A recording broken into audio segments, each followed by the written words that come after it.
By the end of 1949, the situation had deteriorated across the Altiplano. In his New Year's Eve message to the nation, President Uriolgoitia warned of the coming depression, but, rather unfortunately in SP's eyes, tempered his warning by adding that there was no cause for alarm, as the government was taking all necessary measures to cushion the shock. It was not. Assistant Secretary Miller informed Secretary Acason that Bolivia can look forward to serious political and social repercussions from the existing economic chaos. The U.S. Embassy and the representatives of all three tin barons agreed wholeheartedly, expressing extreme pessimism and warning that the present government is doomed to be ousted by the military in 6 months, if not earlier 25. Like Herzog's before him, Uriolgoitia's government was hamstrung by wrangling within the Partido de la Unión Republicana Socialista and between it and the traditional parties. Despite majorities in both houses of Congress, the woefully weak leaders of the PURS proved unable to legislate effectively in 1949 and, in the words of U.S. Embassy personnel, had done less, if possible, than the fruitless 1948 session. The economic decline was, in part, to blame. President Uriolgoitia endeavored on 3 separate occasions to build a democratic front that would bring the liberals and social democrats back into the government but was rebuffed each time. Charges-Spy concluded that the other parties were motivated not only by their typical petty and selfish maneuvering, but also by an unwillingness to associate themselves with the impending economic collapse. 26 Uriolgoitia's failure to form an effective coalition led to a brief resurgence of the Partido de la Izquierda Revolucionaria, which won municipal elections in Potosí and Cochabamba on December 27 and forced the PURS to ride roughshod over the civil rights of the opposition in order to eke out a win in Santa Cruz. In February 1950, to block the opposition, PURS deputies and senators were compelled to boycott Congress and thus prevent a quorum. If they could do nothing productive to assist their government, at least, they could prevent its opponents from doing it harm during the session. 27. When Congress attempted to reconvene later in February, many PURS deputies did not even bother to return to La Paz, guaranteeing there would be no action on any issue until at least August. Accusations of graft and torture leveled against the government distracted and divided the PURS at a moment when more than ever it needed to be united. Even worse, a hunger strike among prisoners of the Civil War highlighted the unsanitary conditions, brutality, and mistreatment they were forced to endure. Viewing the political paralysis of Congress and President Uriolgoitia's cabinet, Charges-Spy again pointed out that both were dominated by the same landed and commercial interests that had always selfishly opposed major efforts at reform, pursued their own pet projects to the detriment of the nation, and bickered endlessly over trivialities.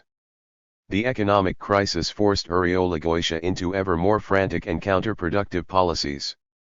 When U.S. technical experts and the tin barons sought to mechanize their mines in an attempt to increase efficiency, Uriolgoitia, already nervous about the impact of his decree freezing wages for the last half of 1949 and the recent layoffs in the mines, blocked their efforts for fear of the increased unemployment that mechanization would bring. 28. Though the State Department still held President Uriolgoitia in high regard, he clearly could not count on receiving any U.S. assistance. Indeed, a series of events during his first months in office had given rise to an uneasy feeling of apprehension that possibly the United States cannot be relied upon. The failure of the United States to come to Uriolgoitia's aid during the Civil War had provoked disappointment, if not dissatisfaction, among many in the army and government. As Charges-Spy explained, since Uriolgoitia was representing and upholding democracy in a life-and-death struggle against totalitarian dictatorial attack, his backers believed that they had every right to appeal to us for immediate support. 29 In October 1949, Ambassador Martinez Vargas, ever the consummate diplomat, tried to smooth over the growing rift between his country and the United States by maintaining he did not know where so many Bolivians received the false impression that the U.S. had done nothing to help them face the recent crisis, but he could not deny that many did. Uriolgoitia's special envoy to President Truman, Alberto Ostria Gutierrez, was far more candid, frankly stating that the US had let them down in their hour of trial during the Civil War. 30. Despite Austria Gutierrez's warnings that, unless Bolivia received moral and material aid in this crucial moment, democratic government would be replaced by a totalitarian regime, Charges-Spy argued in early February 1950 that it is hardly conceivable that a Russian-orientated communist oasis could be set up here, and that, if indeed the PIR and communism did triumph in Bolivia, it would only be because of a global holocaust so severe that whether did or not would little matter. Therefore, he went on to add, despite PIR control of several key cities, the consensus here is that neither communism nor the PIR is to be considered a very serious danger for the moment, and there was absolutely no justification for any financial assistance due to the threat of communism. 31. That said, President Uribe and Ambassador Martinez Vargas were not about to abandon their anti-communist appeals. As a spy also noted, both men knew the international propaganda value of taking a strong position against communism. Indeed, well aware that Western Europe was receiving massive aid from Washington because of its proximity to the Soviet Union, Martinez Vargas duly reported later in February that Bolivia was now the center of the communist movement in South America and that the entire hemisphere would be at risk unless U.S. aid was forthcoming. In March, Bolivian police raided a supposed communist cell, arrested 25 people, and proclaimed that they had smashed yet another communist plot to overthrow the government. Fantastic rumors quickly spread like wildfire. Several claimed that either a Russian military officer or the Brazilian communist leader Luis Prestes had organized the cell's well-advanced plans for a national revolution to unleash the Stalinist hosts. The Chilean ambassador in La Paz predictably warned that the communists had forged an alliance with Perón and that Uribe's fall was imminent. 32. Within days, however, it became clear that whatever threat existed had been tremendously overblown. Most of the communists were high school or university students, who were handed over to university officials for punishment, hardly the expected treatment for dangerous international conspirators. Secretary Acheson and the U.S. press had picked up the story about the Soviet general, but newly appointed Ambassador Irving Floorman reported that the only Russian the embassy knew about in the entire nation of Bolivia was the owner of a borscht emporium in Cochabamba. It became clear even to Floorman that Uribe was just crying wolf. The charade was far from over, however. The police reported that the communists had chosen Cochabamba as the site of their headquarters for the overthrow of the Argentine, Bolivian, Brazilian, Chilean, and Peruvian governments. 33. Not long after receiving these reports, Ambassador Floorman apparently had a radical change of heart. He now declared that a deplorable communist condition is developing in Bolivia and that the communists possessed a cunning and concrete plan to use Bolivia as their field of operations to conquer all of the South and Central American republics, with world-shaking repercussions. This, Floorman stressed, was a threat of epic importance, since a totalitarian Bolivia would then serve as an offensive springboard for an airborne assault on either Florida or the Panama Canal. 34. The rest of the State Department remained unconvinced, however, especially since, just days before the supposed communist menace emerged, Ambassador Martinez Vargas had been told that South America could expect little assistance from the U.S. unless a real threat developed there. U.S. officials, though not ignoring the dangers to Bolivia and the continent from communist activities, nonetheless concluded that the scare had been little more than a pretext for Martinez Vargas to make yet another plea for a Marshall Plan for Latin America in general and for Bolivia in particular. Desperate for any news he might turn to diplomatic advantage, President Uribe soon declared that his government had broken up 2 MNR conspiracies and a communist one in less than 2 months. So far as the U.S. Embassy could determine, however, only the second of the MNR plots might have posed a legitimate threat, and then only a slight one. Moreover, as Charges-Spy reported, even the anti-communist press to complain of the constant misrepresentations and exaggerations coming from the Palacio Quemado. A spy concluded that Uriol-Goitia's rather pathetic attempts to sound an anti-communist alarm were the result of either naivete, hysteria, or possibly the belief that a good communist scare may be used to obtain further economic assistance from the United States. 35. It quickly became clear that the U.S. ambassador, a Broadway lyricist and inventor from New York, was thoroughly unqualified for his position at this critical juncture and, indeed, that his only qualification for the ambassadorship was a tireless loyalty to the Democratic Party in recent elections. With no diplomatic experience and no desire to follow Foreign Service protocol, Floorman began firing off some of the most bizarrely colorful dispatches in U.S. diplomatic history, often culminating in a sarcastic insult directed at the State Department or, more often, a quotation from Shakespeare, Cicero, a Broadway musical, or the Bible. Upon arriving in Bolivia, he concluded that paying more for tin and thereby making the tin barons richer is materialistic emotionalism that would be palpably absurd. Although Martinez Vargas had first believed that having an old and trusted friend of President Truman as ambassador would benefit his nation and that Floorman would become a good friend of Bolivia, that belief was quickly shattered. 36. The new U.S. ambassador despised the Rosca, whom he blamed for the poverty, imbecility, and injustice which now pervade the natives, who would stop being human vegetables and turn into skeletons if they were left at the mercy of the tin barons. Therefore, even if the price of tin was to skyrocket, it would do the country and its populace no good, for the triumvirate with its army of lobbyists, stooges, and other mercantile subversive elements constituted nothing less than the largest international racket that has ever been formed in human history. Floorman nonetheless lionized President Uriol-Goitia as a resolute, unshrinking, firm of purpose, honest, admirable leader who had defied the tin barons' astonishingly successful criminal shenanigans. 37. Floorman's solution for Bolivia's ills was a special treatment of social, economic, and political hormones, which would result in a physiological and therapeutic healing and rejuvenating process that will pleasantly surprise the department and the world in general.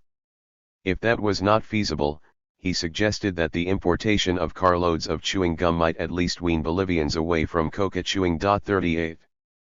Though President Uriol-Goitia had Ambassador Floorman's confidence and backing, he quickly lost that of the tin barons. In April 1950, he decreed that virtually all of their foreign exchange was to be handed over to the government. The decline in the price of tin had reduced government revenue by more than half during 1949, and officials insisted that complete surrender of foreign exchange was the only possible means to salvage government finances. With this one move, the president almost irrevocably alienated the mining interests and the newspapers they controlled. Only Carlos Aramilla and his La Razón remained committed to Uriol-Goitia, terrified of who might succeed him if he fell. Antonio Patino's minions immediately proclaimed the decree unworkable but hoped to hammer out a compromise with the government before a more unsympathetic and vindictive group came into power. Floorman's reaction was predictable and furious.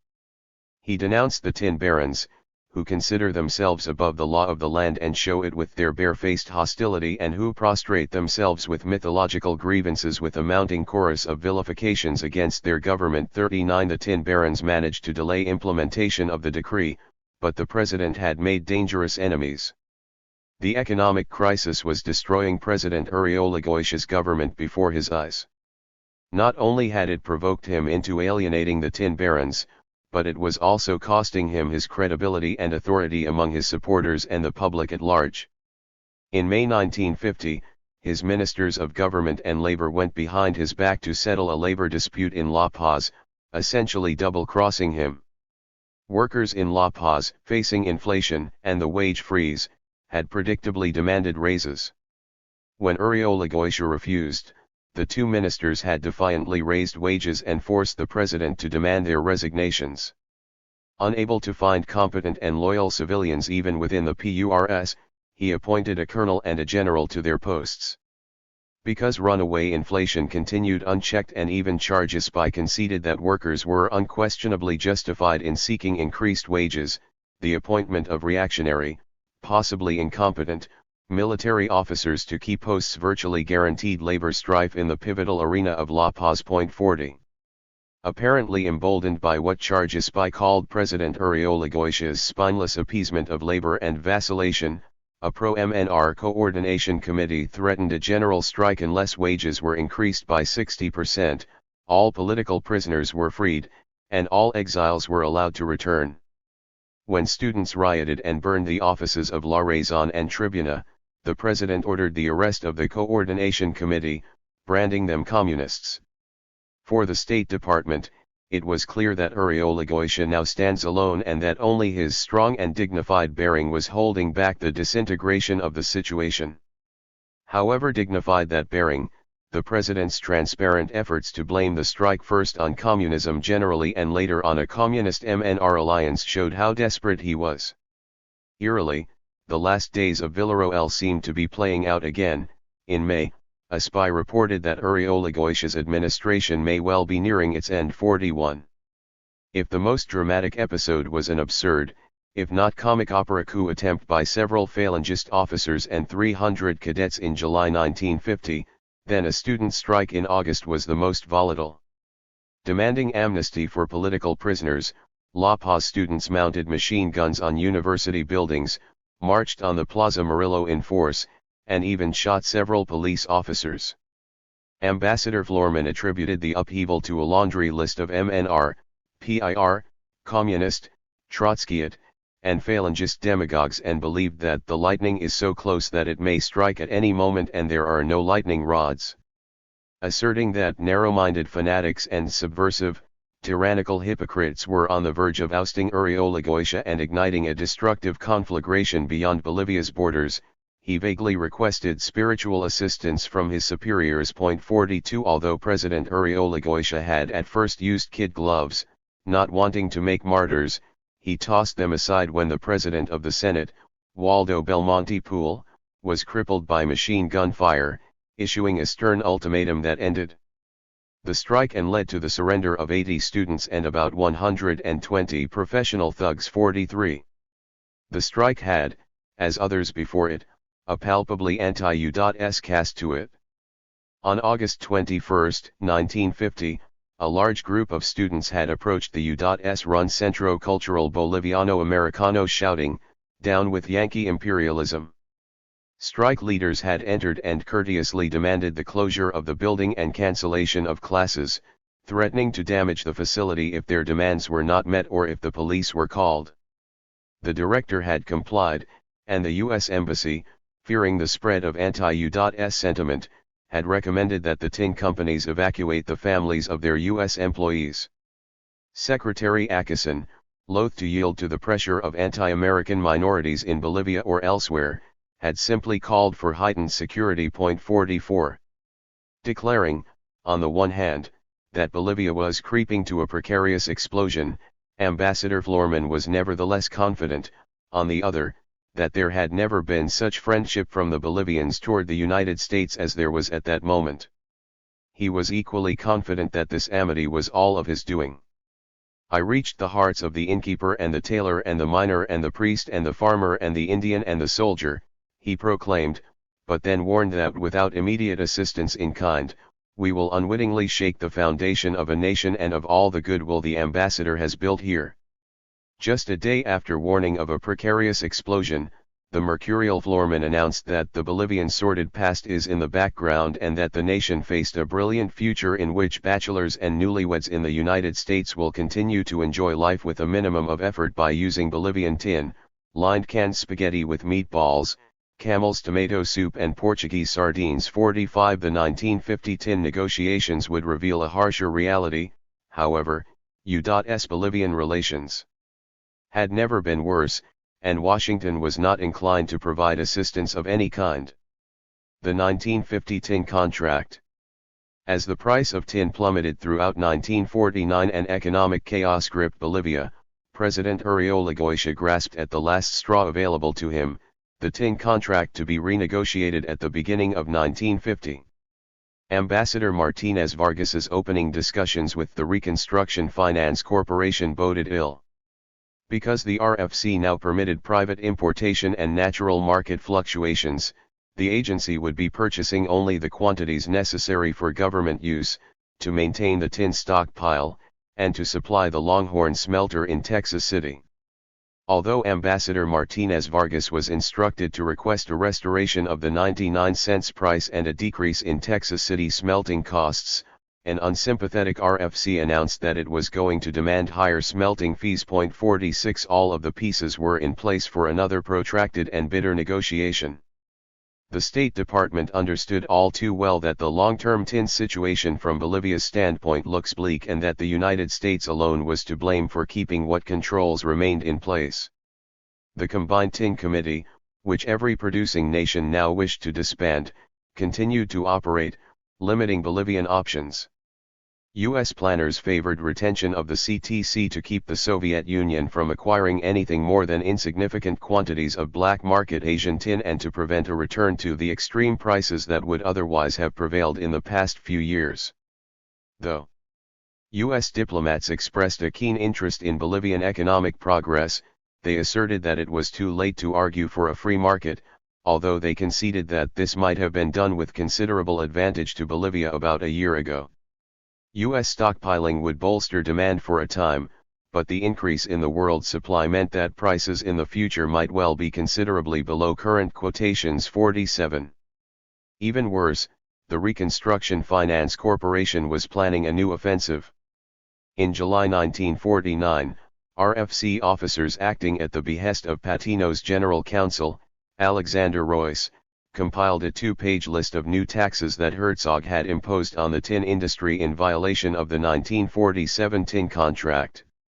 RFC Chairman Harley Heiss expressed serious misgivings about this disregard for the quoted contractual commitment of the Bolivian government and asked Secretary Acason to vigorously and promptly bring the matter to the attention of the government of Bolivia. 48 Apparently, President Uriolgoitia had demanded $500,000 from Patino to help defray the costs of defeating the Movimentistas during the Civil War, and the Tin Barons Company was now coming to the end of its rope.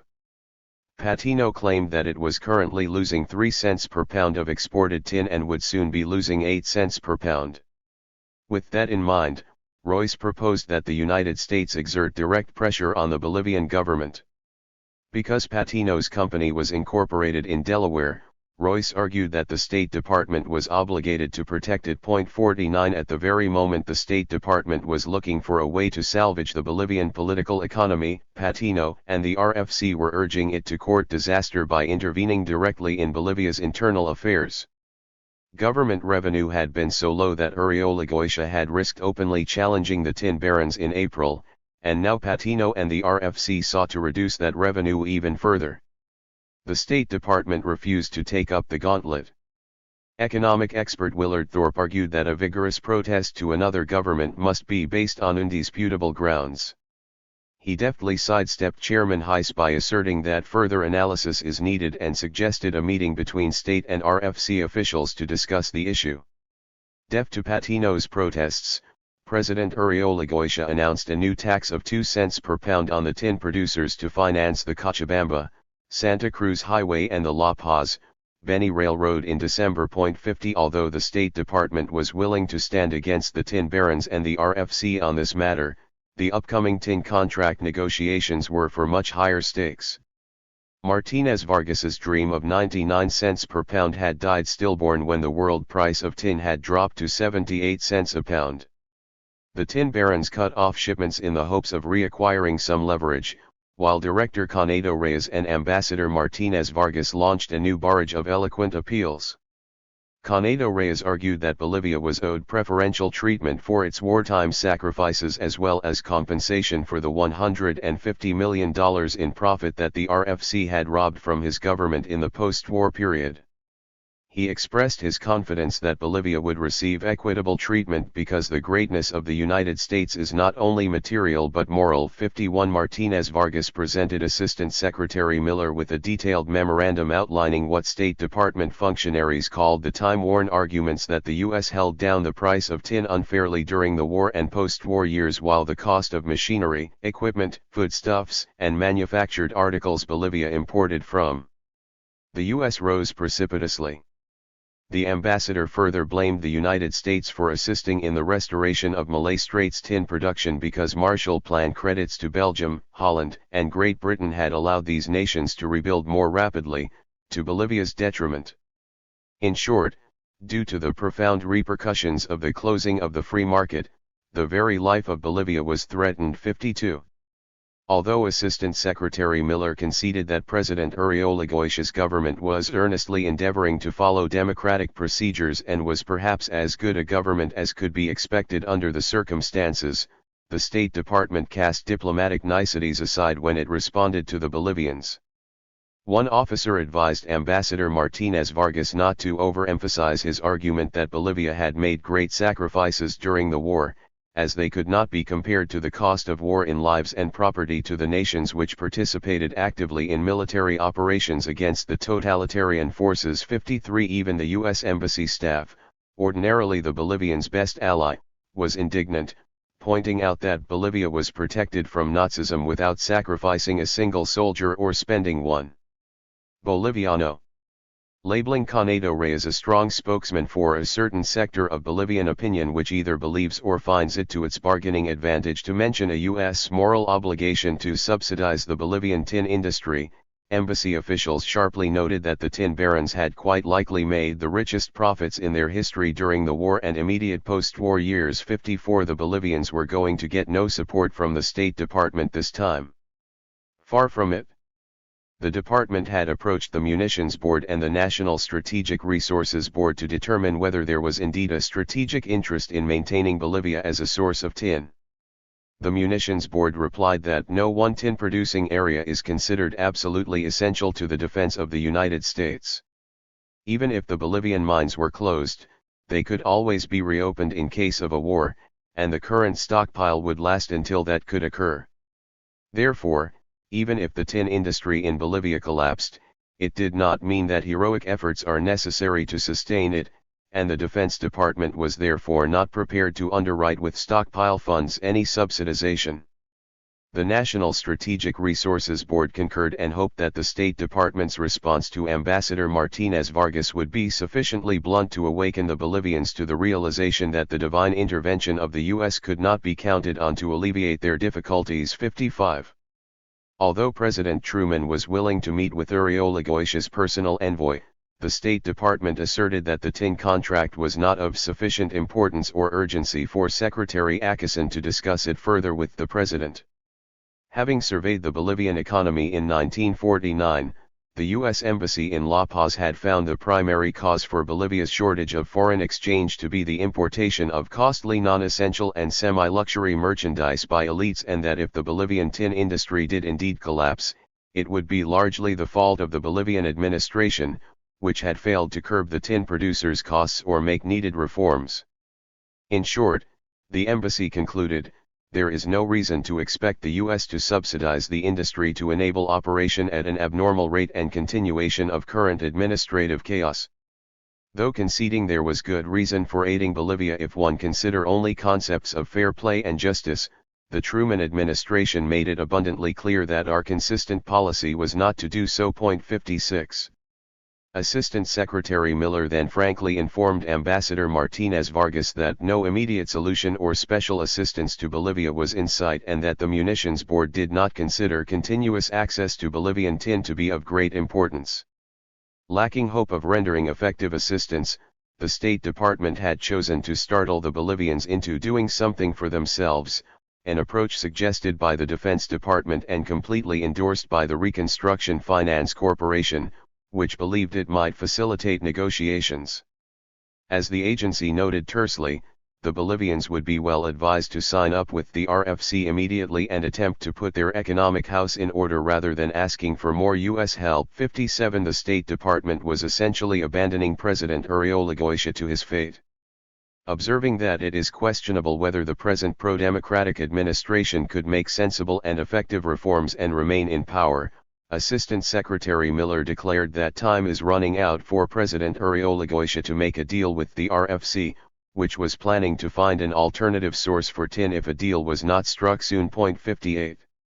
In December 1949, Embassy Second Secretary Richard Johnson reached the unpalatable conclusion that Bolivia's post-war experiment in liberal capitalist oligarchy had been premature or even retrograde. Johnson expected the military to rise from the barracks at the first hint of any proletarian uprising and to form a reasonably benevolent military dictatorship that might well look to Washington for guidance. When this occurred, the State Department would need to embrace the new regime and exert all of its influence to ensure that it did not take on a movimentista cast. He feared that pursuing a utopian observance of hollow democratic forms would only retard Bolivia's slow progress toward real democracy by forcing its leaders to resort to dictators of the Perón variety for comfort and aid. By the beginning of February 1950, the State Department had reconciled itself to the fact that nothing could be done to give the Bolivian tin industry special assistance, fully cognizant that, absent such assistance, a drastic reduction in the production of tin as well as violent political and social disturbances would almost certainly ensue. 59. Ambassador Martinez Vargas did not take the news well.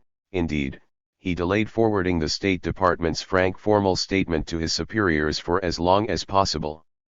Even worse, the ambassador received the news just after learning that the Export-Import Bank had granted Indonesia a $100 million loan. Although he acknowledged the wisdom of protecting the Asiatic front in the Cold War, he lamented that the United States was forgetting its rear guard in Latin America. 60 When Martinez Vargas denounced U.S. tin policy as nothing less than abuse, State Department officers could only sheepishly remind him that the British had also played a role in forcing prices down over the years. And when the ambassador mentioned the Indonesian loan, U.S. diplomats noted that Bolivia had actually received far more per capita over the years, but this was of little solace. Martinez Vargas hoped that President Truman himself could be enlisted to find a solution, but was warned that this was unlikely because the tight-fisted U.S. Congress would be hesitant to authorize any outlay.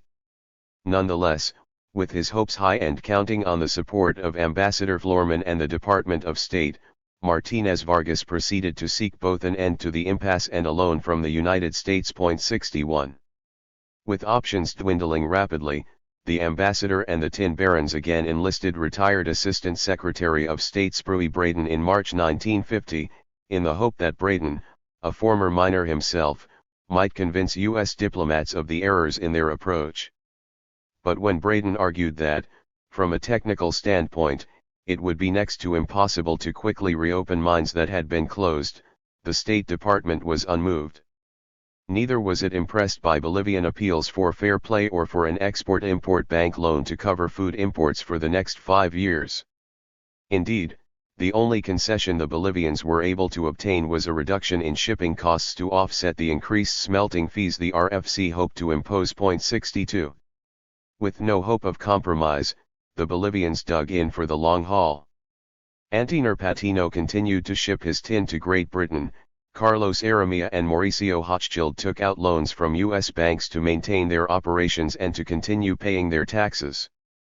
Without this arrangement, the U.S. Embassy observed, the Bolivian government would now be in much deeper waters financially than it actually is.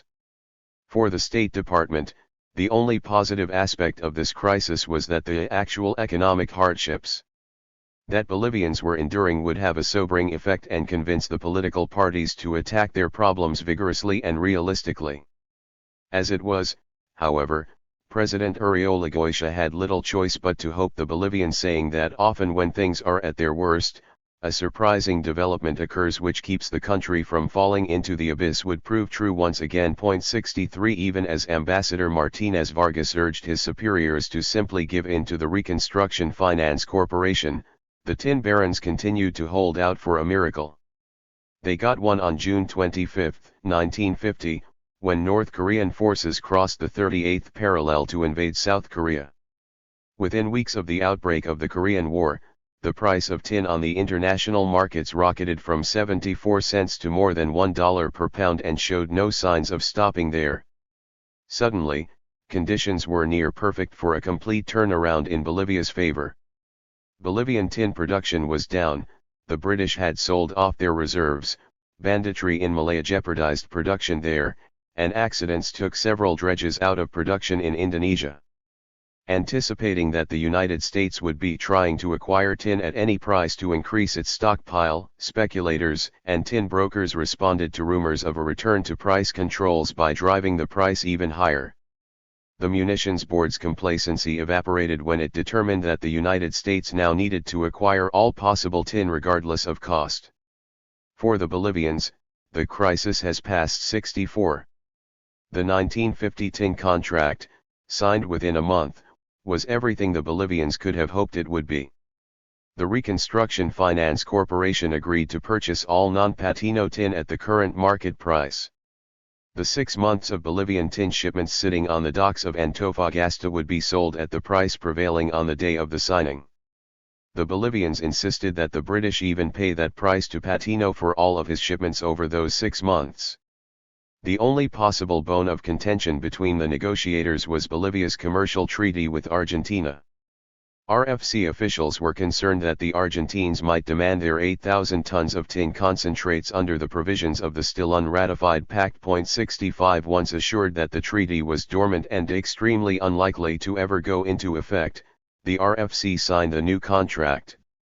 Ambassador Martinez Vargas could not resist jabbing the imperious agency. The RFC could have had 6 months of Bolivian tin for less than 75 cents per pound if it had not quibbled over 3 or 4 cents 66. For President Uribe, the July 1950 settlement with the RFC was a welcome victory that might allow him to undo some of the damage his government had sustained over the previous 6 months. For all of the State Department's optimism about Uribe's ascendance and strength during the Civil War, little had gone right for the new government after that. It had barely survived labor unrest and insurrections in the mines and cities. The president's policy of fiercely repressing the MNR and exiling suspected opponents while yielding to a number of labor's demands had won him few friends. Workers remained hostile to a government they considered to be a puppet of the Rosca, while the tin barons lukewarmly supported it only because it was a reasonably effective bulwark against revolutionary nationalism. It had taken the outbreak of hostilities in Korea and the welcome news of a stunning triumph over the RFC to save Uribe.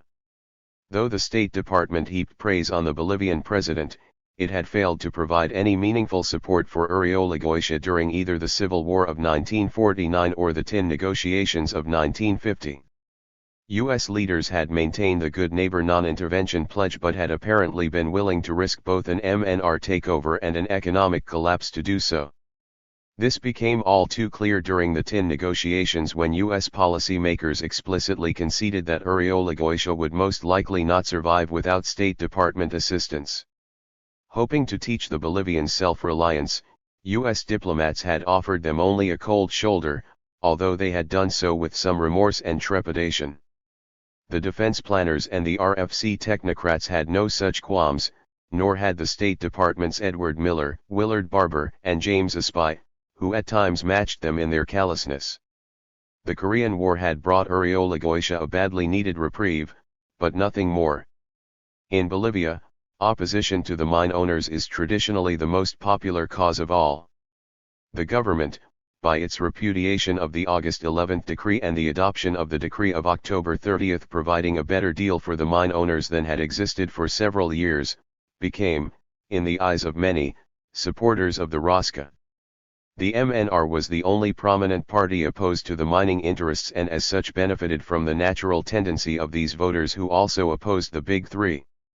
William B. Cobb, May 10, 1951. The ray of hope has been destroyed by those who have arrogated power to themselves in the most disgraceful and illegal form possible. Victor Paz Estensoro, May 18, 1951. The Korean War tin boom gave President Uribe some much-welcomed breathing space, energizing the populace, satisfying the tin barons, and winning his government a degree of support and confidence. Still, the president appeared to understand that its windfall profits would evaporate the day the Korean conflict ended. He therefore made his boldest move yet on August 11, 1950 by reissuing his April decree seizing the tin barons' foreign exchange. With this step, he would subjugate the Big Three to the state and greatly increase government revenues for reform. For the first time, his Partido de la Unión Republicana Socialista was poised to undertake significant reform. Unfortunately for the president, the Reconstruction Finance Corporation and Ambassador Florman had other ideas. Acting against Secretary Acheson's explicit orders, Florman forged an alliance with the Tin Barons and undertook an energetic campaign to prevent the implementation of the August 11 decree. The success of this campaign deprived Uriolagüeşe of a much-needed victory. In its wake, with the support of Senator Lyndon Johnson, the RFC launched an all-out, if not entirely legal, assault on the world price of tin, driving the final nails into the coffin of liberal constitutional oligarchy and paving the way for Victor Paz Estenssoro to win the presidential election of May 1951. Although Uriolagüeşe would hand over power to yet another military junta to block Paz Estenssoro's ascension, the seeds of the national revolution had been sown. The August 11 decree. Contrary to what the Argentines and Paz Estenssoro believed, President Uriolagüeşe intended to make the most of the tin boom by solidifying his political and economic position. On the political front, he arrested PIR leader José Arz and made much of the Falangists' absurd coup attempt, which he had suppressed in July. 1 On the economic front, he resurrected his April decree confiscating the tin producers' foreign exchange. His August 11, 1950 decree demanded that the tin barons surrender all but 28% of their foreign exchange revenue from the first 75 cents per pound and all exchange revenue from sales above that price at a highly unfavorable conversion rate. It gave the Banco Central complete control over all foreign currency expenditures, including dividends, amortization costs, foreigners' salaries, and purchases of imported machinery. Among other things, the government planned to use the foreign exchange to fund economic diversification projects and the development of new mining facilities, as well as to stabilize the Boliviano. 2 With the measures called for in the decree, the president hoped to force the tin barons to reinvest their profits within Bolivia, to develop the nation's resources, and to set its economy on a healthier footing. In short, President Uriolagüeşe was bidding to launch a fundamental reform of Bolivian society that went further than anything even Major Villarroel had done. As expected, the tin barons and their press organs rose up in defiance, proclaiming that the August 11 decree would signal the death of the Bolivian mining industry. It would kill all plans for further capital investment and force mine owners to gut their mines by working only the richest veins, which required little imported machinery. It was, Carlos Aramis Larrazón pronounced, nothing short of totalitarianism and a mortal threat to the nation. El Diario predictably echoed Larrazón's charges and leveled some of its own. Not only would Uriolagüeşe's decree kill free enterprise and put management of the companies into the hands of an incompetent bureaucracy, but it would also jeopardize tin shipments to the United States and thereby antagonize Bolivia's foremost ally. The tin barons' representatives in Washington scurried to the State Department with dire predictions that U.S. tin supplies were endangered. Aramis told Ambassador Florman he was fed up with all this nonsense and was going to Europe for a conference with Patino to see what we can do to nullify this mess. 3. For their part, opposition newspapers praised the August 11 decree. Owned and edited by Alfredo Alexander, Ultima Hora rebutted the tin barons' polemics and commended President Uriolagüeşe for finally taking this necessary step for national development. Alexander Riley pointed out that the same pro-Rosca newspapers La Razón and El Diario that had lauded Uriolagüeşe as a democratic leader before August 11 were now denouncing him as totalitarian. When the tin barons tried to convince the State Department that the August 11 decree would imperil UN efforts in Korea, Alexander rallied nationalists to his cause with fierce denunciations of the Rosca. La Tribuna, a generally pro-PURS organ, agreed with Alexander and repeated his accusations that the tin barons were conspiring to oust the government if the decree was not rescinded. The Bolivian Congress awakened from its paralysis to weigh in on the controversy. Several bills to support or strengthen the decree were introduced and rapidly gained momentum. 4. On the U.S. side, Secretary Acheson and the RFC were predictably disturbed by the decree and the serious potential it had to disrupt Bolivian tin production.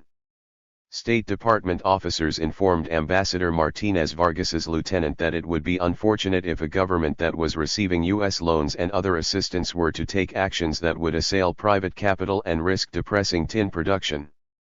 They reminded the Bolivians of their eloquent appeals in January 1950 that the tin companies could not survive without 90 cents per pound and instructed Ambassador Florman to emphasize to President Uriolgoitia the need for study before implementing such a radical initiative. They also directed Florman to inform the tin barons that this was an internal affair of Bolivia and therefore neither the State Department nor the RFC would interfere. If asked to comment, the ambassador was to say that U.S. interest in the matter, beyond a general concern for Bolivia's economy, was confined to maintaining tin production. Florman was explicitly ordered to avoid any indication that the U.S. government supports the mining industry against the government or the government against the industry. 5. This admonition was probably wise in light of Florman's oft-proclaimed hostility toward the tin barons, but no one could have predicted the course he would soon take. Alarmed at the coming confrontation, the ambassador cabled the department that, because Uriolgoitia was the only human who can remedy situation, he had decided to meet with him as soon as possible. Florman was reasonably confident that he would succeed in having decree modified so that it would suit the mine owners so long as they refrained from engaging in any propaganda whatever. Secretary Acheson's response was swift and decisive, reminding the ambassador of his earlier instructions. He ordered him to avoid any indications that the Truman administration was requesting modification of the decree. Ignoring the order, Florman promptly arranged a meeting with the foreign minister and informed him that the United States would be deprived of its required tin needs owing to curtailed production should the decree go into effect. 6. The foreign minister immediately called the president, who assured him that the decree could eventually be altered to guarantee U.S. tin supplies should problems arise. Not satisfied by that assurance, Florman arranged a meeting directly with Uriolgoitia for September 6. After spending an hour with the president, he proudly reported that the August 11 decree is now a dead duck, that the presidential palace door is wide open, and that a qualified group of 3 U.S. citizens representing the tin barons would shortly be walking through that door for mopping up operations. 7. Florman personally ushered the 3 in to meet with President Uriolgoitia and the finance and foreign ministers. After hearing the tin barons' alternative, and in the ambassador's presence, the president ordered his foreign minister to reach agreement with each representative within 48 hours. According to embassy officer Thomas Miletti's account of the meeting, through these 3 spokesmen, the tin barons had simply told the government it had damned well better fall in line and amend the decree as the U.S. government desired it. Florman's about-face in favor of the tin barons was remarkable and almost inexplicable. Although an outspoken opponent of monopolistic tin cartels in the past, he was constrained to yield ground when the uninterrupted supply of tin to our country threatened by an ill-timed and tactless decree. The tin barons were threatening to reduce their production by half as part of a squeeze play on President Uriolgoitia and perhaps also on the United States. The U.S. citizens representing Antenor Patino, Mauricio Hochschild, and Carlos Aramia had persuaded the ambassador that the situation was dire. Florman had asked them to draft an alternative plan of their own, which they did, calling for an RFC loan to the tin barons that would both permit an uninterrupted increased production of tin and increase tax revenue for the Bolivian government. When Uriolgoitia rejected that plan out of hand, Florman presented their second effort, which called for a 20% reduction of the export tax and a 15% reduction of the dividend tax. The tin barons had enlisted Truman's envoy completely to their cause. 9. Ambassador Florman's hostility to the decree was, at least in part, based on his mistaken belief that it had originated with a UN mission headed by Hugh Keenleyzide of the Canadian Development and Resources Ministry. Although Keenleyzide had been called in to assess and analyze the Bolivian economy and recommend changes, according to Florman, Keenleyzide's real goal was not to improve conditions on the Altiplano, but to dissolve an era of good feelings and create an atmosphere harmful to the U.S.A. And when Princeton professor John Lindbergh, an obviously eminent exponent of Swedish socialism and a close friend of Albert Einstein, had disclosed on August 10 that a tin decree with teeth will be issued tomorrow, Florman immediately inferred that Lindbergh himself had authored the decree. In a dispatch to the State Department, he took the opportunity to digress into a bizarre, incoherent red-baiting critique of Einstein's political views and those of other scientists who preached nuclear disarmament. He then apparently told Bolivian officials that they did not need to worry about the recommendations of the UN mission because the United States would take care of Bolivia. 10. Responding to Bolivian newspapers' claims that the UN mission had called for nationalization, a reining in of capital flight, and massive infusions of foreign aid, Keenly-Zide reassured the State Department that it had done nothing of the sort. In fact, Keenly-Zide's greatest fear was that the State Department would undermine his work by offering to solve Bolivia's problems for them. His mission had called for painful adjustments, the need to disregard ancient theories and to break the bonds of caste, creed, and race in order to take back the nation from a limited class whose main interest is to retain their wealth and private privileges. In short, it had called for a social uprising that would bring about a change in the distribution of income and power to extirpate the privileges and the flagrant inequalities and inspire the masses with enthusiasm for the progress which overcomes all obstacles. More important, the mission had also called for measures to attract foreign investment and shift the tax burden away from mining. Keenly-Zide therefore considered the August 11 decree to be most unfortunate, even though he also believed that the tin barons had raped Bolivia of its wealth for generations. Because Bolivia was essentially a beggar seated on a golden chair, Keenly-Zide argued that the highest priority was an overhaul of public administration.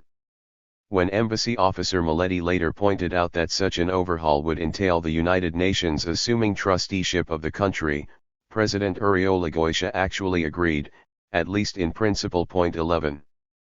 Once Ambassador Florman, who Bolivians believed was acting with President Truman's backing, weighed in, President Uribe quickly met the tin barons' terms and issued a new decree to supplement the one of August 11.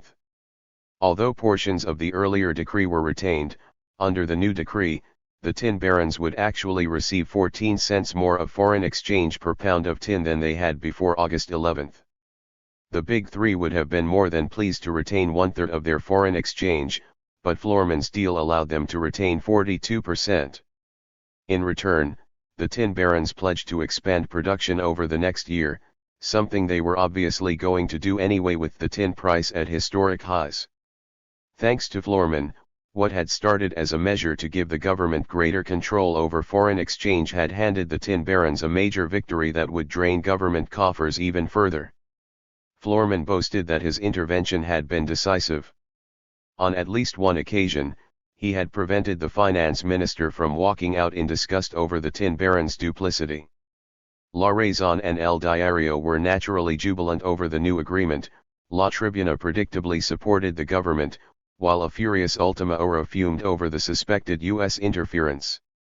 Florman was especially pleased to report that the tin barons were also jubilant because the benefits accruing from the amended decree exceed their fondest expectations. 12. Florman never did truly understand the scandal, which he blamed on Alfredo Alexander, an ambitious demagogue who was determined to wreck the tin agreement and Uribe government through his Yellow Journal. He believed that he had literally saved Bolivia's tin-producing companies from nationalization and their personnel from deportation, quieted the apocalyptic fears that had arisen, and ushered in an era of millennial hope. He further believed he had single-handedly ushered in a new era in Bolivian history, in which extreme violence, revolutions, and the overthrow of the Bolivian government were a thing of the past. Thanks to him, President Uribe would serve out the remainder of his term and outgoing and incoming presidents will ride in an open carriage at the inaugural parade. In short, the transition from chaos to orderliness is now a foregone conclusion in Bolivia. Declaring, however, that he would not touch Bolivian domestic politics with a 10-foot pole. Florman forwarded a memorandum entitled United States Ambassador Saved the Entire Bolivian Tin Industry from Utter Collapse, Chaos, and Revolution in one of his dispatches to the State Department. 13. Florman's ill-conceived intervention and bombastic, arrogant style alienated both his embassy staff and the Bolivians. Fed-up embassy personnel, who derisively referred to the ambassador as oiving, if, or bête noire, started sending important information to personal friends in the State Department in informal letters to avoid Floorman's efforts to censor or otherwise kill their reports. Even Assistant Secretary Edward Miller's already low opinion of Aramea dropped a notch when the Tin Barons spoke effusively about Floorman and what a grand ambassador he was. 14 Uriolagoitia's diplomats soon realized that they had been duped by the Tin Barons and Floorman. Even with the record high prices for tin, the deal Floorman had brokered produced less tax revenue than the previous year, and everyone in Uriolagoitia's government was quite upset by this development. Nor were they the only ones upset by the ambassador's meddling. Outside the door to Floorman's office, embassy security guards extinguished the fuse on what they thought to be a stink bomb, only to discover that it was in fact a homemade explosive device containing cement and 12 sticks of blasting gelatin. Clearly, whoever placed it there wasn't playing, for had it gone off there probably would have been another vacant ambassadorship. 15. One Bolivian diplomat who had sat in on the conferences amending the August 11 decree sharply contrasted Floorman, whose word was now taken with, not a grain, but a whole bagful of salt, with his predecessor, Joseph Flack, who had been bluntly honest at all times. Unwilling to blame the U.S. ambassador, however, Uriolagoitia singled out his minister of Hacienda to be a scapegoat for the fiasco. But when, before returning to Washington, Floorman asked Uriolagoitia to write a letter to President Truman explaining how much he, Floorman, had done for Bolivia and what a masterful diplomat he, Floorman, is, Uriolagoitia's response, according to embassy officer Maletti, was, in effect, nuts, and if got no letter. Floorman never did understand the harm he had caused. Indeed, 6 months later, he went so far as to suggest that the department should probably publicize his intervention for its own benefit, rather than stifle it. 16. The 1951 tin impasse. Despite the August 11 debacle, the Bolivians had every reason to believe that their troubles with the Reconstruction Finance Corporation, for the most part, were over when negotiations opened in December 1950. Although the RFC still purchased tin for U.S. government use and the stockpile, the price of tin had been set by the London, Singapore, and New York markets for more than a year. It had soared to $1.97 per pound as a result of the Korean War and rampant speculation, leading both the RFC and the Bolivians to hope for a 2-year contract. The two sides reached quick agreement that all sales would be at the prevailing world price in Singapore and London or the rate at which the RFC was selling to consumers. When disputes arose over smelting fees, which the RFC hoped to increase to offset recent wage increases at the Longhorn smelter in Texas City, the two sides quickly reached a compromise that would increase smelting fees as the price rose. 17. Before the RFC could finalize the deal, however, it had to receive approval from the Defense Production Agency, now headed by former ITT executive William Harrison. Under the Defense Production Act of 1950, the RFC could not incur financial losses unless it did so as part of the defense program. In short, if DPA Director Harrison and his fellow defense planners deemed stockpiling Bolivian tin to be critical to U.S. defense, the RFC could violate its legal obligation to break even.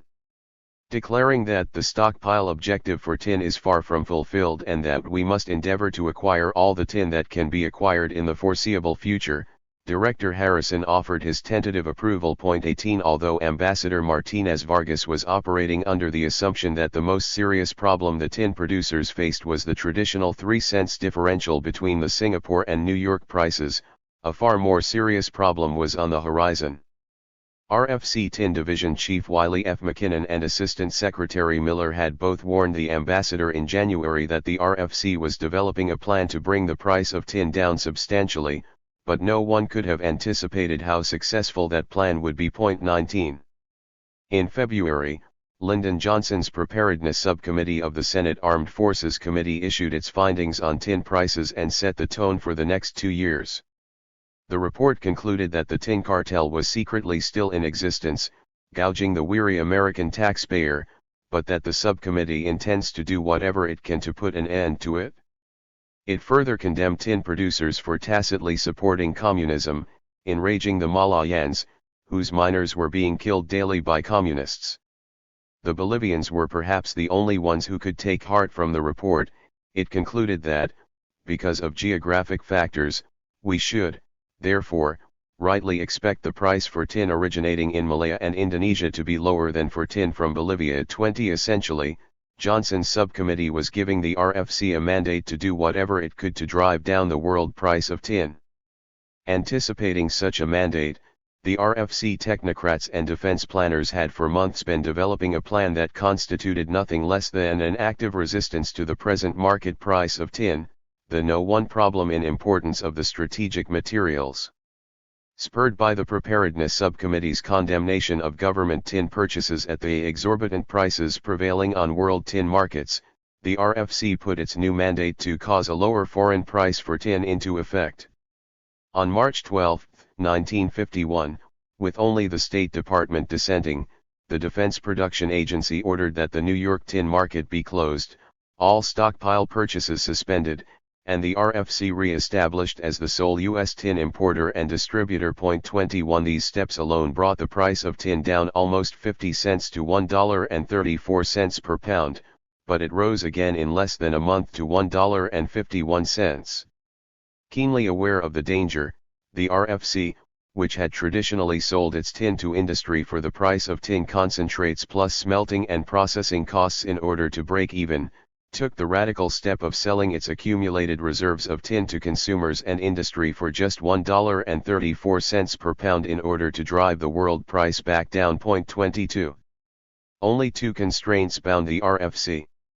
The first was an escape clause in almost all existing tin contracts that permitted suppliers to abrogate their contracts should the United States restore price controls.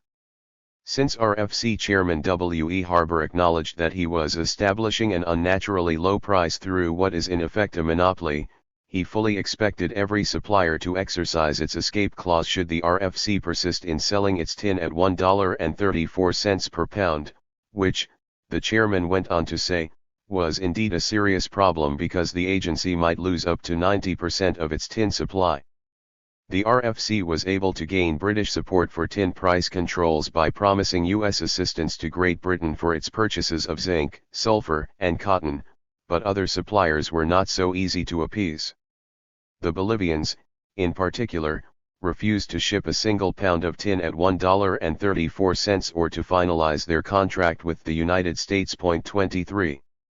The other constraint upon the RFC was its congressionally mandated obligation to break even.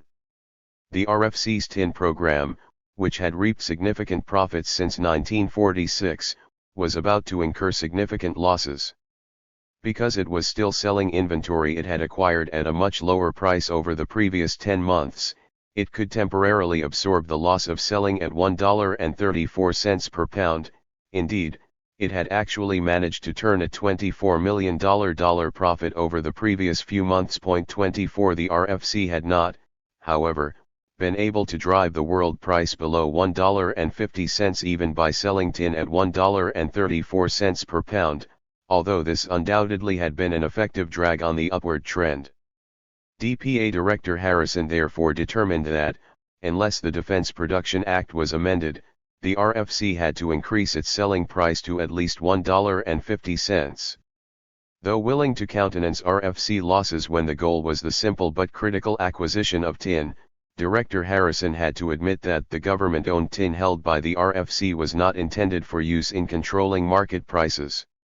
Moreover, such use represented an untenable policy with regard to long-term contracts and, although unintentional, had the appearance of being unfair. 25. Edwin Gibson of the General Services Administration, presiding over the tin stockpile, went further, explicitly withdrawing the RFC's mandate to operate at a loss as granted by the Defense Production Agency and the Preparedness Subcommittee because it had originally been intended only to assure the availability to the United States of overseas supplies. The RFC was exceeding its mandate and violating U.S. law in the process. RFC Chairman Harbour was nonetheless eager to continue the policy, and DPA Director Harrison eventually came to agree. The matter was left for the attorneys to decide. With their assent, the RFC policy went forward, Subject to weekly review. 26 Despite its questionable legality, the policy was inarguably effective. Whenever the price of tin dropped on the Singapore market, the RFC would drop its price to match it, but when the price in Singapore rose, the RFC would hold its own price steady. Although the agency acknowledged that this was not consistent with a sound long-range selling program, its actions worked to bring down the world tin price. Indeed, within months, the RFC was effectively setting that price. 27. When Senator Johnson met with RFC officials at the end of March, he was emphatic in his support of the new RFC policy and urged defense planners to spare no expense in driving the world tin price downward. The RFC proceeded to sell at a loss throughout April, though, overall, the agency was still operating in the black. Problems would arise in 6 months when it sold the tin it had purchased at more than $1.50 per pound for the new market price, which would be far lower. Officially, the RFC pledged that it would eventually sell the tin it acquired for a profit through some yet undeveloped formula. Unofficially, RFC Chairman Harbour and Tin Division Chief McKinnon had to know full well that every step they took was calculated to ensure the world price of tin never again approached the prices they had paid since the onset of the Korean War. "We trust," Chairman Harbour wrote to DPA Director Harrison, "that a solution to the problem may shortly be found which will eliminate any discrepancies." Division Chief McKinnon tried to find such a solution in June by calculating that RFC had created theoretical savings of almost $75 million for a year's worth of tin concentrates. 28. McKinnon confessed to State Department officers that the RFC director's success in driving down prices may have gone to their heads. A genuine fear of having to answer to Senator Johnson's subcommittee for submitting to price gouging in months past was pushing them toward belligerence and over-aggressiveness. 29 President Uriolgoisha was their first target. When the RFC pressed him to sign a long-term contract with the price set at the market level, the president refused, but so desperate was his need for foreign exchange that he agreed to a limited, short-term deal on the agency's terms. The RFC had allowed the last tin agreement to lapse when prices were at $1.80 per pound and was now able to acquire 3 months of Bolivian tin production at less than $1.40 per pound. The Bolivians had little choice but to sign before the RFC's underselling policy drove prices down even further. Encouraged by the agency's early successes, Senator Johnson urged the RFC on. When RFC officers met with Preparedness Subcommittee Counsel Donald Cook in May, all agreed that, even though the weight of this policy is just beginning to be effective, the world price of tin was still unreasonable. They agreed to a virtual suspension of tin metal purchases from Belgium and Indonesia and planned to use Bolivian concentrates processed at Texas City to make up the difference. In this way, the United States would need no further tin purchases in 1951. Conceding this would lead to a dangerous depletion of RFC's tin stocks. An emphatic Counsel Cook was quick to point out that every 1-cent reduction in the world price of tin saved U.S. taxpayers $5 million. He urged the agency not to sign a long-term contract with the Bolivians for fear that it might be an encouraging sign to other foreign tin producers and suggested that La Paz be given only 1-month extensions. Tin Division Chief McKinnon disagreed, claiming that a long-term pact would secure better terms for the RFC, although a refusal to enter into any contract would accomplish much more. 30. McKinnon suggested that if the United States halted all purchases, the ensuing backup of tin concentrates would be helpful in causing a price decline globally. Unfortunately, the demands of the Texas City smelter were too great. If tin concentrate purchases stopped for any appreciable length of time, the smelter would have to be shut down and would be difficult to restart because essential personnel would leave and be next to impossible to replace. Finally, because no other smelter was processing low-grade ore like that from Bolivia, those concentrates could not be sold at all, actually reducing the global supply of tin and driving the price upward. McKinnon therefore urged the defense planners to undertake an aggressive policy of tin concentrate purchases. 31 As useful as it might have been to purchase no Bolivian tin, it was simply not feasible. For the Bolivians, the RFC's new policy was nothing short of an outrage. The agency had maintained a buyer's monopoly to force down the price of Bolivian tin until world supplies increased and a free market could accomplish that result. Once prices rose on the open market, however, the RFC re-established control over the market and abused its position by selling the tin stocks it had already acquired to drive the price down, costing the tin barons and President Uriolagüe's government millions of dollars a month. U.S. policymakers had even cancelled an intergovernmental conference to discuss the price of tin in March because it was undesirable to negotiate in the face of a rising price or one following the foreign markets. Once the world tin price started to drop, U.S. planners then argued that there was no need for such a meeting. The RFC had succeeded in creating an unprecedented unity in Bolivian politics. Every organ of the Bolivian press, across the political spectrum, filled its pages with what Ambassador Florman called mudslinging and moronic editorials branding us as Yankee imperialists. For their part, President Uriolagüe's diplomats were fit to be tied. The Bolivians pleaded for a new international tin agreement to stabilize the price, but there was little hope of reaching one. Even if the United States could somehow be convinced to permit such a step, British and Dutch producers informed the State Department that they might just press for a low price simply to force some of Bolivia's mines out of business and thereby reduce the tin supply. 32. Ambassador Florman regarded the bewildered Bolivian response to the RFC campaign with bemusement, commenting that Bolivians take the tin business very earnestly, almost like a national sport. When, however, President Uriolagüe's foreign minister asked Florman to act as a liaison between him and the masses to undo the harm and alleviate the anguish, he was happy to oblige. Although he would not concede that we caused the damage, Florman did issue 2 press releases suggesting that promising negotiations were underway.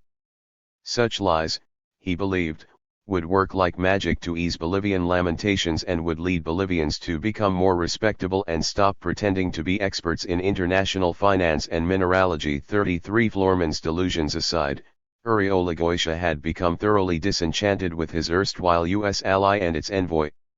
If there was any consolation to be had, it was that the president's term was about to expire, and new elections would bequeath his problems to a successor. The election of 1951. The presidential election set for May 6, 1951 would ultimately reshape Bolivian history and was, in every way, an outgrowth of the selfish, intra-elite bickering that had paralyzed first Herzog's and then Uriolagüe's government. Still, the continuing tin impasse and the vestiges of the August 11 fiasco also guaranteed that the election would be marked by widespread anti-U.S. sentiment and a reinvigorated hostility toward the tin barons and the government they appeared to dominate. Because the Movimiento Nacionalista Revolucionario was permitted to field its own candidates, it would also be a referendum on the sexenio, conducted in a political climate exceptionally favorable to Victor Paz Estensaro and his nationalists. The first to announce his candidacy was Gabriel Gosalve of Uriolagüe's Socialist Party. A former president of the Banco Central and a businessman, Gosalve had resigned his post as ambassador to Argentina at the end of October 1950 to make himself eligible and appeared to have the inside track. He had not only Uriolagüe's support but also, it was rumored, Perón's personal and financial backing. 34 Gosalve hoped to run as the PUR's candidate, but infighting predictably broke out at the party convention in January. The Republican Socialists, the single largest party of the coalition, believed one of its members should be the coalition's candidate. Because Herzog had been a genuine Republican and Gosalve, like Uriolagüe, a socialist, they raised a valid point. Republican Socialist Party chief Waldo Belmonte Poole would have been a natural choice, but the gunshot wounds he had suffered in 1950 forced him to seek extensive medical treatment at Bethesda Naval Hospital. When the Socialists refused to consider another Republican Socialist, Belmonte's party walked out of the convention along with a number of embittered genuine Republicans. The PUR's nomination fell to Gosalve by default. Although the coalition held a virtual monopoly on political power, the jockeying for position among its parties had become so bitter that it splintered completely. 35. The irony, of course, was that ideologically, All three parties were virtually identical on all major issues. Yet they appeared determined to split the vote so thoroughly that no one party or coalition would win a majority. Even as the PURS coalition disintegrated, its members contented themselves with the knowledge that the radical parties would be unable to gain more than a plurality of the vote, guaranteeing that Congress would be able to block their accession to power. This complacency would cost them dearly. Demetrio Canelas, a leader of the genuine Republicans and probably Bolivia's most astute journalist, appeared to be the only observer who recognized the danger that the coalition parties were courting and at one point called for a united front, but to no avail. Although a number of Republican socialists and genuine Republicans remained with the PURS, probably to maintain their positions in Congress, the cabinet, and the party apparatus, others sought a coalition with the Liberals but refused to accept the consolation prize of vice presidential nomination under Liberal candidate and longtime party chief Tomas Elio. The Liberals offered the vice presidency to whoever would join it in a coalition, but when no one rose to the bait, they resorted to petty regionalism by naming a Liberal Crucino to join the Paisano Elio, an elder statesman who was only running because of his duty to take part in the democratic process, on the ticket. For their part, the Phalangists nominated General Bilbao Rioja, who the State Department believed had as much chance of success as the proverbial snowball in hell. Altogether, the candidates inspired little more than tired apathy. When a U.S. diplomat asked a Bolivian girl on the street about the election, she told him it was just the same old names 36. Fearful that Gosolve would launch a Peronist-type regime or push forward with the nationalization of the tin mines, the tin barons recruited Guillermo Willy Gutierrez as their white hope. Supposedly financed by 2 million Boliviano of Carlos Aramia's money, Gutierrez, a volatile former Chaco war hero and revolutionary legend, initially looked like a strong candidate. He had been a leader in the movement to oust Villarroel, an editor of La Razón, a secretary for Aramia, a diplomat, and an active Pirista who had abandoned the party when it towed the Communist Party line. Unable to find a political party willing to sponsor his aspirations, Gutierrez had been forced to create his own, the Acción Cívica Boliviana. Reacting to the parades of trucks adorned with Viva Gutierrez banners, one Bolivian wryly observed that Aramia was the chauffeur of the vehicles. Indeed, ignoring the Liberals, Phalangists, Piristas, and members of other minor parties, the PURS used La Tribuna presses to print handbills denouncing Gutierrez's new party as Aramia contra Bolivia. With no specific agenda, Gutierrez seems to have spent much of his time futilely trying to dissuade voters that he was a puppet of the hated tin barons despite all evidence to the contrary. The U.S. Embassy eventually concluded that Gutierrez threatens neither government nor other nominees and looks more and more like a teenage Don Quixote 37. The MNR predictably nominated Victor Paz Estensaro from exile. Remarkably, in early March, President Uribe granted him permission to return, or at least seemed to. Gosolve had apparently interceded on the MNR chief's behalf, leading many to believe the two had reached a non-aggression understanding. It was far more likely, the U.S. Embassy conjectured, that Uribe planned to have Paz Estensaro arrested when he set foot in Bolivia. As Paz Estensaro was preparing to board a Pan American Grace airplane in Buenos Aires, however, 10,000 supporters gathered to await his arrival in La Paz, the largest crowd seen throughout the entire presidential campaign. Most likely out of fear for the safety of the other passengers, airline executives refused to transport him. But when Paz Estensaro then attempted to board a Braniff plane on April 13, the Bolivian government ordered that airline not to let him. And when Braniff ignored the order, the Bolivian Minister of Government ordered the plane back to Paraguay just as it was about to land in Santa Cruz. 38. Apparently, the president had had a change of heart. 2 days earlier, someone, presumably a movimentista, had blown up an army ammunition dump, and the police reported rumors of a MNR coup set to coincide with Paz Estensaro's return. One U.S. mining corporation took the threat seriously enough to evacuate all U.S. citizens on its staff and to stop all mining rather than permit the workers easy access to dynamite. Although the show of MNR strength at the La Paz airport may well have played a role, President Uribe explained to U.S. diplomats that he had barred Paz Estensaro's return because he feared that relatives of those killed by the Villarroel government would assassinate the MNR chief and that his government would be blamed. Few believed the explanation. At any rate, police fired tear gas into the expectant crowd at the airport, killing a young boy, and arrested between 50 and 100 MNR leaders, some of whom the government imprisoned and others of whom it exiled.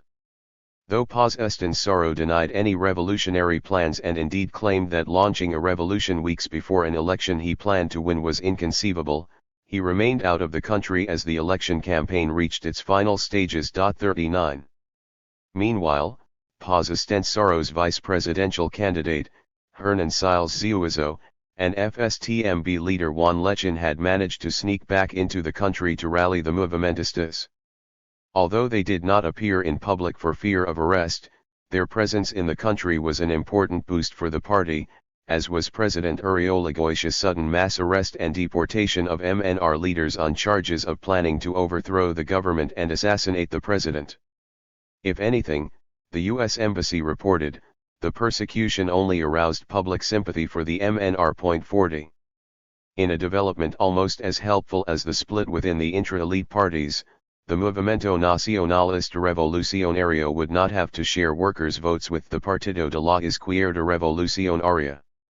The PIR's march towards Soviet communism and extinction as a party had continued unchecked throughout 1950. Once José Arz proclaimed his loyalty to the Soviet Union, his party was doomed. U.S. diplomats noted that hardly a day passes but that word is published of the defection of prominent Piristas unable to stomach the party's new orientation.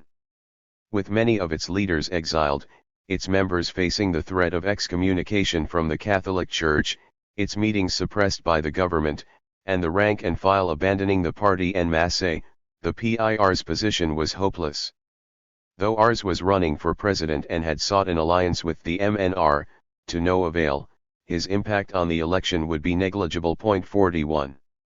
The administration candidate of an unpopular government, Gabriel Gosilva, nonetheless appeared to be the favorite, at least until a desperate diplomatic gambit just weeks before the election.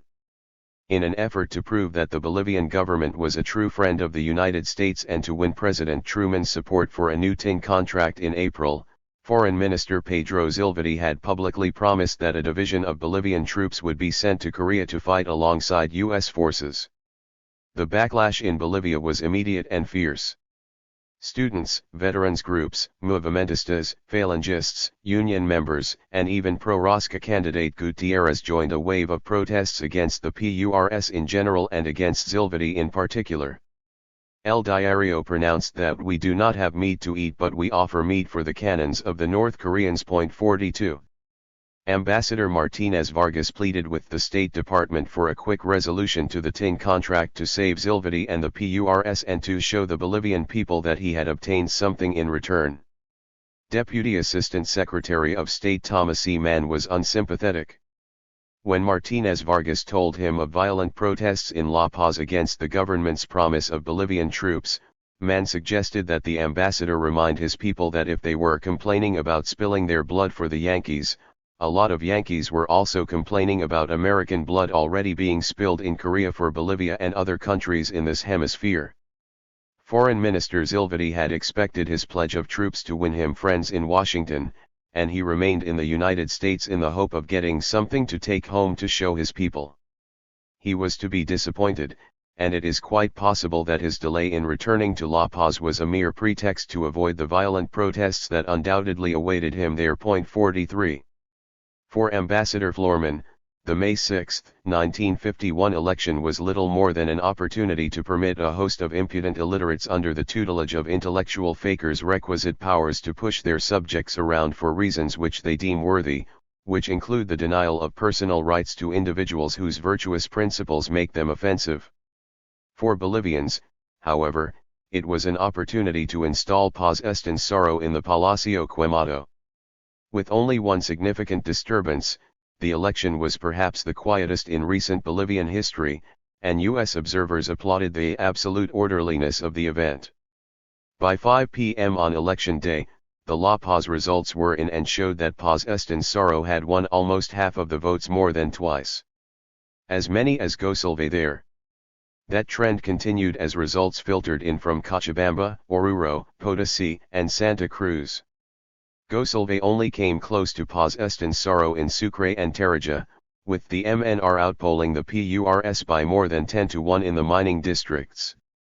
In sum, of the 126,123 votes cast, Paz Estensoro won more than 54,000, Gosilve garnered fewer than 42,000, and Gutierrez, Elio, and Ars won fewer than 7,000 apiece. Although the PURS retained its working majority in the Senate, Lechin and 5 other MNR members emerged as the Senate's second largest faction. 44. Gosilve cancelled his victory parade and conceded immediately as army district commanders flocked to La Paz, fearful that if Paz Estensoro did indeed become president, their heads, either figuratively or literally, would be lopped off. The army hoped that, if a final decision could be postponed until August, when Congress reconvened, the PURS could hand the election to the Falangist Bilbao Rioja, who had managed to win almost 10% of the vote. Liberals proposed a solution whereby Gosilve could be installed as president over a disqualified Paz Estensoro, while Siles Ziuazo would be given the vice presidency to appease the MNR. 45 For his part, the forward-looking liberal Luis Guachala actually suggested that Paz Estensoro be given the presidency so that the MNR would have to reach an accommodation with the military, the establishment parties, and Congress. If denied the fruits of his election victory, Guachala warned, Paz Estensoro would be forced to lean more heavily on extremists like Lechin and to launch a revolution. Guachala's prophetic advice, which at least offered the prospect of preserving some elements of the old order, was universally ignored. 46. President Uribe had pledged that, if Paz Estensoro won an absolute majority, he would turn the presidency over to him, but he clearly had no intention of doing so under any circumstances and instead appealed to Washington for assistance. Foreign Minister Zilvedi laid it on thick about the MNR being communist, reminded the State Department of its Truman Doctrine pledge to support anti-communist governments, and claimed that the Soviets were on the verge of making Bolivia their first satellite state in the Western Hemisphere. Ambassador Martinez Vargas compiled a folder of documents for the State Department that he believed were irrefutable proof of the alliance between the Nazi-fascist and communist totalitarian forces. 47. The most interesting of these was a statement from the executive secretary of the Bolivian Communist Party that Paz Estensoro had never made any anti-Soviet declarations. Embassy officials concluded that, odd as it may seem, the communists seemed to have become a tool of the administration diehards intent on putting Gosilve into the presidency at any cost. Indeed, Assistant Secretary Miller found the ambassador's documents to be rather flimsy and easily discounted. Unable to convince the State Department of a communist menace that warranted intervention, Foreign Minister Zilvedi and Ambassador Martinez Vargas tried once again to blame Perón. This gambit also failed miserably. Every U.S. report suggested that, if Perón supported anyone, it was Gosilve.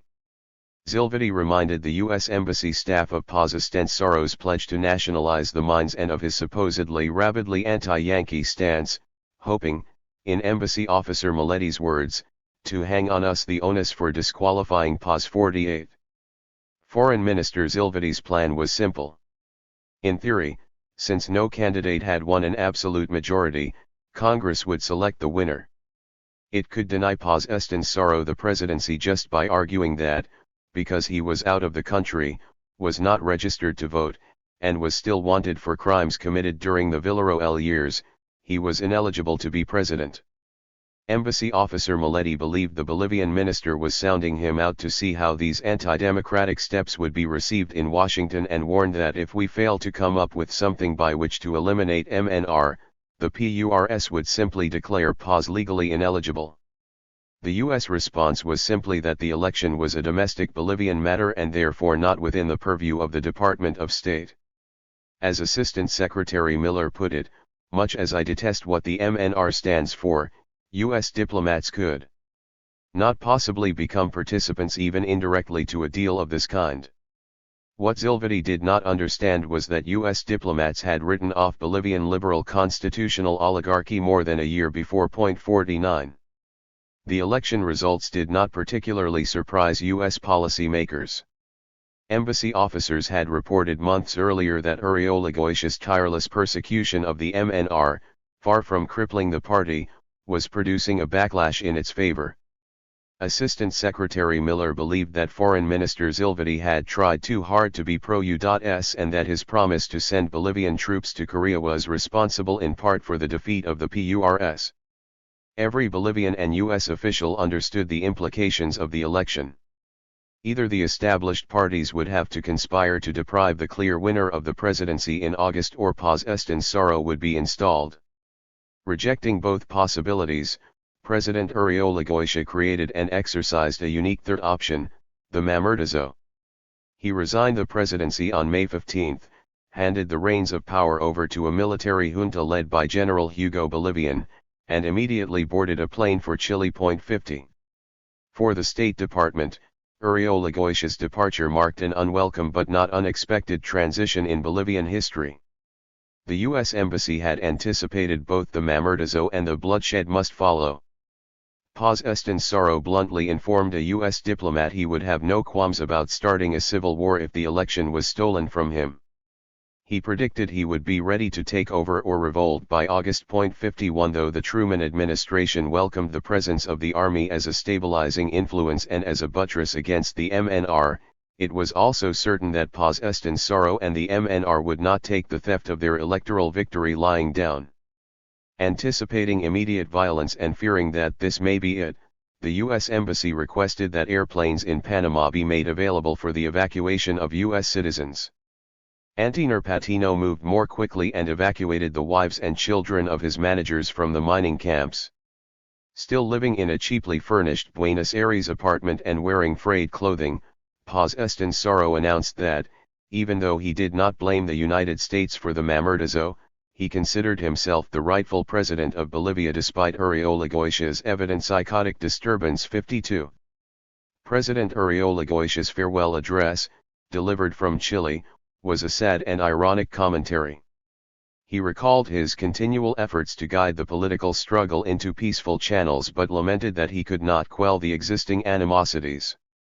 He called upon Bolivians to gather around the national flag and support the junta, for only in its patriotic hands could democracy and our republican institutions be preserved from the Argentine-funded fascist communist forces. 53. For elder statesman Demetrio Canelas, Uriolagüe's fall was the natural outgrowth of the PURS's policy of vengeance against the MNR and its unwillingness to confront the true problems of the nation.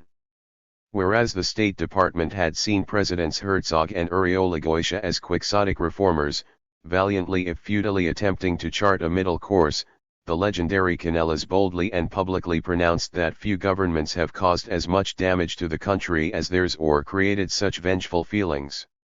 Canelas tellingly pointed out that, even though the MNR had failed to win 50% of the vote, candidates opposed to the Uriolagüe government had won almost 70%. 54.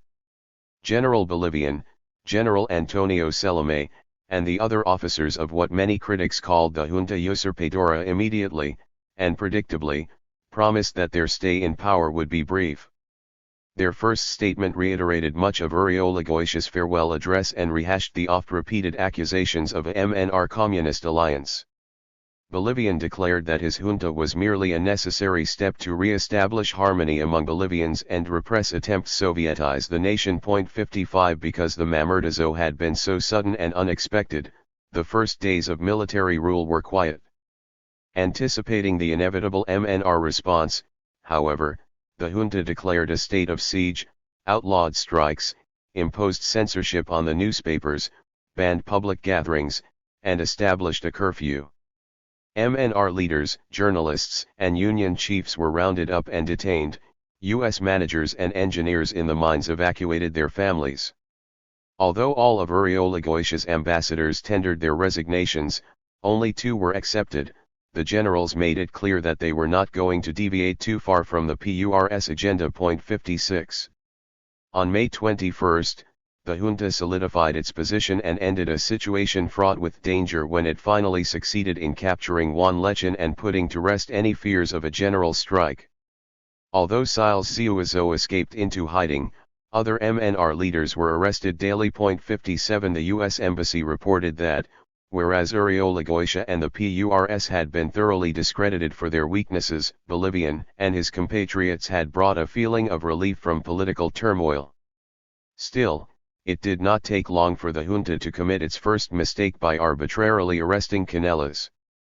The crotchety, at times cantankerous Canelas had simply expressed a fairly common opinion that the MNR had earned the opportunity to govern. His arrest signaled the onset of a brand of high-handed and arbitrary military rule that nearly all Bolivians hoped to avoid.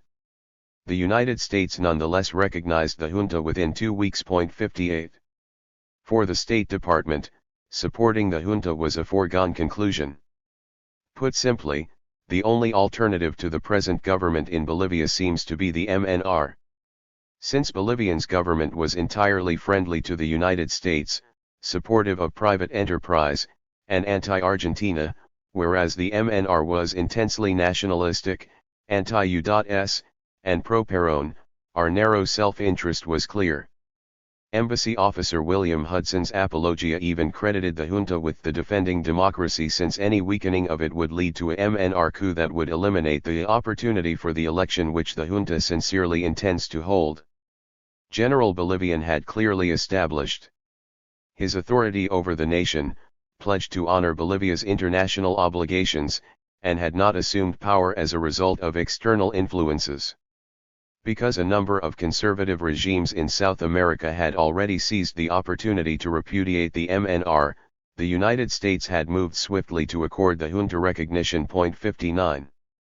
No mere caretaker, General Bolivian signed an agreement with the United Nations in October to fully implement the findings of the Keenley-Zide report, in what Embassy officer Maletti called the most portentous event since Villarroel's assassination.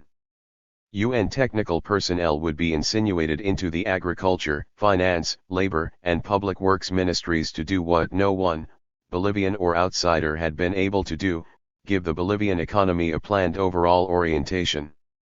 Just as Wall Street executives of the Klein mission were transforming General Adria's Peru, so UN technocrats hoped to transform General Bolivian's Bolivia. On the other hand, diplomatically asserting that Bolivian troops were better used defending the strategic resources of the Western Hemisphere, Bolivian quickly backed away from Zilvadi's pledge to send troops to Korea. Point 60. The problem faced by the junta was how to get power back into civilian hands without putting it into Paz Estensoros. Although some in the junta sought early elections, the complete paralysis and disunity of the established parties made it almost certain that any new election would yield another, possibly even more decisive MNR victory. The tentative solution that the army eventually settled upon was a new voter registration drive to be held in May 1952 to purge the rolls of movimentistas, followed by a congressional election that October. The newly seated Congress would select a president for the nation. Point 61. Though the timeline was not what the State Department desired, the junta's proposed solution gave U.S. diplomats a pretext for continuing to call General Bolivian's regime an American republic. The U.S. Embassy's epitaph for the Uriolagoitia presidency praised its well-meaning and well-intentioned policies but condemned the wage increases the president had mandated and his counterproductive persecution of the MNR. In the end, U.S. diplomats believed that those people of Bolivia who value freedom and the free expression of the people's choice owe the president a debt of gratitude for his hands-off policy regarding the election. Still, the results of that election were nothing short of a catastrophe for the traditional political parties, the United States, and Bolivian liberal constitutional oligarchy. When given the opportunity, a clear plurality of the voting public had chosen Paz Estensoros' alternative and, in effect, granted the MNR a mandate.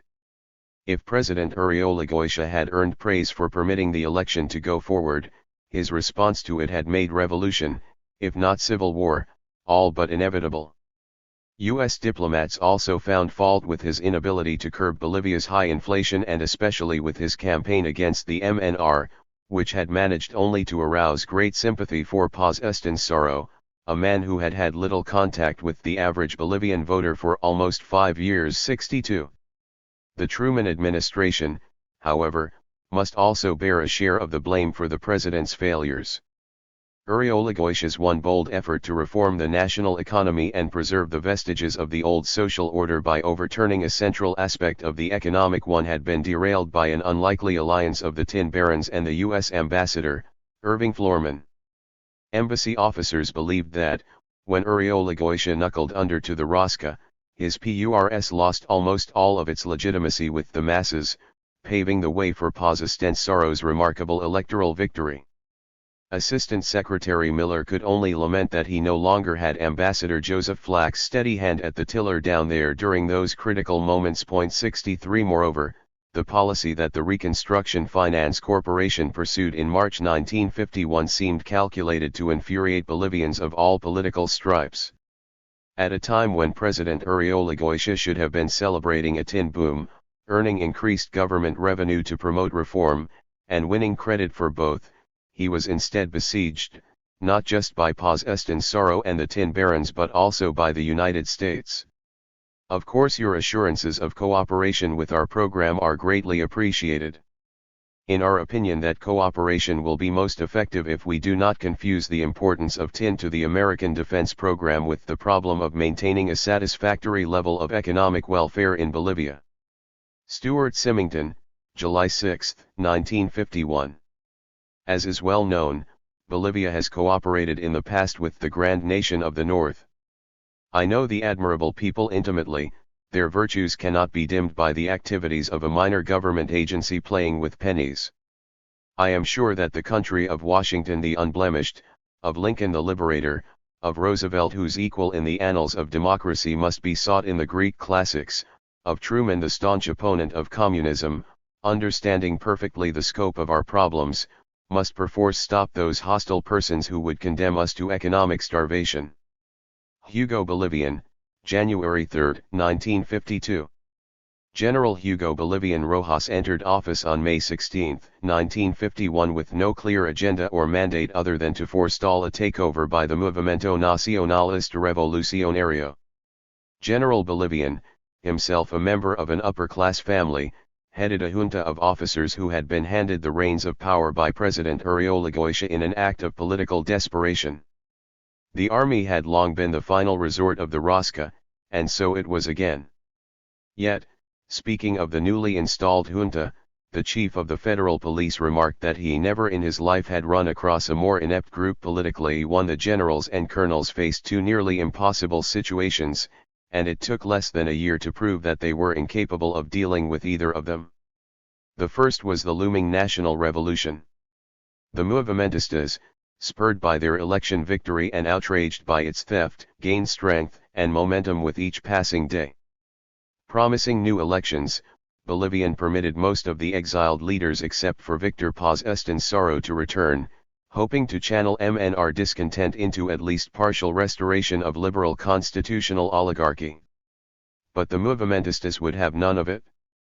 State Department officers had years before resigned themselves to the inevitability of a military government but believed that the enlightened authoritarianism they expected from Bolivian would be preferable to the weak, vacillating democracy of the last 5 years. The military, at least, would be able to effectively repress the MNR and to resist the popular pressures that had so troubled Presidents Herzog and Uriolagüe.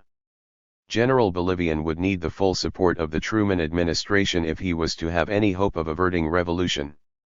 It soon became clear, however, that Senator Johnson and the new chairman of the Reconstruction Finance Corporation, W. Stuart Symington, far from supporting the new regime, were determined to beat Bolivia to its knees and impose upon it the lowest tin price they could. Bolivian would never enjoy the benefits of a true tin contract throughout his 11 months in the Palacio Quemado. By the time President Truman finally removed Chairman Symington in early 1952 and put an end to the RFC's campaign against Bolivia, it was too late. while thousands of tons of tin concentrate sat unsold and unshipped on the docks of Antofagasta and Arica, and food shortages racked Bolivian cities. Paz Estensoro and the MNR would launch the national revolution. Stuart Symington's RFC. In the end, RFC chairman Stuart Symington turned out to be almost as dangerous to General Bolivian's junta as Paz Estensoro. Appointed on May 7, 1951 to clean up the scandal-plagued agency, Symington had long been one of the most fiscally aggressive of the defense planners. He believed that overpaying for tin was nothing short of a crime. If America is exploited in the prices it is forced to pay, he thundered, may we not be laying the foundation for the ultimate destruction of our free enterprise system? In short, Symington took the battle for tin personally. Although most of the RFC's directors had been pleased to bring the price of tin down to $1.50 per pound, by the middle of June, the agency had driven the Singapore price down to just $1.06. Chairman Symington was aiming for a pre-Korean War price of 74 cents per pound. He proudly reported that the RFC's efforts were saving U.S. taxpayers tens of millions of dollars per year and could save even more. 3 He offered the Bolivians a 6-month contract for just $1.03 and deemed this to be most generous, representing as it did a 32% increase over the pre-Korean War price. There could be no doubt that the chairman was completely unconcerned about the impact this would have on the Altiplano. For his part, Ambassador Martinez Vargas refused even to forward the offer to his superiors. 4. Hoping to educate the defense planners on the dire consequences of their policies, U.S. diplomats arranged for a joint State Department, RFC mission to La Paz to study the tin industry. Notably, Chairman Symington and Senator Johnson insisted that the mission's sole purpose was to find out the true cost of tin production, not to study what the price of tin should be. At the end of June, State Department officer Roland Atwood accompanied Symington's personal assistant, George Weaver, and an RFC mining engineer to La Paz, where they spent weeks meeting with government officials, bankers, the tin barons, most of the medium tin mine owners, a large representative group of the small mine owners, and a number of labor leaders. 5. Atwood found the situation in La Paz to be tense and in many ways desperate. Interruptions and fluctuations in RFC tin purchases had left all but the largest companies hanging in thin air. As tin production slowed or even stopped, up to 50% of the nation's tin miners were thrown out of work. With little foreign exchange coming into the country, imported food was becoming scarce, and the prospect of a catastrophic general strike loomed larger by the day. According to State Department officer Atwood and Embassy officer Thomas Maletti, nothing short of the survival of General Bolivian's government was at stake. They pleaded for a stopgap agreement with the RFC that would permit the small and medium mine operators to resume their normal operations. Not surprisingly, Ambassador Floorman disagreed, asserting with his inimitable logic that, because revolutions always begin against a tyrant, and there is no tyrant in Bolivia at this time, there could be no revolution. 6. The RFC had reached somewhat different conclusions. Whereas Antonio Patino and Carlos Aramilla claimed that inflation had driven the costs of their imports up by 30 to 40% in the previous year, Symington's lieutenant, E.C. Welch, concluded that the correct figure was closer to 21%. Welch argued that the average pre-Korean War price for Bolivian tin should probably be 83 cents per pound, and that the tin barons could only guess at what taxes and exchange restrictions would cost them for the next year. He was willing to concede the Bolivian government the right to levy export taxes, but insisted that these should be reasonable and not subsidized by the U.S. government through an inflated tin price. The more than 100% tax increase that, he believed, President Uribe had imposed since the Korean War certainly did not qualify as reasonable. Welch further suggested that if Bolivian tin producers closed the least efficient 10% of their mines, their average production costs would decrease by approximately 3.5 cents per pound.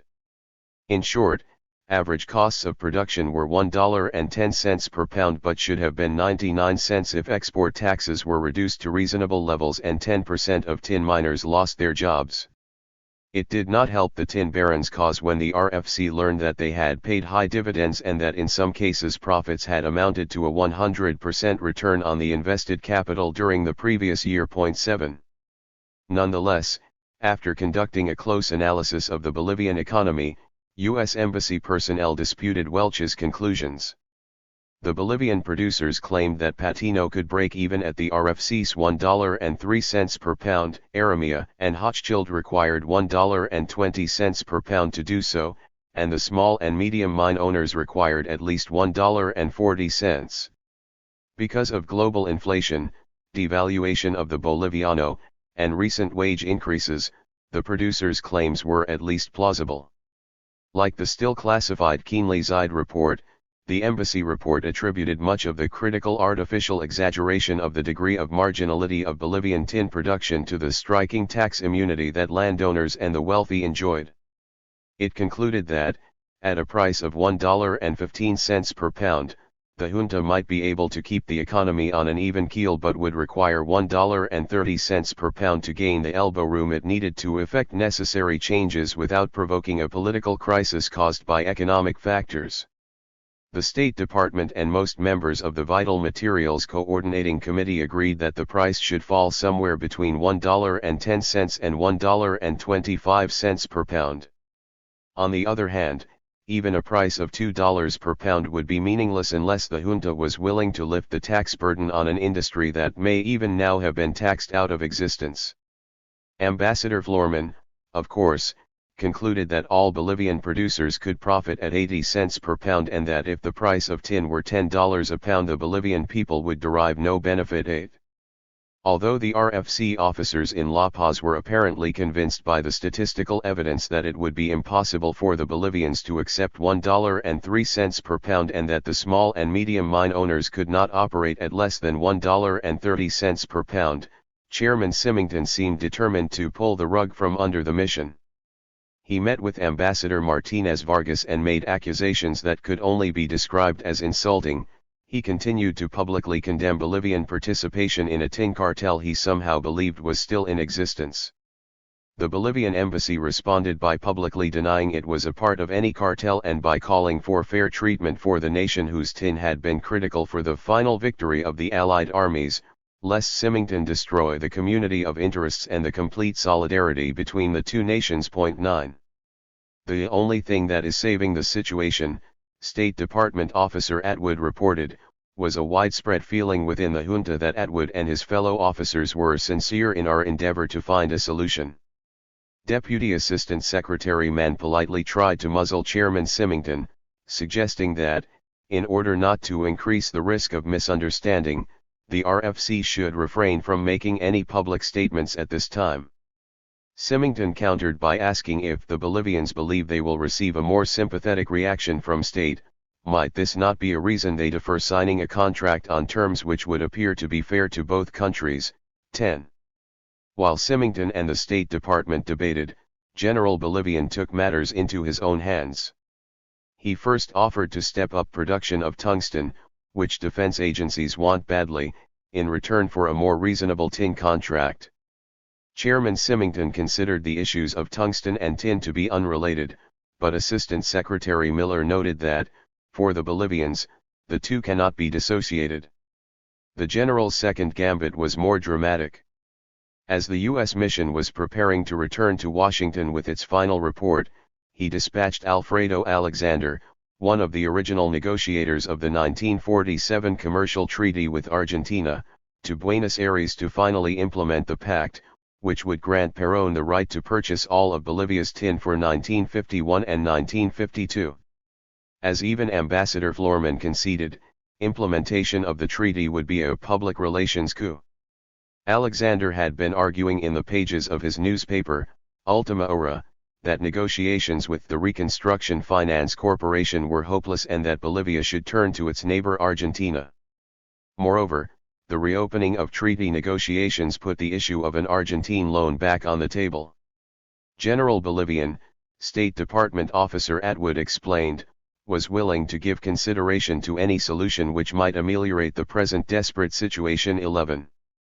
Although Bolivian officials privately assured Atwood that they did not intend this step to be a threat to the United States and there was little chance that the Argentines, almost as bankrupt as the Bolivians, were in any position to implement the treaty, the very idea of Bolivia turning to the Peronistas was disquieting. There is a growing demand on the part of the public for some sort of action, Atwood reported, and State Department assurances could no longer be counted on to ward off Bolivian resentment. Moreover, if Argentina did come to Bolivians' rescue, Perón might be able to dig up enough exchange to take a large hunk of what is available.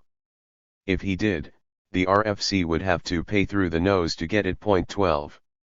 Well aware that the Argentines might again throw a monkey wrench into U.S. tin procurement and that the U.S. stockpile was dwindling, the RFC softened its stance. For the RFC Swelch, the most important thing is to obtain tin, and a few cents difference no longer made that much of a difference. Since we have already shown the producers that we will not be held up for exorbitant prices, any agreement in the neighborhood of $1.09 per pound would cement the world price at that level, whereas a reduction to $1.03 would be of only psychological value. 13. On July 9, urgently seeking a stopgap to salvage the deteriorating situation in La Paz and to replenish the U.S. tin stockpile, Chairman Symington asked Secretary Acheson to tell him what price the State Department thought he ought to pay to Bolivia and promised that he would pay it. Symington wanted to pay just $1.03 per pound, but Atwood, Weaver, and the others who had gone to La Paz suggested that $1.20 would be more appropriate. State Department officer Winthrop Brown calculated that mathematically the midpoint between $1.20 and the RFC's offer of $1.03 per pound would be about $1.12. Symington agreed on the spot to make an offer at that price to Ambassador Martinez Vargas, believing that it would probably be satisfactory to the Johnson Committee, and Secretary Miller promised to press the Bolivian not to adopt an arbitrary and adamant attitude. 14. When a rumor surfaced that Carlos Aramilla, Mauricio Hochschild, and Antenor Patino were meeting in Paris and planned to reject the U.S. offer of $1.12 per pound, U.S. diplomats moved quickly. They sought out one of Hochschild's executives in New York and informed him that this offer was the very best that the United States could make at this time and warned that if it was not accepted, there might be political and economic collapse in Bolivia. 15. Of greater concern to the Bolivians were fears that the stopgap $1.12 price would become the permanent price.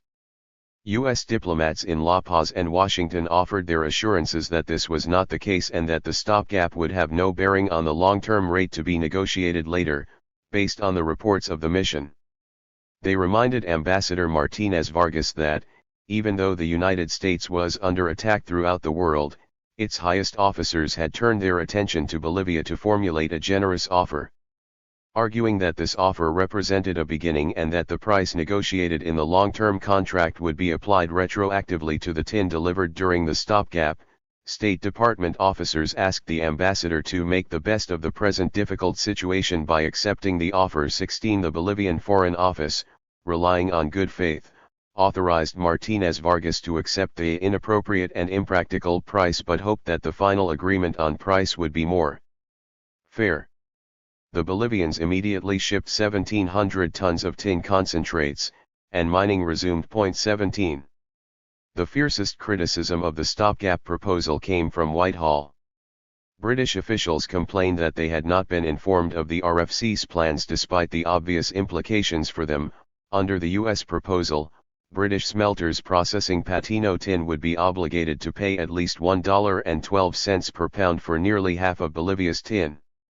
Not only would the new price be a financial drain, but the Malayans would also demand a revision of their contract with the Ministry of Supply to match Patino's. The Financial Times denounced the deal as a desperate device to prevent Bolivian mine shutdowns and price discrimination.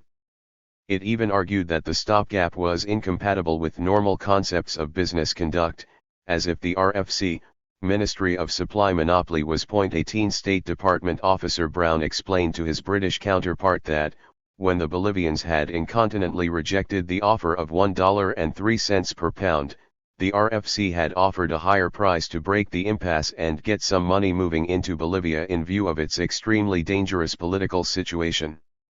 Besides, Antonio Patino had publicly stated that he could make money at $1.03 per pound, and it should not be too difficult for the UK to force his price down to that level. Although Secretary Acheson conceded that we should have told what we were doing, he was quick to note that only the RFC's action had permitted the British to get tin for anything less than $1.80 per pound in the first place. 19 The stopgap temporarily stanched the economic bleeding in Bolivia and encouraged the junta, but it soon became clear Chairman Symington and Senator Johnson intended to torpedo the deal. The tin impasse of 1951.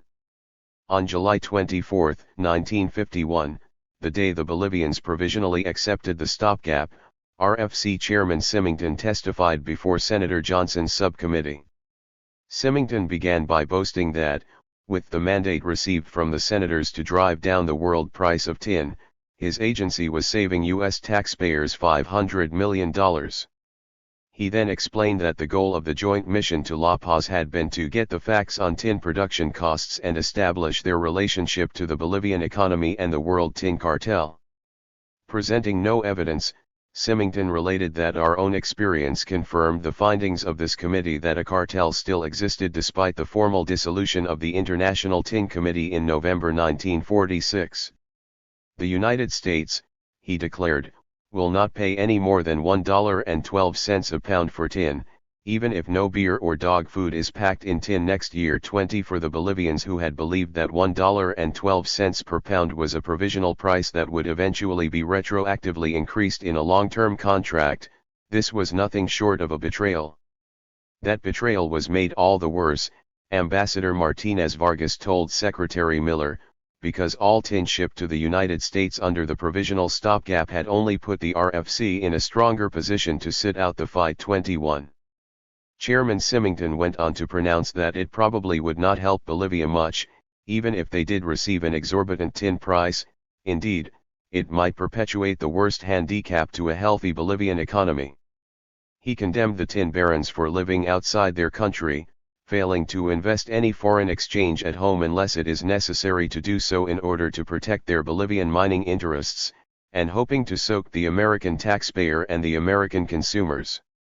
Furthermore, he accused the Bolivian government of deliberately falsifying its statistics and blamed it for trying to support an entire nation on one product. The true fault lay with those Bolivians who looked to the United States for a high tin price in order to avoid facing up to their responsibilities. If the United States allows itself to be exploited, it might well lose what we are fighting for in Korea, because we are laying a foundation for the ultimate destruction of free enterprise through heavy and unnecessary taxation. If the Bolivians included taxes in their computation of a fair price, they were asking for nothing less than a key to the United States Treasury. 22 No monetary measure, Welch told Symington, can be placed upon the loss of prestige which would result from a complete defeat in our effort to buy at a fair and reasonable price. Symington's tirade won bipartisan praise in the Senate but elicited a very different reaction in Jakarta, Kuala Lumpur, and especially La Paz. 23. Anticipating the inevitable firestorm, Secretary Acheson ordered the embassy staff in La Paz to refrain from any comment to the public, producers, or the government in the wake of Symington's bombast. Even the British, who were among the beneficiaries of Symington's campaign, noted that matters are not, of course, helped by the sort of statements he had issued. Although Embassy Officer Maletti believed that the junta showed admirable discretion by refraining from comment, Chairman Symington had led the Bolivians to question our bona fides and good faith. Ambassador Martinez Vargas deemed Symington's statements to be an outrage. 24 The Bolivian press damned the Yankees with one voice. One La Paz columnist sarcastically nominated Symington for a Stalin Prize for brilliant anti-U.S. propaganda. Assistant Secretary Miller's feeble defense to liberal statesman Luis Guachala was an outright lie. Symington had been badly misquoted by the press and that the people and government of Bolivia could be assured of his good faith. Guachala, of course, believed none of it and warned that sympathy towards the U.S. is disappearing in Bolivia, but what is more grave is that faith in American democracy may be lost. 25. A spokesman for Carlos Aramia openly assailed Chairman Symington's statements in La Razón, asserting that it was not his place to criticize the Bolivian political economy, while Antonio Patino's general manager condemned the unjust and uneconomic pricing policies of the RFC. Tin would, he claimed, be approximately $1.40 per pound if its price had mirrored those of other metals and the RFC had not undertaken its unilateral action. If the general manager received only $1.12 per pound, he would be forced to shut down or cut back production from all but one of the Patino operations, which could well cause the downfall of the government and bring about chaos. It was, however, easy to understand why Chairman Symington and Senator Johnson had unfairly targeted the tin producers, the general manager explained, since producers of other metals are represented in the United States and have a political voice. Hochschild's vice president agreed wholeheartedly. 26. Just a week after Chairman Symington's testimony, the junta retaliated. Its Office of Press, Propaganda and Information released a pamphlet entitled The Bolivian Tin Trap, a denunciation of plutocratic Yankee shareholders who enslaved Bolivians and sought to transform the nation into an economic colony of Wall Street. Symington had managed to incite an ultra-conservative military regime to issue official publications singing the praises of Peronist social capitalism and echoing Marxist denunciations of the United States. An oblivious Ambassador Florman reported that the Bolivian government is much pleased by the prevailing tin price established by Mr. Symington, in whom they, as well as the Bolivian people, have implicit confidence. More accurately, Embassy Officer Maletti reported that it was impossible to get cooperation from anyone in the Bolivian government because of what it called the intransigent, arbitrary, unilateral depressing of the tin market by the RFC to the detriment of the interests of the Bolivian government and producers. 27. When approached by Ambassador Martinez Vargas, Chairman Symington did indeed privately back down from his bombastic pledge not to pay a cent above $1.12.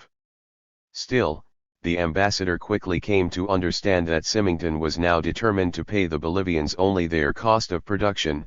Once he determined what that was. 28 By mid-August, however, both the RFC and Secretary Acheson were threatening to withdraw the U.S. offer because the Singapore price had fallen below $1.12 per pound.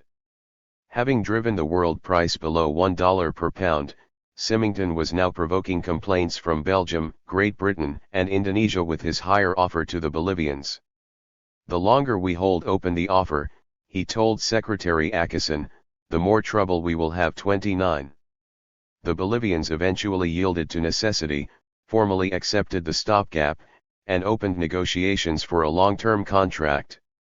Chairman Symington, who had no intention of paying the Bolivians any more than $1.12 per pound, presented the findings of the joint mission to La Paz as proof that the Bolivians could produce tin at that price after all. The RFC had skewed the mission's statistical evidence by factoring the Patino mine's ultra-rich veins into its calculations for an average cost of production to produce a deceptively low figure that would guarantee profits for the Patino mines but force other mines to produce at under cost or close down. The agency failed to account for inflation either in the prices of other metals or in the goods purchased by the Bolivians. It ignored the fact that Bolivia had refused to sell a single pound of tin at the RFC's fair price of 72 cents. Worse yet, by taking early 1950, a time when Bolivia was suffering from a severe fiscal crisis owing to the low price of tin, as the basis for its calculations, the agency implied that the nation should exist on the brink of economic collapse in a perpetual state of social unrest. In other words, the RFC was attempting to impose a price that the Bolivians had never accepted and that had already caused a severe crisis for President Uribe. 30. Ambassador Martinez Vargas and the tin producers still held out hope for $1.50 per pound and met in September to coordinate their strategy. In early October, they prepared a memorandum for Chairman Symington designed to dispel his misconceptions. The tin producers pointed out that in no other negotiations between any nations for any other goods were the average production costs the basis for negotiation. Moreover, not only were Patino's costs much lower than all other tin producers, but also none of his tin even went to the United States. The producers claimed, falsely, that there had been no tax increases in years and, more credibly, that their labor costs had risen by 70%. Whereas the East Asian colonies benefited from cheaper labor, easier access to alluvial tin, and Marshall Plan funds allocated to the imperial powers, Bolivia had spent the last 5 years exhausting its best minds to reduce production costs. Even Senator Johnson had admitted the previous year that the Bolivians were entitled to a higher price than their East Asian rivals. In most of their memorandum, however, the producers focused on wartime and post-war inflation. Using statistics compiled by the Bulletin of the National Association of Purchasing Agents, they showed clearly that, since 1939, the costs of all commodities had increased by 288%, and those of some goods purchased heavily by Bolivia, such as livestock and coarse textiles, had increased by 400 to 500%. If the cost of tin had increased as much as those of other commodities, it should be priced at $1.44 per pound before transport and smelter expenses, and if it was compared directly with copper and zinc, it should be priced at $1.68 per pound. Unimpressed with the Bolivian analysis, the RFC publicly announced that it had to unscramble the tin producers' arithmetic before commenting further. 31. When 2 days of meetings failed to budge Chairman Symington, Ambassador Martinez Vargas finally threw up his hands, informing his superiors that there was no point in any further negotiations. Symington simply ignored the Bolivian statistics and discounted the current Singapore tin price as an artificial one resulting from manipulations of the producers' cartel. Any step on our part, Martinez Vargas and Guachala agreed, will do nothing but weaken our cause. In withdrawing from the negotiations, the Bolivians hoped that confidential discussions with the State Department would eventually break the logjam. 32 For his part, however, Assistant Secretary Miller felt it important that we discourage any idea that the Bolivians could play us off against the RFC, if only because of the tendency of the RFC to engage in demagogic maneuvers against us with Senator Johnson. 33. Embassy officer Maletti openly sided with the Bolivians, protesting that someone has to break the ice, so why the hell cannot we be the ones to do it, and that by being so cold-blooded and hard-hearted, the United States was encouraging revolution or even a turn toward the Soviet bloc. He reported that extremely pro-US but thoroughly disillusioned Bolivian leaders are going around long-faced and openly wondered how long it would take them to simply say to hell with the US. Even worse, Bolivians were starting to see the movimentistas as martyrs instead of tyrants. With tin prices tobogganing, the junta and the United States were facing vehement, even vitriolic criticism from every segment of Bolivian society. 34. Whatever U.S. diplomats thought, Chairman Symington and his fellow bulls in a tin shop had no intention of deviating from their maddening course.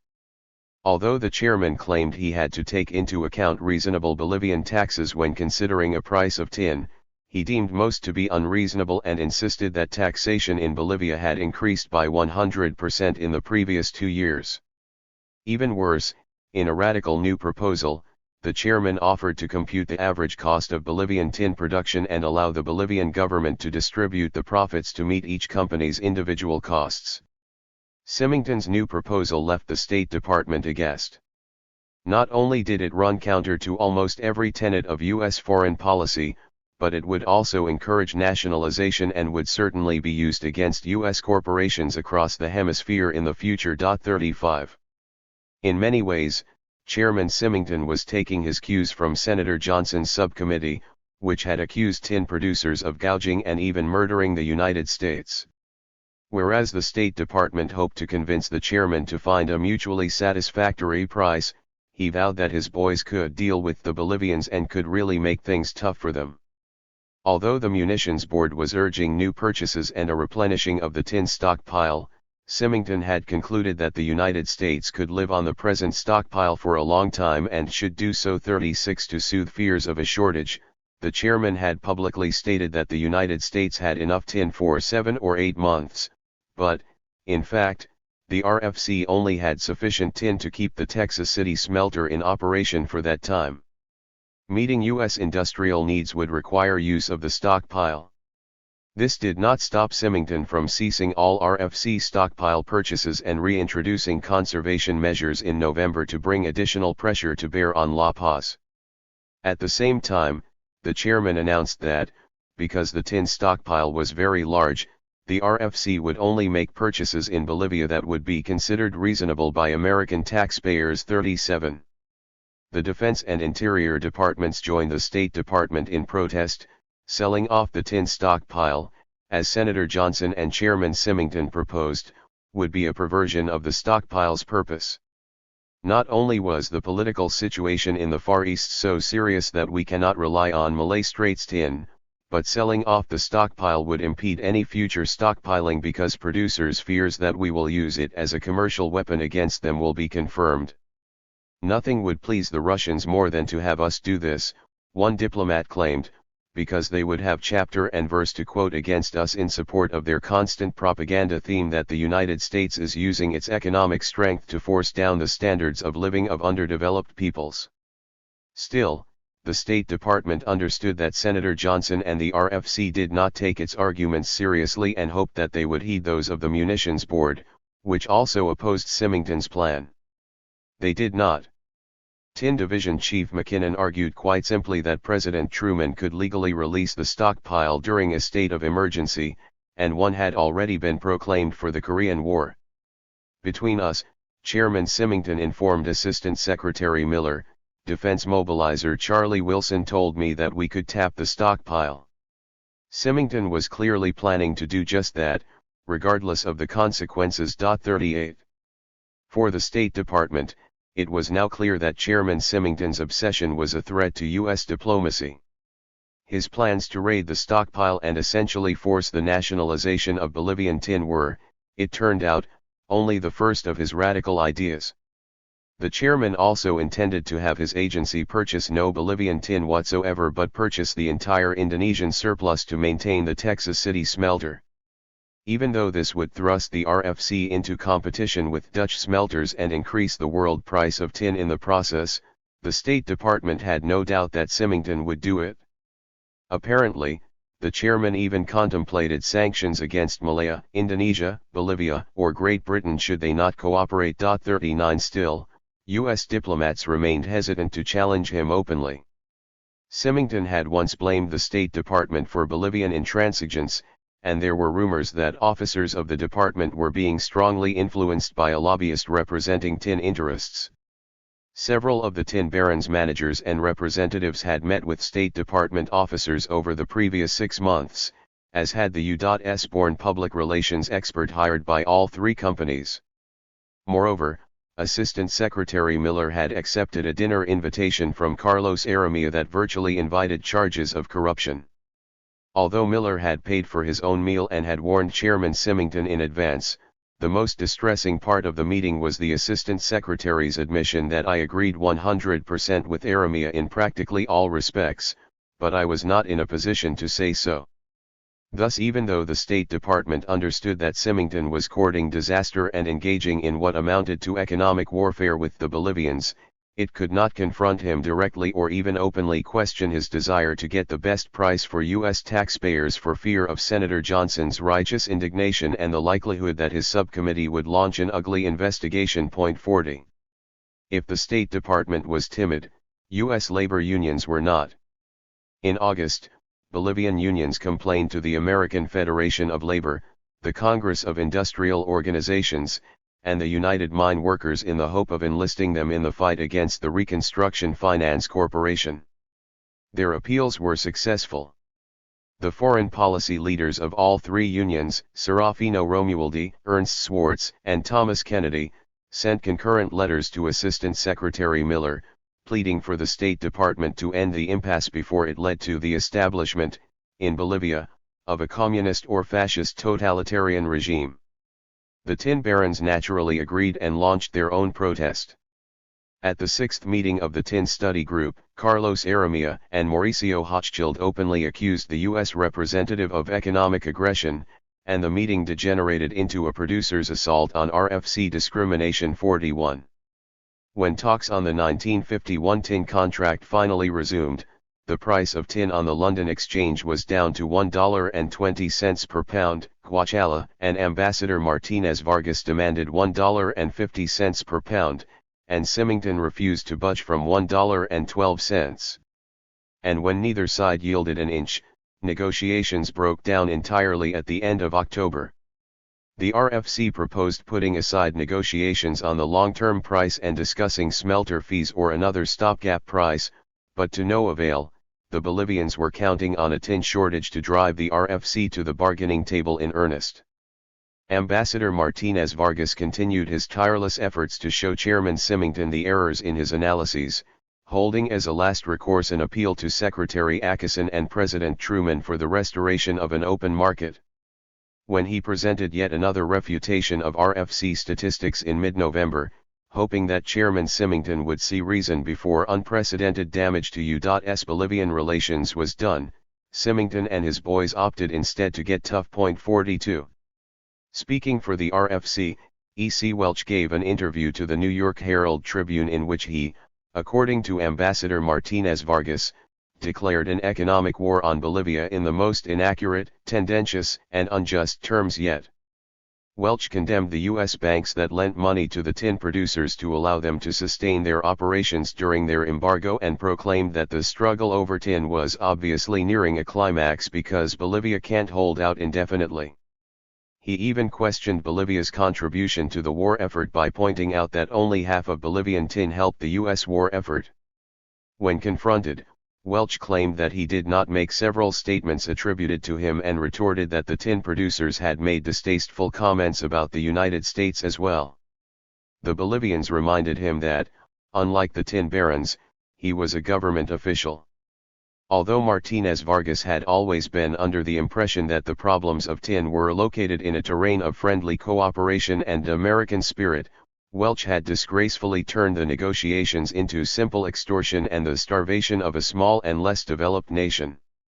In any event, the ambassador concluded, the Bolivians now understood that they were engaged in an economic battle not just for our country, but also for all of the continent, a battle that would make trouble for the United States throughout Latin America.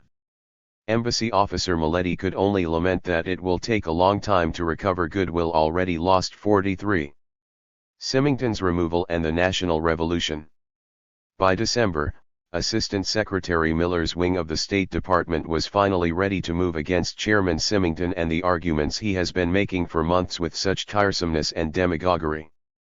There is no problem, Miller wrote to Ambassador Claude Bowers in Chile, that has worried me as much as the tin problem. The Assistant Secretary was furious that Symington, in flagrant violations of his agreement to cease fighting this issue in the press, was placing Bolivia morally behind the Iron Curtain, to the detriment of our foreign relations. At one point, apparently unaware of the Assistant Secretary's sympathies, Symington had even tried to recruit Miller to convince Aramia to accept the RFC's price. By the end of 1951, the need to break the tin impasse was becoming urgent. 44. Also in December, the Bolivian Foreign Office started to make good on Martinez Vargas's threat. Bolivia would make trouble for the United States by enlisting the other nations of Latin America in its cause. The tin barons had pressed Under-Secretary of Foreign Affairs Escobedo Daza Andarza to invoke the Organization of American States Charter, but he had resisted, believing that such an appeal would only be laughed at. When Daza Andarza was transferred to an embassy abroad, however, his successor evidently yielded to their pressure. For its part, Bolivia's government sent an 8-chapter circular to its embassies across South America with orders to distribute it to the press and chancelleries. The purpose in highlighting the RFC's tactics was to prepare the way for a Bolivian complaint before the OAS charging the United States with economic aggression. The Bolivian arguments found fertile ground. A Colombian journalist contrasted the billions the United States was spending in Europe and Asia with the irritating stinginess of the little-seen good neighbor policy. Ecuadorian President Galo Plaza Lasso was sympathetic but thought that the Bolivians had handled the situation very awkwardly. He found it impossible to believe that the U.S. government would permit, much less contribute to, the total collapse of the Bolivian government and thought the Bolivians had done the wrong thing in trying to scare the United States into action. He nonetheless conceded that the junta was at the end of its rope. 45. Peronist newspapers in Buenos Aires denounced Bolivia's being crucified by rapacious imperialism and capitalized on this opportunity for whipping up anti-U.S. sentiment in one of the most violent press campaigns against the U.S. recently. When combined with Peruvian complaints about U.S. tariff policies on tuna and the allegedly raw deal being given to Chilean copper, it seemed that our government's financial chickens are coming home to roost, as this minor but increasingly vexatious problem was rapidly growing worse. 46 Perón, in particular, was most sympathetic to Bolivian efforts to unite the South American nations exporting raw materials. Great Britain had acted as Europe's sole purchaser for Argentine meat and wheat for years, and the Marshall Planners had punished Argentina much as the RFC was punishing Bolivia. If the Bolivians brought their case before the OAS, Perón pledged his full support against the arbitrary purchasing monopolies maintained by Great Britain and the United States. "Today for me," he exclaimed to the Bolivian ambassador, "tomorrow for you would be the rallying cry for the nations of South America united against Anglo-American imperialism." 47. The junta, understanding that it was now in an open fight for its life, proceeded on all fronts against Chairman Symington. Bolivian diplomats attempted to peddle their tin in France and Great Britain. The British firms were not interested, and the French, mindful of their obligations to and dependency upon us, had little interest, either, embassy officer Maletti reported. The Bolivians denounced the RFC on the floor of the UN General Assembly and even cultivated allies in the U.S. Congress. 48 Two Congressmen, Abraham Moulter of New York and Clinton McKinnon of California, traveled to La Paz in December to meet with the tin producers and the junta.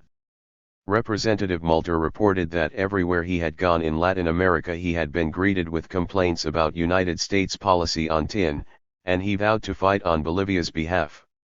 Moulter refused to meet with Chairman Symington, whom he believed to be so intransigent that he could see no useful purpose in sitting down with him. When Senator Johnson tried to quiet down the congressman, Moulter arranged an appointment directly with President Truman to urge him to break the impasse on tin. 49. As the chorus against Chairman Symington grew louder, Assistant Secretary Miller made his move. He had apparently concluded, only by bypassing Secretary Atchison, who was preoccupied with the Korean War and with McCarthyite attacks, and involving President Truman could the RFC be brought into line.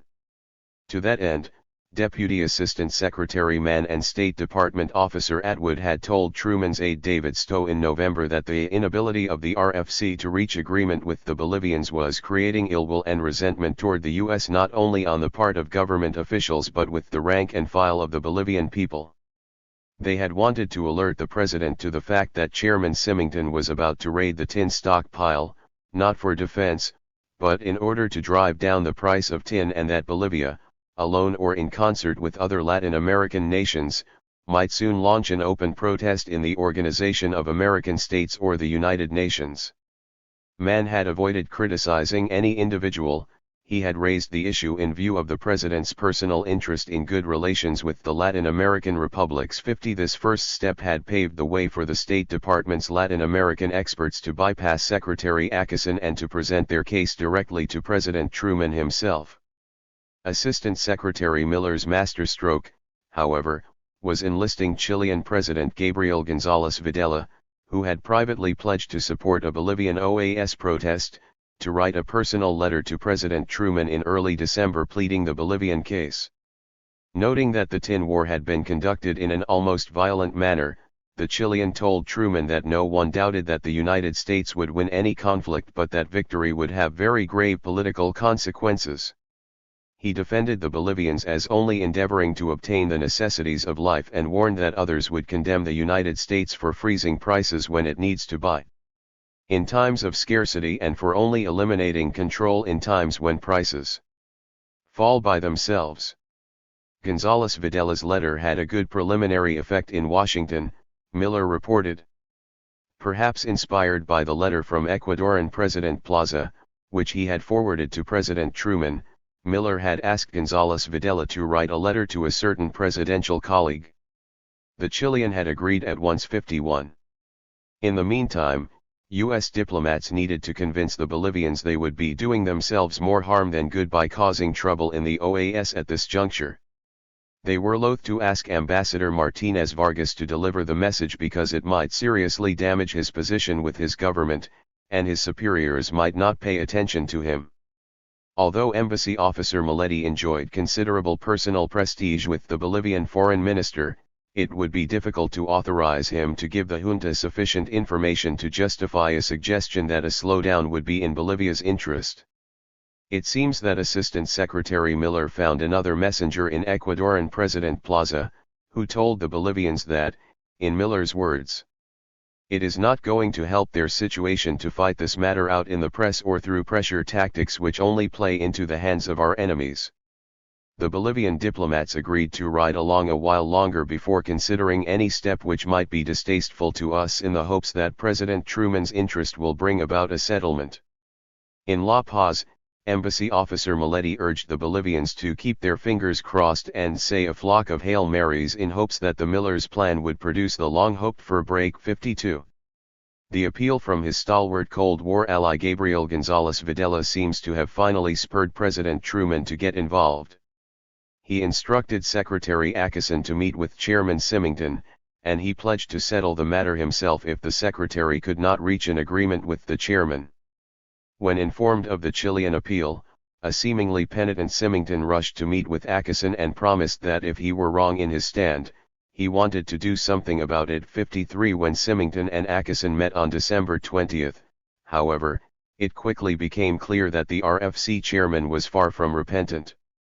After reminding the Secretary of the widespread support he enjoyed from people like Senator Johnson, Symington reiterated that the price of $1.12 per pound he was now offering to Bolivia was exceedingly generous. When Secretary Ackerson asked what the chairman proposed to do to break the stalemate, Symington announced that he planned to convince the Malayan and Indonesian producers to accept $1.12 per pound. He would ignore the Bolivians until he had both set a world tin price and reduced the demand for Bolivian tin. Moreover, he apparently told the secretary that only Congress could force him to change his present attitude. Ackerson closed the meeting by meekly suggesting that the RFC should approach these negotiations with some flexibility as to the price. 54. As Secretary Ackerson pondered his options, the RFC moved ahead with Symington's plan and negotiated a long-term deal with the British for 20,000 tons of Malayan tin at a price of $1.18. The deal was a blow to the Bolivians, who might have accepted something less than $1.50 but nothing so low as $1.25, let alone $1.18. It was obvious that the RFC had no intention of returning tin purchasing to private hands now or for years to come. Moreover, the deal with the Malayan producers stipulated that if the United States paid more to any other country's producers, the Malayans would receive the same, effectively freezing the ceiling price. 55. To persuade the British to accept $1.18 per pound for tin, Chairman Symington had to offer them a reduced price for steel from U.S. manufacturers. He refused, however, to budge from the price of $1.12 per pound he was offering the Bolivians for their tin. Senator Johnson, outraged that the tin barons seemed to be more concerned about the prospect of future unsaleable tin surpluses than with the specter of communist aggression, soon pronounced from Capitol Hill that any new tin contract at a price higher than $1.18 would provoke a congressional investigation. 56. The Bolivians were furious that, yet again, their interests had been sacrificed in a barter between the two great powers. Although Antenor Patino could survive a tin impasse indefinitely, Mauricio Hochschild claimed that his firm was running a deficit of between $50,000 and $80,000 per month at just one mine. 57. By the beginning of 1952, Chairman Symington's opponents were gaining ground. Ambassador Martínez Vargas, who had since mid-December wanted a chance to explain to President Truman directly that the RFC seems to conceive the tin problem as an economic struggle in which the United States must beat Bolivia to her knees, finally got his wish on 3 January. 58 Assistant Secretary Miller supported the ambassador wholeheartedly, helped arrange his appointment with the president, and even provided him with talking points to make his case more effectively. As Miller was briefing the ambassador, Secretary Acheson urged President Truman to inform the Bolivian that you are giving the matter your personal attention and that tin purchasing policy is now under active consideration at the highest level. 59. The president did just that. What is more, within hours of meeting with the ambassador, Truman announced that he had accepted Chairman Symington's resignation. Secretary Acheson then gave a press conference promising a successful conclusion to the tin debacle. Officially, Symington had resigned because his task of restoring public faith in the RFC had been completed. Indeed, the president publicly awarded his fellow Missourian a Distinguished Service Medal for his years of government service, but, privately, he wrote that Stu needs to take some time off and get an objective view on things. 60 celebrations over Symington's removal, however, turned out to be premature. Because of a power struggle between President Truman and the Senate, Chairman Symington was allowed not only to remain in office until February 14 but also to name his own replacement for a week longer. When, on January 7, the president appointed Securities and Exchange Commission Chairman Harry A. McDonald, a Republican under investigation by the House of Representatives, to chair the RFC, Democrats on the Senate Banking Committee refused to act on his appointment. But when the Banking Committee then suggested that the president appoint an interim chairman of the agency until McDonald's status was resolved, Truman threatened to personally take over the RFC himself, an extraordinary move that was, nonetheless, the only way in which the president could bypass the Senate's power to advise and consent. Truman's bluff, if it was in fact a bluff, succeeded in forcing the Senate's hand, and McDonald was confirmed, thus averting a truly bizarre constitutional crisis. McDonald finally took office on February 20. Senatorial foot-dragging had given Symington an extra month to inflict even more damage. As defense mobilizer Wilson told Ambassador Martinez Vargas, Symington still has an influence, and paying a higher price than $1.12 per pound for Bolivian tin might provoke a congressional investigation. 61. During the standoff over McDonald's appointment, President Truman had ordered defense mobilizer Wilson and Jess Larson of the Defense Materials Procurement Administration to reopen tin contract negotiations with Bolivia. Wilson met with Ambassador Martinez Vargas for more than 2 hours and was very sympathetic, but his hands were tied by that damned British agreement. Wilson thought that Bolivia's tin problem could be solved if it built its own smelter, but the ambassador informed him that the Bolivians could not afford to wait. When Wilson all but agreed to pay them $1.22 per pound for their tin, Chairman Symington, a lame duck with nothing to lose, refused to obey Wilson's orders, apparently holding out for instructions from higher up. Larson, as sympathetic and perplexed as Wilson, could only hope that the solution might be found in a subsidized reduction of smelting fees. 62 For Ambassador Martinez Vargas, the true miracle was that President Truman, Secretary of State Acheson, Secretary of Commerce Charles Sawyer, Secretary of the Treasury John Snyder, and Defense Mobilizer Wilson, some of the most powerful men in Washington, if not the world, were now actively working to salvage his government.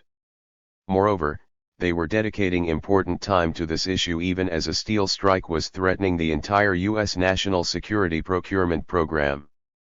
Once Symington was finally out of the way and McDonald was confirmed, the only difficulty that Assistant Secretary Miller could see ahead is that the Bolivians may make the mistake of sticking adamantly to a price of $1.50 a pound. 63.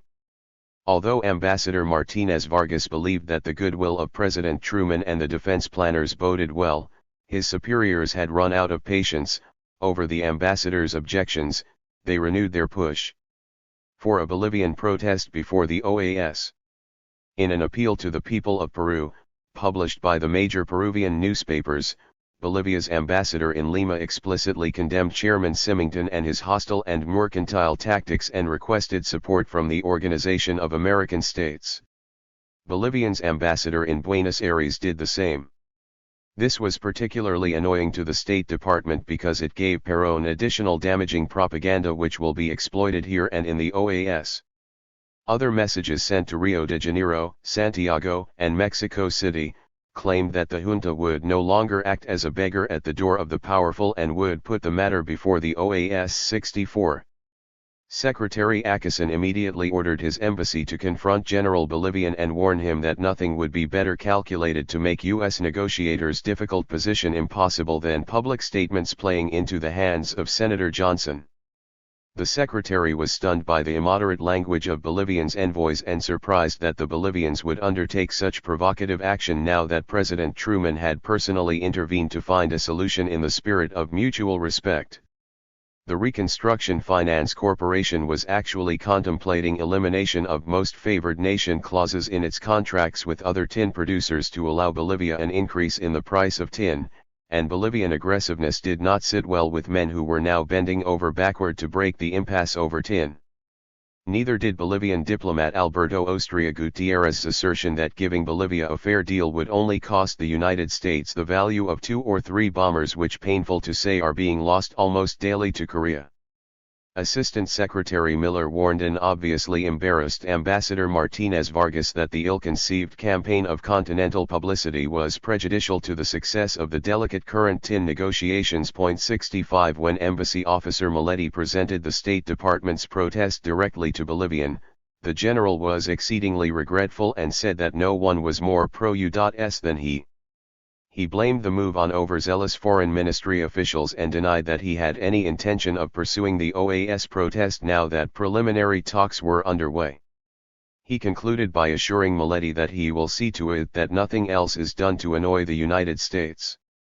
Miletti believed that we will have no more unwise publicity and guessed that several people will get a severe knuckle-rapping for having acted without instructions.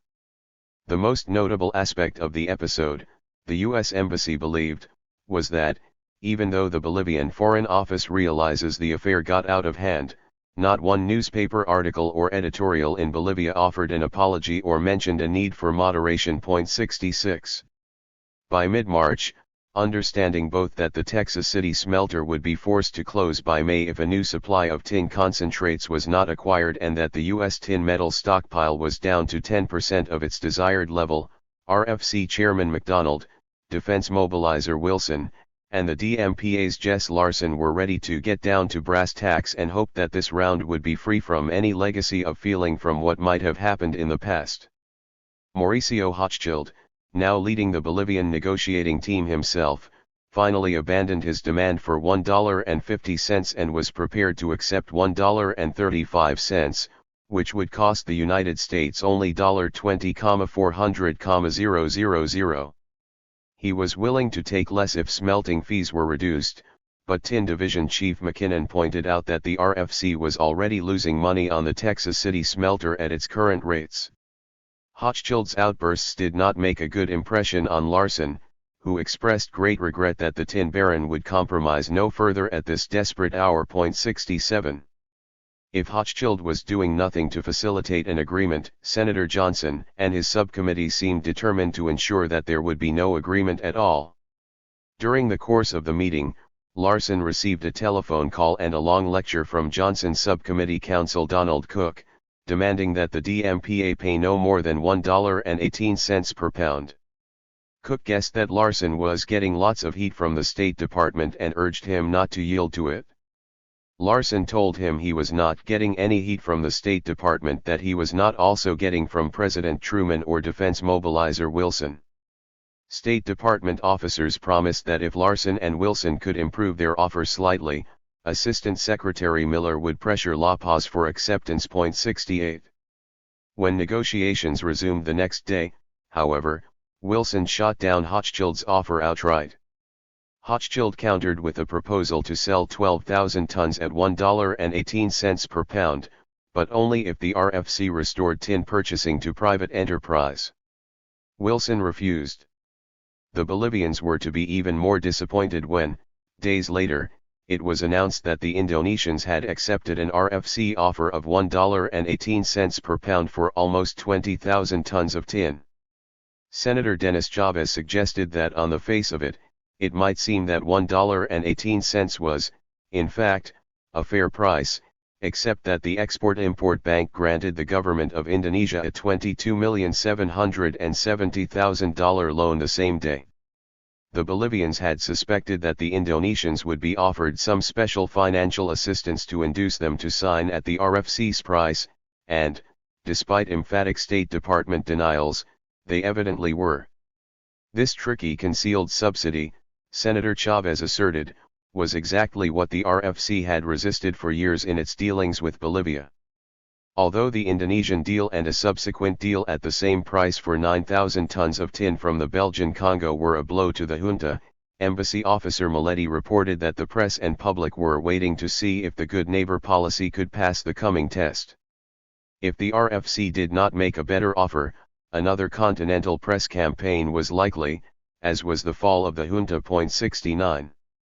General Bolivian, too, understood how fragile his position was and wrote a direct appeal to President Truman to intervene personally in the negotiations to permit a just and honorable understanding.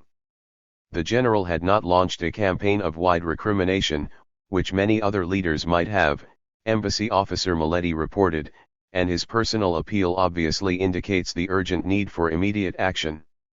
If Bolivian could not achieve a victory soon, the position of the present weak Bolivian government, which is friendly to us and has sought to minimize the bad effects of the tin contract disagreement, may become desperate. Mileti went on to warn that, if there was no prompt settlement, the junta might throw up hands and allow the MNR to convert Bolivia into a pro-Perón, pro-Commie, anti-U.S. country. 70 on March 26. Mileti further reported that the junta wanted to settle the tin contract by the end of the month to present to the people as a major accomplishment and strengthen its hand in slapping down two groups stirring up trouble within the armed forces. 71. A compromise was actually available.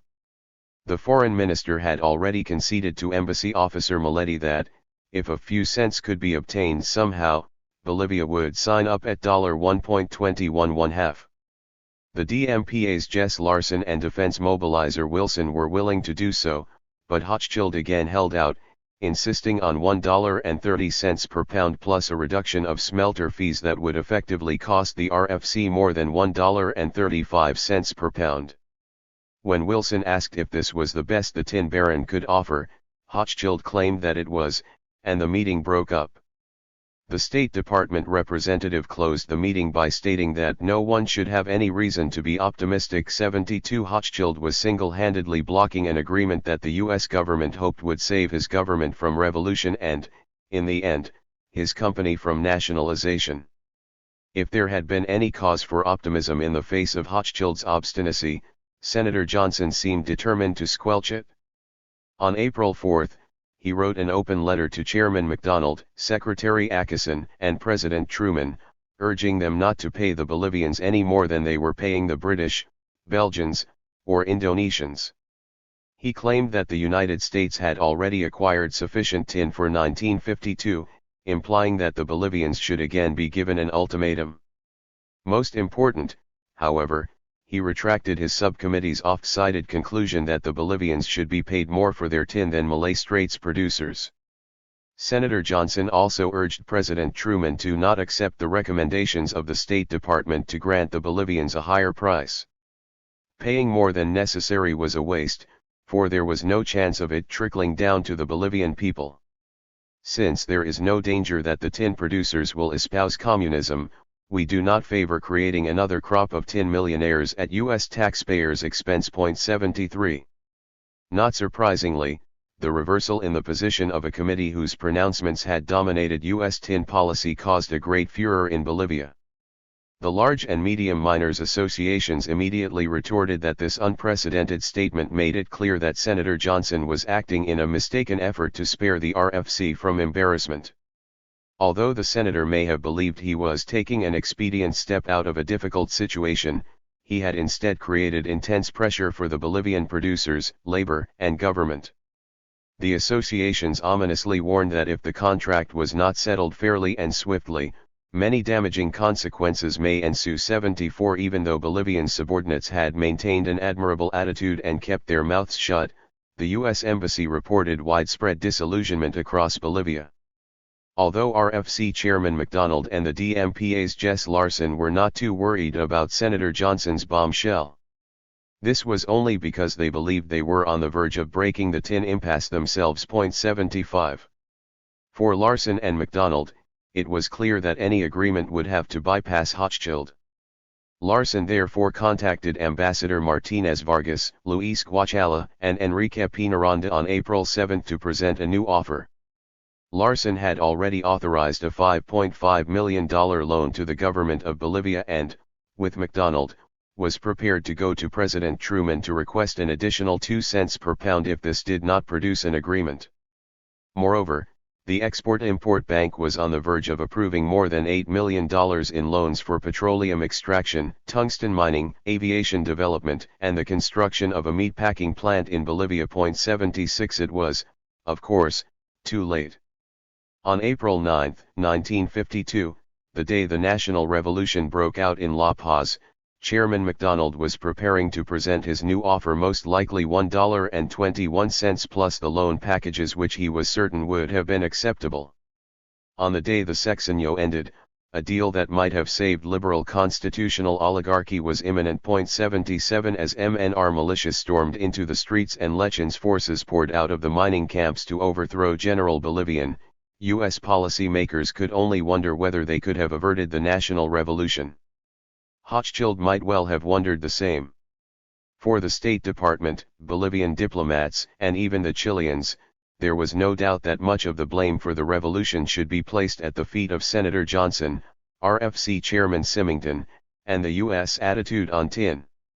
The Chilean ambassador in Washington bluntly asserted that the failure of the tin negotiations was the principal reason for the revolution because it made it easy to rally the Bolivian people around this demagogic banner. 78. For the British Foreign Office, it was clear that the principal architect of the present coup d'état was Mr. Stuart Symington.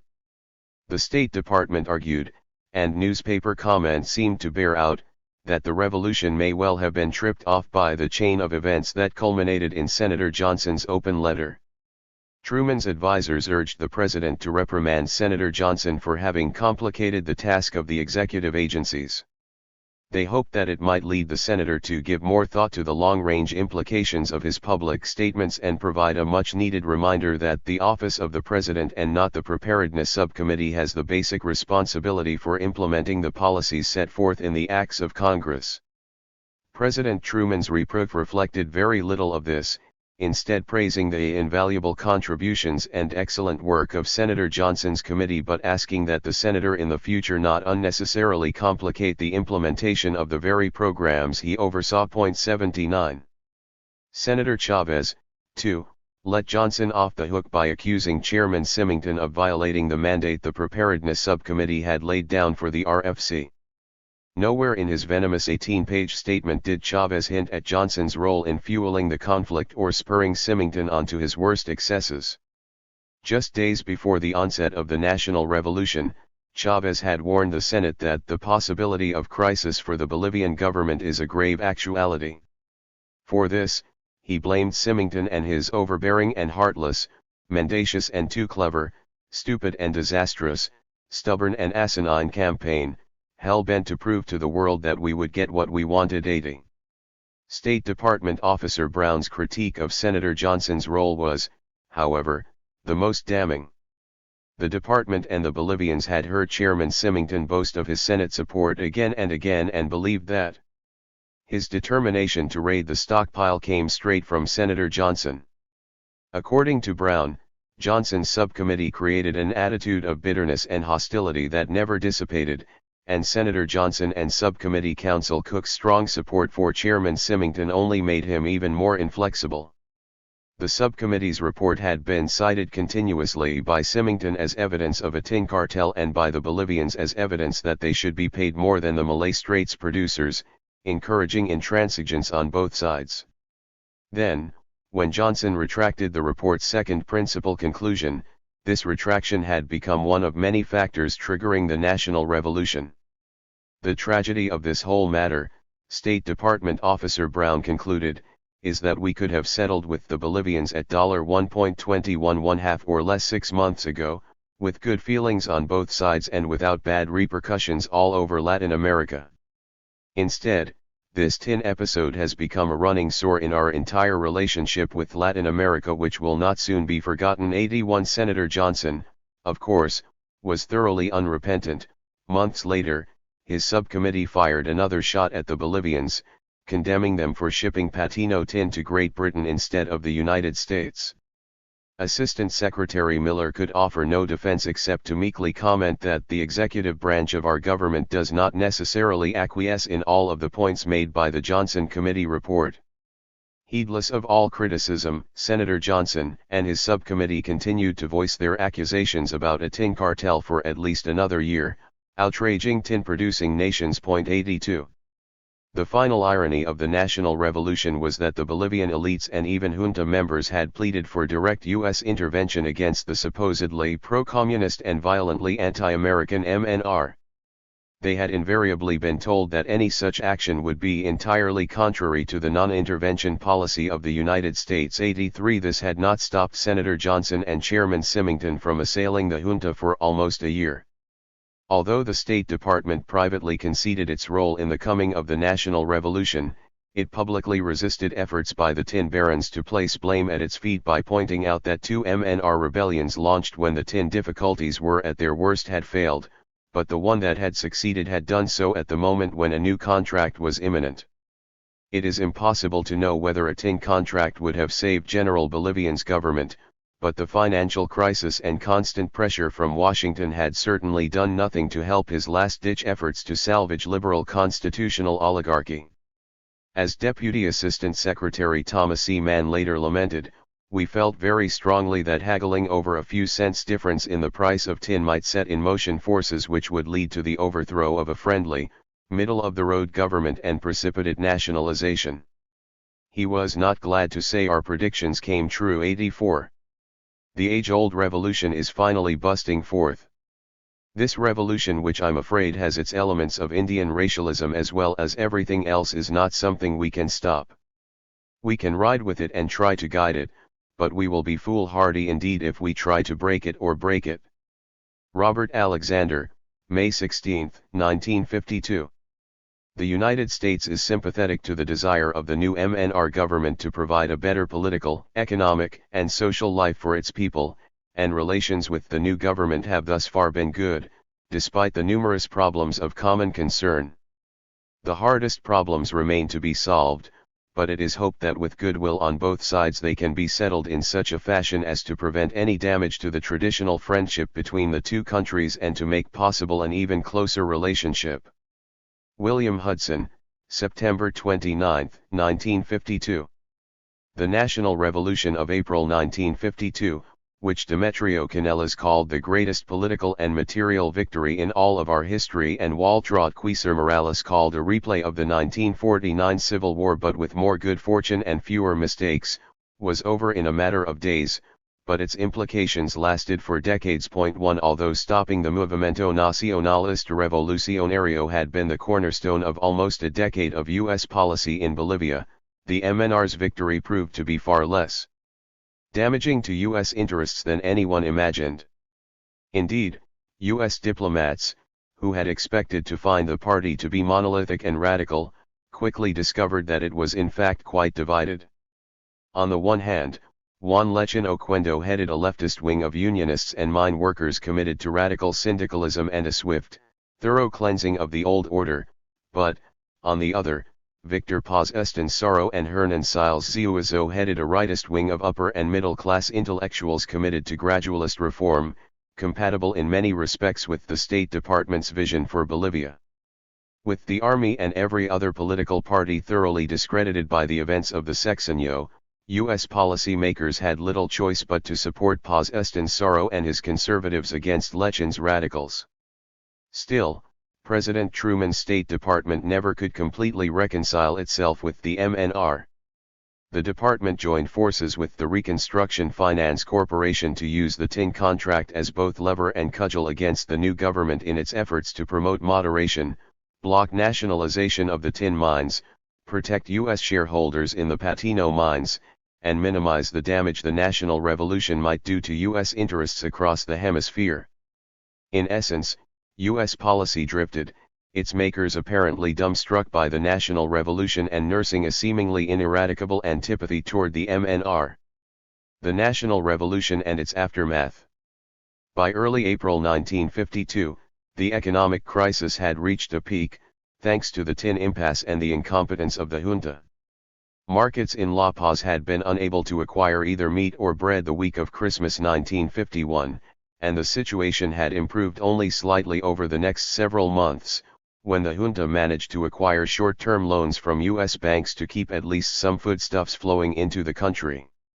General Bolivian had attempted to use these loans as proof that the great democracy of the North will not let a friend die, and had released foreign exchange to luxury goods importers in the hopes of creating an illusion of financial strength. 2.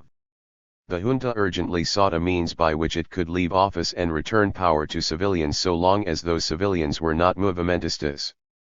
In late February 1952, the junta's General Humberto Torres Ortiz asked the MNR for a truce, promising early elections and strict constitutional norms in exchange for the party's assistance in finding a pacific solution of the nation's problems.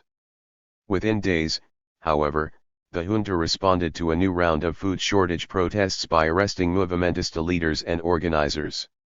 When the attorney seeking habeas corpus for the victims was himself arrested, mothers and wives of MNR detainees organized a hunger strike. And when the junta then broke up the strike with tear gas, all talk of a truce ended. 3.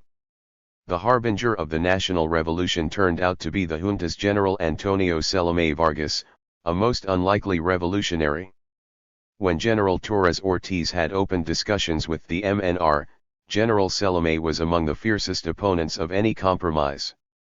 On April 8, however, the ambitious but otherwise nondescript Salome learned he was to be ousted from his post in the junta as part of a sweeping reorganization of Bolivia's government. The junta's finance minister had failed miserably in transporting food imports, its labor minister was using his post to ape Argentina's Perón and win the adulation of labor, and its defense minister was old and ill.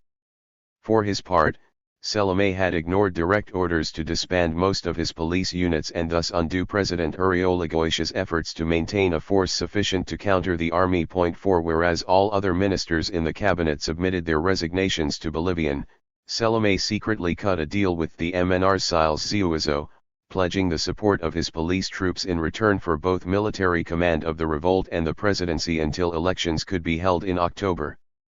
News of Salome's imminent ouster forced the unprepared MNR to make its move on April 9 without advance planning and nearly doomed the revolution. 5. Although Salome was able to seize the center of La Paz, the Palacio Quemado, the army arsenal at Orcahuayra, and key radio stations, Torres Ortiz struck back quickly. The MNR broadcast early declarations of victory, claimed to have captured the members of the junta, and even asserted that the revolution had Torres Ortiz's backing. All three claims were badly mistaken. Torres Ortiz's troops in El Alto and Miraflores descended upon the MNR forces in La Paz, who fought desperately to hold off their advance.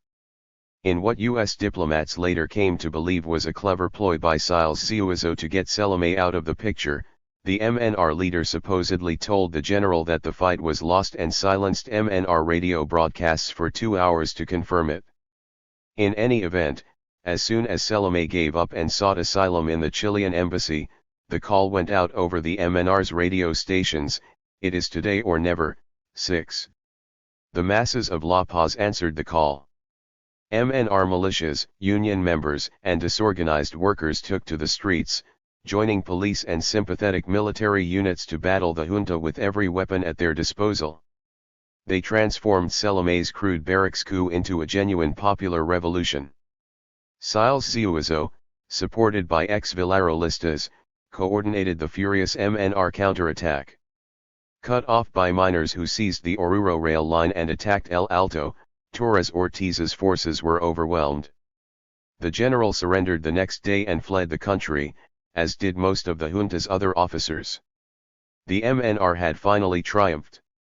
From the failed 1949 uprising, when movimentistas had won almost every urban center in the country except La Paz but had still been beaten, they had learned that La Paz was crucial to victory. Local governments in Cochabamba, Sucre, and Potosí surrendered almost immediately. Only in Oruro did local authorities resist. Their forces fired upon a crowd in the city square before capitulating. Although the Red Cross and the La Paz Diplomatic Corps first estimated there had been thousands of casualties, the final tallies were much lower. The junta, stripped of any legitimacy it may have once possessed, had collapsed with a speed that stunned all observers. With it went the old order based on the alliance of the landowners, tin barons, and the army. The U.S. Embassy noted that, although there had been unquestionably a great deal of popular sympathy for the revolution, there was also a great deal of public apathy. In 1946, the masses of La Paz had risen against Major Villarroel to launch the sexenio, but, 6 years later, no one rose to defend the old order, which had been thoroughly discredited. Siles Ciuizo's first move was to call Paz Estensaro home from Buenos Aires with a red carpet treatment. As Embassy officer Maletti remarked with what turned out to be unjustified bitterness, that carpet would be a much deeper red from the casualties estimated as high as 10,000 dead and wounded 7.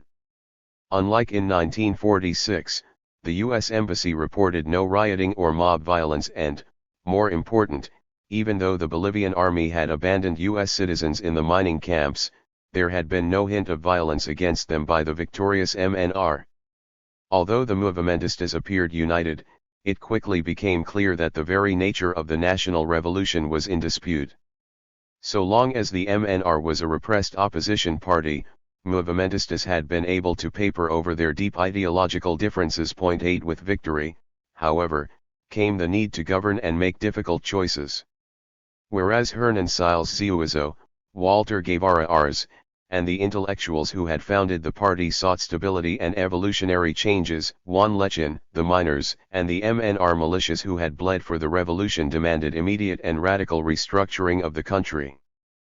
Paz Estensaro and Siles Ciuizo hoped to transform the MNR into a broad, multi-class party that would have looked much like a traditional party but with expanded yet controlled mass participation.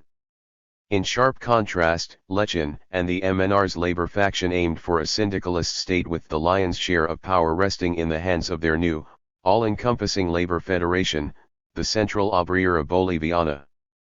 Furthermore, Lechin's followers, who now included many old radicals from the Partido de la Izquierda Revolucionaria, the Partido Obrero Revolucionario, and other, smaller parties, aimed for nothing less than the immediate nationalization of the mines. They doggedly opposed any suggestion that the tin barons be reimbursed for their properties, claiming that the exorbitant profits wrested from the mountains over the decades were more than sufficient compensation. To make good on the revolution's promises, they sought to immediately grant universal suffrage and implement land reform by expropriating large fincas throughout the countryside. In short, the MNR's left wing sought to overturn every remnant of the old order before a counter-revolution could occur. 9. Paz Estensaro may have been president, but Lechin clearly held the fate of the new regime in his hands. Mauricio Hochschild's managers respected and feared him as a man who cannot be bought, because they have tried to buy him. The AFL deemed him serious and highly intelligent, and the CIO considered him to be just a new dealer. The State Department, however, described Lechin as an extremely radical, ambitious, and violent individual and an extremist demagogue. Where the MNR might be able to turn out 300 people for a meeting in the mining camps, Lechin's Federación Sindical de Trabajadores Mineros de Bolivia could turn out 1,000.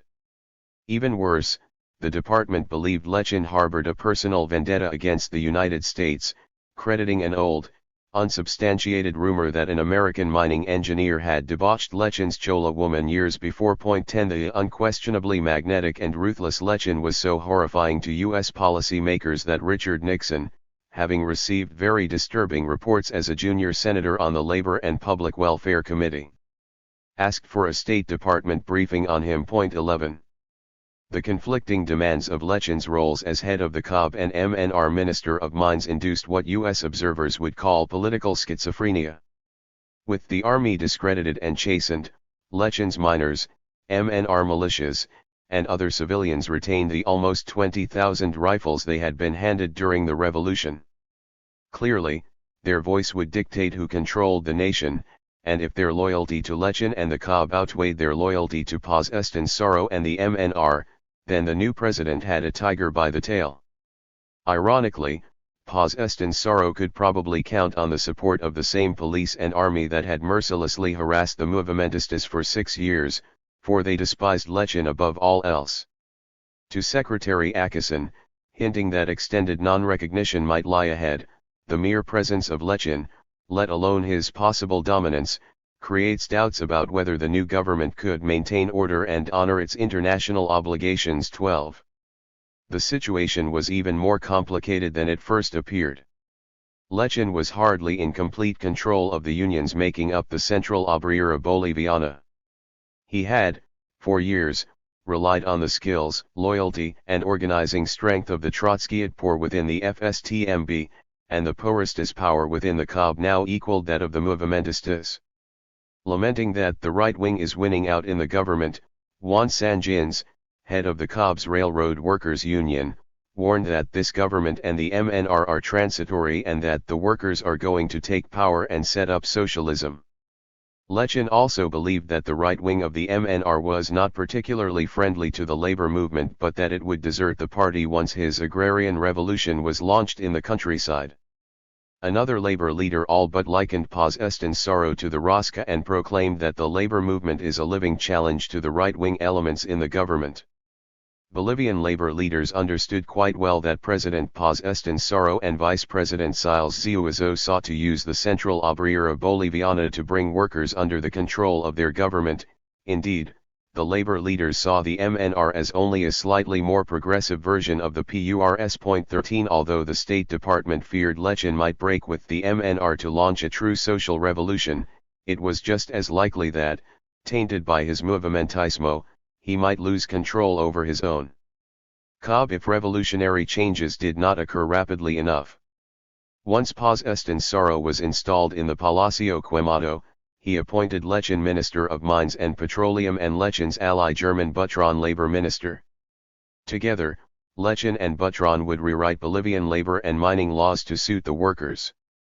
Days after the revolution, Lechen hinted he would seek to implement an FSTMB formula under which mine workers would receive an automatic raise with every cent paid for tin above the price of $1.12 per pound.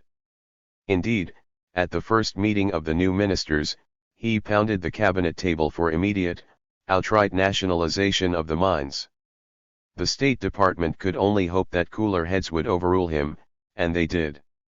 Paz Estensoro, Siles Ziuazo, and other conservatives outvoted Lechen's faction 4-3 and opted instead to create a commission to study what form nationalization should take, if it should take any form at all. 14.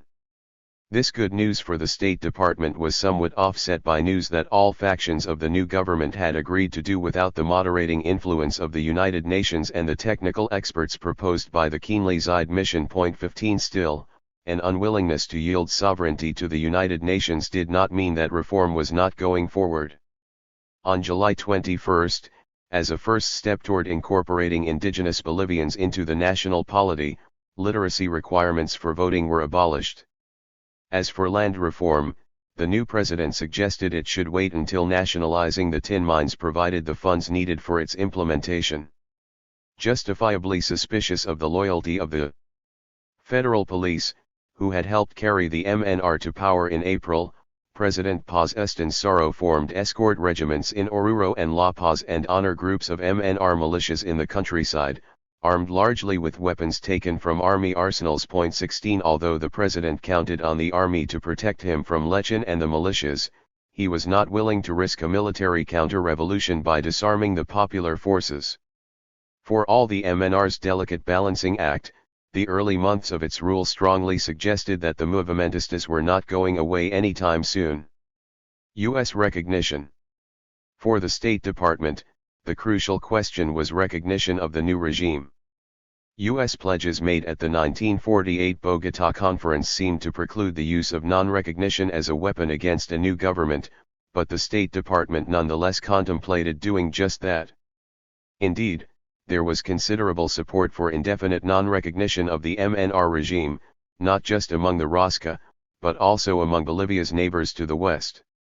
Carlos Aramilla and Mauricio Hochschild lobbied the State Department to withhold recognition to discourage the seizure of their properties. Even as they worked to use their influence in Washington and elsewhere to erect an iron curtain around the MNR's Bolivia, the Tin Barons hoped the new U.S. ambassador, Edward Sparks, would be willing to act as their intermediary with Paz Estenssoro, as Ambassador Florman once had with President Uriolgoitia. Sparks's answer to their request was an unequivocal number 17. For his part, Chilean President González Videla considered the MNR to be a combination of Nazi communist elements. Indeed, his government and the Chilean press were convinced that some diabolical combination of Perón and the communists had masterminded, if not bankrolled, the MNR takeover with funds, brown and red. The Chileans even requested that U.S. banks not lend money to the MNR so that Perón will have to feed Bolivians and put a difficult burden on Argentina. The Chilean position with the new regime grew even more strained in June when the MNR newspaper La Marca somehow obtained and published copies of González Videla's 1951 appeal to President Truman. Even though Truman's formal response had been so non-committal as to be in no way embarrassing to us, in the minds of the MNR, González Videla had meddled in Bolivian domestic politics to help maintain the military junta in power, just as he was now meddling to block international recognition of the new government. 18. Branding the MNR as leftist, commie, and Peronist, Peruvian dictator Manuel Austria, another U.S. ally, agreed entirely with the Chileans. He believed that non-recognition of the MNR government would cause it to collapse and be replaced by a more moderate one.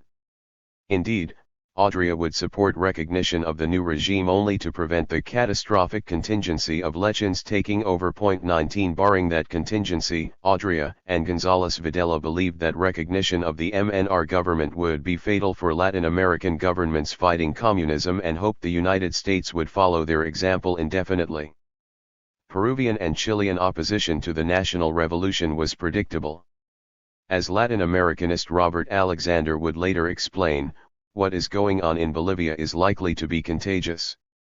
When the Indians on one side of Lake Titicaca receive land, those on the other side are going to want it. 20. Rumors of a Paz Estenssoro, Perón alliance had been rampant for years, but there had never been much evidence of it. U.S. diplomats in Argentina even suggested that the MNR chief was now very cool toward the Peronistas because of their playing along with Presidents Herzog and Uriolgoitia and General Bolivian over the years.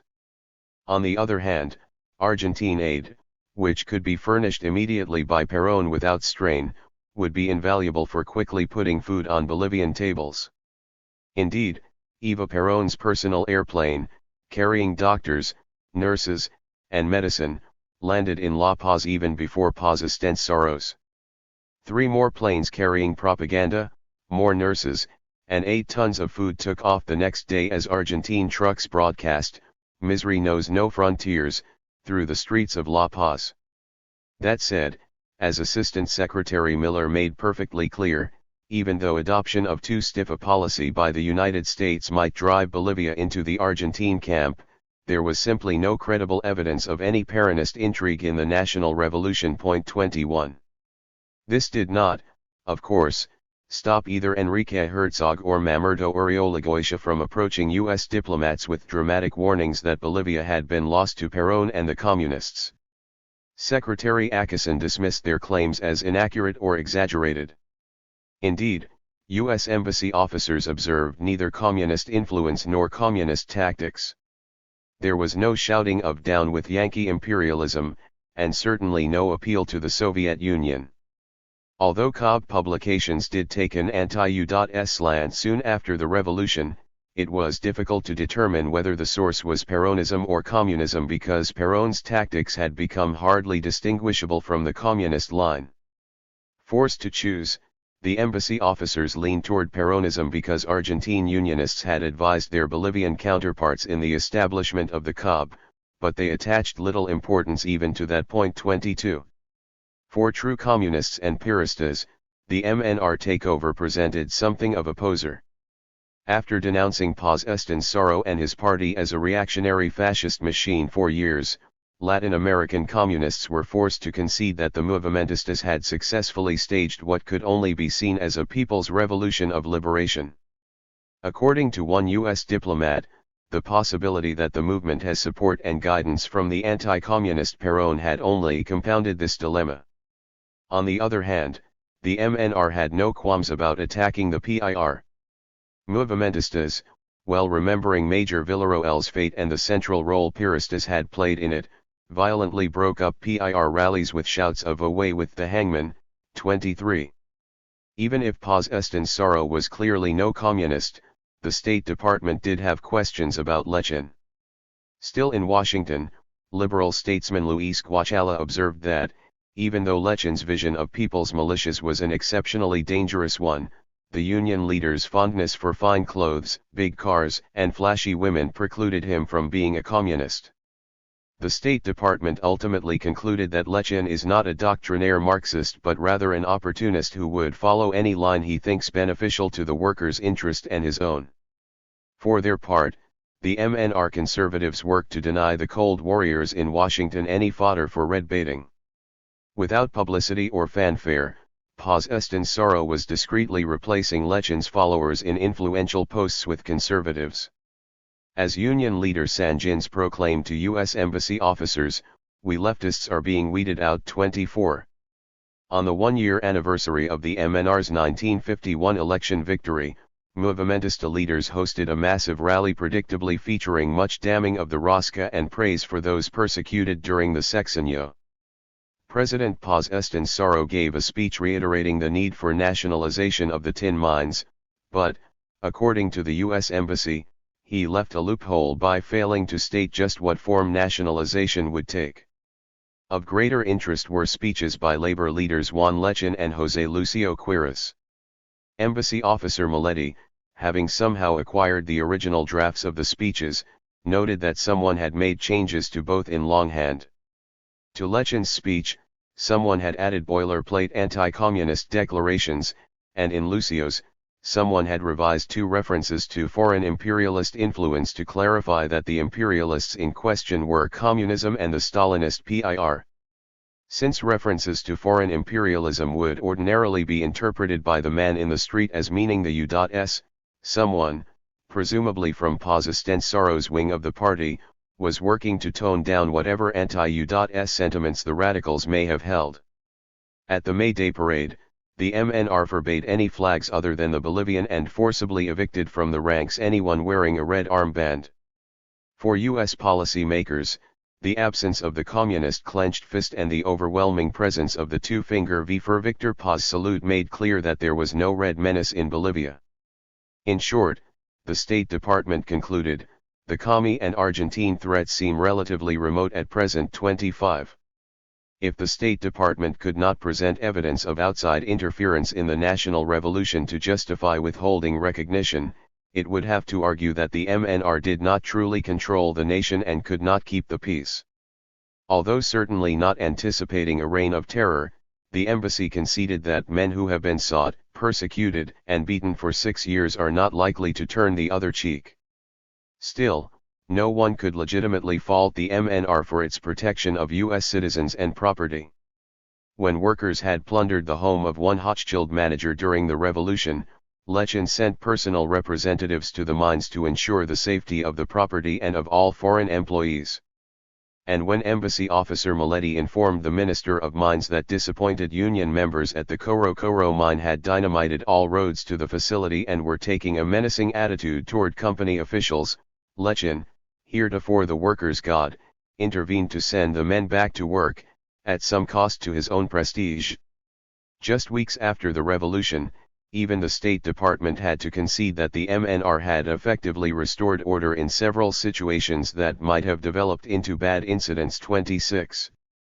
There was also the matter of Carlos Aramia's La Razón, which closed its doors during the revolution.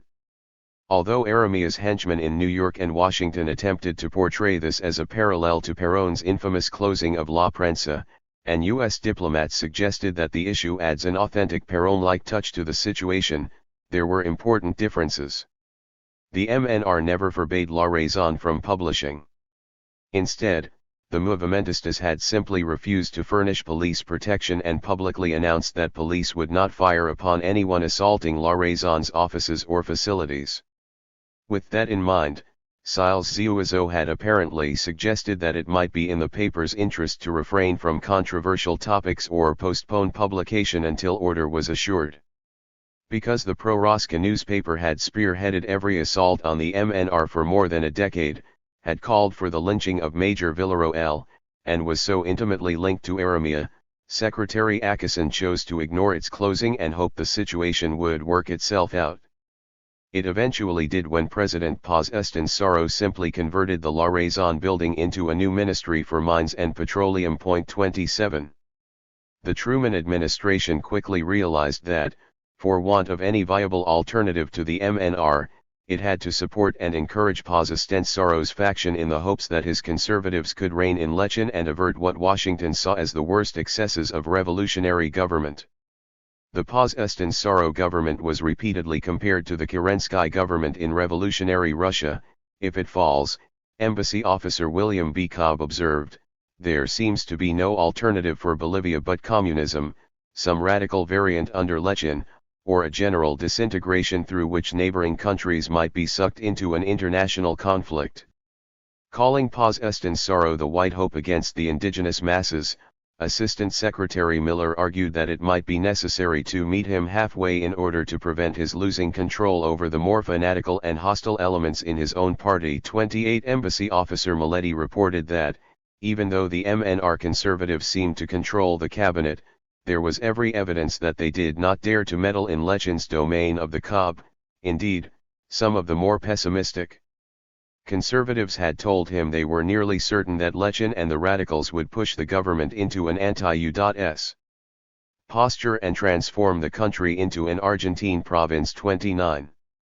Following the matter closely, Secretary Acason and President Truman ordered the embassy to assess Paz Estenssoro's chances of remaining in control but to otherwise avoid any action at this time which would constitute or might be interpreted as recognition of the new regime. 30 President Paz Estenssoro was well aware of the danger he faced, Maletti reported, but found himself hemmed in by armed miners and militias, many of whom were presumably loyal to Lechin. The president was cautiously working to disarm the militias, but Acason, deeply concerned about the threat they posed, contemplated making recognition of the government contingent upon his success. Though unsure exactly what impact such a position might have on the MNR power struggle, Maletti informed the secretary that it was likely to backfire in one way or another. Acason eventually agreed and prepared for a protracted battle between Lechin and Paz Estenssoro, who looks better than anyone else on the horizon.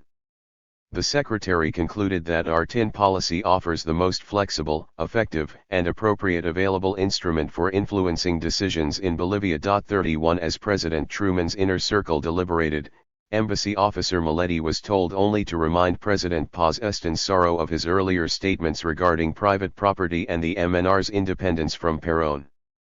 Maletti was not to extort any anti-Peronista promises but merely to ensure that the MNR was truly independent of Argentine influence. 32. Depressed and defeatist, the tin barons quickly reached much the same conclusion as the State Department. Their first inclination was to immediately sell the 12,000 tons of Bolivian tin concentrates that had accumulated on Chilean docks to the Reconstruction Finance Corporation at whatever price necessary, but when Nathanson, the public relations counsel for Mauricio Hochschild and Carlos Aramia, convinced them to do nothing for the time being that might provoke Lechin. Nathanson hoped to explore a profit-sharing arrangement with the MNR regime similar to the arrangement oil companies had worked out with Venezuela. Although President Paz Estenssoro's creation of a nationalization commission suggested that expropriation was not a foregone conclusion, Nathanson made it clear to Assistant Secretary Miller that the most important factor in maintaining order would be the attitude and actions of the United States government. The managers at the Patino Enterprises, fearful of the chaos that would follow if Paz Estenssoro faltered, also decided to cooperate with him until a more satisfactory alternative could be found. Moreover, Antenor Patino believed he could ride out any nationalization by running his company for the government, thus protecting and maintaining his mines for the 2 years he expected the MNR to remain in power. 33. Patino's KTV manager D.C. Derringer believed that, without the current management and staff, Minister of Mines Lechin could not hope to keep the tin industry in the black. Although the government might be able to use selective mining of the best veins in KTV for a year and appear to be successful, it would deplete the mine without any hope of again resuming commercial operations.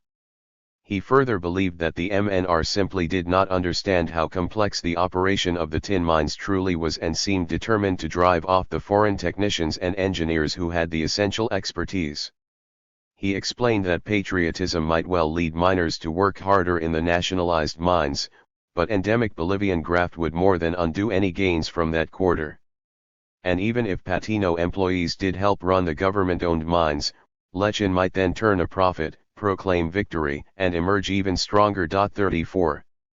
By late May, Aramea and Hochschild, having concluded, with State Department support, that they needed to give Paz Estensoro a practicable alternative to nationalization, proposed their profit-sharing scheme. Hochschild's general manager had apparently convinced himself that President Paz Estensoro and Vice President Siles Ziuazo were only going to go through the motions of nationalization to appease Lechin and the radicals. In fact, Foreign Minister Walter Guevara Ars, a key conservative movimentista, apparently informed a U.S. businessman in La Paz that just one Aramea mine would be nationalized to provide a token victory for the radicals while the rest of the Big Three's mines would remain untouched. Patino himself had taken a more realistic approach. He had been quietly preparing for nationalization since the 1951 election.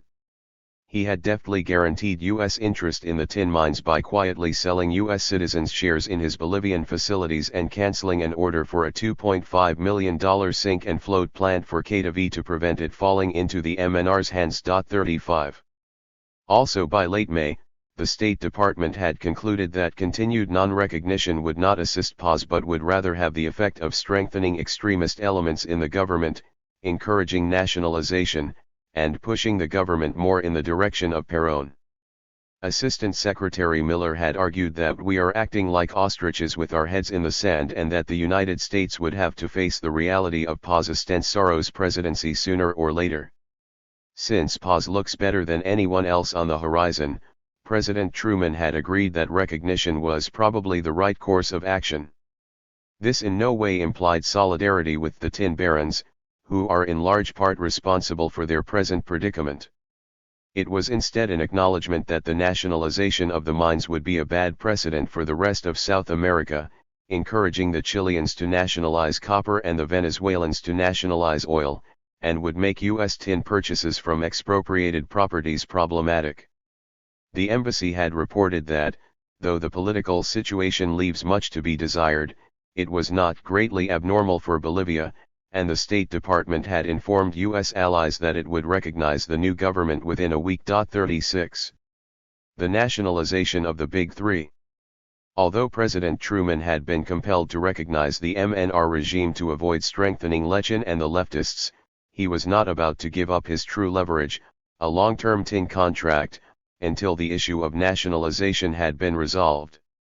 Assured that the movimentistas had no significant ties with either Peronism or communism, the State Department saw little standing in the way of rapprochement. Nationalization offered no immediate threat to the United States, the tin barons were all foreign nationals and only Patino's company had a significant number of U.S. shareholders. Still, the department understood that if the MNR proceeded to expropriate the tin companies, it could set off a chain reaction across South America, or at least establish a dangerous precedent. For the next 8 months, U.S. diplomats therefore intervened in Bolivian affairs, not to protect U.S. investments in Bolivia, but to send a message to nationalist revolutionaries across the hemisphere. In its final days, the Truman administration, if nothing else, made its goals in South America crystal clear. Representatives of the Defense Materials Procurement Administration, Emergency Procurement Service, Reconstruction Finance Corporation, an export-import bank met with State Department officers in mid-June and unanimously agreed not to make more than spot purchases of Bolivian tin until the nationalization issue was resolved.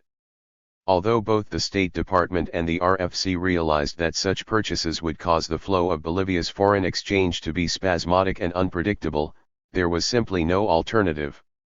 Since the only effective bargaining weapon in the hands of the United States was the tin contract, for once, the purchasing agencies and the State Department saw eye to eye. 37. For its part, the RFC, facing a strike at the Texas City smelter, saw no immediate need to purchase any Bolivian tin but did want to make a long-term bulk purchase to secure the stockpile against the uncertainties of the Korean War. The State Department argued that Chairman McDonald should make at least small spot purchases because, if the RFC stopped all purchasing, it would create an impression in Bolivia that we are trying to run their economy into the ground.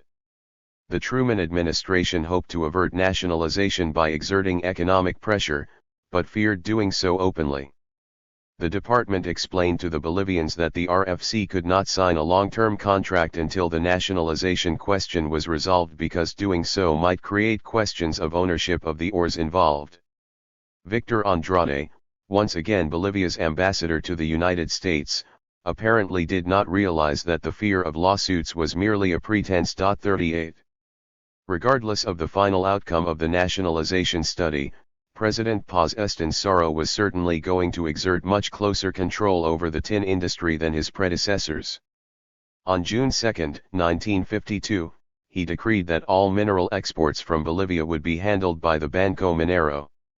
By establishing an export monopoly, the MNR would be able to more closely monitor and regulate the activities of the tin barons and funnel the profits of the mines into industrialization and rural reform projects it had so long dreamed of implementing. The June 2 decree, which contravened existing tungsten and tin contracts, would force the tin barons to apply to the government for any foreign exchange and was a clear blow to private enterprise. Secretary Acheson ordered Ambassador Sparks to tell the Bolivians that implementing the decree would add serious complications which might tend to make the RFC prefer alternative sources elsewhere.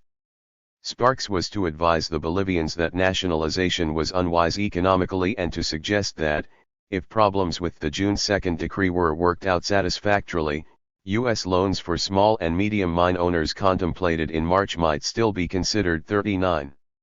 Although U.S. policymakers hoped that depriving President Paz Estensoro of a tin contract would force him to moderate his position on nationalization, it only prodded him to seek new, disquieting methods of selling Bolivia's tin.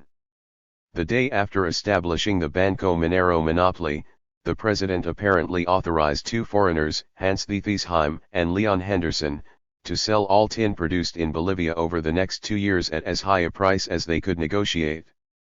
They would be given 1 month to do this and 20% of the sales revenue to purchase all food and machinery needed by the mining industry. Their profits would come from whatever discounts they could arrange with foreign suppliers. In addition, 2 to 9% of the revenue would be funneled to the MNR Welfare Fund and the Banco Minero. Believing that the tin barons had traditionally exaggerated the costs of their purchases and thereby earned secret rebates, the MNR hoped to sever the ties between the companies and their traditional suppliers, damage some politically unpopular firms, and create a source of income for the government. Apparently, during the months of non-recognition, the RFC had told the Bolivians that it would not deal directly with the Banco Minero, and Henderson, one-time head of President Roosevelt's Office of Price Administration, had, in Ambassador Sparks's words, seized upon this situation. He soon discovered that the RFC's reluctance had nothing to do with the Banco Minero and everything to do with the good behavior of the MNR. 40. For the State Department, the sudden appearance of profiteers was every bit as disturbing as the Banco Minero monopoly itself. Ambassador Sparks saw no reason why the Bolivians needed private agents to sell their tin and was disturbed by the power these agents would wield as the sole importers for the mining industry. After consulting with his superiors, he assured Paz Estensoro that the RFC would deal directly with the Banco Minero and that the Henderson Thietheisheim option had been entirely unnecessary. Indeed, the State Department found Paz Estensaro's arrangement with Henderson and the THIRD-WORLDISM highly unusual, somewhat suspicious, and altogether undesirable. Not only were there tremendous opportunities for conflicts of interest, misunderstandings, and outright fraud, but also the United States might well come under fire because of Henderson. Ambassador Andrade could only hope Ambassador Sparks's assurances could be counted on, that the RFC would indeed negotiate with the Banco Minero once the Henderson-Dietishame arrangement expired. 41. As soon as the THIRD-WORLDISM and Henderson were out of the picture, Raúl Canedo Reyes, now representing the Banco Minero, offered the RFC an 18-month contract at $1.21 per pound for all non-patino tin. Although the RFC insisted upon only a spot purchase through September, the problem was going to be smelter costs.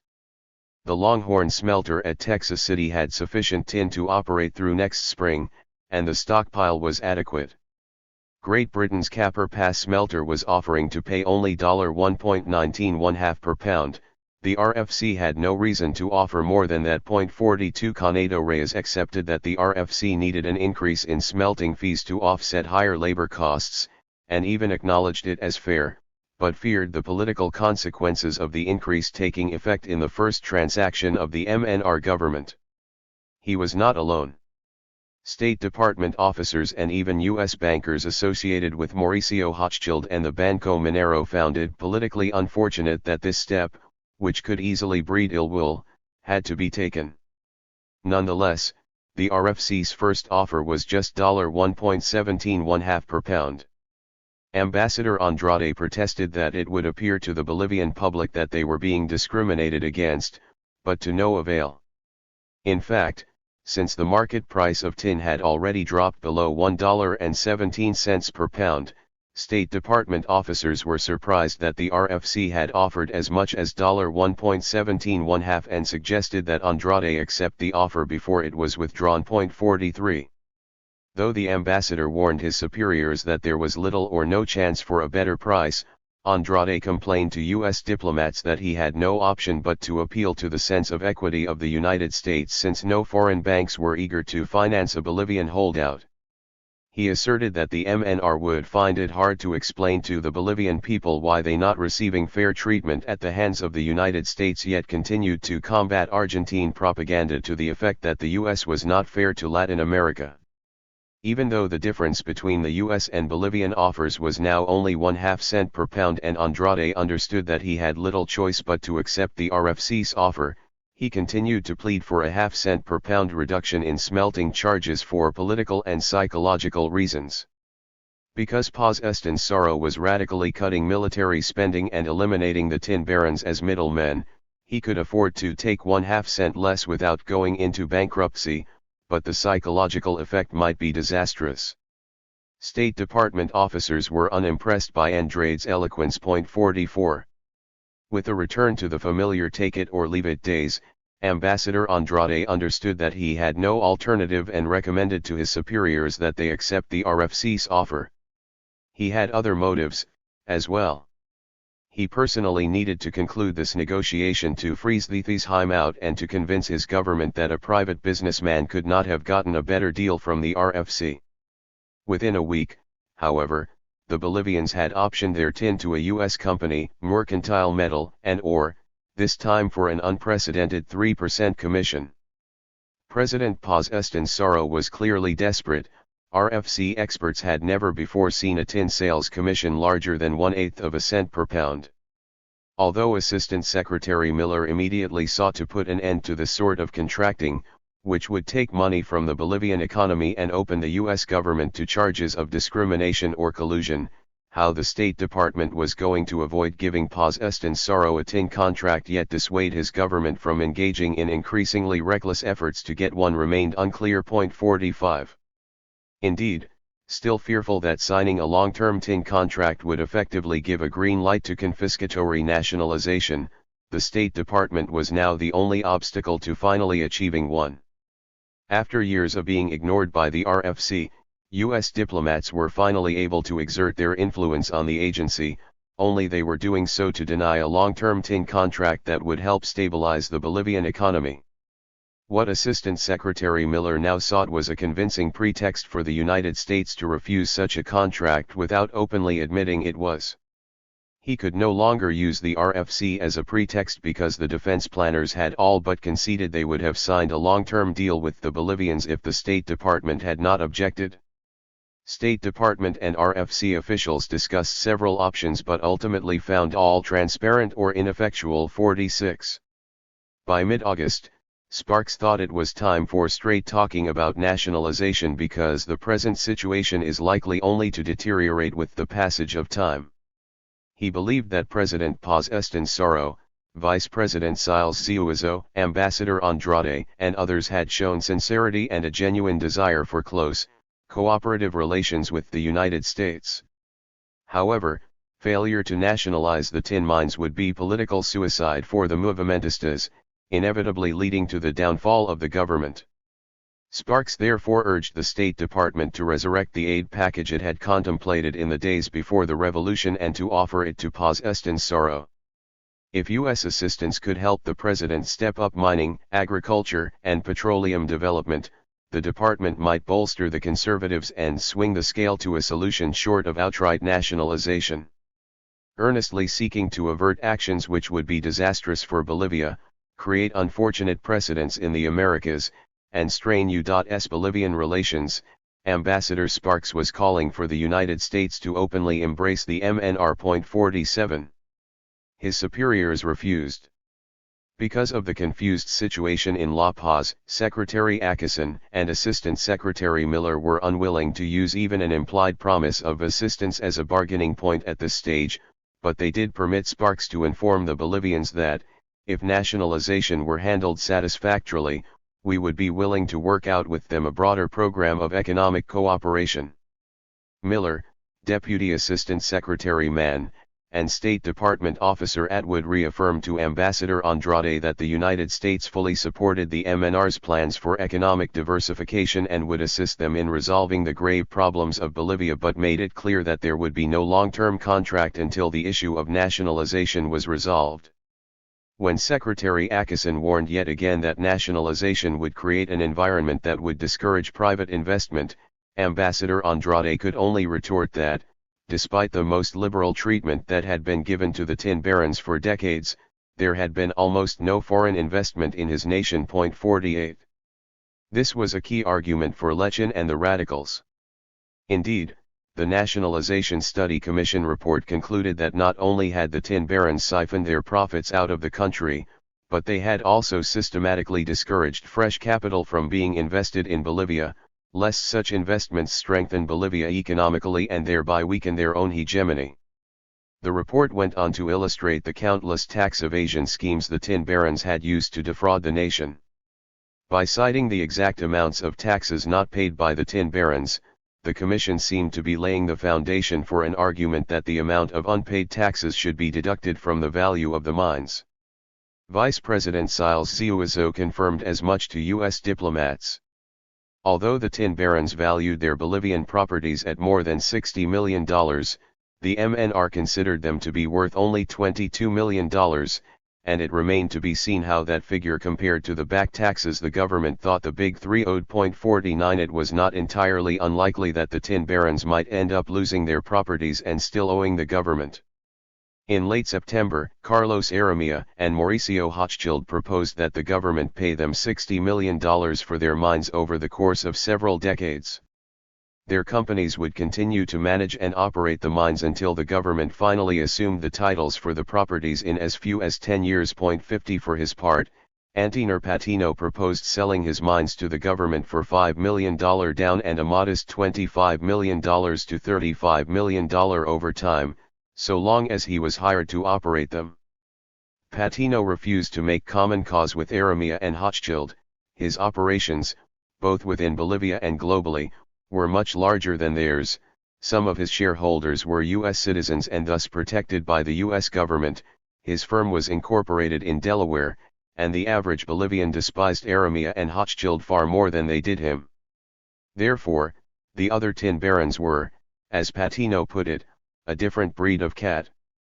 Whereas Patino was already confident he had the backing of the U.S. government, Aramea and Hochschild hired former U.S. Senator Millard Tydings, recently unseated for his opposition to McCarthyism, to be their advocate in Washington. 51. Tydings joined the fight at a distinct disadvantage.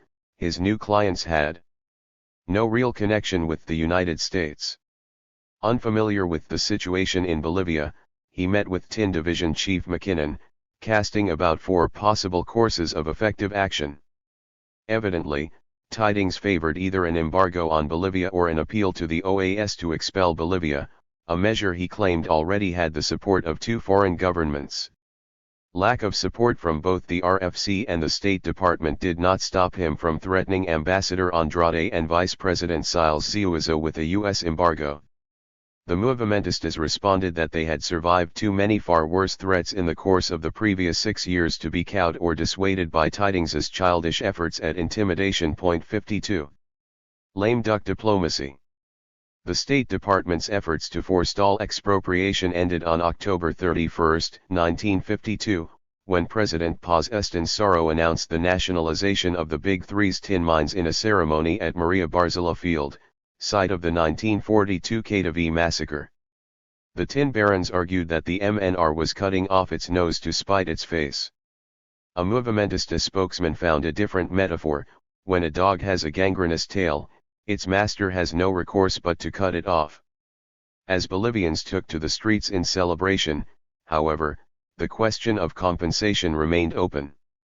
When Ambassador Andrade presented the nationalization decree to the State Department, Undersecretary David Bruce informed him that the only concern of the United States was the compensation of foreign shareholders, especially U.S. citizens. According to Andrade, 2% of the gross return from the mines would be applied to compensation, but Carlos Aramea, Mauricio Hochschild, and Antinor Patino had to pay what they owed to the Bolivian state and people.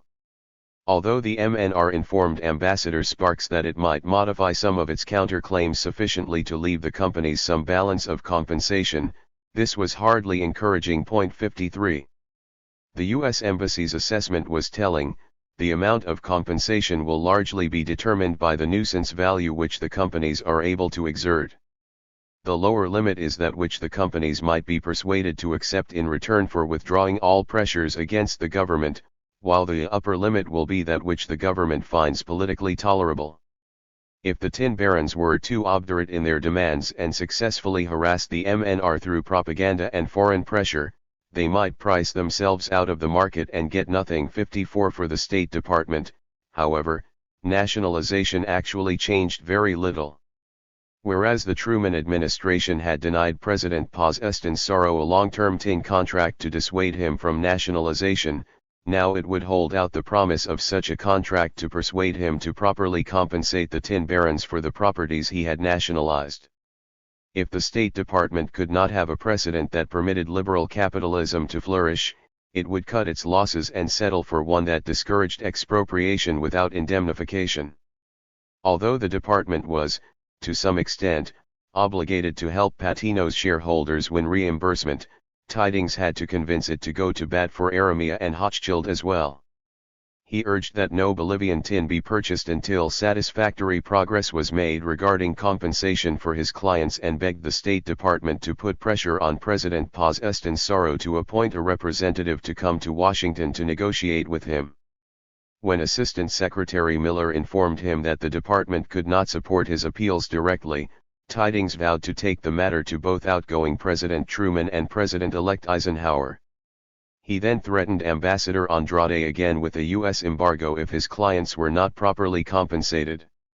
Andrade told Tydings he was surprised that a U.S. statesman who represented the liberal tradition could find it compatible with his conscience to represent the worst reactionaries in Bolivia. 55.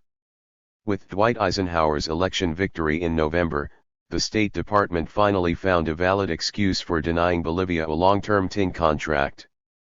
President Truman refused to make any commitment that might tie the hands of the incoming Eisenhower administration. The president-elect would have to be consulted about any decisions in this matter, and there was no machinery for such consultation. Ambassador Sparks argued, however, that the best way to guarantee the foreign exchange Bolivia so badly needed was to link the compensation of U.S. shareholders directly to a long-term tin contract. 56 Ambassador Andrade agreed, and on December 9, he approached Deputy Assistant Secretary Mann with an urgent plea for a 12 or 18-month contract. Since nationalization, the tin companies had provided no operating capital for the mines, and the government had been selling off its gold reserves to keep them in operation. Even worse, fearing that the United States would not purchase Bolivia's tin and that food imports would therefore be severely curtailed, Bolivians had been hoarding food and creating shortages. 57. A long-term contract, Ambassador Andrade believed, was essential to prove to the people of Bolivia that the United States was not imposing economic sanctions for Bolivian nationalization. Although a spot purchase would be useful, concluding a long-term contract would provide the MNR with invaluable ammunition to use against its communist critics. The ambassador promised that 5% of the profits from the contract could be set aside for the compensation of U.S. shareholders and suggested that the issues of compensation and the contract be negotiated simultaneously. He made it clear that only in return for such a contract would his government accept arbitration for Patino shareholder compensation. Deputy Assistant Secretary Mann was amenable, but because such an arrangement might otherwise seem like a U.S. ultimatum, he proposed that Andrade present this package deal as his own idea. The ambassador agreed. 58. Mann argued that the package deal, which the RFC approved within days, was our best chance of winning reasonably favorable terms for U.S. shareholders and would set an important precedent for future expropriations across Latin America. Moreover, it would not cost the United States much leverage because the RFC had been prepared to make spot purchases or even sign a long-term contract anyway. Furthermore, a contract would minimize the risk that we will be accused of economic aggression, supporting the tin barons, or causing the economic plight of Bolivia. Mann certainly did not want to bear the onus throughout all of Latin America for the misery that the Bolivian people are face to face with, and hoped to eliminate the suspicion, voiced in the United Nations and elsewhere, that we were prepared to impose economic sanctions against Bolivia for nationalization and in defense of the hated tin barons. Finally, Mann argued that, should the Bolivian economy collapse without a contract, as Ambassador Andrade predicted it would, there is currently no hope of the present regime being replaced by more moderate elements. 59. On the other hand, the Deputy Assistant Secretary conceded, the package deal might strengthen the MNR's hand in its dealings with other shareholders and might be interpreted as showing that the United States was not taking a sufficiently strong attitude against nationalization in general. Responding to rumors of the proposed deal, a furious Tidings demanded that the State Department act forcefully on behalf of his clients and proclaimed that, if the RFC purchased a single pound of Bolivian tin, it would be acting as an international fence for stolen property. Mann agreed to continue to informally press the Bolivians to pay compensation to all shareholders, but was doubtful that they would because of the hatred they held toward Aramea and Hochschild. 60. Within the week, Ambassador Andrade asked Deputy Assistant Secretary Mann to ensure that he received credit for the package deal. Apparently, Mercantile Metal and Ore was again pressing the Bolivians to take over the sale of their tin by arguing that it had great political power in the United States. Mann readily agreed to Andrade's request but had a favor of his own to ask of him. The United States could only involve itself in the claims of U.S. shareholders, so would the ambassador consent to meet with Tidings at his home to discuss a parallel settlement with foreign investors? Mann had no official duty to assist Tidings, but the confiscation of anybody's property anywhere in the world was not a desirable thing, and an agreement with Tidings would clear away any obstacle to a long-term contract. Andrade was happy to oblige. 61. Ambassador Andrade and the State Department actually drafted an agreement for arbitration of Antinor Patino's claims. Andrade's primary concern was that Patino might have convinced the British government to block the sale of tin concentrates from his properties to the Williams, Harvey smelter. The State Department quickly reassured him by sharing confidential British documents. Contrary to Patino's fear-mongering, the British were concerned only with continuing the flow of tin and actually took some satisfaction at the thought that Patino was receiving a bloody nose. The State Department's only concern was that the Bolivians might not be prepared for legal challenges from the tin barons, but this, too, was unfounded. The Movimentistas had hired their own former U.S. Senator, John Danaher, to act as their counsel. In explaining the proposed package deal to Patino's vice president, State Department officers implored him to keep our plan a complete secret, in order to allow Ambassador Andrade to present the plan to his government in the manner he considers most politic. 62.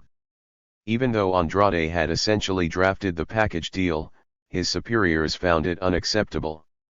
They rejected outright the provision calling for the United States to withhold a percentage of the tin sales revenue in a special account for the compensation of U.S. shareholders. They sought assurances that shareholders would only be paid for the portion of their stock that had been nationalized, whereas the deal made that a matter for the arbiters. Finally, they worried that selection of one arbiter by the International Court of Justice might imply that the court had jurisdiction over nationalization. Disappointed that his superiors had not trusted the good faith of the U.S. government, the ambassador feared the package deal might quickly evaporate if no action was taken. 63. Secretary Acheson urged Ambassador Sparks to make every effort, including a full discussion with Paz, to persuade the Bolivians that the State Department was acting in complete good faith and not trying to pressure them into hasty action. Still, because the procurement agencies were planning to end their tin stockpile purchases in June 1953, the consequences of any delay could be extremely grave. Even worse, rumor had it that Congress was preparing to close the Texas City smelter. If either of these developments occurred before an agreement was reached, Bolivia would be without a buyer in a glutted tin market, and the United States would lose its major source of leverage. When the Bolivians told Secretary Acheson they wanted another stopgap agreement to give them time to contemplate the package deal, the secretary warned that the one-year contract offer would be off the table in days if it was not accepted. 64. President Paz Estensoro seemed content to await the Eisenhower administration. He ordered Ambassador Andrade to offer Deputy Assistant Secretary Mann a 5,000-ton spot purchase contract for the tin that had piled up since September, but the president refused to even discuss the establishment of a compensation fund for the transaction. 65. The deal was quickly concluded. If only to avoid the perception that the United States would not purchase nationalized tin and to meet Bolivia's immediate need for foreign exchange. On January 19, 1953, now authorized to accept the package deal, Ambassador Andrade met with Deputy Assistant Secretary Mann and again requested a long-term contract. A regretful Mann told the ambassador it would simply not be practical to resume contract talks on the eve of President Eisenhower's inauguration. Mann could only lament that the package deal could have been made to work had the process been started 2 or 3 weeks earlier. 66. Instead, President Truman appropriately left office with the tin contract in limbo, where indeed it had remained for much of his presidency. By the time a new contract was signed, the world price of tin had dropped from $1.21 to 78 cents per pound. President Paz Estensoro did finally concede to some compensation for the tin barons, but made sure that everyone understood he had done so only because the United States told us that they could not buy tin from us on a long-term contract unless we made an agreement with the North American stockholders. Although U.S. diplomats faulted the president for his dalliance with Thethesheim, Henderson, and Mercantile Metal and Ore and his reluctance to compensate the tin barons for their expropriated properties, they conveniently overlooked their own role in blocking a tin contract. 67. Embassy officer William Hudson tried to put the best possible face on the events of 1952. Acknowledging that our accomplishments were all negative, he explained that the United States rescued what we could from a tidal wave of nationalism. He proudly proclaimed that it was due entirely to United States efforts that the inevitable nationalization of most of the country's mining industry took the form which recognized the principle of compensation, and noted that, despite the rising xenophobia among the ignorant masses of Bolivia, no U.S. citizens lost their lives. On the other hand, Hudson was forced to concede that the difficulties over the tin contract had probably contributed in some degree to the success of the revolution, which Robert Alexander has called the most profound Latin American unrest since the Mexican Revolution. For Alexander, the politically alert of Latin America were watching to see whether the Movimiento Nacionalista Revolucionario could for the first time in 400 years manage to integrate the Indian into the life of the country and how the United States would respond. 68. For its part, the Truman administration, despite acknowledging the need to cooperate with Paz Estensoro, could not overcome its visceral hostility toward the MNR. Although low to mid-level officers of Truman's State Department made one last-ditch effort to secure a tin contract that might have provided some assistance to conservative movimentistas, it was far too little, far too late. Not surprisingly, the MNR mistrusted what appears to have been Deputy Assistant Secretary Mann's genuine effort to arrive at a mutually advantageous solution to several problems. In the end, however, and thanks in part to a hostile Truman administration, Bolivians appeared to have finally rid themselves of liberal constitutional oligarchy. The incoming Eisenhower administration, free from the prejudices of the Truman years, would openly embrace the MNR and the national revolution and attempt to steer both in Washington's direction. 69. We know that since 1946, the present and the future of the tin industry depended on the goodwill of the North American administration. R. Courageoso Calvo, February 18, 1950. If the owners of the mining properties, the Patinos, the Arameos, and the Hochschilds, had spent a reasonable part of the wealth taken from Bolivia's mines on the development of the country's resources and on the improvement of the living standards of the masses, they would still have the mines. For over a half-century the tin mines of Bolivia have remained in private hands, and the result has been great fortunes for men like the late Simon Patino. Other results have been one of the lowest standards of living in the world for Bolivian workers and a primitive and backward country. Victor Andrade, November 19, 1952. In the end, the Truman administration's dealings with Bolivia must be considered a failure on almost every level.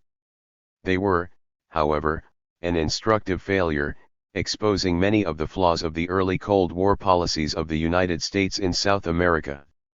Although individual State Department officers often showed an exceptionally perceptive understanding of events on the Altiplano, they rarely managed to implement effective policies. They correctly understood that there was, for all practical purposes, no communism in Bolivia and perceived that the Movimiento Nacionalista Revolucionario was the greatest potential threat to their conception of liberal capitalism. They also understood that the Roscas liberal constitutional oligarchy was in its final days, barring a concerted effort at reform, but were unable to provide any meaningful assistance to those embarking on such an effort.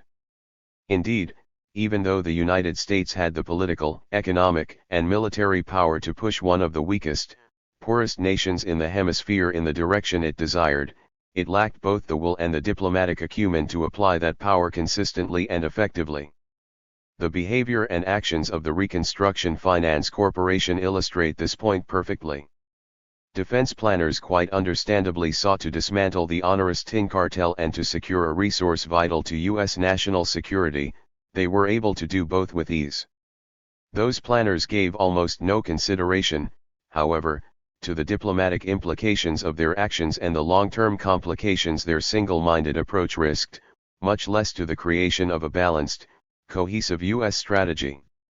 Indeed, between the entirely unnecessary and provocative bluster of the FIA's Alan Bateman and RFC Chairman Stuart Symington, the ignorant and stubborn blundering of Senator Lyndon Johnson, and the willingness of President Harry Truman to tolerate a confused, vacillating policy until days before the national revolution, it is a small miracle that U.S. policy did not end in disaster. This is not to exonerate U.S. diplomats. Ambassador Irving Floorman's incompetence and insubordination made short work of his superiors' attempts at diplomatic restraint and balance. U.S. diplomats persisted in both foolishly and stubbornly branding the MNR as Nazi, Peronist, or Communist rather than developing a more sophisticated, realistic analysis, and State Department officers rarely presented their analyses forcefully enough to challenge their superiors' inertia or the defense planners' recklessness. Not surprisingly, when Dwight Eisenhower and the Republicans took over the White House, they quickly reversed most of Truman's policies toward Bolivia. Eisenhower and the MNR.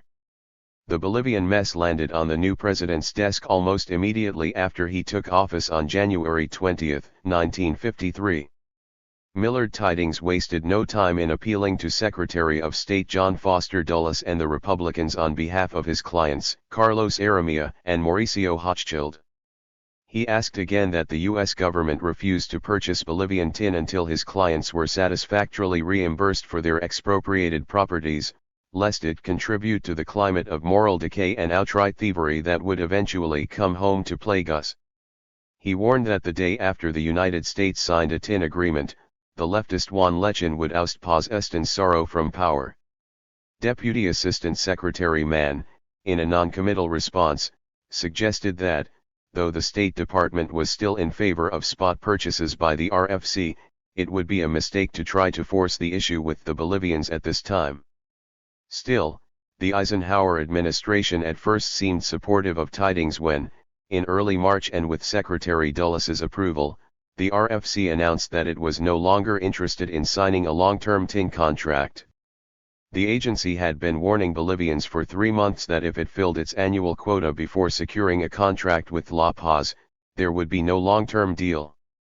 With the tin stockpile almost full, tin prices unlikely to rise again in the near future, and the Texas City smelter losing money, the Republicans decided that, as Kenneth Lehman has put it, for both economic and philosophical reasons, it was time the government got out of the tin business. 1. Meanwhile, the Bolivian government and economy were, once again, on the verge of total collapse. The economy, already strained by the revolution and years of conflict with the RFC, came under intense pressure when a Chilean judge, at the behest of the tin barons, ordered a virtual embargo on all goods in Antofagasta destined for the Bolivian mines. Moreover, the tension between the Lechin and Paz Estensoro factions of the MNR had intensified on nearly every issue. Even as Lechin's faction demanded no compromise with or compensation for the tin barons, immediate confiscation of the fincas, and the dissolution of the military, President Paz Estensoro reached a preliminary accommodation with Patino, pursued more gradual agrarian reform, and rebuilt the army. The president delivered on one key promise of the national revolution, universal suffrage, but appeared to be moving too slowly for some on the others. In late August, the U.S. Embassy predicted that, without outside help, the Bolivian economy would be in a complete state of chaos by the end of 1953, and the MNR party would be torn apart. U.S. policymakers had little doubt which faction would emerge triumphant, especially after MNR militias and the petroleum syndicates put down an uprising by the Phalangists in November even before the federal police or the army could take to the field. 2 Acting independently or in conjunction with militants of the Central Obrera Boliviana, indigenous groups were organizing and, at times, lashing out violently at the hacendados. In the last weeks of the Truman presidency, the militias and unions had quickly dealt with rightist MNR civilians and military officers when they attempted a coup by kidnapping labor leaders Juan Lechin, Nuflo Chavez, and German Butron, but it had taken all of Paz Estensoro's legendary skill to paper over the fundamental divisions between the party's two factions and maintain some semblance of unity. And that unity had come at a price. The president had been forced to enact agrarian reform that tilted toward the radical position. 3. The January 1953 coup attempt was an excellent reminder of the fragility of the political situation in La Paz. Lechin's supporters took the occasion to denounce the United States for its economic aggression. President Paz Estensoro made demagogic, dishonest, and malicious speeches threatening to sell his tin behind the Iron Curtain, although Lechin's speeches were even worse, both in tone and content. Deputy Assistant Secretary Mann and Ambassador Andrade agreed that the MNR was rapidly reaching the point where it would be unable to convince its people of the desirability of cooperating with the United States, for whereas Ambassador Sparks believed that Paz Estensoro was threatened by Lechin and the radicals, The AFL believed that Lechen's position was both crucial and tenuous. Without a tin contract to restore financial stability, both Lechen and Paz Estensoro would be steamrollered by the overwhelmingly nationalistic rank and file of the COB. Indeed, the AFL believed that, by allying himself so forcefully with the MNR, Lechen would be the first casualty of a Bolivian economic collapse. In short, the AFL concluded, neither Lechen nor the MNR would maintain their position for many more weeks if the United States will not bite in five with MNR and Union militias as the dominant military force in the nation, indigenous Bolivians beginning an unprecedented mobilization, the position of MNR conservatives imperiled, and the agrarian and labor movements mutating in ways that the United States could not understand, the political situation was rapidly deteriorating. To resist communist attempts to undermine the government, Embassy Councillor Edward Rowell argued, and to keep this tinder box, which might set off a chain reaction in Latin America, from striking fire, it was urgent that the United States seize the initiative and offer all financial and other aids that may be necessary. According to Rowell, the uninformed consensus in Bolivia was that the current crisis had been consciously induced by the United States and that, if Paz Estensoro's government fell as a result of the tin situation, Latin American nationalism will count it as one more triumph of Yankee imperialism over the revolutionary forces striving for the economic liberation of South America.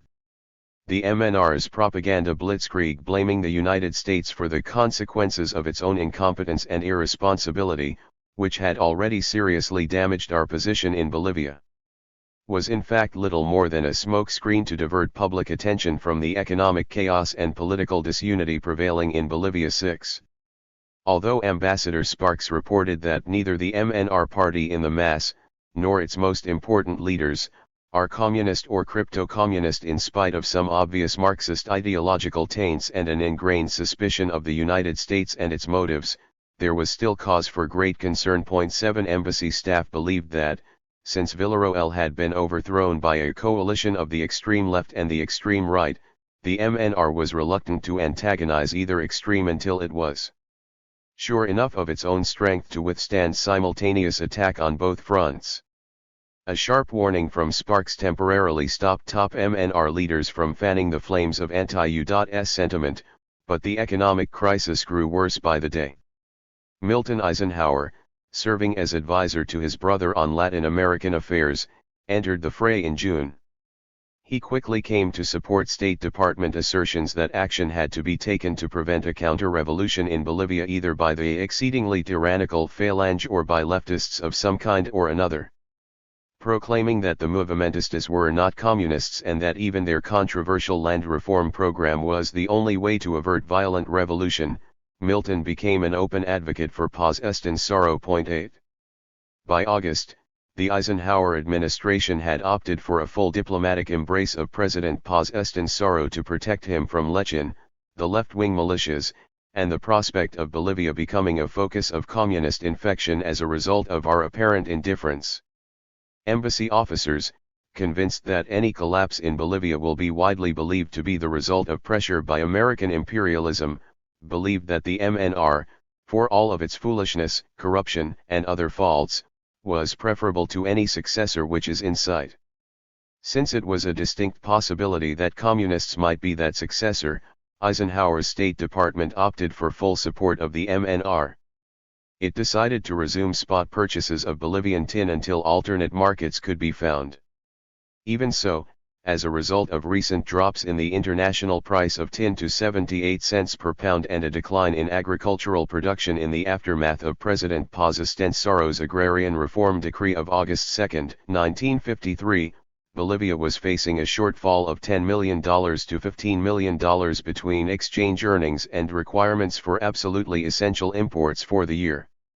Because there was no prospect for repayment, both the Treasury Department and the International Monetary Fund opposed a direct loan. Milton Eisenhower, wishing his government had a slush fund for which it would not have to make a very explicit accounting, proposed to his brother that Paz Estensoro be given grants under the Famine Relief and Mutual Security Acts.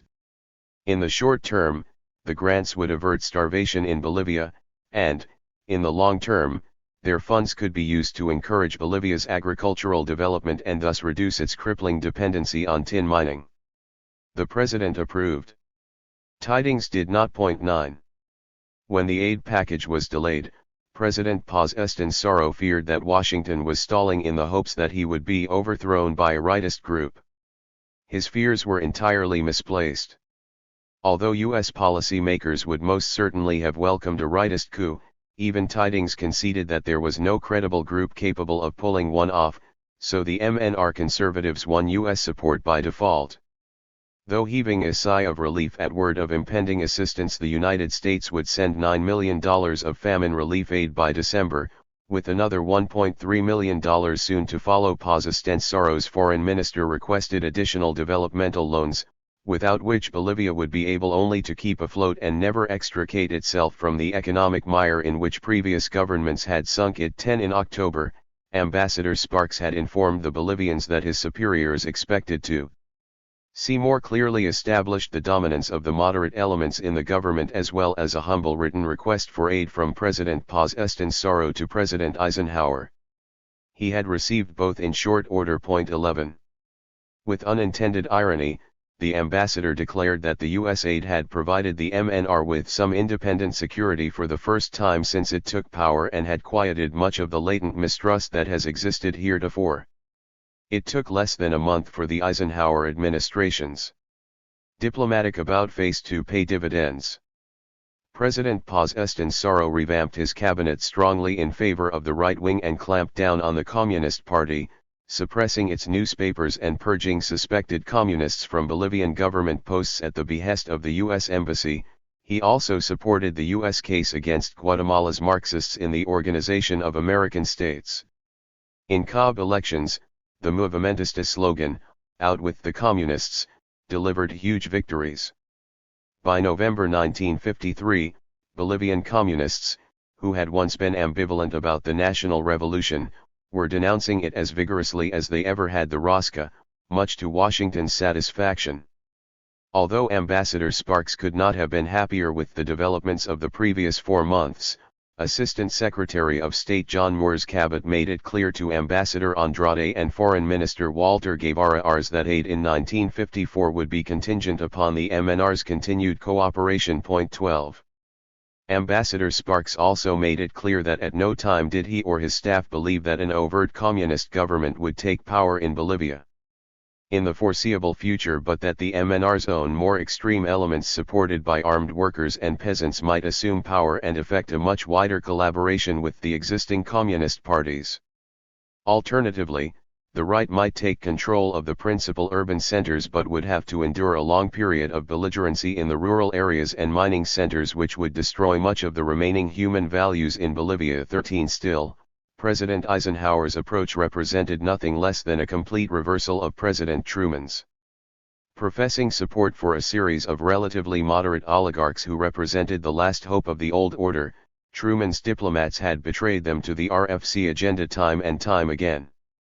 The Eisenhower administration, by contrast, had fully embraced the radical Movimiento Nacionalista Revolucionario, in the hopes of forestalling a worse radicalism.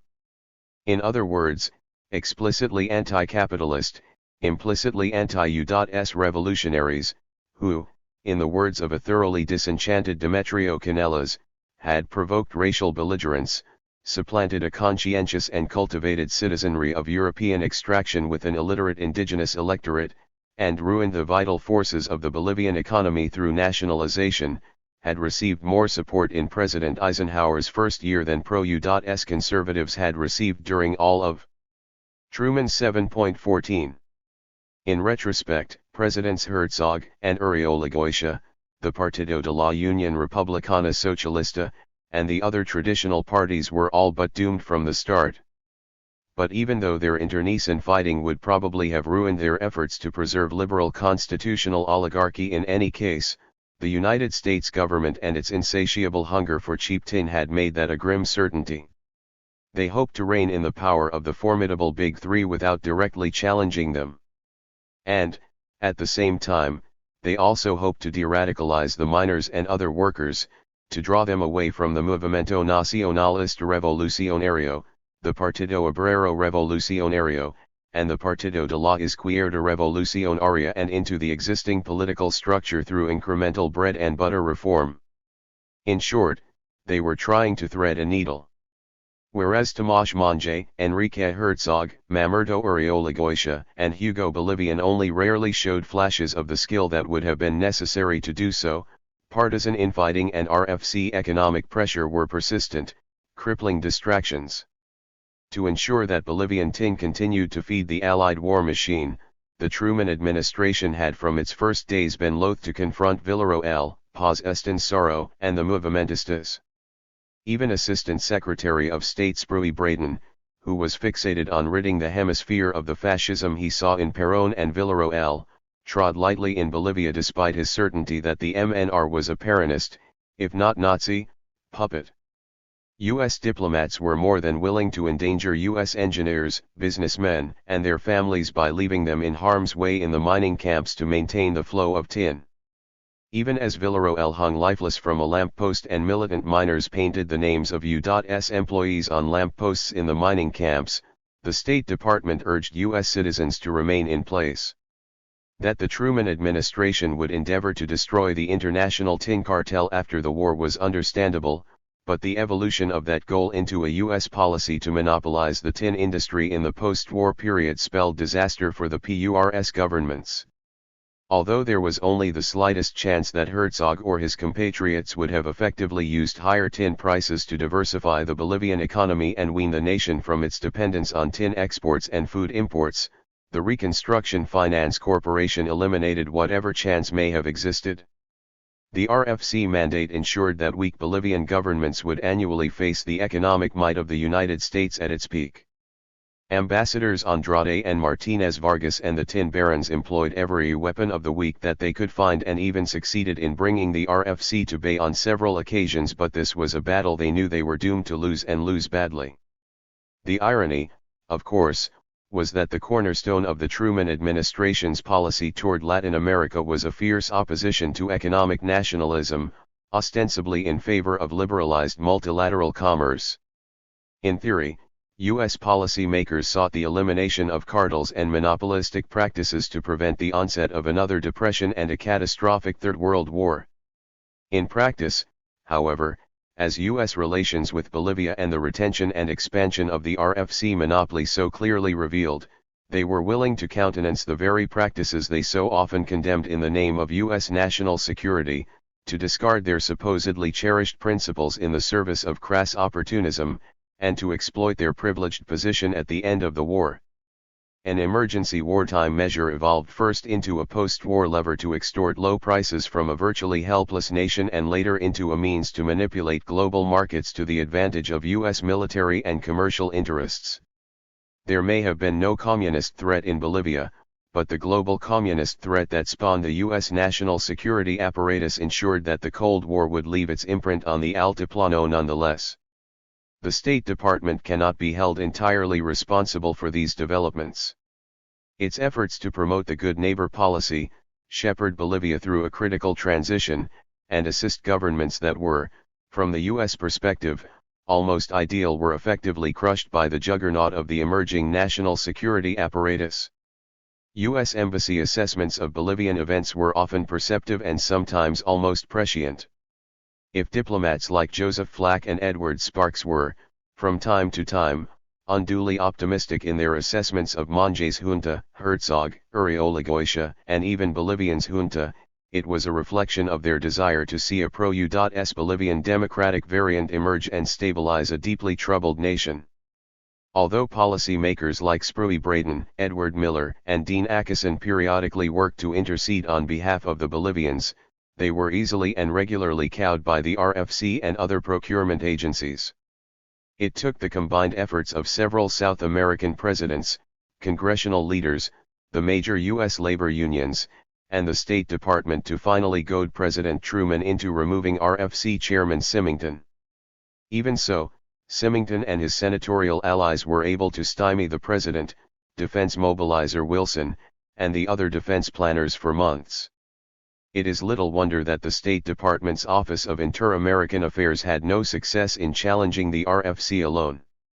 The bizarre interactions of the RFC monopoly and the weak governments of the Sexenio put U.S. diplomats into an extremely uncomfortable, if not untenable, position. They found themselves fighting against elements of their own government to fill the wallets of the corrupt and decadent tin barons at U.S. taxpayers' expense in the hopes that the Bolivian government, through higher taxes and restrictions on trade, could translate a small percentage of those ill-gotten gains into a modicum of reform. That the State Department could not commit itself wholeheartedly to this contradictory and counterproductive course is hardly surprising. U.S. diplomats also found themselves on the same side as the tin barons on a number of occasions, but it is to their credit that most deeply resented being there and harbored no illusions about them. On the other hand, however, the State Department cannot be entirely exonerated. The process that led to Irving Florman being sent to Bolivia in the first place was a fundamentally flawed one. That it permitted him to remain the U.S. ambassador in La Paz for nearly 2 years only underscores the point. Perhaps even worse, 5 months after the national revolution, embassy counselor Raul confessed that the ambassador has talked to Lechin only once, and he doesn't know how to go about making contact with the left-wing Group 15. Although Truman's State Department may not have been preoccupied with the dim prospects of communism in South America, the department's Cold War focus on Europe and Asia permitted the Bolivian situation to deteriorate until the national revolution was inevitable. Indeed, the Bolivians tried repeatedly to win Washington's attention and evoke a knee-jerk response with ill-conceived and transparent stories of communist penetration of the Altiplano, understanding that so long as tin was flowing into Texas City, the Truman administration was satisfied. Because any Bolivian government, no matter how radical, would be forced to sell its tin to the Reconstruction Finance Corporation, there was no good reason to divert resources to the remote heart of South America. Put simply, Washington did not have a large enough stake in Bolivia to be overly concerned by any development there until the Eisenhower presidency. Although the State Department faulted first Herzog and then Uriolgoitia for using the salad days of high prices to decree wage increases almost monthly, the Partido de la Unión Socialista understood better than anyone that revolution was simmering in the mines. Infighting between and within the established parties prevented both PURS presidents from ever enjoying enough security to launch genuine reform, not that they were especially inclined to. Indeed, even as Ambassador Flack sang the praises of Tomás Monge and his junta in 1946, Flack's assistant, Douglas Henderson, knew that their efforts were doomed. Henderson warned that the underlying current which is molding public opinion and forcing it into action in Bolivia is directed against the feudal structure of Bolivian society, against the oligarchy which has arbitrarily ruled the country without reference to the will of the people. He further warned that the pseudo-revolutionary programs, whether of the right or left, are not going to satisfy Bolivians today because their basic program is to protect Privilege 16. As Washington told any Bolivian who would listen, the price of tin was going to drop cataclysmically at some point after the war.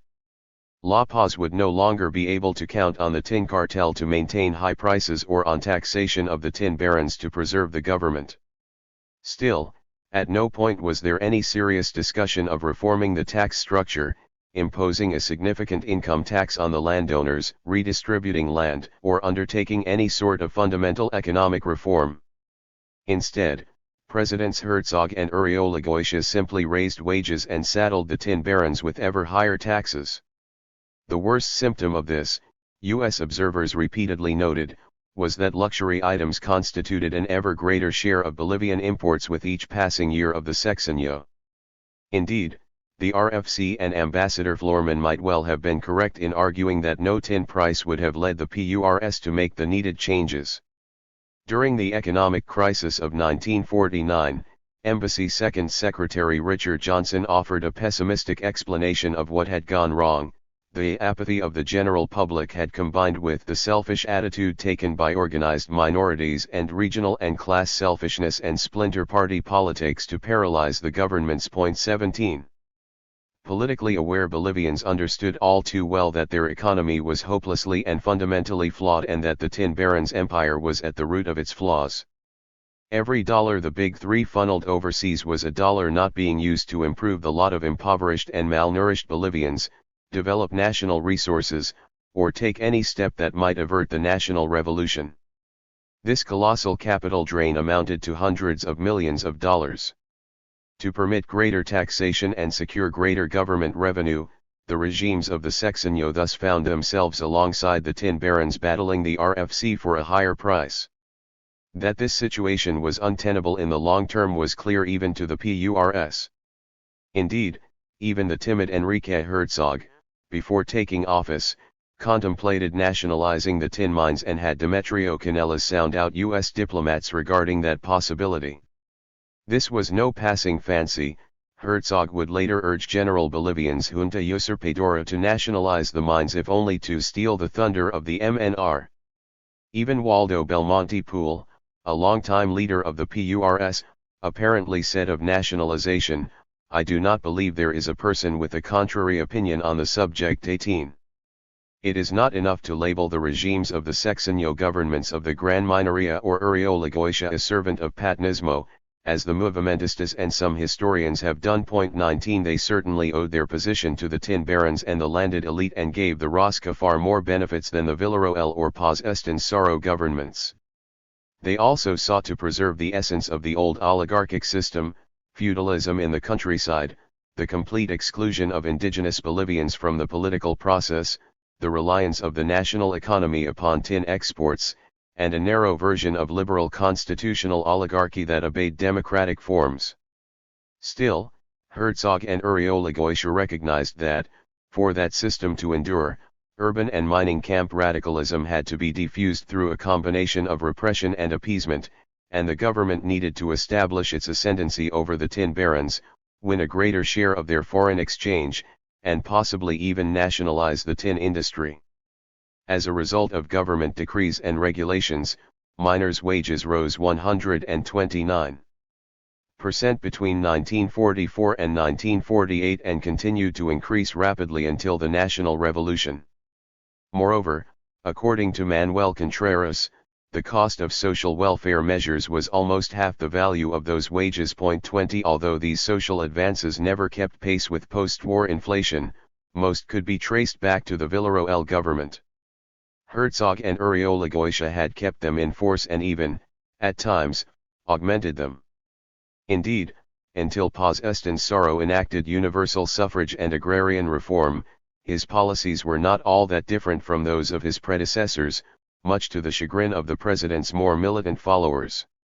MNR radicals never forgot that, in the days before Paz Estensaro's triumphal return from exile, Siles Zuazo had warned that nationalization and agrarian reform were not necessarily inevitable. Assistant Secretary of State John Moores Cabot may have provided the most appropriate epitaph for the Sexenio and the role of U.S. tin policy in its demise. Speaking to his fellow citizens in Columbus, Ohio, in December 1953, Cabot noted that the Bolivian tin miner, whose job notably contributes to your wife's convenience when she prepares your supper and also contributes an element essential to war production, had twice in the past 15 years been asked to produce a vital ingredient to keep the free world free. As a result, the price of tin soared to fantastic heights despite our efforts to control it. Then, after World War II and again after the Korean War, we stopped buying, and tin dropped as precipitously in price as it had risen. Even the wisdom of Solomon, the Assistant Secretary declared, would not suffice to direct Bolivian economic affairs under such circumstances. Cabot had implicitly offered a small vindication of the post-war liberal constitutional oligarchs. 21 None had ever displayed anything resembling the wisdom of Solomon, but even with such wisdom, they could not have coped with U.S. tin purchasing policy. Much less with the centuries-old problems of their nation. Epilogue.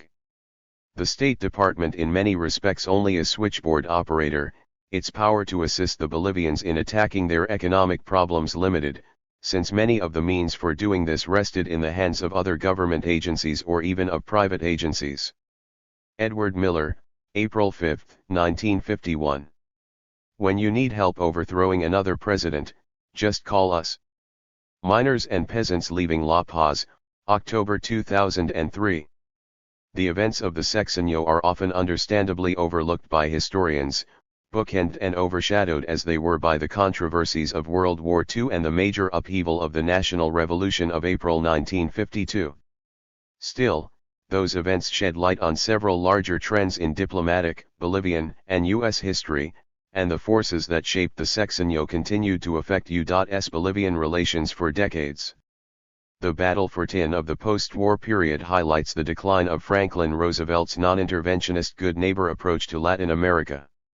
That a Republican administration more than willing to engage in heavy-handed intervention elsewhere managed to reach accommodation with the national revolution is telling. So, too, is the inability of the Movimiento Nacionalista Revolucionario to solve most of their nation's fundamental problems. Indeed, its failure gave rise to another revolution 50 years later, which at once paralleled and repudiated the national revolution. Implications for the good neighborhood. Simply put, the battle for tin must be seen as one of many steps that the Truman administration took that effectively ended Franklin Roosevelt's good neighbor policy. Articulated in the 1930s, Roosevelt's good neighbor pledge was, in its most basic form, a U.S. renunciation of intervention in the internal affairs of Latin American states in the hope that cooperation might replace the bitter confrontations and big stick policies of the past. On a deeper level, Roosevelt was committing the United States to a more cooperative, multilateral relationship with the other nations of the hemisphere by disavowing unilateralism and interventionism. The reality of the good neighbor policy never truly lived up its lofty rhetoric and was always more style than substance, as U.S. wartime relations with Argentina and Bolivia illustrated clearly. Still, this did not stop Latin Americans as disparate as Argentine populist Juan Perón, Dominican despot Rafael Trujillo, and Peruvian revolutionary Victor Haya de la Torre from venerating its architect. 1. It did not take South Americans long to recognize that the Truman administration was presiding over nothing less than what Bryce Wood has called the dismantling of Roosevelt's approach. 2. Although Spruey Braden's Blue Book was the most obvious manifestation of U.S. interventionism and perhaps a symbolic end of the good neighbor policy, the arbitrary unilateralism manifested in the tin negotiations was, in some ways, even more troubling in the long term. After all, the publication of German documents to influence an election seem almost tame when compared to the devastating impact of the Reconstruction Finance Corporation's policies in Bolivia, let alone the big stick invasions and interventions that Caribbean and Central American nations had endured in the past.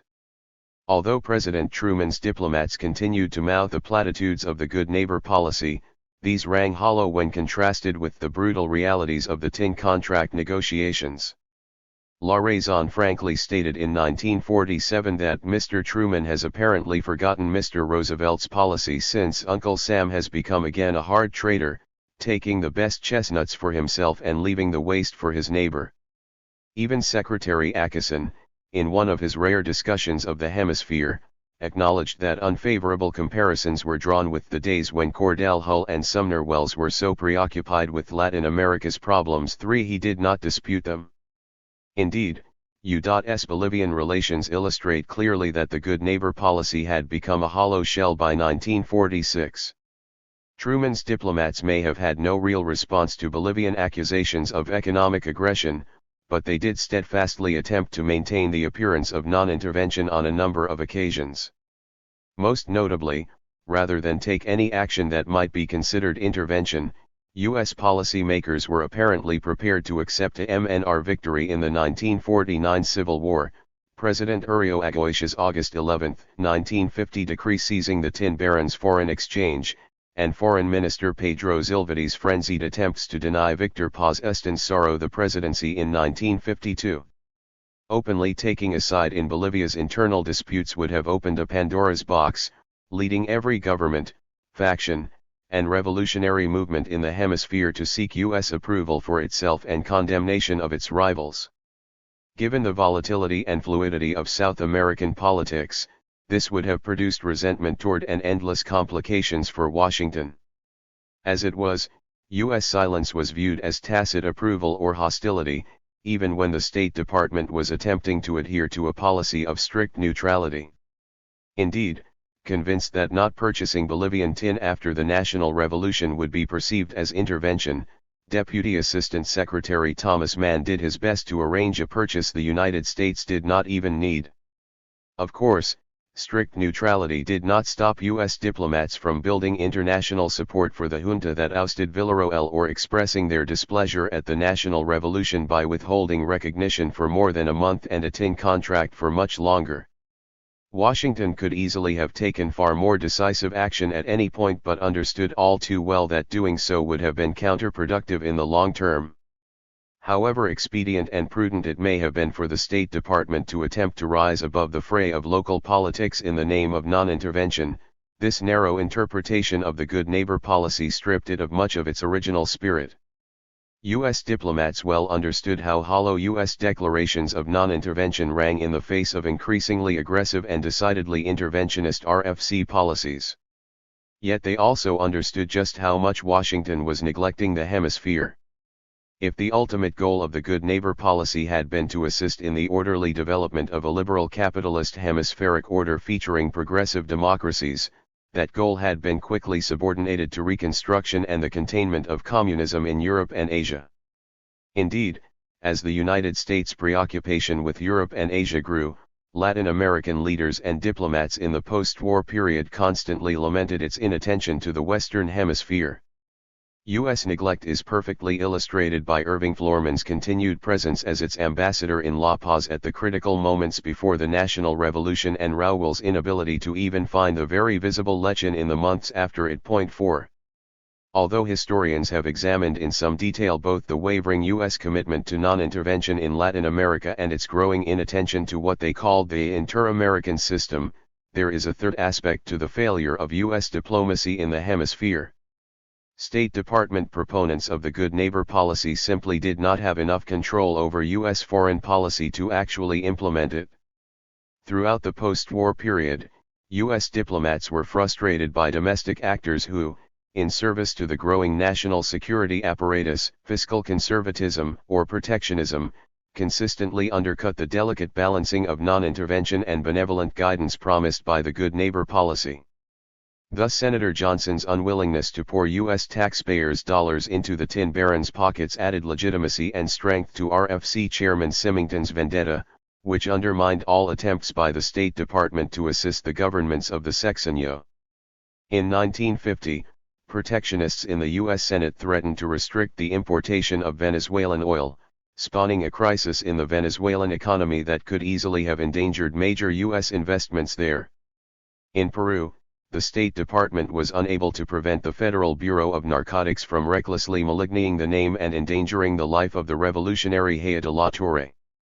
It took U.S. diplomats months of intense backroom negotiations and bureaucratic wrangling to prevent this early manifestation of the war on drugs from causing an explosive diplomatic crisis. 5 And in Argentina, the State Department's quiet, subtle campaign to destabilize and redirect Peronism was almost derailed by the crass, unauthorized proclamations of the Economic Cooperation Administration. 6. President Truman's diplomats may well have abandoned the good neighbor policy, as their critics so often claimed, but they also lost the ability to implement it. The policy may never have been the truly collaborative venture between the United States and Latin American countries that its architects envisioned, but these and other steps undercut even its last vestige, the veneer of non-intervention. Indeed, by the end of the Truman presidency, it became clear that the United States had no coherent policy toward Latin America, but rather a chaotic jumble of sometimes contradictory policies authored by any number of individuals and agencies. Eisenhower and Revolution. Ironically, it took the election of a Republican to undo some of the damage done by the last of the Democratic good neighbors and find a more pragmatic approach to at least the national revolution. On one level, it is not surprising that President Eisenhower and Secretary of State Dulles opted to break and not break the MNR's efforts to reform Bolivian society. The Republicans enjoyed several advantages. First, they did not have the Democrats' long and troubled history with the party.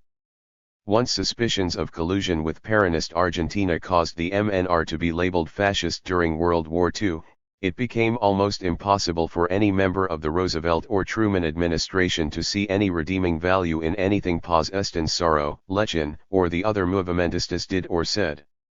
Even those U.S. officials who on occasion praised Paz Estenssoro's personal merits or attempted to explain the appeal of the MNR did so apologetically or prefaced their remarks with some sort of disclaimer. Although the Rosca's accusations that the movimentistas were communists came only late in the Truman presidency and never really eclipsed older perceptions, those accusations made it almost impossible for President Truman or Secretary Acheson to backtrack and even consider cooperation with the MNR. Of course, up until the National Revolution, Truman's diplomats saw almost no need to accept the MNR. Indeed, ever since the Revolution of July 21, 1946, U.S. policymakers had been convinced that every faction of every Bolivian regime, from the communist PIR to the reactionary liberals, was irrevocably opposed to its return. Fully expecting the Bolivian army to serve as a backstop for any failure of civilian government, they did not take even the instability of the liberal constitutional oligarchic governments very seriously, especially after the purge of Villarroelistas in 1946. The ascension of General Hugo Bolivian's junta was therefore predictable and not unwelcome. The indecision, floundering, and paralysis of U.S. policymakers toward Bolivia in Truman's last year was the result of their failure to grasp the unforeseen, and to them shocking, new reality of the national revolution of 1952 and their almost complete inability to even contemplate a more pragmatic approach to that reality. Taking just such an approach would not be a problem for the Republicans.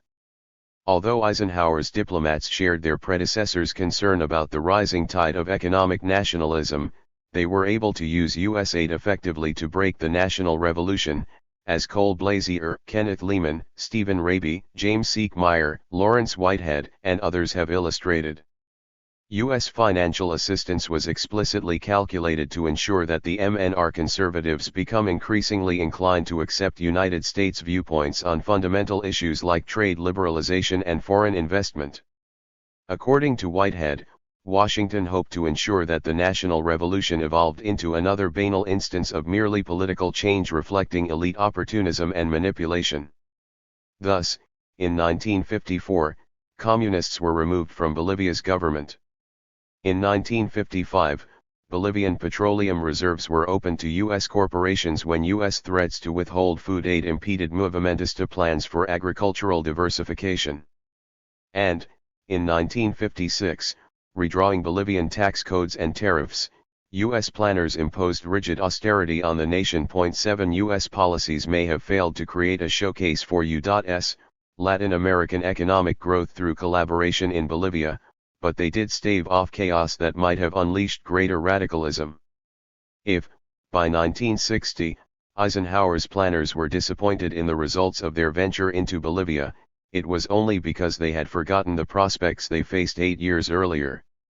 To borrow from William Hudson's remarks in the closing days of the Truman presidency, Eisenhower's accomplishments were negative in that they helped prevent the national revolution from taking a more radical turn. Still, the failure of the Truman administration to prevent or come to grips with the national revolution had other critical implications for the Eisenhower administration. One of the more interesting controversies of the Eisenhower years was his decision to at once embrace the government of Victor Paz Estenssoro in Bolivia and overthrow the government of Jacobo Arbenz Guzman in Guatemala. On the surface, the two governments had much in common.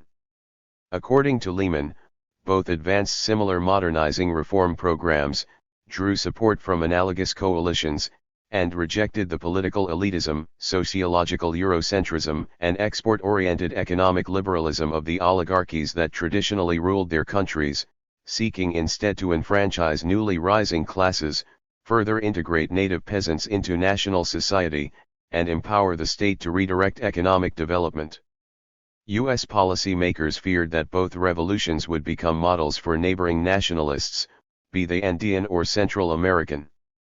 Because, however, the Eisenhower administration perceived the two regimes quite differently, it arrived at two quite different policies. 8 These perceptions were directly bequeathed to the Eisenhower from the Truman State Department through holdovers like Thomas Mann, Edward Sparks, and John Cabot. 9.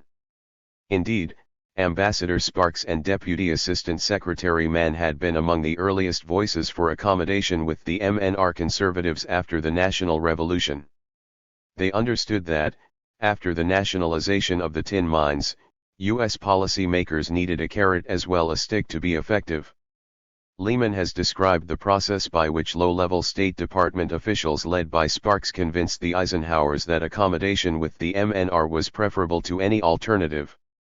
Not only did President Eisenhower's diplomats have no viable alternative to pause Eston's sorrow, but they also had superiors willing and able to take decisive action in Latin America. Truman's diplomats had argued fruitlessly against the RFC's policies for years before Assistant Secretary Miller conspired to bring his president into the fray. The depth of the Bolivian economic crisis and the fear that the national revolution might suddenly take an even more radical, if not communist, turn convinced Eisenhower to become involved in just months. Indeed, as Lehman had noted, for ardent Republican Cold Warriors, the perception of the MNR as fascist and Peronist may actually have facilitated accommodation by undercutting any argument that it was also communist. 10. If Truman's diplomats had been more concerned with communism, perhaps they might have reached the same conclusions as their Republican successors. Although it is significant that Eisenhower inherited lower-level diplomats from the Truman administration, he also assumed the Democrats' long-term analyses of problems in Guatemala and Bolivia, the first based on a justified fear of communism and a hostility toward the United Fruit Company, the second on serious concerns about Bolivia's poverty and dependency on tin. 11. It did not take a communist to understand that Bolivia's political economy, which Carter Goodrich has described as that of a mining camp, was hopelessly warped and desperately in need of reform. When U.S. diplomats lamented that the tin industry was overtaxed, they were not simply repeating laissez-faire platitudes. They recognized that the Bolivian governments were placing their primary export into an untenable competitive position that would eventually lead to disaster. The Truman administration, despite its philosophical discomfort, seemed willing to tolerate the seizure of all of the tin barons' foreign exchange provided President Uribe could channel the proceeds into constructive projects.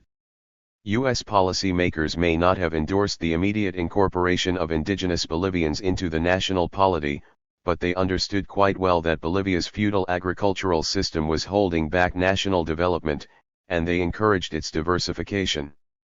For years, they had gone to great pains to finance the construction of a Cochabamba, Santa Cruz highway to assist in the development of Bolivian resources and to facilitate that diversification.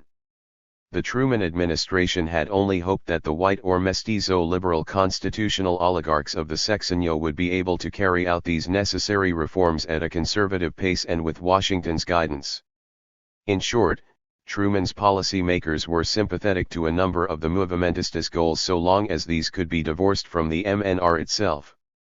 That option, of course, was not open to Eisenhower either. Still, it helped that the MNR program did not directly threaten any vital U.S. interest. The landowners affected by agrarian reform were not U.S. citizens, as they were in Guatemala, where the United Fruit Company was a primary target. Of the nationalized tin companies, only Patinos could claim to have a significant number of U.S. shareholders, although this may well have been legalistic legerdemain. Certainly no one mistook Patino's company for a U.S. corporation, despite its Delaware incorporation papers. United Fruit, on the other hand, enjoyed powerful advocates in the United States, including Spruey Braden, Henry Cabot Lodge, Thomas Corcoran, and Public Relations Master Edward Bernays, all of whom forcefully pressed the case that Arbenz was communist and advocated decisive action. 12 In Bolivia, the primary victims of the national revolution were the profiteering tin barons, who were mistrusted by policymakers as disparate as Irving Florman, Lyndon Johnson, Edward Miller, Stuart Symington, and Harry Truman. Indeed, there were few less sympathetic figures in the hemisphere than the Big Three, and RFC Chairman Symington's public campaign had only cemented U.S. public hostility toward them. Ironically, the battle for tin, which had so embittered Bolivians against Washington and the tin barons that it facilitated the national revolution, had also turned the Rosca's greatest potential allies in the United States into enemies or, at best, largely indifferent observers. Lehman has identified the movimentistas' willingness to accommodate themselves to dependency on the United States as another key factor in the U.S. decision to embrace President Paz Estensaro's regime. Indeed, Lehman has argued that the president and even Lechin, at times, adroitly sought a U.S. alliance to bolster their control of the revolution against their more radical challengers. 13 This argument has considerable merit, and Laura Gotkowitz's recent assessment of the national revolution and the popular uprising it restrained only bolsters it. Whereas older histories have focused on the roots of the revolution in La Paz, the other major cities, and the tin mines, Gotkowitz's account emphasizes the growing agitation among the rural, indigenous population that at once contributed to and threatened the MNR vision. It asserts that the national revolution was nothing less than a reaction against indigenous mobilization and thus a product of the liberal oligarchic project itself, even though the revolution also engendered a more inclusive political culture. 14 Paz Estenssoro and the MNR conservatives were threatened not only by Juan Lechin's Central Obrera Boliviana and its leftist syndicalism, but also by a rising tide of agrarian mobilization that threatened to overturn the political order entirely. The urban intellectuals of the MNR, and even Lechin, had no more interest in the complete destruction of the social and racial order than did U.S. policymakers, preoccupied with the armed peasant and worker militias of the immediate post-revolutionary era. In this context, it becomes even easier to discern the common ground that Paz Estenssoro and the Eisenhower administration managed to find. Gotkowitz's assessment clearly illuminates the real limits of the national revolution. Although MNR conservatives hoped to eradicate the most inhumane aspects of the feudal hacienda system, they sought to do so without unleashing a revolutionary transformation of society that augured the end of a state perceived to be ruled by landlords. 15 Though they went well beyond the oligarchs of the sexenio to promote reform and to salvage what they could of the traditional order, they were willing to go only so far. It should not be forgotten that in the wake of the 1951 election, Luis Guachala and Demetrio Canelas were amenable to a Paz Estenssoro presidency, and even the reactionary liberals were apparently willing to hand the vice presidency over to Siles Ziuizo. In this respect, Paz Estenssoro and the MNR conservatives might have had more in common with both the liberal constitutional oligarchs and Washington than they did with the Quechua and Aymara-speaking masses of the Bolivian countryside. Paz Estenssoro had argued since World War II that both his party and his nation required U.S. support to prosper. It just took him more than a decade to convince Washington.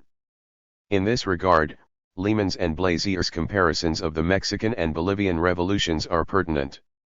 Lehman has asserted that, unlike Venustiano Carranza, the most stubbornly resistive to U.S. meddling of the Mexican revolutionaries, both Paz Estenssoro and Lechin understood the need to come to terms with the United States and sought a patron in Washington from the outset.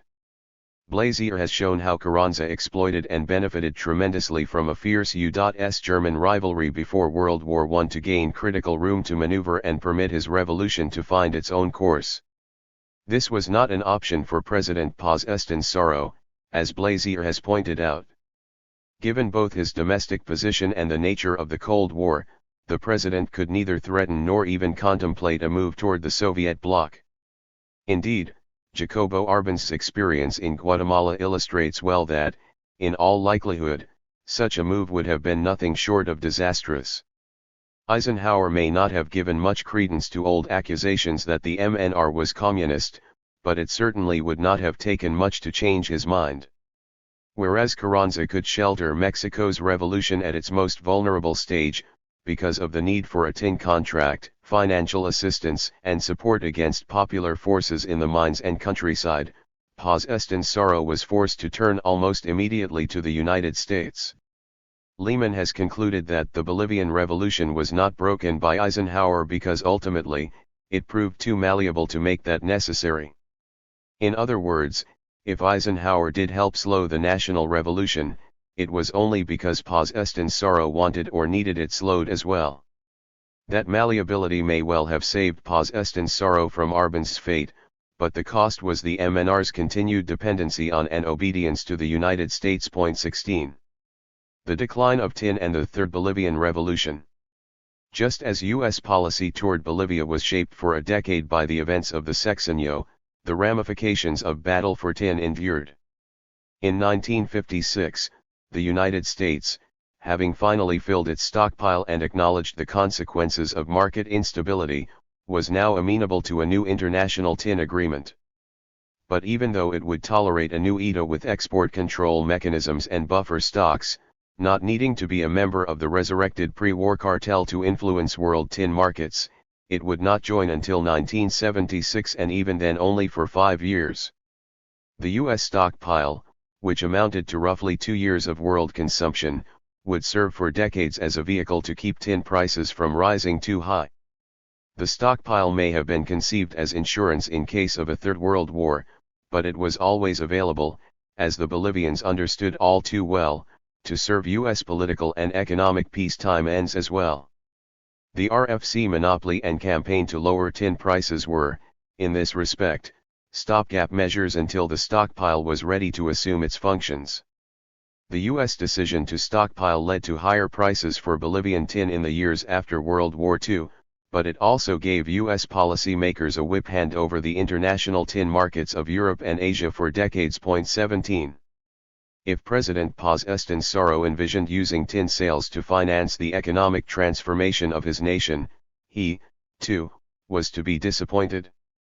Bolivian tin production, which had peaked during the war at more than 40,000 tons, fell to less than 30,000 tons at the time of the National Revolution and continued to decline to less than 20,000 tons by 1960. At the same time, the workforce in the mines grew by more than 50%. The decline of the tin industry represents the confluence of several trends. To take advantage of the high prices the tin barons had at times enjoyed during the sexenio, they had overworked the best veins of their mines, neglected technological improvements, and failed to find new deposits to exploit. The MNR regime and its successors did much the same with their nationalized mines, sustaining Bolivia's economy by squeezing profit from them and diverting it to other areas. Any gains the MNR might have made by expropriating the tin barons' share of profits were erased by the demands of an enlarged, militant workforce that the party could challenge only at great risk to itself. Mismanagement of the state-run tin company, Comibol, only exacerbated these deficiencies, especially because the world price of tin remained low. Even when tin prices did rise in the 1970s, Comibol still suffered from what John Thoburn has called a mode of corporate behavior in which the maintenance of output took precedence over the urgent need to innovate. The government invested just $3 million into Comibol before 1960 and just $10 million on exploration from 1965 to 1975, ensuring that Bolivian tin remained among the least competitive in the world and completely dependent on the International Tin Agreement. 18. Even 33 years after the National Revolution brought the Movimentistas to power, the U.S. tin stockpile was influencing events in Bolivia. In 1985, President Siles Ziuazo handed control of the nation over to Paz Estenssoro, much as he had in 1952. Once again, Paz Estenssoro faced an agricultural crisis, an economy teetering on the brink of collapse, and falling tin prices resulting from the demise of the latest incarnation of the ETA. Although tin generated just 35% of Bolivian foreign exchange by this point, national export earnings dropped by more than 40% when the price of tin fell from $7.61 to $2.43 per pound. Once again, U.S. policymakers had a hand in the decline. Not only had the U.S. withdrawal from the ETA in 1981 been one of many factors in its demise, but, mirroring what the Reconstruction Finance Corporation had done under President Truman, the Reagan administration dumped tin from the U.S. stockpile onto the market and defeated producers' attempts to stabilize the price. And, once again, in response to an economic crisis, Paz Estenssoro undertook a U.S.-sponsored austerity program. Because closing the mines and leaving the tin in the ground, according to Lehman, would now save the country money, Comibol laid off almost 3/4 of its miners. 19 The dire predictions of the 1940s had at last come true. The odd symmetry of the events of the 1950s and 1980s serves, if nothing else, to underscore how, even without massive investments in Bolivia or great effort, the United States cast a long shadow. The U.S. decision to stockpile tin, welcomed by Bolivians during the war, should have been a boon for the tentative reformers of the sexenio at least, but instead it became yet another means to exercise U.S. power and authority. But the United States bears only a small part of the blame for the decline of Bolivian tin. If, for generations, the tin barons drained the resources of the Altiplano to enrich themselves, the MNR and subsequent Bolivian governments did much the same to finance national development. Neither secured the future through reinvestment nor solved the fundamental problems in either the industry or national economy. Under the pre-war International Tin Agreement, the International Tin Committee had permitted old patterns to persist, and sometimes even to flourish, but the dissolution of the ITA in 1946 ultimately paved the way for the national revolution. Similarly, under the ITA resurrected in 1956, a reformed ITC, though weakened considerably, allowed the state-run Bolivian tin industry to stave off complete collapse for almost 3 decades. Perhaps not entirely coincidentally, the end of the primacy of tin occurred as Bolivia became what Forrest Hilton and Sinclair Thompson have called a shining trophy in the global showcase of neoliberalism and a model for free market capitalist reforms. With the decline of tin, coca, and cocaine rose to assume its place as the focus of U.S. Bolivian relations. Therefore, in the context of AU.S. World Bank, and International Monetary Fund, supported neoliberal economy and AU.S. mandated war on drugs, what James Duncorley and others have called the Third Bolivian Revolution started in 2000.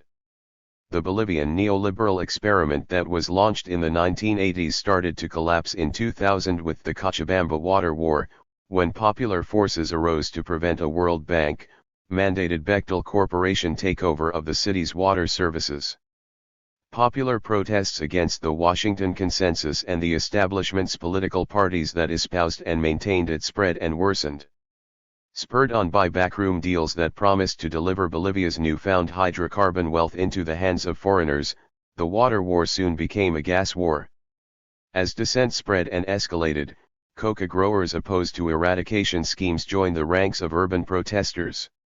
Despite violent repression, local, peasant, and indigenous protesters staged hunger strikes and marches and formed blockades. Together, in October 2003, the protesters ousted the government of Gonzalo Sanchez de Lozada.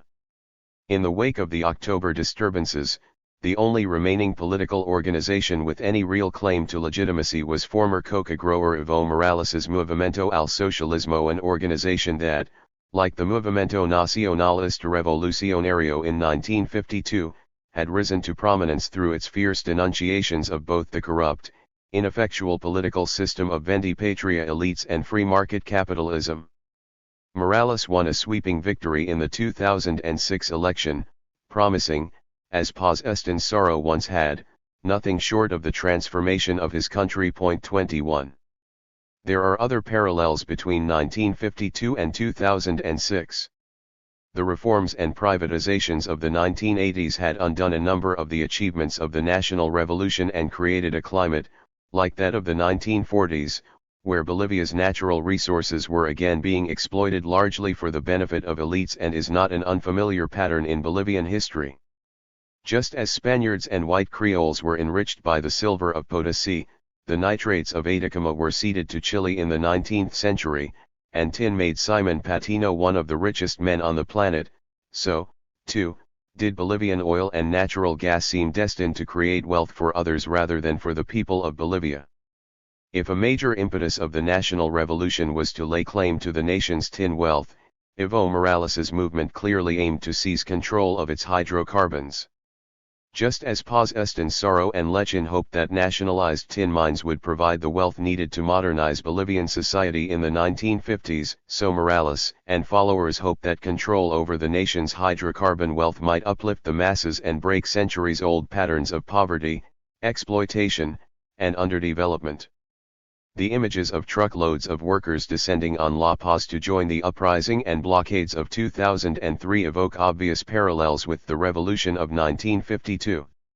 Nevertheless, they are more an indication of the MNR's ultimate failure. In Dunker Lee's words, the national revolution can now almost be thought a cause of 2000 to 2006 by virtue of its insufficiencies. Or, as Hilton and Thompson have observed, the national revolution failed to reverse patterns of internal colonialism, to produce democratized, egalitarian forms of political representation, and to expand the domain of communal autonomy and indigenous sovereignty. 22 It is perhaps appropriate that Paz Estenssoro, who, with U.S. support, had braked the national revolution, reopened Bolivia's oilfields to foreign exploitation, and blocked the aspirations of the radicals in the 1950s, was a central figure in imposing the U.S.-backed neoliberal austerity plan of the 1980s, a principal target of Morales and the popular forces. The Movimentista leaders, as U.S. diplomats understood as early as World War II, sought to incorporate the indigenous masses into Bolivian society, but within carefully prescribed limits. They had no interest in overturning the social order. Paz Estenssoro and his MNR may have hoped to substantially loosen liberal constitutional oligarchy, but, as Gotkowitz has pointed out, they simply recreated colonial divides in modern institutions and idioms. 23. The protesters who toppled Sanchez de Lozada's government and put Evo Morales into power clearly envisioned the creation of a more inclusive and just society for the indigenous masses, fulfilling and surpassing the promises of the national revolution. Indeed, the first major projects Morales undertook were nationalization of hydrocarbons, agrarian reform, and the increased democratization of Bolivian politics through a new constitutional convention. The national revolution, in leaving those projects uncompleted, made the Third Bolivian Revolution necessary. 24. In retrospect, it is all too easy to see parallels between the bankrupt political coalitions of the neoliberal decades preceding Morales's election and the desperate flailings of the PURS during the sexenio. If the battle for tin provoked by the Reconstruction Finance Corporation exposed the flaws and weakness of liberal constitutional oligarchy in the 1940s, elite adherence to neoliberalism and the war on drugs at the end of the 20th century did much the same. The Movimiento Nacionalista Revolucionario, harnessing bottom-up popular forces to promote its own top-down revolution, may well have been as much the harbinger of the Third Bolivian Revolution as Villarroel was of the National Revolution. Indeed, it might be fair to argue that the battle being waged today by the Movimiento al Socialismo is the next stage of the battle against liberal constitutional oligarchy waged in the 1940s and 1950s. For Cassandra. Contents. Introduction 1. 1 Villarroel, April 1945 to July 1946 27. 2 Junta, July 1946 to March 1947 49. 3 Herzog, March 1947 to May 1949 71. 4 Uriolagoitia, May 1949 to June 1950 95. 5 to the Mamertizo, July 1950 to May 1951 117. 6 Bolivian, May 1951 to April 1952 137. 7 Paz Estenssoro, April 1952 to January 1953 163. Conclusion 185. The use of the word democratic throughout this dispatch, as applied to the present government of Bolivia, should be construed in its limited sense as distinguishing the type of government, i.e., as against a dictatorship, communist regime, etc., rather than that it embraces all other generally accepted concepts in the meaning of the adjective democratic. It might otherwise be described as a liberal constitutional oligarchy. James Espy, February 10, 1950. The Bolivian case, in schematic definition, is one of 3.5 million inhabitants, dominated and exploited by a minority who utilizes the visible forms of a democratic regime to give the patent of legality and perpetuate essentially undemocratic privileges. Victor Paz Estenssoro, March 1951.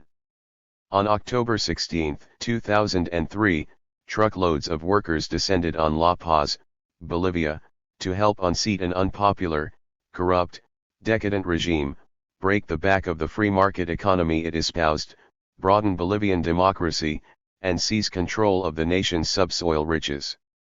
It was not the first time they had done so. In April 1952, tin miners rallied to the defense of Victor Paz Estensoro, his Movimiento Nacionalista Revolucionario, and their national revolution against liberal constitutional oligarchy. Whereas what has been called the Third Bolivian Revolution of 2000 to 2006 paved the way for Evo Morales' landslide presidential victory, however, the national revolution put an end to the sexenio, the Bolivian elite's unsuccessful 6-year battle to preserve the established order against a rising tide of popular unrest.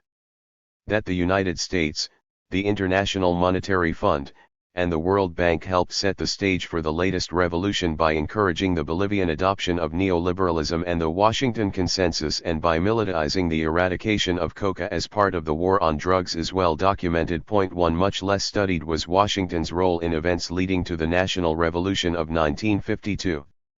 The story of U.S. Bolivian relations in the years after World War II represents a unique convergence of 3 major factors. The first was the efforts of President Harry S. Truman to forge a global liberal capitalist order by overcoming South American nationalists who threatened to derail those plans. The second was the efforts of the Bolivian Rosca to preserve its hold on power in the face of a fierce revolutionary challenge from 1946 to 1952. A third factor was decisive, however, in shaping this all too familiar clash between South American nationalism and U.S. hegemony: the determination of U.S. national security planners to secure a more or less permanent source of cheap tin vital for defense industries at the onset of the Cold War. As Bolivian leaders fought to stave off revolution, they anticipated resistance from the forces of populist nationalism but had every right to expect U.S. support. What they did not anticipate was that they would be undercut at almost every turn by the Reconstruction Finance Corporation, a U.S. agency given exceptional authority to secure a tin stockpile and dismantle an international tin cartel that had vexed Washington for decades. For 6 years, 4 Bolivian governments desperately sought U.S. support as they battled on every front to forestall the ascension of Paz Estensoro's MNR.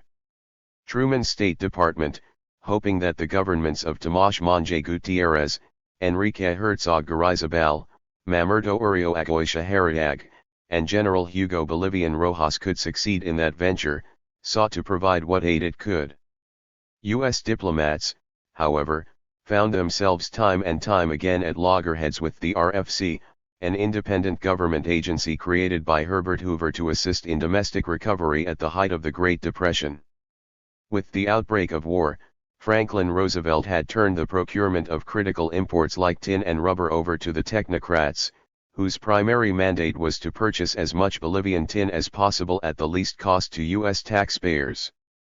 Each year of the sexenio, an increasingly acrimonious ritual played out in Washington as RFC functionaries entered negotiations with the tin barons and representatives of the Bolivian government. For the Bolivians, the goal was always to secure as high a price as possible to finance modest reforms that might at least stave off an apparently inevitable revolutionary transformation of the country. Despite the efforts of a sympathetic but largely powerless State Department, they enjoyed little success, and in April 1952, the national revolution finally occurred. Not entirely coincidentally, it occurred in a bankrupted nation as nearly a year and a half of tin shipments sat on Chilean docks awaiting a tin contract that never came. Although it is impossible to know with certainty, despite Assistant Secretary of State Spruey Braden's firm assertion to the contrary, whether RFC bungling was responsible for the national revolution and the triumph of the MNR, even Secretary of State Dean Acheson conceded that the agency's policies contributed to the weakening of 4 Bolivian governments at a time when they could ill afford it. The tin crisis may not have caused the national revolution, but, as historian James Dunn Corley has eloquently put it, it was a decided mess within which the status quo was unraveling as fast as its opponents were consolidating, too, caught between the revolutionary plotters of the MNR and the thoroughly reactionary tin barons and landlords who dominated almost all facets of Bolivian society. The Monge, Herzog, Urioligoitia, and Bolivian regimes faced almost impossible challenges. Not the least of these was their own disunity, incompetence, and inability to understand just how precarious their control over the nation truly was. Still, the role of the Truman administration must not be underestimated. For 6 years, President Truman permitted the Reconstruction Finance Corporation to exploit a monopolistic position to punish not only the tin barons, but also the Bolivian governments that parasitically survived off the taxes they paid. If a middle course between stagnation and revolution had even been possible, then the RFC eliminated that small chance. Post-war U.S. policy in South America. The Truman administration, dominated by the final stages of World War II, reconversion to a peacetime economy, the onset of the Cold War in Europe and Asia, and the battle to create a new global economic order based on liberal capitalism, had few resources to dedicate to Latin America. Although the Western Hemisphere had once been the central preoccupation of U.S. diplomats, the emergence of the United States as a superpower stretched U.S. economic, military, and diplomatic assets to their limit at a moment when revolutionary nationalism was being galvanized across South America. Occurring in tandem, these developments created a confusing panorama that has impeded formation of any real historiographical consensus regarding the diplomacy of post-war inter-American relations. The onset of the Cold War has probably been the foremost contributor to this confusion. As Stephen Raby has noted, historians of inter-American relations frequently lump the years between 1945 and 1960 together as an unhappy, dull, and insignificant interregnum between the Good Neighbor and the Alliance for Progress. Most historians attribute to the Truman presidency an anti-communist zeal in Latin America that was far more prevalent in later presidencies.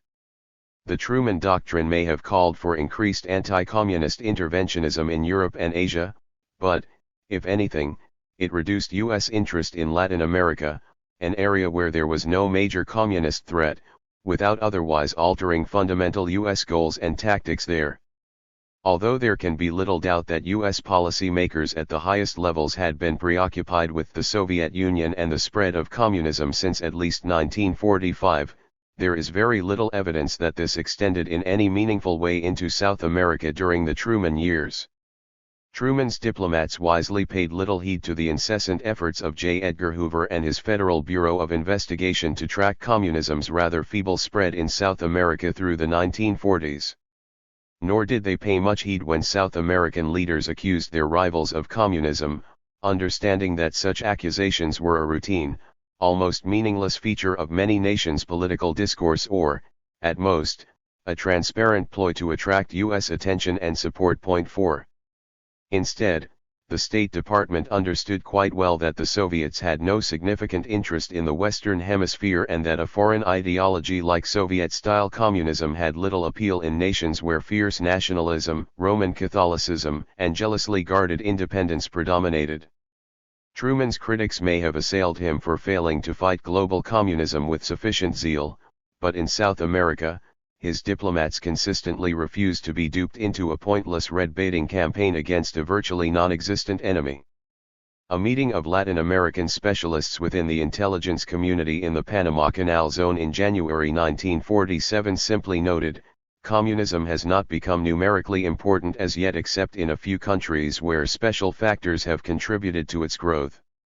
As late as 1950, the U.S. government could identify just 150 Stalinists and 2,000 fellow travelers in all of Bolivia and did so only by stretching the definitions of both terms to the limit.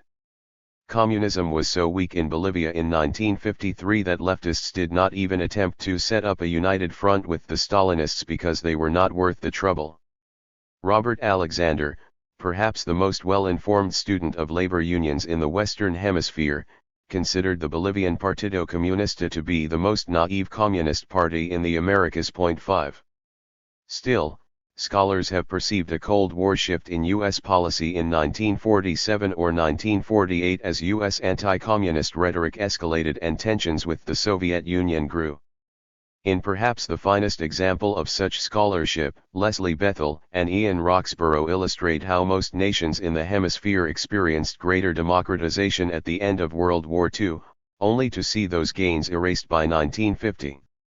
They explain the trend by identifying a variety of domestic and international, economic, political, and social factors, but their analysis breaks down when it assumes that the U.S. commitment to democratization, development, and reform was motivated, to any significant degree, by anti-communism.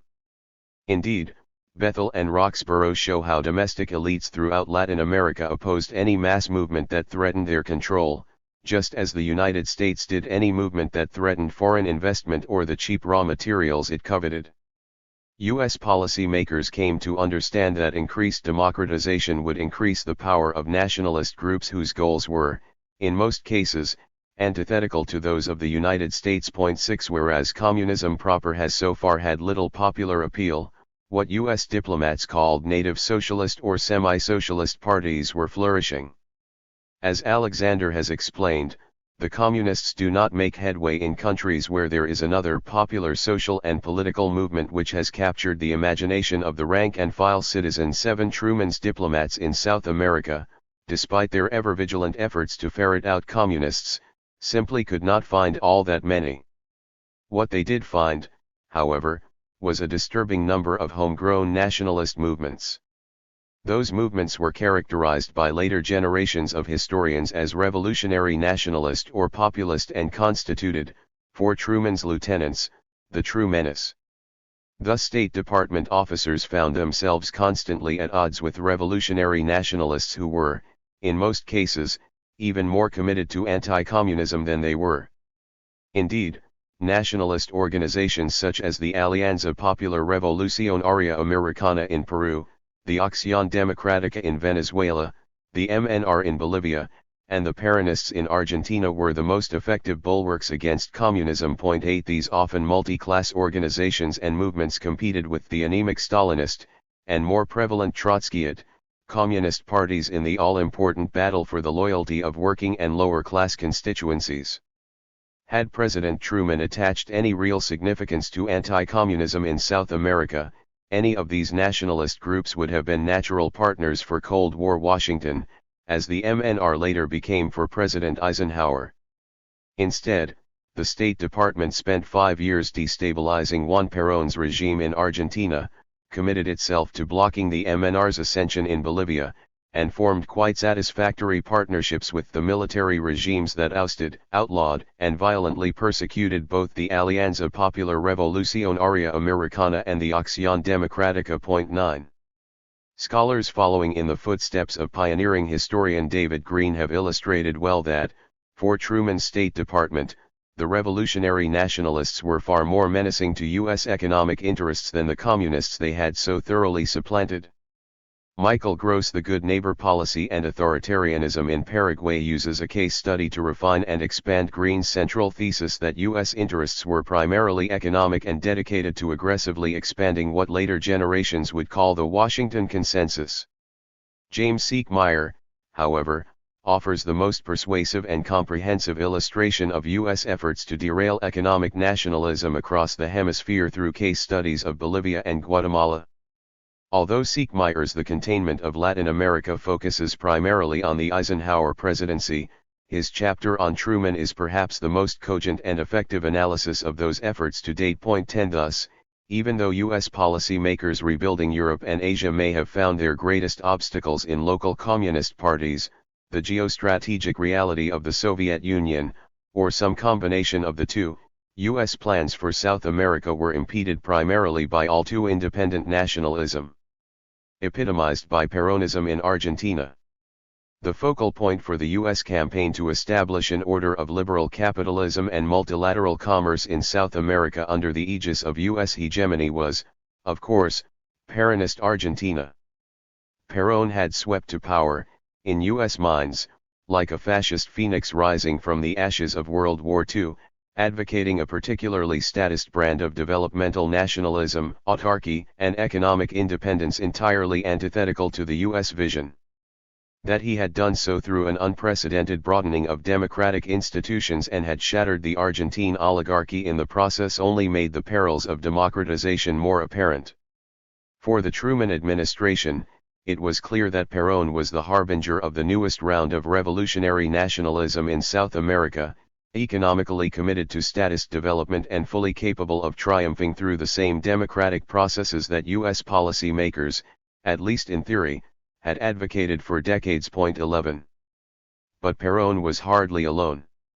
Across South America, U.S. diplomats faced movements, some directly inspired or funded by Perón, but most entirely independent, committed to many of these nationalist goals, invigorated by the triumph of the Allies, and dedicated to the increased democratization and economic renovation of their nations against entrenched oligarchies.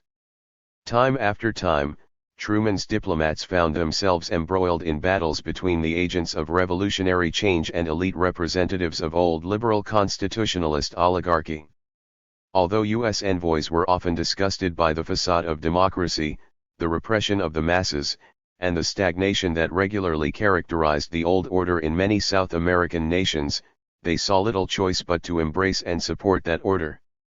The oligarchies, at least, maintained stability, welcomed U.S. capital by and large, and had a vested interest in preserving the economic order U.S. policymakers hoped to extend. In Colombia, Jorge Gaitan's efforts to transform the Liberal Party into a mass organization for reform struck fear into the State Department, and dissident Febreristas and Natalicio González's Guion Rojo wing of the Colorado Party called U.S. attention briefly to Paraguay. In Uruguay, Jorge Herrera's Colorados threatened the pro-U.S. Blancos, at times with Perón's assistance. In Chile, the Communist Party, periodically in league with nationalists whom Ambassador Claude Bowers branded Peronists, worked to subvert the coalition of radical President Gabriel González Videla.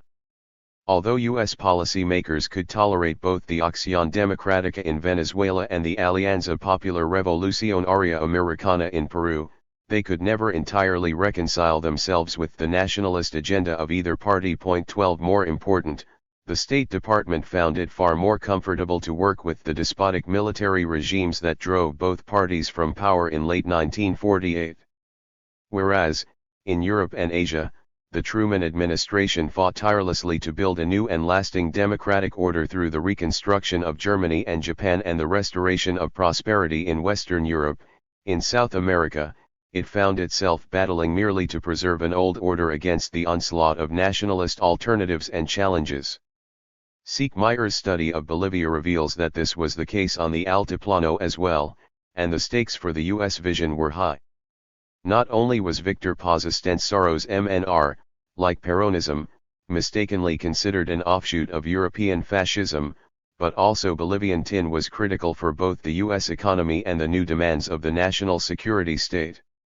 Scholars such as John Child, Chester Patch, and Roger Trask have explored how the Truman administration militarized its diplomatic relations with Latin America through the Rio Conference, arms standardization, and military cooperation. The desperate need for Bolivian tin added yet another dimension and an element of urgency to U.S. Bolivian relations. 13 As Dwight Eisenhower put it later, it would be much better to have tin in Fort Knox than gold. Because the United States produced almost no tin for its own military or civilian needs and World War II had disrupted the global tin industry, Bolivia suddenly acquired an importance for Washington that it had never had, nor would ever have again. 14 The global tin shortage of the post-war years also guaranteed that U.S. diplomacy would be conducted not only by the State Department, but also by the wartime and post-war procurement agencies, whose agendas were far different. The results were little short of disastrous for the governments of Bolivia, as their nation's security and stability were subordinated to the demands of U.S. reconversion and European reconstruction. Instead of acting to undo or at least mitigate the damage, the Truman administration, not perceiving a major communist menace, simply braced for the consequences of what it saw as an inevitable coming depression in South America. Most Latin American nations had enjoyed the benefits of exporting large quantities of raw materials to the Allies at good prices during the war, but the war was now drawing to a close. Assuming that Asian and European production would soon be restored, U.S. policymakers understood that the cessation of U.S. purchases would result in our being blamed in large part for the ensuing depression. Naturally, friendliness toward the United States be expected to wane. 15 In other words, at the exact moment that radical nationalism was reaching its peak, the post-war economic order espoused by Washington was poised to create a climate in which it would flourish to the detriment of U.S. diplomacy.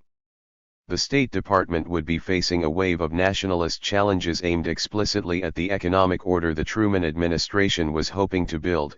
It would be shackled by its inability to completely control U.S. foreign policy.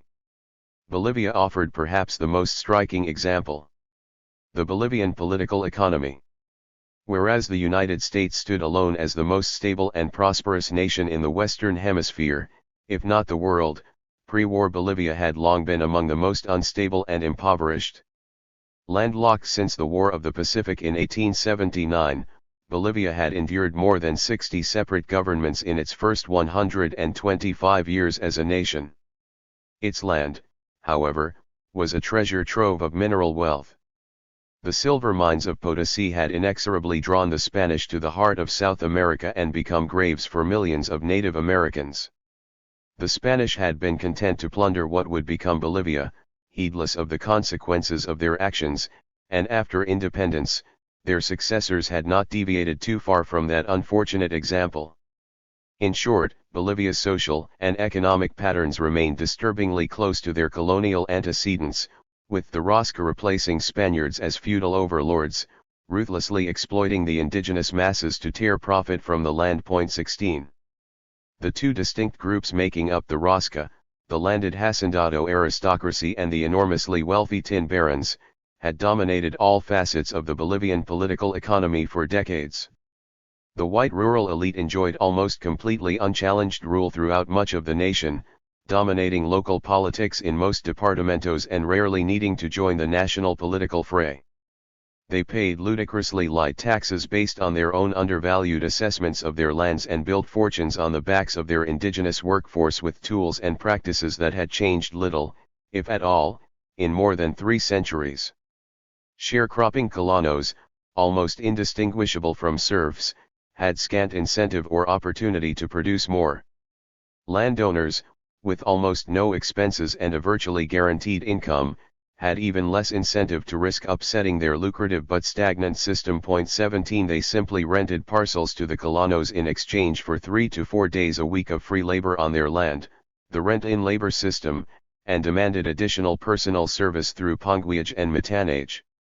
The indigenous masses, most of whom spoke Aymara or Quechua rather than Spanish, were so isolated from the national political economy that, when defining the terms Bolivia and Bolivian, U.S. diplomat James Espy clarified that he was referring only to the literate, dominant classes of people and not to the toiling Indian or other manual workers, whose primitive, subsistence agriculture combined the most onerous aspects of feudalism and slavery. 18. Still, according to political scientist James M. Malloy, the dominant culture saw the city as the repository of civilization and the hacienda, its rural outpost against the indigenous masses. What remained outside the control of the hacendados was what Malloy has called the national system, centered in the capital, La Paz, and extending to Cochabamba, Oruro, Potosi, Sucre, and the tin mining camps. As absolutely as the landed elite ruled the countryside, mining executives, most notably the tin barons Carlos Aramilla, Mauricio Hochschild, and Simon Patino, the Big Three, ruled the cities and mining camps. Because the tin ore and other minerals they pried from the Altiplano constituted more than 80% of Bolivian exports, they were the economic backbone of the nation. 19. The influence of these men extended far beyond economics, however. For example, Aramilla owned La Razón, the largest and most influential newspaper in the country. Hochschild had partial control over Ultima Hora, while Patino owned 1/3 of El Diario. Through their wealth, power, and control over most of the news outlets, the tin barons constituted nothing less than what their critics claimed was a superstate that far overshadowed the national government.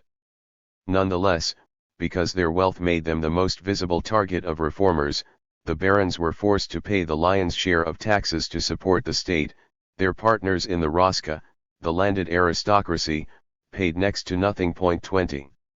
Although Mauricio Hochschild was generally considered to be the most politically active of the tin barons, and Carlos Aramia the most ruthless, Simon Patino, one of the 10 richest men in the world and the king of tin, was without a doubt the most formidable. Starting with one tin mine, La Salvadora, which for a time produced 10% of all the world's tin, Patino had built a globe-spanning empire by 1930.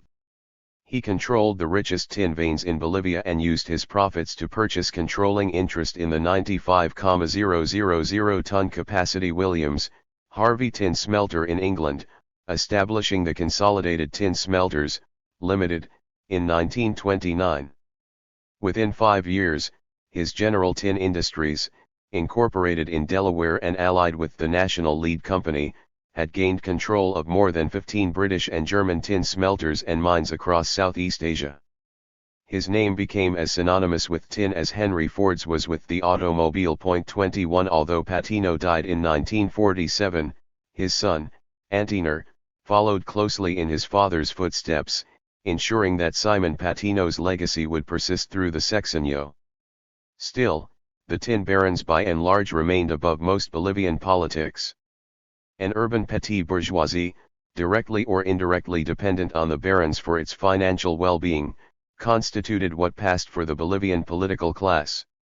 Composed largely of mine company employees, bureaucrats, lawyers, doctors, and other professionals, this mostly urban middle class created political parties, managed government, regularly contested elections, intrigued for power, and periodically rebelled within carefully prescribed limits on behalf of the 80% of the nation disenfranchised by literacy, property, and wealth requirements imposed on those seeking to vote.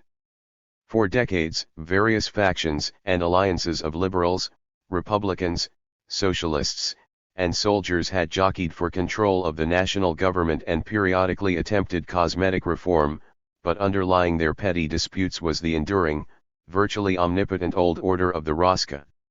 In essence, the broad power of the tin barons economically and politically stifled the nation.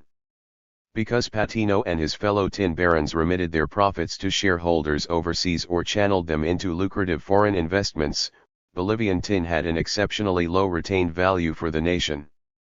And because Bolivian tin concentrates were processed, smelted, and rolled at facilities in Great Britain, Holland, and eventually the United States, the role of Bolivian tin workers was reduced to simple extraction. Although this model suited Patino, who owned most of the world's smelting facilities, it did little to stimulate growth or investment in other industries on the Altiplano. Moreover, the subsistence wages paid to miners were insufficient to, as John Thoburn puts it, generate a market for local consumer goods, and thereby spread development. 22 Even worse, finding no worthwhile investments within Bolivia, the tin barons continued to export as much of their surplus capital as they could. Bolivian politics was strictly confined to intra-elite battles within carefully prescribed rules. The taxation of tin provided enough revenue for the oligarchy to forswear meaningful changes in the political economy, particularly if such changes risked unleashing a social revolution. Although some within the white and mestizo political class understood that the old order was deeply flawed, virtually all shared the assumption that they owed it every privilege they enjoyed. 23. For those not among the privileged classes, however, the tin barons' empire had come at the inhuman cost of tuberculosis, misery, and backwardness in a nation whose per capita income was the second lowest in the hemisphere. Put simply, U.S. officials found it difficult to comprehend how the Altiplano Indian managed to stay alive under the brutal conditions he was forced to endure. 24 The Bolivian tin mines, one U.S. ambassador asserted, make Russia's Siberian labor camps look like Labor Day picnics. This was not much of an exaggeration. Overcrowded, unhygienic mining camps produced malnourished children and an exceedingly high though unmeasured infant mortality rate. Earning at most $8 a week, miners routinely spent entire 12-hour shifts underground, and at the Hochschild mine in Policayo, they were expected to work a 48-hour shift once every month. 25. For most observers, the conditions in the mines defied description. Temperatures could reach 135 degrees as rock dust filled the air and lungs, and carbon dioxide bubble from the freezing water that dripped from the ceiling. Thousands of miners, clad only in a G-string and rubber boots, toiled until mine accident or disease claimed their lives. A 1951 study revealed that 20% of miners suffered from silicosis, 7% from tuberculosis, and fully one-third from other respiratory maladies. Indeed, a member of a United Nations survey team asserted that after 5 or 6 years, virtually every worker fell victim to silicosis. Not surprisingly, a miner's life expectancy was less than 40 years, and by the end of World War II, almost half the workers in Patino's mines had been forced to work there by the engage system. 26. The two component groups of the Rosca had created two distinct economies that intertwined in a bizarre pattern of underdevelopment. The shortcomings of life on the Altiplano only exacerbated the problems of the tin miners, who supported their families at an altitude of more than 14,000 feet, sustained by incessant coca chewing, Cuban sugar, Argentine meat and fats, U.S. wheat, Chilean rice, and Peruvian clothing. 27 Even with the vast majority of the population dedicated to agriculture, the nation was critically dependent on foreign products. Large areas of northern and eastern Bolivia represented, according to one U.S. diplomat, immense virgin resources that remained untapped due to the inability or unwillingness of the Altiplano Indian to adjust physically to conditions at or near sea level. Yet, even in 1952, there was no reliable highway or rail line connecting the cities and mines of the Altiplano with the eastern lowlands. Whereas the demands of the tin economy had made it essential to have easy and reliable access to Chilean ports for the export of minerals and the import of European and North American finished goods and machinery, there was no apparent incentive to connect the areas of Bolivia that lay outside the national system. 28. More than 3/5 of the nation was covered in rich tropical lowlands that would have been ideal for a lumber industry, agriculture, or ranching, if only the labor and transportation issues could be resolved. Without transportation, however, there was little market for lowlands agriculture or incentive for the indigenous peoples of the highlands to abandon their homes to work in hot, disease-infested jungles to which they were not acclimated. Indeed, a UN mission in 1951 concluded that only 2% of Bolivian soil was actually being cultivated. The 1950 census noted that more than 70% of the population derived their income from agriculture. 29 With most of the population politically inert and engaged in subsistence agriculture on plots scattered throughout the Altiplano, the nation was forced to import most of its food, machinery, and consumer goods. The resulting drain on foreign exchange placed an entirely unnecessary burden on a population that could ill sustain it and exerted a constant pressure on government to extort more foreign exchange from the tin barons. In short, according to Carter Goodrich, the economy of Bolivia is that of a mining camp. It sells what a mine sells, and like a mining camp, buys everything else. Thus the average resident of La Paz consumed just 1,800 calories per day at an altitude that demanded 3,000 in a nation where 3/4 of the population engaged in agriculture, and where tin had made Patino one of the wealthiest men on earth. 30. The Rosca had for decades used repression, propaganda, and armed force to keep the indigenous masses and the miners under their control, but the disparities in wealth and racial inequities had not gone unnoticed. In the 1930s, a new generation of critics emerged within the political class. They were soon joined by tin miners, railroad employees, and other workers in Bolivia's nascent industries. The fervor of these critics was spurred by two disasters during the 1930s, the Great Depression and Bolivia's humbling, catastrophic defeat by Paraguay in the Chaco War. Although the Depression collapsed the economy and provoked political crises in Bolivia as in most nations, the 1932 border dispute that escalated into war between South America's two poorest nations was possibly even more significant. Despite advantages in manpower and weaponry, the Bolivians were defeated time and time again by the Paraguayans. Indecisive civilian leadership, inept, corrupt, and cowardly officers, and internal political disputes all hamstrung the Bolivian war effort and eventually led La Paz to cede 170,000 square miles of territory to Paraguay. In the end, the war exposed what historian Waltraud Cuisar Morales has called the extremes of ineptitude and inequality of the traditional and social system and gave new impetus for radical reform, if not revolution.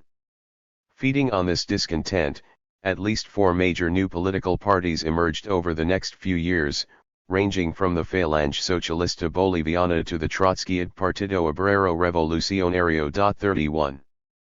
Foremost among the new radicals were José Antonio Ars, Ricardo Anaya, and their Partido de la Izquierda Revolucionaria. Drawing its leaders from the schools and universities, the PIR was a bourgeois organization that aimed to radicalize miners and industrial workers and to mobilize them behind a socialist vision of a modernized Bolivia. Professing independence from the Comintern, but support for the Soviet Union and Marxist-Leninist ideals, PIR leaders sought to guide the growth of the Bolivian proletariat through their enlightened leadership. The PIR extended its tendrils into many of Bolivia's fledgling labor organizations and grew rapidly by calling for industrialization and land reform, yet it managed to maintain ties with the Rosca by promising to channel and moderate working-class nationalism. By the 1940s, the PIR was Bolivia's largest political party, one of very few with anything resembling a mass base, although hardly the only emerging challenge to the old order. 32. Formed in 1941, Victor Paz Estensaro's Movimiento Nacionalista Revolucionario brought together young ex-socialists from the upper and middle classes, disenchanted Chaco War veterans, and labor militants in a patriotic movement of socialist orientation directed toward the defense and affirmation of Bolivian nationalism. The party's message was a vague but emphatic attack on the Rosca's anti-national superstate and an appeal to incorporate into national life the millions of peasants. Whereas the PIR sought to gradually consolidate its strength within the working classes, the impatient leaders of the MNR hoped for an immediate entry into power to purge the nation of false, betraying, and bankrupt pseudo-democracy. 33. The opportunistic urban intellectuals of the MNR tied themselves to the growing discontent in the mining camps through a loose alliance with Juan Lechin Oquendo, a one-time soccer star who would eventually become the Secretary General of the powerful Federación Sindical de Trabajadores Mineros de Bolivia. The MNR critique initially said little about conditions in the countryside or the hacendados' domination of indigenous Bolivians that was the cornerstone of Bolivian society, but focused instead on the rapacious tin barons and their crimes. Although the MNR hoped for a multi-class alliance and gradual reforms, it also cultivated unlikely allies among the Army Officer Corps. 34. Ars and Paz Estensaro both headed promising civilian movements, but a third force emerged within the ranks of the junior officers in the army in the 1940s. Whereas the PIR and MNR both sought some form of expanded democratization of Bolivian society and hoped to ally themselves with the nation's rapidly growing labor unions, the third emerging faction, semi-secret military lodges such as Iron Star and Razón de Patria, sought for the most part authoritarian solutions to Bolivia's many problems. Founded in a Paraguayan POW camp at the end of the Chaco War, RADIPA brought together disenchanted junior officers who were disgusted by the incompetence of their civilian leaders and military superiors. It was dedicated to nothing less than the renovation of the country and the elimination of the Rosca stranglehold on the national polity. Fighting in the trenches, these junior officers had risked their lives with their troops while white, elite generals sat safely behind the lines and spent their time cultivating politicians, fishing for opportunities and engaging in other political intrigues. Strongly influenced by European corporatist thought of the 1930s and bolstered by a strong sense of patriotism, RADIPA sought to revitalize the nation through a familiar mix of hierarchical statism and a vague brand of syndicalism. Although the military had long been the most formidable tool of the Rosca, the officers of RADIPA saw their struggle as equal to Bolivia's wars of independence. They proclaimed their willingness to die for the noble ideal of forging our nationality. 35. Despite the increased call for radical reform from the working classes, the PIR, the MNR, Radapa, and the other new parties and factions, the old order remained firmly in control during the early stages of World War II. General Enrique Peñaranda del Castillo, the chief of the army in the last year of the Chaco War, easily won election to the presidency in 1940, opposed only by José Antonio Arz and his PIR. Elected explicitly to maintain the status quo, Peñaranda did little to stave off the coming radical challenges and filled his cabinet with members of the traditional liberal, socialist, and Republican parties. World War II, however, forced difficult choices on the regime when Japanese expansion in Southeast Asia cut off the United States and Great Britain from their traditional sources of tin. 36. Peñaranda bowed to necessity by opting for virtually total cooperation with Washington. In 1937, military socialists had, as part of the post-Chaco wave of nationalism, expropriated Standard Oil's properties in Bolivia, driving a wedge between the United States and Bolivia. With war looming, U.S. policymakers hoped to unite the hemisphere against the Axis and to secure a reliable source of tin for war industries by working toward rapprochement with Peñaranda's government. Eager to partake of U.S. economic and military aid, Peñaranda was quick to respond. He welcomed a team led by State Department officer Merwin Bohan to develop a program for economic diversification of the Bolivian economy, agreed to a number of denazification measures, and signed a military assistance pact. Most important, he settled with Standard Oil soon after Pearl Harbor and agreed to pay the company $1.5 million for its expropriated properties. He was rewarded with Lend-Lease aid and financial assistance to start implementing the Bohan mission's findings. In short, the war brought the two nations into an unprecedented partnership and seemed to offer the promise of future cooperation. 37 The only dark cloud on the horizon was the undecided price for Bolivia's tin. Peñaranda eventually agreed to sell the nation's entire tin production to the Allies for a price well below what most Bolivians expected. Even worse, the tin barons, with at least tacit U.S. support, squeezed their labor force to maximize production and profits. The deteriorating working conditions in the mines and the restrictive contracts with the United States, which, nationalists claimed, cost Bolivia as much as $650 million in lost revenues throughout the war, provided easy fodder for dissidents. 38 The unfavorable contracts over raw materials, the commitments to contribute to the democratic cause, the inhuman persecution of Japanese and Germans settled for many years in the country, persecution undertaken at the behest of the United States, brought nothing but pain, grieving, and impoverishment to the Bolivian people. As the foremost standard-bearers of this critique, which melded xenophobia, outrage toward Peñaranda's subjugation of the national interest, and traditional antirrascismo, paz estensaro, and the MNR rapidly emerged as the foremost opposition group. 39. Although Malloy describes the wartime MNR as a small group of intellectuals stirring up what fuss they could, the Roosevelt administration considered it the most dangerous element in Bolivian politics. In late 1941, British agents, presumably hoping to cement Peñaranda's support for the Allied cause, had forged letters incriminating elements of the MNR and the officer corps in a conspiracy with the Germans to overthrow him. The MNR accused Peñaranda's cabinet of forging the letters, but the State Department, alarmed over the apparent Nazi threat to the Western Hemisphere, unquestioningly accepted the forgeries as real. 40 As a result, no U.S. diplomat could view the MNR as anything less than Nazi-tainted for years. This was not an entirely unjustified view. In 1941, on the anniversary of Hitler's ascension to power, one MNR newspaper editorialized that the lesson of Hitler and the New Germany is a lesson of optimism and that Bolivia, with its history of territorial loss to all of its neighbors, had much to learn from Lebensraum.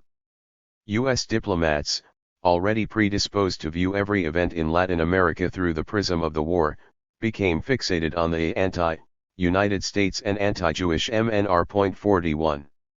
On December 21, 1942, a violent incident at Patino's Siglo XX tin mine in Catavi created the opportunity the MNR had long sought.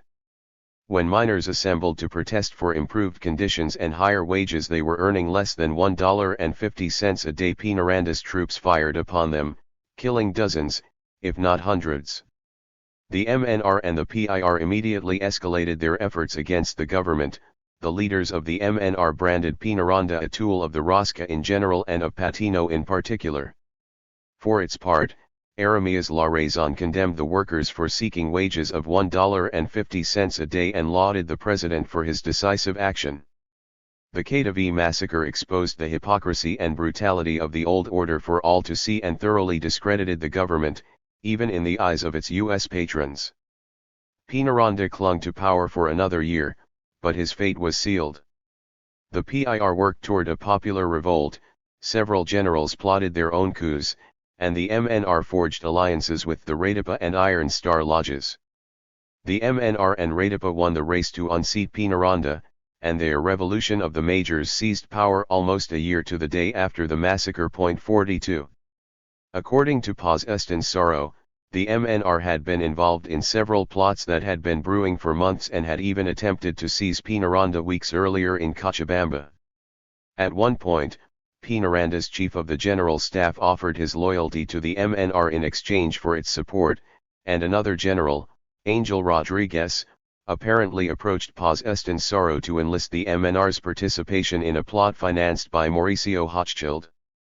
Paz Estensoro terminated this conversation by telling the general that he would be delighted to if Rodriguez would promise to execute Hochschild the day after they took power.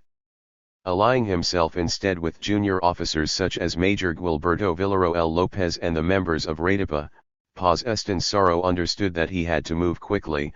Peñaranda planned a crackdown on the MNR immediately after Christmas 1943.43. The president apparently remained ignorant of the plots against him, despite a number of mistakes by the MNR and Radipa. The Ecuadorian embassy in La Paz somehow acquired details of the coup the day before it occurred.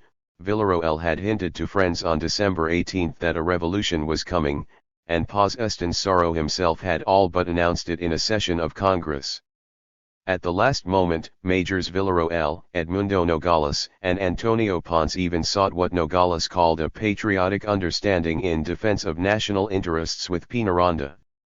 They hoped to convince him to abandon the great tin barons and North American imperialism, to whom he had surrendered a price of tin as a gift in the name of continental unity, the good neighborhood of peoples, and the defense of democracy. 44. When Peñaranda rejected their demands, Radipa and the traffic police effected an almost bloodless coup, installing Villarroel as president on December 23, 1943. The British believed that the revolution was a good thing for Bolivia and the United Nations, brought about by left-center nationalists disgusted by the corruption and inefficiency of the previous government. The chief of the U.S. military mission in La Paz considered the revolutionaries sincere patriots, to the point of idealism, and many in the State Department were reluctant to label them totalitarian or pro-Nazi. As Philip Bonsall tried to explain to Secretary of State Cordell Hull, the unfriendly statements and acts by MNR members or military officers detailed in his memorandum were only a very small proportion of their activities and were more or less an automatic response to anything Peñaranda did. The MNR and Radipa, Bonsall said, actually represented the legitimate and respectable, if perhaps unattainable, aspirations of certain sectors of the Bolivian people. Lawrence Duggan went further, comparing the MNR to Louisiana populist Huey Long. He argued that the MNR was genuine in its call for the uplift of the masses and indeed might lead Bolivia to evolve peacefully and gradually from semi-feudalism to something approaching 20th century civilization. 45. For President Roosevelt, however, this was no time to be wishy-washy. And Secretary Hull, though no great supporter of Peñaranda, was outraged by the emergence of a cabinet featuring 5 majors, Paz Estensoro, and 2 other supposedly pro-Nazi MNR members.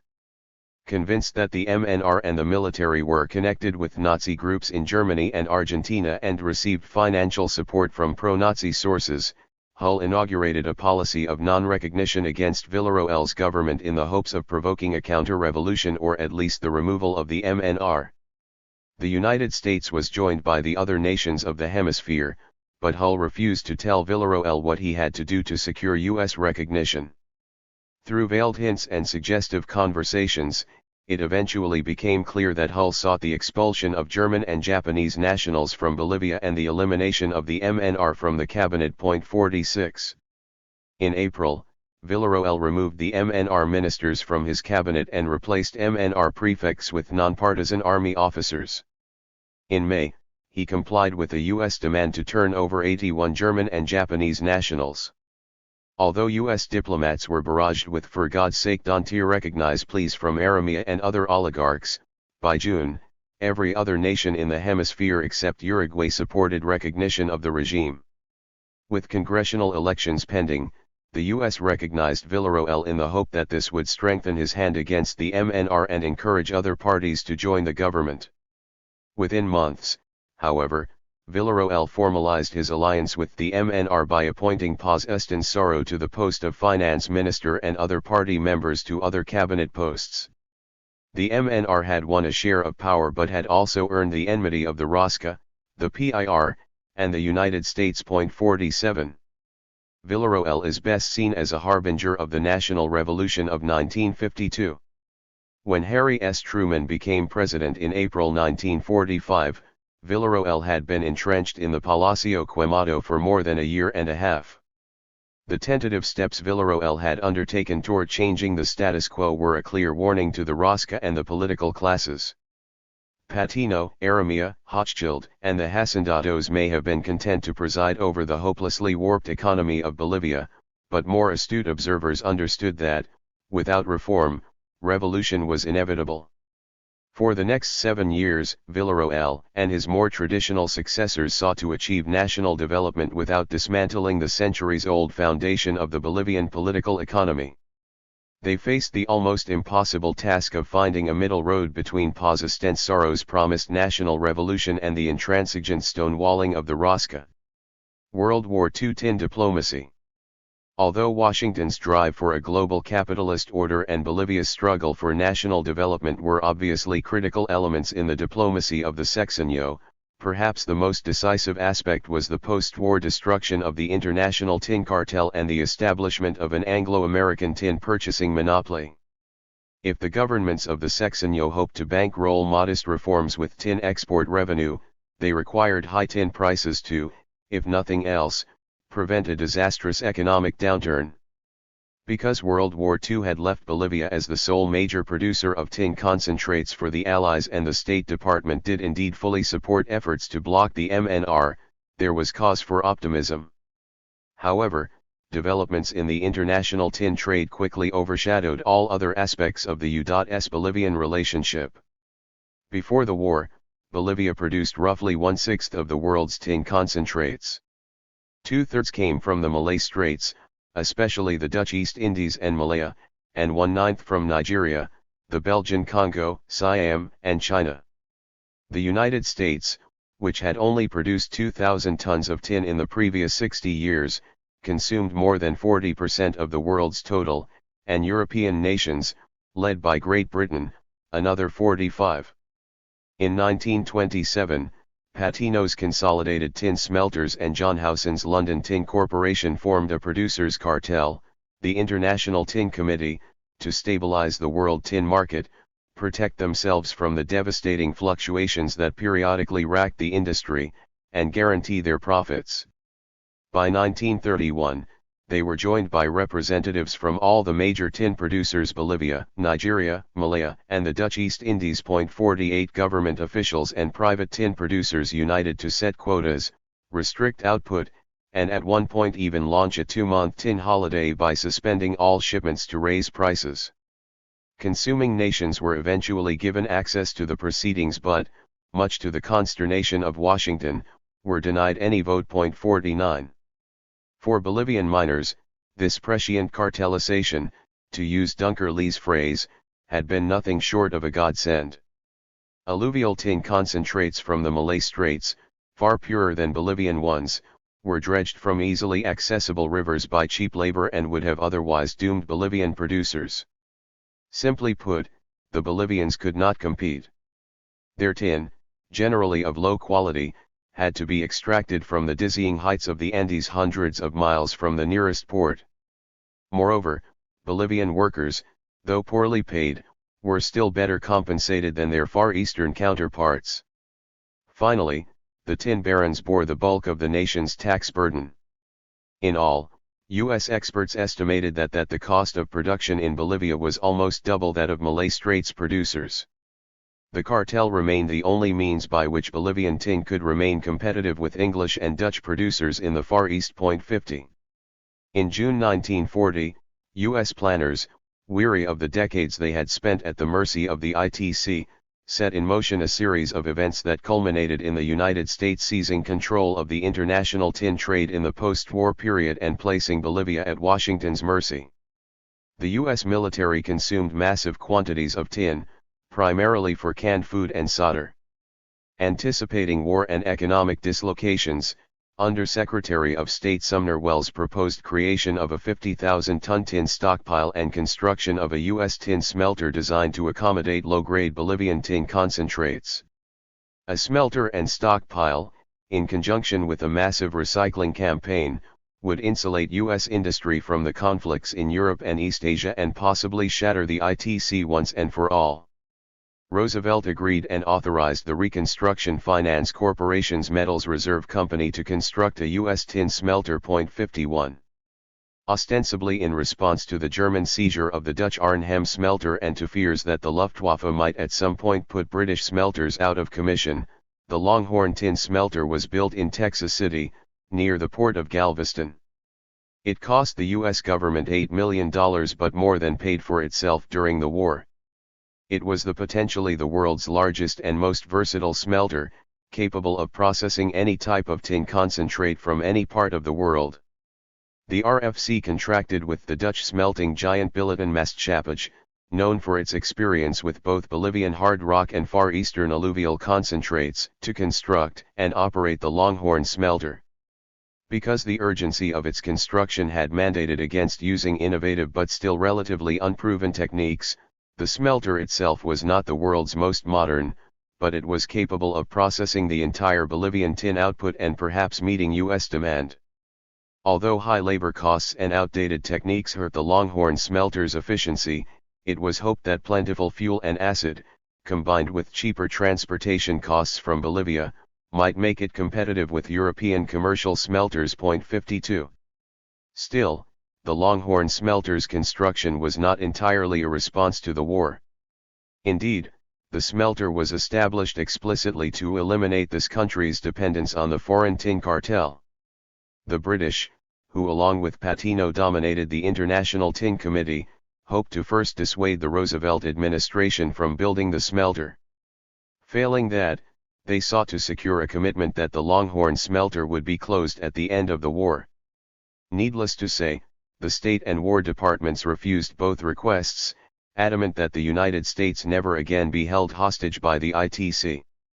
Indeed, when State Department analyst Herbert Faze negotiated the first contract with the Bolivians in 1940, he sought a 25-year commitment of all Bolivian tin, a clear indication of U.S. long-term goals. Although the British were horrified by the prospect of the U.S. government entering the field of tin processing, Faze coolly reminded them that the discrimination and restrictions of the previous half-century made this move inevitable. When the British complained that a U.S. smelter could not be operated profitably, Faze retorted that, although this was probably true, underhanded British tactics and the cartel had never permitted that thesis to be tested. Indeed, U.S. corporations had, on several occasions, attempted to open smelters on U.S. soil in the past, only to have the British drive them into bankruptcy. 53. The State Department sought more than 1,000 tons of tin concentrates per month to supply the Longhorn smelter, but this requirement ran afoul of existing contracts that sent almost all Bolivian tin to Great Britain. Because the British smelted nearly all of their Far Eastern tin in Malaya, smelters in England were almost entirely dependent on Patino's Bolivian production.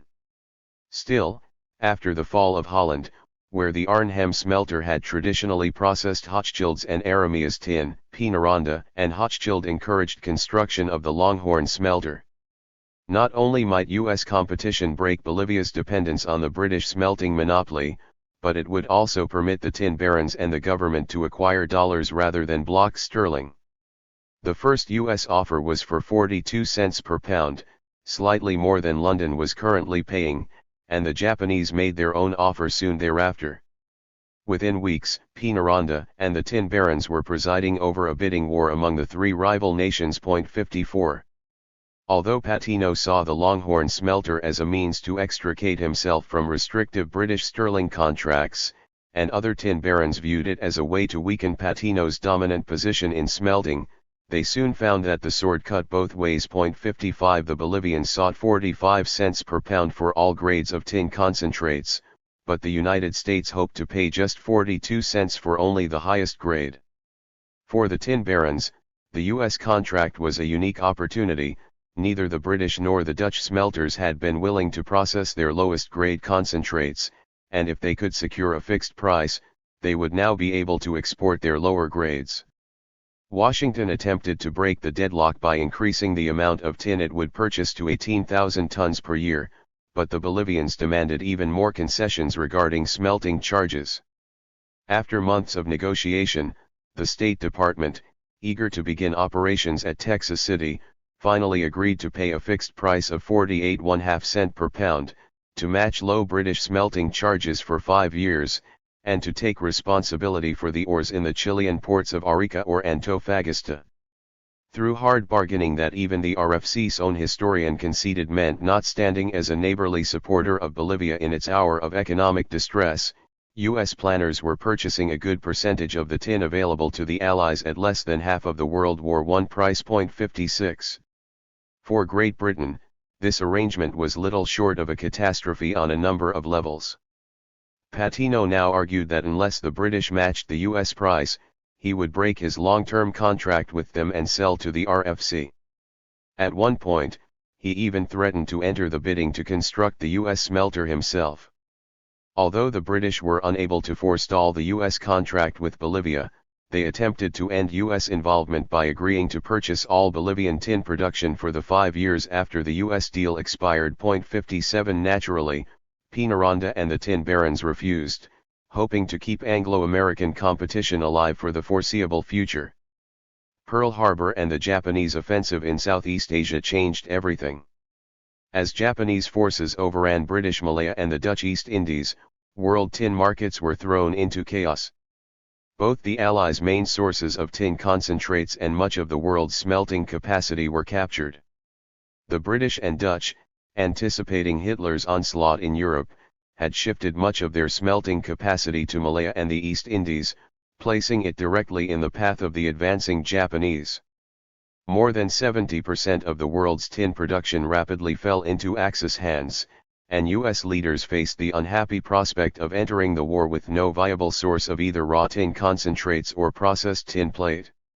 As precarious as the situation was for the Allies, Peñaranda and the tin barons seemed to have an unprecedented opportunity to become virtually the only source of tin for the Allied war machine. 58.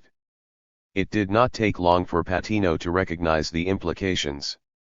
With the ITC's production control schedule set to expire at the end of 1941, the British requested a renewal on favorable terms.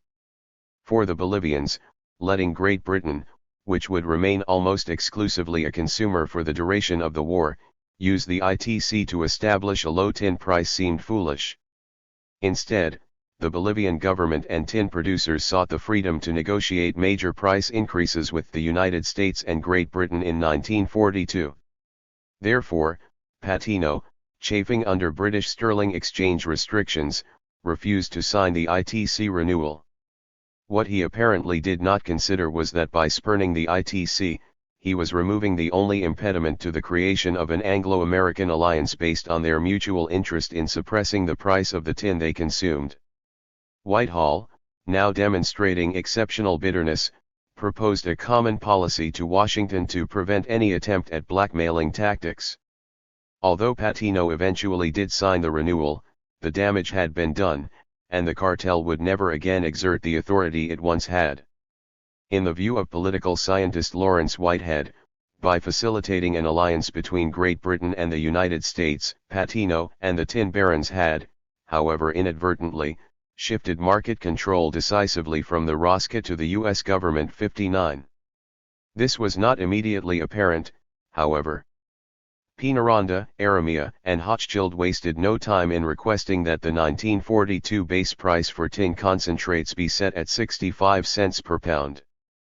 Hochschild, whom U.S. diplomats described as no shrinking violet in negotiations, claimed that all of his mines except Calgary were operating at a loss at the 1941 price and noted that the RFC had more than doubled its purchase price for lead imports. 60. Nonetheless, the British, who were committed to pay Patino whatever rate Washington agreed to pay Aramea and Hochschild, could not see why Americans or we should submit to Bolivian blackmail, since the Bolivians are entirely dependent on US and UK markets for their one vital export.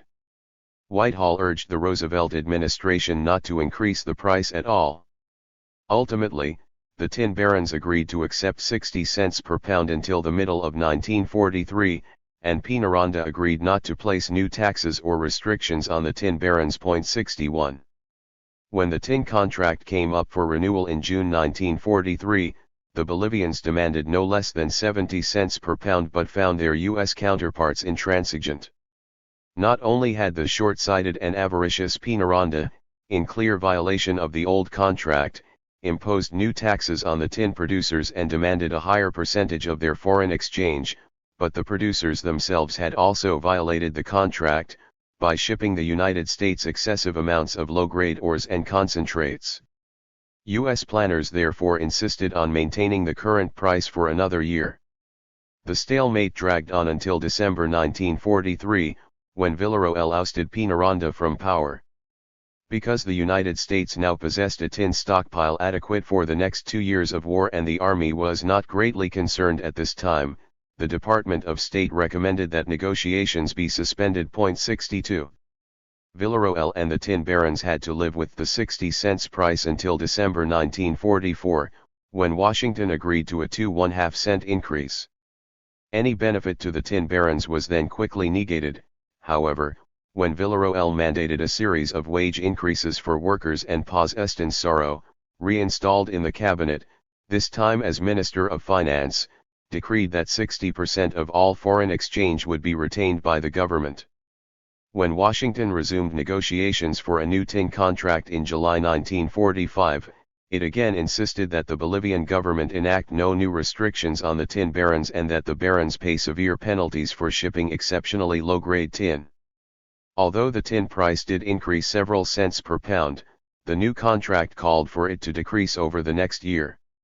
With Japan nearing defeat and U.S. planners envisioning the return of the Malay Straits to the colonial powers, whatever leverage Patino and Penaranda may have had in 1940 was rapidly disappearing.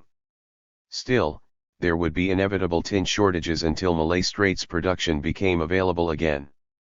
Thanks to the Longhorn smelter, aggressive recycling campaigns, and the Bolivian contract, the War Production Board had been able to meet the needs of the U.S. war effort, but with the end of the war in Europe, the situation materially changed for the worse.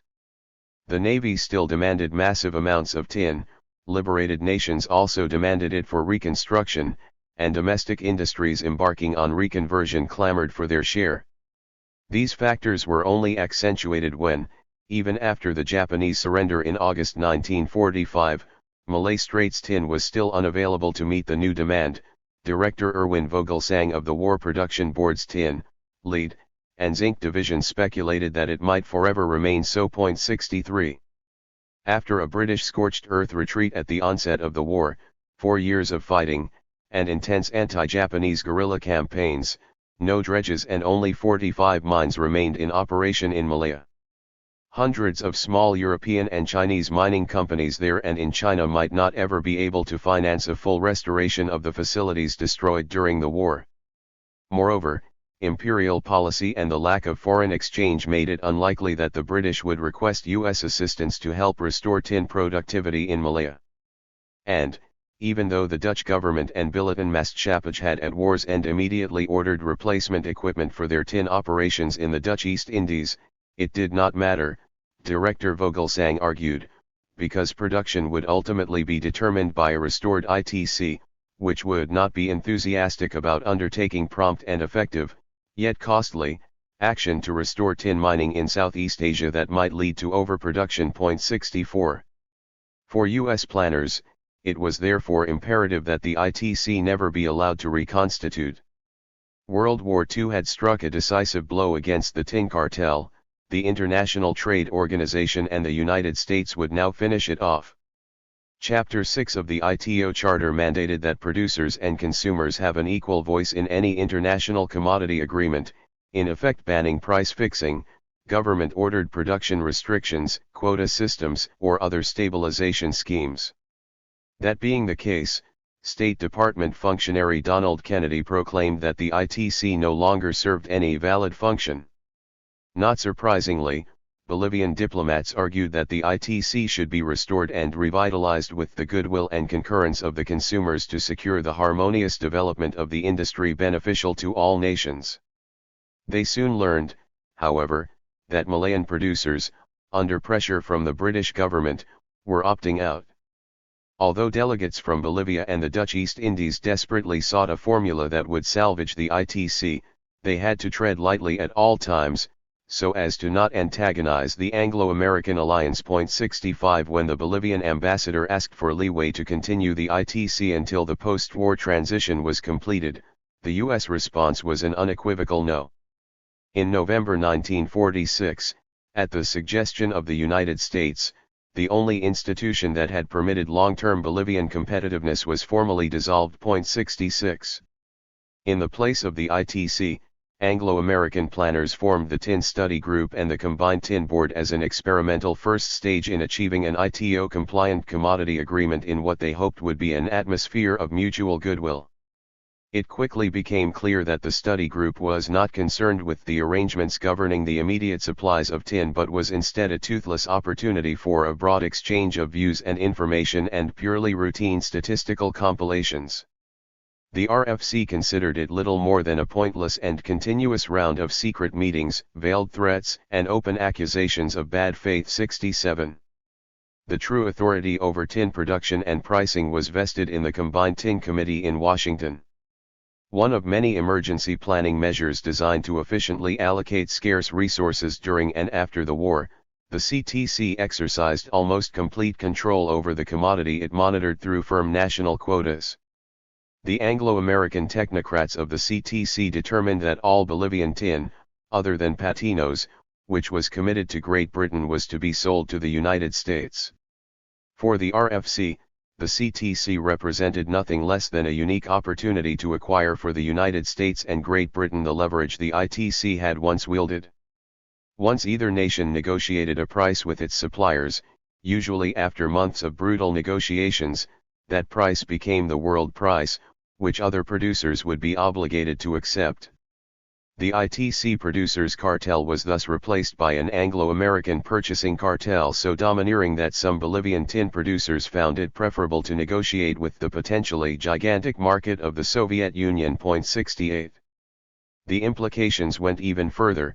U.S. planners considered the destruction of the ITC to be only the first step in dismantling trade restrictions on the tin industry imposed by the tin-producing states. The ITC was far from alone in imposing such restrictions. Through export duties on Malayan tin in 1903 and 1924, the British government had derailed U.S. plans to establish smelters before World War II. Even so, in the opinion of U.S. experts, Bolivia's restrictions were the most onerous in the world. Because only an infinitesimal number of Bolivians paid any tax at all on real estate or income, the national government was funded almost entirely by a Byzantine system of taxes on the production and sale of tin. Through literally hundreds of national export taxes, local taxes, indirect excise taxes, income taxes, mining transfer taxes, dividend taxes, and a burdensome foreign exchange surrender scheme to finance imports, the Bolivian government extracted, by U.S. estimates, 15 cents of tax revenue from each pound of tin. Moreover, this list did not include regularly decreed wage increases or other social benefits for workers or new taxes like one commemorating the 400th anniversary of the founding of Potosi. The obvious next step for the United States as it entered the post-war period was the elimination of this maddeningly unpredictable taxation scheme, in which La Paz alone had 468 different taxes and the national government another 366 taxes and duties. 69. Ironically, the U.S. drive for free markets through the ITO could well have worked to the advantage of the Bolivians, at least for a few years, had these been regulated equitably. Although Bolivian tin was ordinarily unable to compete with alluvial tin from the East Indies and Malaya, the war and the Japanese occupation had crippled tin production in both these regions. Restoration of normal production in the Malay Straits was at least years away, and the soaring demand for tin created by post-war reconstruction gave rise to a tin shortage that augured well for the tin barons and any Bolivian government that subsisted off them. The U.S. decision to maintain smelting operations at Texas City, which the RFC considered the most effective means of securing for the United States its share of limited world production, should have guaranteed competition that would benefit Bolivian producers. 70.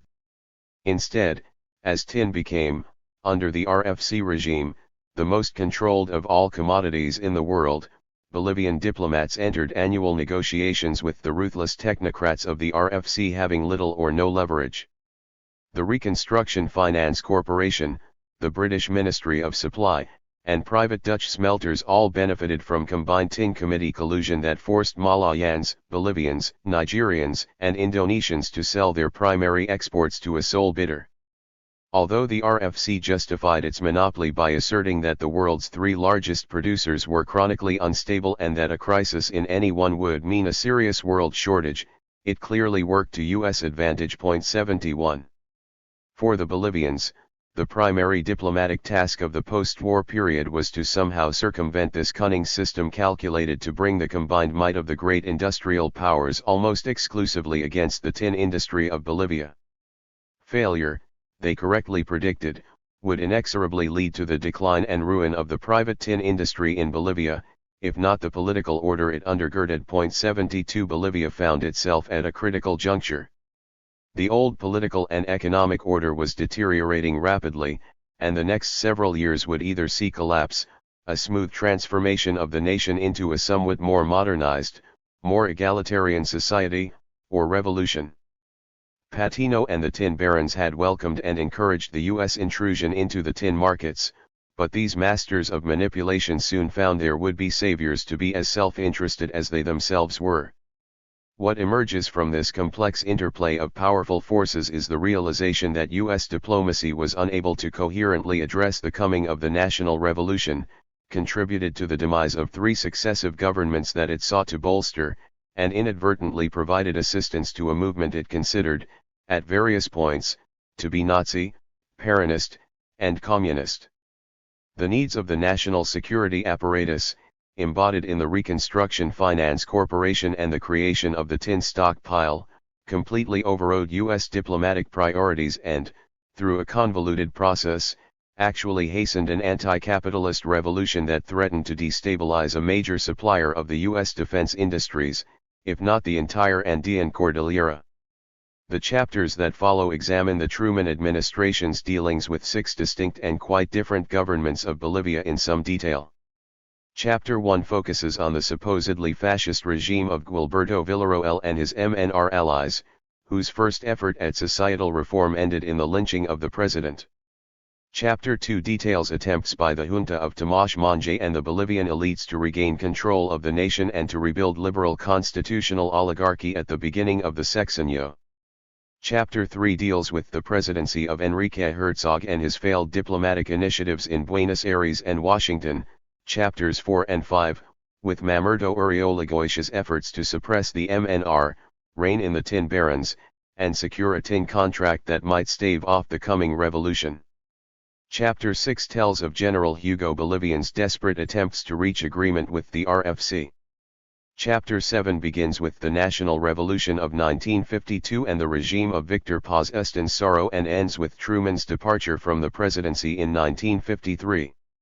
The conclusion briefly discusses the early days of the Eisenhower administration, when a more sophisticated, if not effective, U.S. approach to Bolivia finally emerged.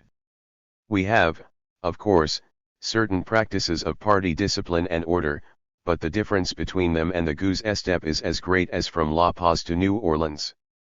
This is a government of essentially nationalist tendencies, let us say clearly, an eminently democratic government. Victor Paz Estensaro, December 24, 1943.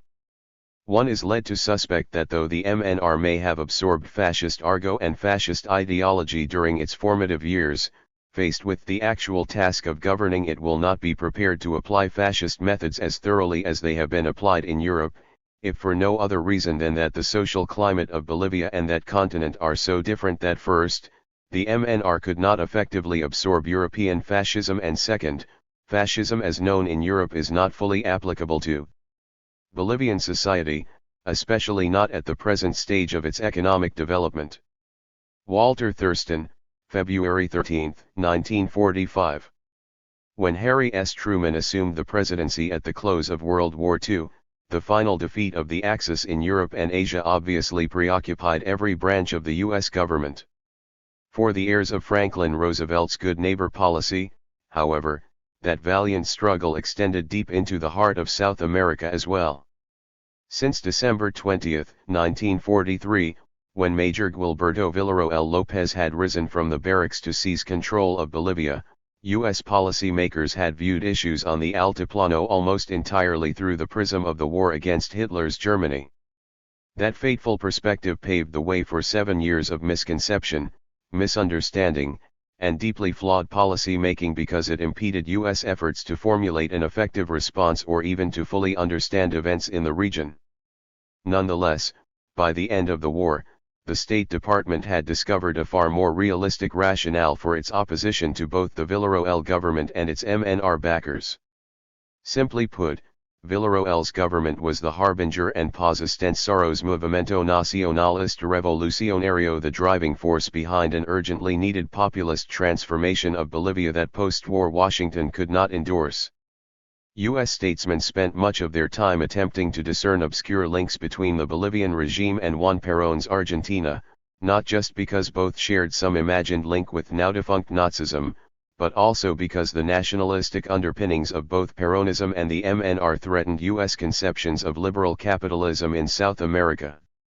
Villarroel and Paz Estensaro were working assiduously, if somewhat haphazardly, to break the back of the old and ruthless exploitation practiced by the Rosca, to fight for economic liberation against the tin oligarchy and its history of abuse, violence, and corruption, to end the virtual enslavement of indigenous Bolivians, and to lay the foundations of a wider democracy in which most, if not all, Bolivians would have at least some voice in government. 1 Although the Truman administration professed its support for most of these objectives, it simply could not countenance a mass movement based on the primacy of labor, statist intervention in the national economy, and the eventual nationalization of the tin mines.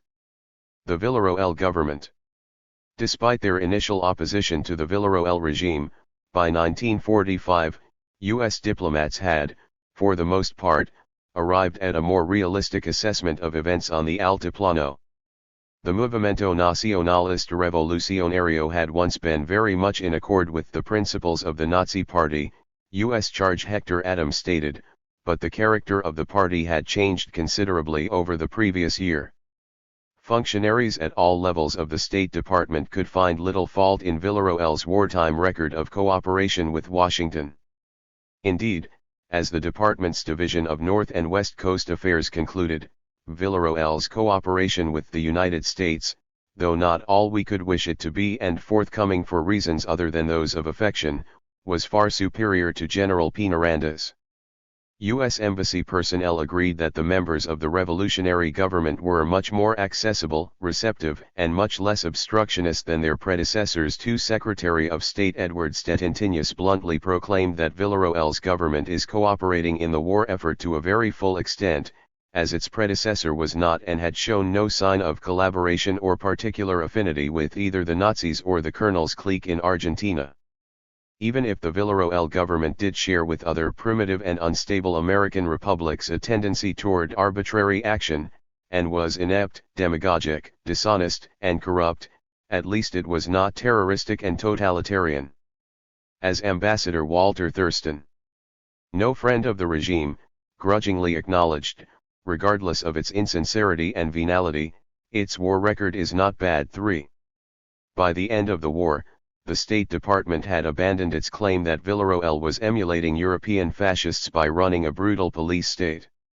Although the regime had at certain times been bloody and tyrannical, the devil must be given his due.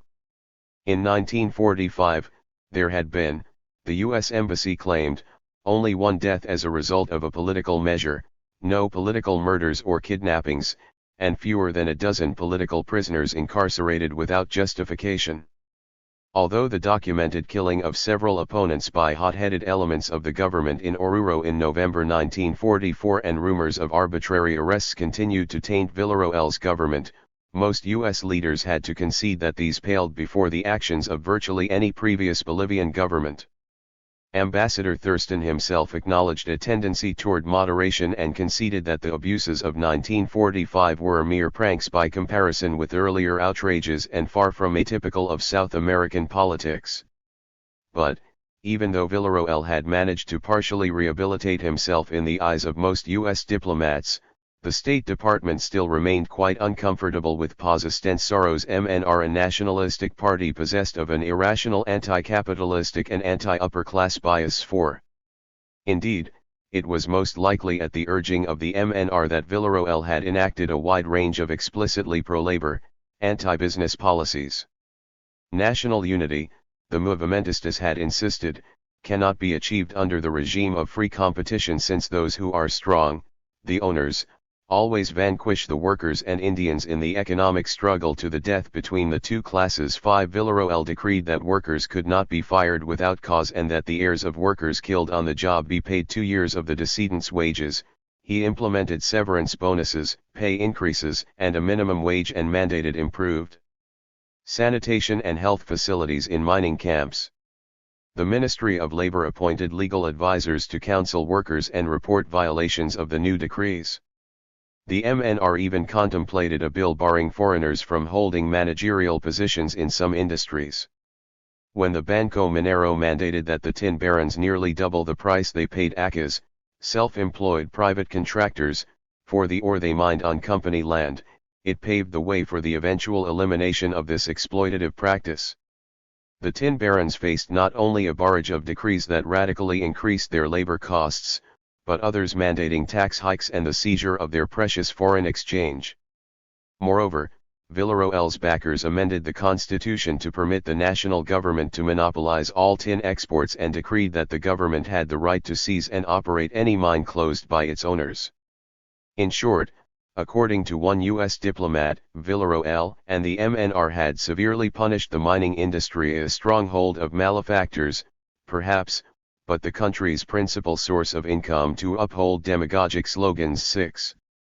The most critical development, however, was the emergence of the Federación Sindical de Trabajadores Mineros de Bolivia, the country's first national mining union. Created with the support of the MNR and at least the acquiescence of Villarroel and the Radipistas of the Razón de Patria, the FSTMB, under Juan Lechin Oquendo's leadership, eventually supplanted weak company unions and the PIR-dominated Confederación Sindical de Trabajadores Boliviano with an invigorated, politicized organization. For the MNR, perhaps driven by the understanding that it was doomed to remain a junior partner to the officer corps in the government and recognizing the need for mass support, the emergence of the FSTMB, in which the middle-class intellectuals formally pledged their allegiance to the working class, was nothing less than a milestone. Although the MNR's vision of a multi-class alliance ran contrary to the call for class conflict by the Partido Obrero Revolucionario, Lechin was able to paper over this serious difference for the time being. Allying with the FSTMB was, for the movimentistas, a critical first step because they began to assemble a loose coalition of groups and factions from different regions and classes under its banner. Their efforts to this end, as Christopher Mitchell has noted, were exceptionally well suited to the physically and socially fragmented nation and even extended to the forgotten countryside. 7. The MNR's agenda outside the cities and mining camps was more ambiguous and less revolutionary.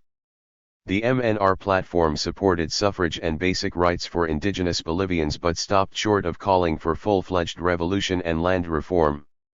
Instead, it hoped to gradually modernize agriculture to increase production and, most important, to draw indigenous subsistence farmers into the cash economy.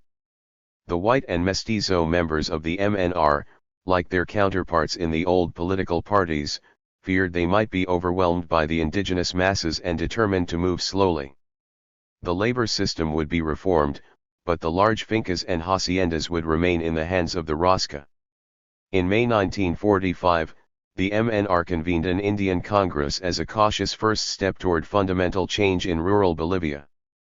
The Congress proposed an end to the traditional agrarian system of debt servitude, ponguiage, the establishment of schools in indigenous communities, the creation of a rural police force to stop hacendado depredations, and the formation of modernized rural cooperatives.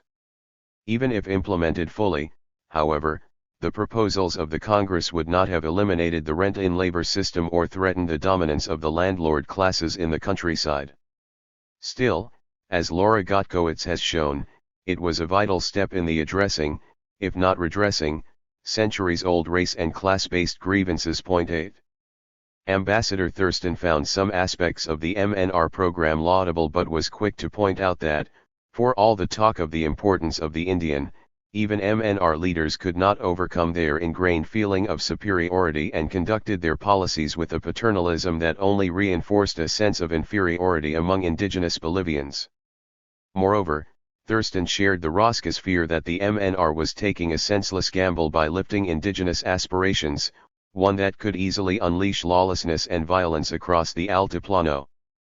As the department knows, he wrote, the Bolivian Indian is still very much a savage quite capable of overwhelm the white population and their half-breed farm managers. 9. For U.S. policymakers, even a pro-fascist regime might have been preferable to the unpredictable social upheaval that Thurston believed the MNR was courting. In short, Villarroel and the MNR promised nothing less than the fundamental reshaping of Bolivian labor relations and society. Their ultimate goal was to eliminate the nation's dependence on tin through economic diversification and self-sufficiency. Recognizing that the country could not continue to subsist off the tin mines forever, they aimed for a statist solution similar to Roosevelt's New Deal and Truman's reconversion plans. Paz Estensoro called for the eventual nationalization of the tin mines but understood that the lack of Bolivian technical expertise made such a step unfeasible in the short term. Instead, to spur economic growth and sustain the nation in the longer term, the Bolivian government would purchase agricultural equipment and build a modern transportation network by increasing taxes on tin exports and by limiting the foreign exchange the tin barons could funnel offshore. Time was of the essence, for if this was not done before Malay Straits tin became available and depressed the value of Bolivian exports, the country would soon become a nation of ghosts haunting abandoned pits across the Altiplano. Paz Estensoro's diversification and industrialization program even extended to a plan to destroy the taboo against the domestic smelting of Bolivian tin by constructing a Bolivian smelter. If all went according to plan, the foundations for a new, modern, economically independent Bolivia would be entirely laid by 1948.10. Washington found these developments anything but innocuous. Although finally convinced that MNR leaders were not Nazi puppets, the State Department lamented that they could neither keep their hands off large enterprises, which they incessantly soaked for tax revenue, nor stop conceding to mine labor practical immunity from legal action for illegal violence. Regardless of their party's antecedents or international position, that the MNR leaders relied on working-class support and were dedicated to breaking the Rosca stranglehold on power guaranteed that their program was antithetical to the U.S. goal of promoting capitalism through liberalized trade, despite Villarroel's oft-stated pledge to be more a friend to the poor, without being the enemy of the rich. 11. More important, MNR nationalism was explicitly anti-foreign and implicitly anti-United States. In Mitchell's words, the MNR critique pictured the entire nation as subject to international capitalist exploitation, which made it possible and necessary to postpone any class conflicts until after the winning of full national autonomy. As a later MNR handbill put it, the criminal Rosca must be considered and combated as a foreign invader, because it is foreign. But, for the short term, Carmen Zagallo suggests, the MNR exempted the landed aristocracy from its anti-foreign critique of those responsible for Bolivian underdevelopment so that it could direct its efforts and outrage almost exclusively against the rapacious tin barons. 12 Moreover, Paz Estenssoro publicly acknowledged that, because any government in Bolivia was effectively at Washington's mercy, prudence dictated a pro-US policy, unless, he joked, that government could somehow find a way to ship Bolivian tin to Germany by submarine from Lake Titicaca. Although he claimed to have no quarrel with the U.S. government and even stated that the United States was the only nation that could assist in his endeavors for Bolivian self-sufficiency, MNR propaganda did regularly feature anti-US messages. 13. Most Bolivians' only direct experience and contact with the United States was through their dealings with white-collar employees of the tin companies. The tin barons regularly hired Europeans or U.S. citizens as engineers, overseers, technicians, and managers. In the drive to radicalize the mining camps, it was all too easy for pro-MNR labor leaders to infuse demands for wages with a racially charged anti-Yankismo that already existed among the indigenous and mestizo miners. One MNR newspaper serving the miners of Potosi depicted North American managers as ignorant, gluttonous despoilers, while another, Revolucion, described a U.S. engineer as a dirty exploiting gringo who goes to the doors of the mine to abuse the workers who really work without daring to enter the concavities of the earth himself. 14. By permitting, if not actually encouraging, anti-US propaganda, the U.S. Embassy argued, the MNR was creating an environment in which Americans coming to work in Bolivian mines gambling with their lives. Living in small enclaves in and around the isolated mining camps, U.S. personnel and their families were easy and natural targets for intimidation, harassment, and even assault during periods of labor unrest. When Thurston toured the mining camps, he found among the workers a pervasive anti-foreign resentment against the white bosses either inspired or tolerated by the MNR that had been not heretofore witnessed by the American personnel. In short, with inadequate police protection and labor representatives inciting the unlettered laborers against the gringos, the labor situation is shaping up for an explosion in which United States nationals are going to be hurt. 15. Ambassador Thurston regularly took Villarroel to task over the danger posed by MNR propaganda and warned that should an American be killed, it would resurrect the perception that the Bolivian government was a camouflaged Nazi regime. Indeed, Thurston considered the threat to U.S. citizens to be so serious that he urged his superiors to make the discontinuance of incitement of the Bolivian mine workers against Americans by members of the Ministry of Labor a sine qua non for any new tin contract. 16 Because of the need for Bolivian tin, however, his superiors refused. Instead, they ordered him to prevail on U.S. employees to remain in Bolivia even though, as the department knows, their lives are daily in very real danger. 17 To prevent an exodus that might cripple the tin mines and thereby hinder the war effort, U.S. civilians were to be left in harm's way. MNR leaders understood the danger posed by shop floor anti-Americanism and sought to reassure U.S. embassy officials on several occasions. Continued incidents in the mines, however, only served to illustrate how little control the MNR leadership actually had over the unions or the PIR and poor elements within the rank and file. When MNR leaders Hernan Siles Zuazo and Rafael Otazo argued that the United States did not understand their efforts on behalf of the poor, U.S. Charge Adam vehemently asserted that no government in the world was more anxious to see the welfare of the proletariat improved than mine. He discounted the leaders' claims that the MNR desired amity with Washington. Indeed, when Adam had urged them to purge a militant anti-US agitator from the party's ranks, they had refused because doing so would indicate that the MNR was knuckling under to the interests. Even worse, FSTMB leader Lechin had sent a provocative open letter to Ambassador Thurston. 18. In it, Lechin had denounced Thurston, the United States, the Rosca, and the capitalists conquering and enslaving imperialism in the strongest terms.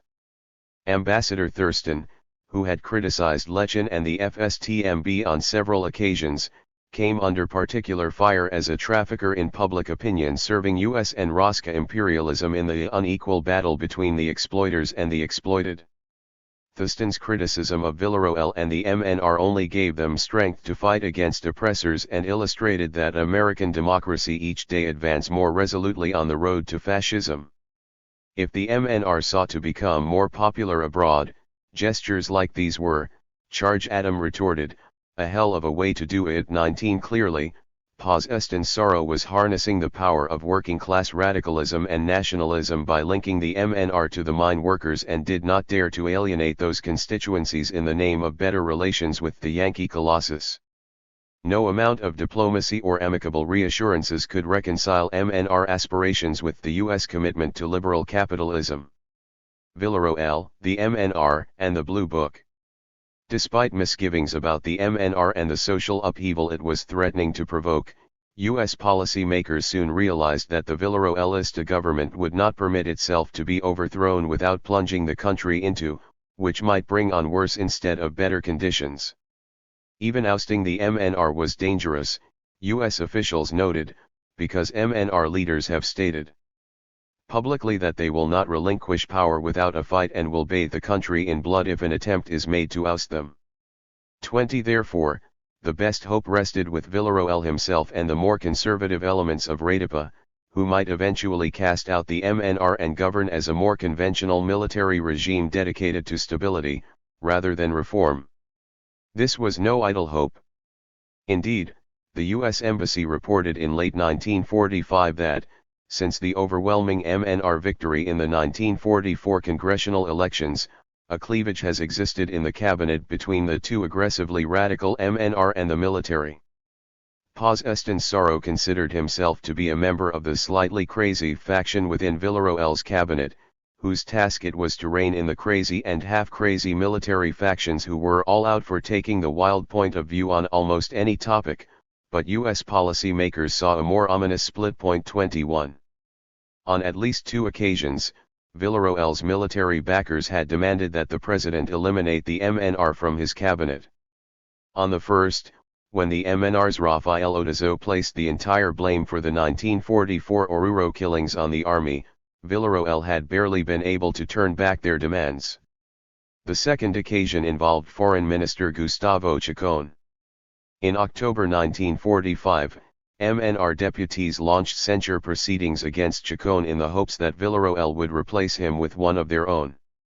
The ploy succeeded to the extent that the foreign minister stepped down, but the president temporarily replaced him with Lieutenant Colonel José Celestino Pinto, an officer linked by family to the Rosca, rather than a movimentista.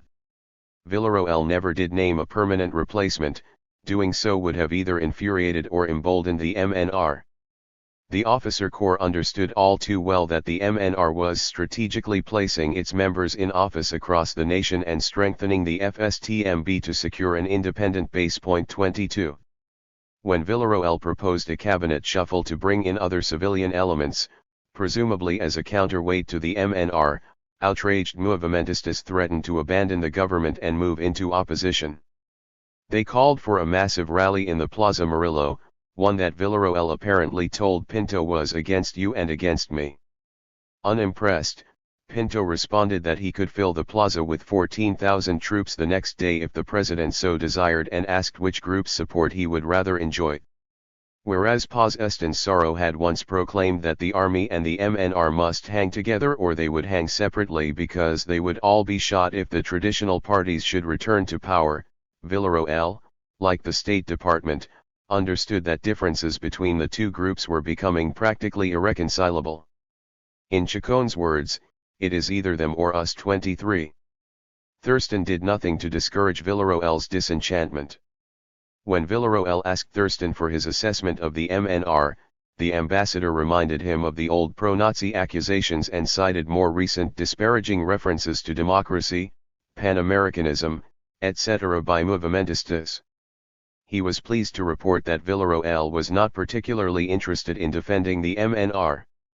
For Thurston, an open rupture with the MNR would erase stigmata that have blemished the regime and which might eventually draw to it unwelcome attention of the kind to which Argentina has recently been subjected. 24 Thurston regularly lectured Villarroel about protecting U.S. citizens and warned him that if he did not use his influence to stop the abuse of political and civil liberties, he risked falling into the bad graces of the United States. Whereas Thurston employed some subtlety in his efforts to convince Villarroel to abandon the MNR's brass-voiced casuists, other U.S. diplomats were more blunt. Adam, for example, simply explained to Foreign Minister Pinto that relations between the U.S. and Bolivia would be facilitated by the elimination from the government of the MNR and its Nazi nucleus. 25. Although Villarroel had clearly soured on his alliance with the MNR, he dared not purge the movimentistas from his cabinet. Whether he feared retribution from the MNR, approved of its agenda, was using the party as a counterweight to military factions, or was simply vacillating, as some critics claimed, Villarroel made no overt move against Paz Estensaro's organization. One cabinet member openly informed U.S. officials that REDIPA members were afraid the MNR would accuse them of being allied with the Rosca and unleash disorders and bloodshed if they made any move to oust Paz Estensaro. 26 If the State Department had any realistic hope of engineering a break between the MNR and REDIPA, however, the traditional political parties of Bolivia soon made that unlikely. At the end of December, leaders of the Liberal, Republican Socialist, and Genuine Republican parties joined with the Union Cívica Femenina and the Partido de la Izquierda Revolucionaria to forge the Frente Democrático Antifascista against the Villarroel government. Denounced by the MNR as a Roscapirista, communist plutocrat alliance, the FDA united almost all of the nation's significant political parties, PIR's mass base, and the wealth of the tin barons and landed elite into one organization comprising as much as 80% of the politically conscious populace. Committed to the restoration of democratic government, it explicitly demanded that the military return to the barracks and, much to the chagrin of U.S. diplomats, rejected any compromise with Villarroel. Even more important, however, the FDA announced that, once it took power, it would convene special people's courts to put on trial and punish those who had served in or collaborated with the Villarroel government. José Arz even spoke about emulating the war crimes tribunals of Nuremberg. With these pronouncements, the FDA discouraged any civilians that Villarroel might invite into the government as a counterbalance to the MNR and, indeed, ensured that no such invitations could be made. Although Pinto considered the military MNR alliance to be a marriage that turned out badly, he and fellow officers were not inclined to give the opposition an entering wedge that might lead to their death sentences. 27. Nonetheless, if efforts by the United States to drive Villarroel and the MNR apart had at first been ineffectual, in February 1946, they became actually counterproductive, when the Frente Democrático Antifascista took an aggressive turn just as Assistant Secretary of State Spruy Braden mounted a new offensive. Having served as ambassador to Argentina during the formative stages of Peronismo, Braden, whom Bolivian Ambassador Victor Andrade called the embodiment of the conscience of the American people as a champion of principles and ideals against authoritarian regimes, had waged an embarrassingly activist campaign to derail Perón and his followers. From Braden's new post, he opted to continue a crusade that had repercussions across South America. 28 Embassy personnel like Adam and State Department officials like Joseph Flack and James Espy from the Division of North and West Coast Affairs were Braden appointees who wholeheartedly endorsed his belief that Villarroel was little more than an Argentine proxy. If the destruction of Nazi Germany seemed to eliminate the threat posed by a pro-fascist regime in Bolivia, the MNR and, to a lesser extent, Villarroel were now deemed to be, at best, symptomatic of the spread of Perón's brand of totalitarian populism across South America and, at worst, pawns in an Argentine drive to forge a Southern bloc. Lawrence Whitehead has suggested that it is easy to trace the U.S. reclassification of the MNR from Nazis to communists during the Truman presidency, but an important, if largely overlooked, stage in that reclassification was Peronists. 29. Assistant Secretary Braden and his staff had spent 6 months sorting and compiling German archival records into the infamous Blue Book to use against Perón in his bid for the presidency. Braden released the Blue Book, formally but deceptively entitled Consultation Among the American Republics with respect to the Argentine situation, weeks before the election in an effort to paint the Peronists in Argentina as Nazi sympathizers and totalitarian puppets. He included sections that purported to show links between the Nazis, the MNR, and Radapa in an effort to resurrect the old accusations and, for the first time, to directly and formally implicate Paz Estenssoro in collusion with the Argentines and Nazis. 30 Although the MNR was able to shake off the flimsy U.S. accusations of pro-Nazi behavior rather easily, allegations of collaboration with Peronist Argentina were more persistent and haunted the party throughout the Truman presidency. In fact, there is little if anything to suggest any meaningful Argentine role in the coup that brought Villarroel to power beyond the usual accusations of interference by neighboring states that accompanied almost every South American revolution. The best evidence anyone could procure was that Paz Estenssoro had visited Buenos Aires in June 1943 as part of an academic exchange. Still, U.S. Secretaries of State from Cordell Hull to Dean Acheson remained convinced that the MNR leaders, if not Villarroel himself, owed their position, at least in part, to an alliance with Argentine nationalists. Indeed, the revolution of the majors, coming as it did just months after the Argentine colonels' revolt ousted a moderately pro-Allied government in 1943, invited comparisons. Both revolutions had been led by secret military lodges and officers somewhat sympathetic to, if not actually trained by, Germany. Both embarked on nationalistic campaigns to industrialize the nation, demonize a Vendi Patria elite that had dominated the nation for decades, and achieve economic self-sufficiency. Both forged alliances with the working class to carry out what the State Department considered to be a totalitarian agenda. Moreover, at the height of the 1944 non-recognition crisis, Bolivian Foreign Minister José Tamayo had proposed the formation of an austral bloc of Argentina, Bolivia, and Chile. Although Tamayo's memorandum was denounced by all sides and he was immediately dropped from the cabinet, it added fuel to the fire. 31.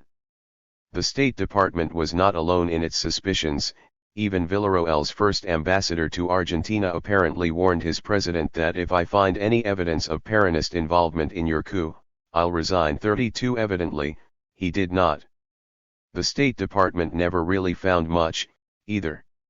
So far as the embassy is aware, it has never been proved that the revolution of December 20, 1943, received any financial assistance from Argentina, one Foreign Service officer observed. But of course the charge was made by the Department of State nonetheless. The U.S. Embassy in Buenos Aires could find no evidence, either, except for a highly suspect report from Mauricio Hochschild, whose penchant for stirring up trouble is well known, as was his desire to see a government in La Paz more responsive to his interests. 33 None of this, of course, deterred Braden from his course. For their part, the Peronists did, to some extent, see the MNR as a potential ally. Both movements were, the Argentines believed, the targets of an unholy communist oligarch alliance that had been hammered together in Braden's office in 1944 between José Arz and Mauricio Hochschild. Braden had supposedly told the Tin Baron and the PIR leader that we shall kill the dog and then the fleas will die, suggesting that his campaign against Perón would eventually lead to Villarroel's demise. Whether the story was true or not, Peronists viewed the U.S. campaign against Villarroel as an effort to diplomatically isolate the Argentine Republic. In the view of the Argentine embassy in La Paz, if Argentina could acquire substantial quantities of tin from Bolivia, the economy of country change its center of influence from Washington to Buenos Aires. Villarroel had entered discussions with Peronists to have the iron fields of Mutun opened up to Argentine capital, and in a matter of greatest importance to Bolivia, the Argentine Banco Central was offering him loans that Washington and Wall Street refused to consider. 34. Despite, however, the Argentine courting of a pro-labor government unprecedented in the institutional history of U.S. diplomats reported that the Bolivian government has appeared to give the Argentine considerable reason for annoyance. Bolivian diplomats concurred and even admitted privately that the Argentines had legitimate reasons for a certain mistrust of Villarroel. Disputes arose from Bolivia's misuse of Argentine rolling stock and its inefficiency in railway matters in general. They had escalated to the extent that the Argentines had, at one point, recalled their ambassador from La Paz. 35. Far more serious, however, was Villarroel's willing participation in Assistant Secretary Braden's embargo against Argentina. The Reconstruction Finance Corporation had purchased the entire Bolivian rubber production throughout the war and allocated it to the Allies. As a neutral, Argentina had received no rubber quota and, despite widespread smuggling, was suffering from serious shortages in late 1945. With the end of the war in Europe and the reopening of their traditional markets, the Argentines claimed that the Bolivians were charging exorbitant prices for rubber and then compounding their crime by not delivering it. Argentina retaliated by simply cutting off food shipments to Bolivia. In fact, almost all Bolivian rubber was still committed to be sold to the United States, and Braden refused to permit any sales to Argentina that would lead to a resumption of grain shipments. To avert disaster, the State Department arranged an emergency shipment of 10,000 tons of Australian wheat to Bolivia. Even when the Argentines resumed grain shipments, they had raised the price of their wheat by more than 50%, and the absence of Argentine-Bolivian amity should have been obvious. 36. In light of episodes such as this, in March 1946, after insisting for the dozenth time that he was no special friend of Argentina, Villarroel explained to U.S. Charge Adam that he had to give his avaricious and more powerful neighbor every courtesy because of Bolivia's dependence on it for food. Although the Peronistas may have shared some ideological sympathies with Villarroel and the MNR, there was little hope for long-term cooperation. Paz Estensaro tried to explain that, because his program for economic diversification was directly aimed at reducing Bolivian dependence on Argentine food imports, Argentina was not disposed to assist in his quest for self-sufficiency. Indeed, should the MNR achieve its goals of radically increasing the agricultural production of Bolivia, it would be directly at the expense of Argentine exporters. 37 In the end, Peronistas certainly hoped for some sort of anti-U.S. solidarity with their Bolivian counterparts, but there was little basis for it, despite Braden's fervent belief that there was. The Bolivian ambassador in Washington, Victor Andrade, showed a remarkable understanding of Assistant Secretary Braden, the Blue Book, and the strange persistence of the myth of Argentine complicity in Bolivia's 1943 revolution. Because President Truman and Secretary of State James Burns were preoccupied with reconversion and the European Cold War, Andrade argued that Braden had an unprecedented free hand in assailing Perón's Argentina. Bolivia had been drawn into Braden's campaign by faulty evidence and his need to convince the American people of the danger posed by the Argentine government. It was not sufficient to tell of supposed totalitarian ideology or speak of its failure to take action against subjects of Axis nations, Ambassador Andrade explained, so Braden needed to find or fabricate an example of Argentine imperialism that would constitute an immediate international threat. Accusing the Argentines of fomenting the Bolivian Revolution accomplished that goal, but, the ambassador was quick to point out, the Blue Book had never really been intended to influence events in Bolivia. Indeed, Andrade believed that Braden had been extremely supportive of Bolivian arguments regarding the tin contract, and he noted that State Department officers had barely mentioned the Blue Book to him. Although silence was part of the State Department's calculated strategy to let the Bolivians stew over the accusations, Andrade was essentially correct in his analysis. 38. Still, State Department officials did initially hold out some small hope that, when the Blue Book fell like a bombshell on Bolivian politics, it might inspire a revolution against Villarroel. It would give both the FDA and anti-MNR officers powerful ammunition to use against Paz Estensaro and possibly bring about a formal split.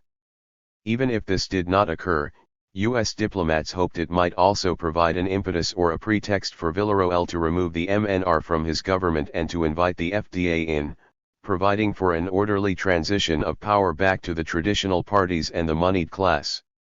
Foreign Minister Pinto was rumored to support that option, and at least one other cabinet member told U.S. Charge Adam that he very much wanted to do just that but could not yet act on his desires. The third and most undesirable possibility was that Villarroel and Paz Estenssoro would retrench, mend their differences, and hang together in the face of Braden's and the FDA's uncompromising assaults. 39.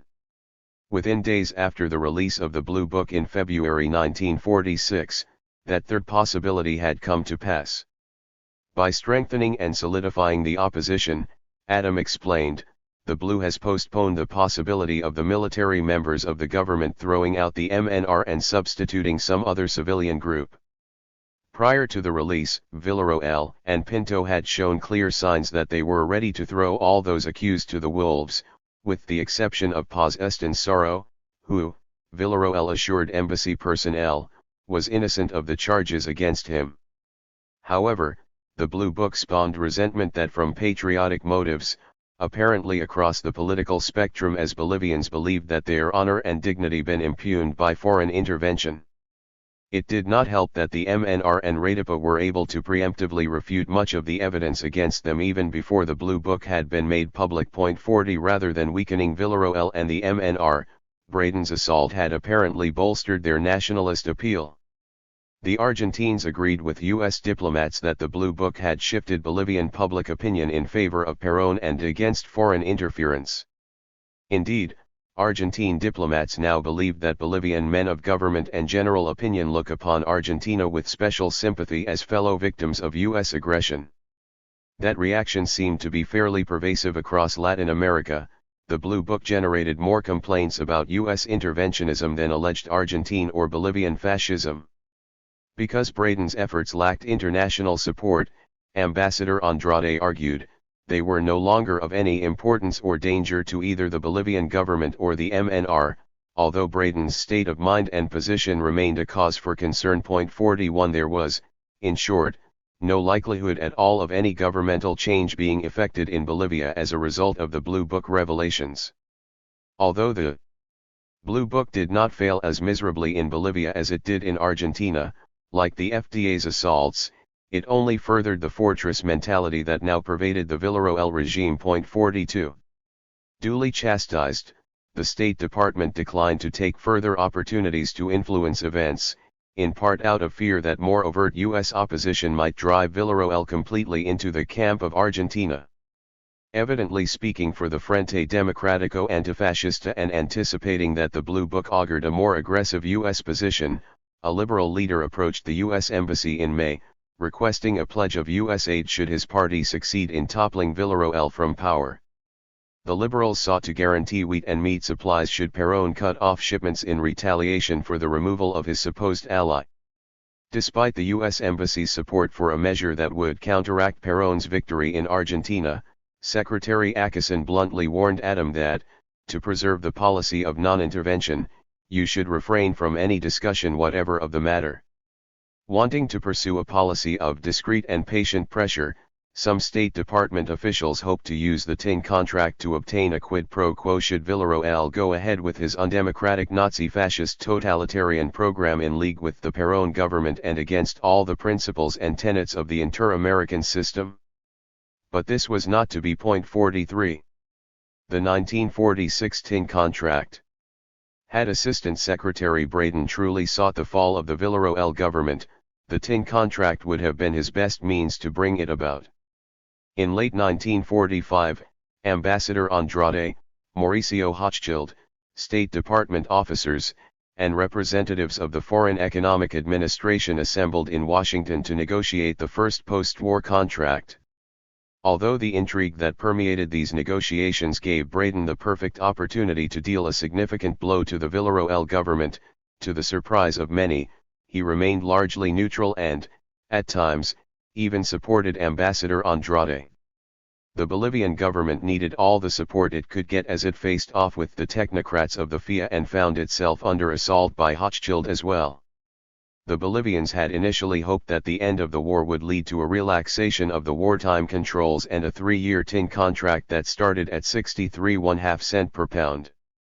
Instead, the FIA opted to deploy a revolver to the head policy, as Hochschild called it, arguing that, with the end of hostilities in the Pacific, Malay Straits tin would soon become available and depress the market price.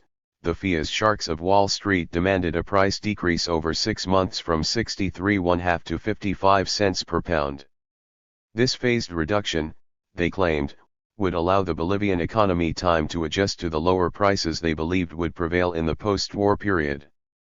That said, the FIA announced that there were to be no negotiations. Villarroel and the tin barons could simply take it or leave it. In short, the honeymoon over. Because the FIA had already stockpiled 120,000 tons of tin metal and 33,000 tons of concentrates, this was no bluff, and in Ambassador Andrade's words, "We Bolivians couldn't eat our tin 44. For its part, the State Department viewed the FIA position with alarm, believing it threatened to seriously jeopardize the economic and social stability of Bolivia. According to Ambassador Thurston, although Patino could continue to produce tin for Great Britain profitably at FIA prices, it was likely that all Aramia production would be suspended and Hochschild would be forced to follow suit. In effect, our principal current production sources of supply would be terminated if FIA's untenable proposal was implemented. There was little chance, if any, that Villarroel might roll back wage increases or taxes to allow the mines to remain profitable, and even less chance that he might relinquish his power to more conservative civilian groups. 45. Assistant Secretary Braden's diplomats argued that the FIA should not even suggest slashing wages or depriving the workmen of the benefits of recent social legislation. Doing so would only increase the rift between the government and the miners and involve us in a very messy domestic situation. Indeed, the most likely consequence of the FIA's approach seemed to be nationalization of the mines. If Aramia and Hochschild ceased or even reduced their operations, Villarroel would be compelled to seize and reopen the mines, if only to ensure the flow of foreign exchange. It did not help that elements of the REDIPA and the MNR were already ideologically disposed to do so. Any or all of these steps would at best only delay a return of sound, democratic government. Instead, Under-Secretary of State Will Clayton suggested his own price schedule, which would keep the tin price at 60 cents per pound for a year. 46. Ambassador Andrade and the tin barons naturally found the FIA proposal unthinkable and Under-Secretary Clayton's alternative only marginally less so. Outraged by the FIA's uncompromising stand, Andrade argued that the U.S. position was unjust, unwise, and based on unrealistic assumptions. It was unjust because it punished the Bolivian producers who had dramatically increased their production during the war to support the U.S. war effort, and unwise because it would almost certainly force Villarroel to nationalize the mines to sustain the national economy. The ambassador had no illusions that the government could operate the mines for more than 2 years before tapping out the best veins. Moreover, he knew that nationalization would scare off desperately needed foreign investment and eliminate any possibility of his nation receiving foreign loans for the foreseeable future. On the other hand, he saw little reason why the price of tin should be reduced at all before Asian production facilities were in Allied hands, and he doubted FIA claims that significant quantities of Malay Straits tin would be available within 3 years. It made little sense to assert, as the FIA did, that it was to the benefit of Bolivians to deny them a fair price for a year to prepare them for an even lower one the next. Indeed, if his country did not receive 70 cents per pound, Bolivia have to be written off as a casualty of war. If, however, the United States would maintain the tin price for several years, Paz Estensaro could realize his program and Bolivia would emerge as a diversified and largely self-sufficient economy. 47. Although Mauricio Hochschild derided this dream of self-sufficiency, he agreed entirely with Ambassador Andrade that U.S. policies were unfair and unjust, and that the Bolivian government would exhaust and ruin any nationalized mines. Not surprisingly, he believed that the tin price should be at least 80 cents per pound and very probably $1. He also claimed that he and Carlos Aramia were already losing money at the current price and had not made any money during the war because his labor costs had, thanks to the 1943 revolution, increased from $85 to $500 per ton. If the United States government would not pay him what he believed his tin was worth, it should at least pressure the Villarroel government to cut out labor agitation and revise the tax system.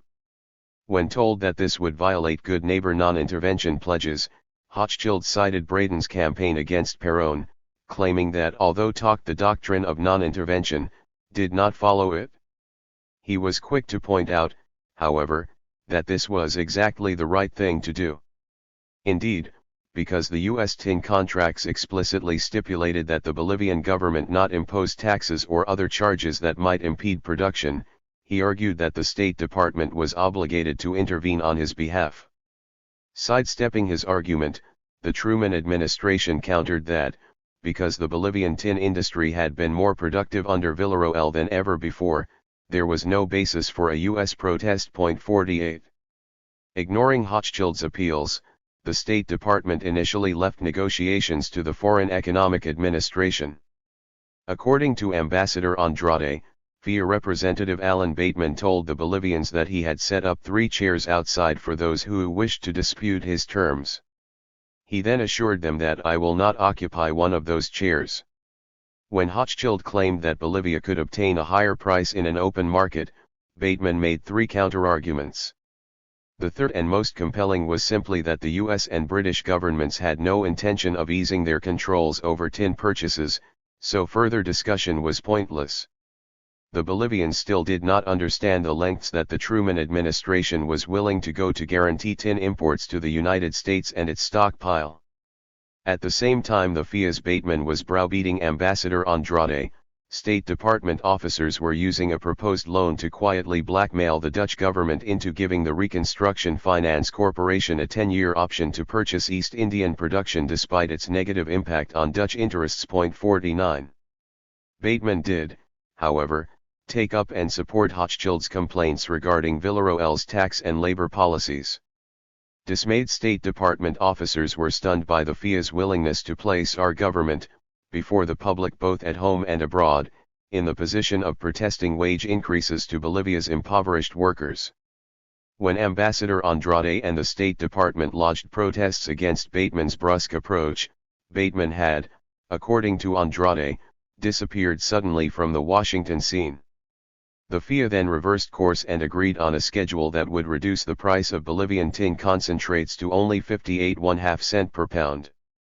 Although the State Department was very happy with how the matter had been resolved and Andrade later boasted that his efforts had held the price steady against heavy odds, U.S. diplomats warned that Bolivia had 9 months to prepare to meet the situation whereby the best price she could hope to get for tin would be 52 cents 50. The signing of the tin contract, however, was only the prelude to further developments. In January 1946, Foreign Minister Pinto, believing rumors that the British were paying the Malaysians 72 cents per pound, informed U.S. Charge Adam that he desired a revision of the contract. Adam responded, without consulting his superiors, that his government was hesitant to pay more because the profits from increased prices would be frittered away in further salary increases and social benefits. Though crassly put, this was a real concern in Washington and one that the State Department had shared for years. The Bolivian export taxes on tin were the highest in the world and further impeded tin firms already handicapped by unfavorable geography. Moreover, it fell hardest on small and medium-sized companies, which would have much preferred a tax on profits that would have targeted the big 3. Because the tin contracts imposed a flat price on all producers in the nation, owners with particularly rich veins could reap exceptional profits at prices that would bankrupt smaller or less efficient ones. Finally, the government's reliance on the export tax permitted the agricultural elite to pay almost no taxes whatsoever because tin quite literally sustained the Bolivian economy. 51. The solution was for the Bolivian government to join with U.S. officials and private experts in a technical commission to examine and rewrite the tax codes in a way that would more equitably distribute the tax burden, encourage tin production, and permit Bolivian tin to compete with Malay Straits tin in the long term. This, Under Secretary Clayton and Ambassador Andrade agreed, would result in replacing the production tax with one on profits that would, at the very least, shift the burden onto the shoulders of the tin barons and assist the small and medium producers. 52 Although Hochschild also agreed, at least in the abstract, he and the tin barons were, in fact, the major impediment to what could have been a productive and effective cooperation. Indeed, the export tax system existed primarily because the Big Three refused to grant government officials access to financial records that would permit them to even guess at the tin barons' profits. If the government is able to obtain actual cost figures from the producers, Thurston argued, a valuable advance will have been made. Paz Estensaro and Villarroel could push the rosca only so far, however, and they never requested the technical commission that Ambassador Andrade sought and the State Department very much hoped to send. 53. Nonetheless, before the Bolivians could renegotiate the tin contract, they had to first present evidence that a price adjustment was necessary. Having smoothed the way with numerous U.S. officials, Andrade asked the tin producers to draft a memorandum that emphasized the injustice of the present contract and its effects on Bolivian mining, as well as those of post-war inflation and rumored British offers of 64 to 66 cents per pound to Malaya. 54 Whereas Hochschild had, up to this point, quietly complained to the State Department about Bolivian tax policies, he now took this opportunity to openly assail the Villarroel regime. The memorandum he and his fellow political enemies of the government sent to Washington focused almost exclusively on the Bolivian tax structure and clearly aimed to draw the Truman administration into their struggle against Villarroel. Although the Bolivians did, with State Department support, receive permission to renegotiate, internal Bolivian policies would be on the table, and Andrade would stand almost alone against the combined might of Hochschild, his government's mortal enemy, and the U.S. technocrats. 55.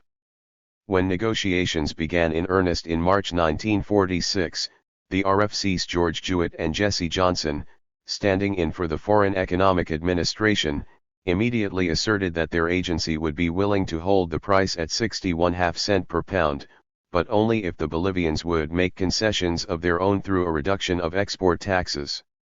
Still claiming to be operating at a loss, Hochschild demanded a price of 68 cents from the RFC and a tax cut from Andrade, retroactive to 1945. Although the State Department, using data that Hochschild had provided earlier, was able to expose this claim as a lie, his complaints about significantly higher labor costs may have had some merit. 56 The tin barons asserted that their labor costs had increased by more than 20 cents per pound during the war, and even Patino had been forced to close a mine that could not produce a profit at less than 72 cents per pound. Doing so had, under Villarroel's revised labor codes, cost the Rey del Estino more than $400,000 in indemnification payments to the workers he had laid off. Moreover, the tin barons were unable to understand why tin was apparently the only product on the planet whose price had declined in the previous year. 57. By April, the RFC's Jewett had increased his offer twice, but now it was up to the Bolivian government to also lend a hand by reducing taxes and exchange restrictions. Paz Estensaro's representative in Washington claimed that this would amount to political suicide for his government, which would be immediately accused of selling out to the Rosca. When Jewett, following State Department recommendations, did present an offer of 63.5 cents per pound, Hochschild refused to budge from 67 cents. Bolivian charge German Rovira then suggested an adjournment for the producers to prepare a counter-proposal. Hochschild replied that he had just finished making one and Jewett should consider his offer rejected. 58. The State Department apparently did at one point briefly take up the tin barons' cause.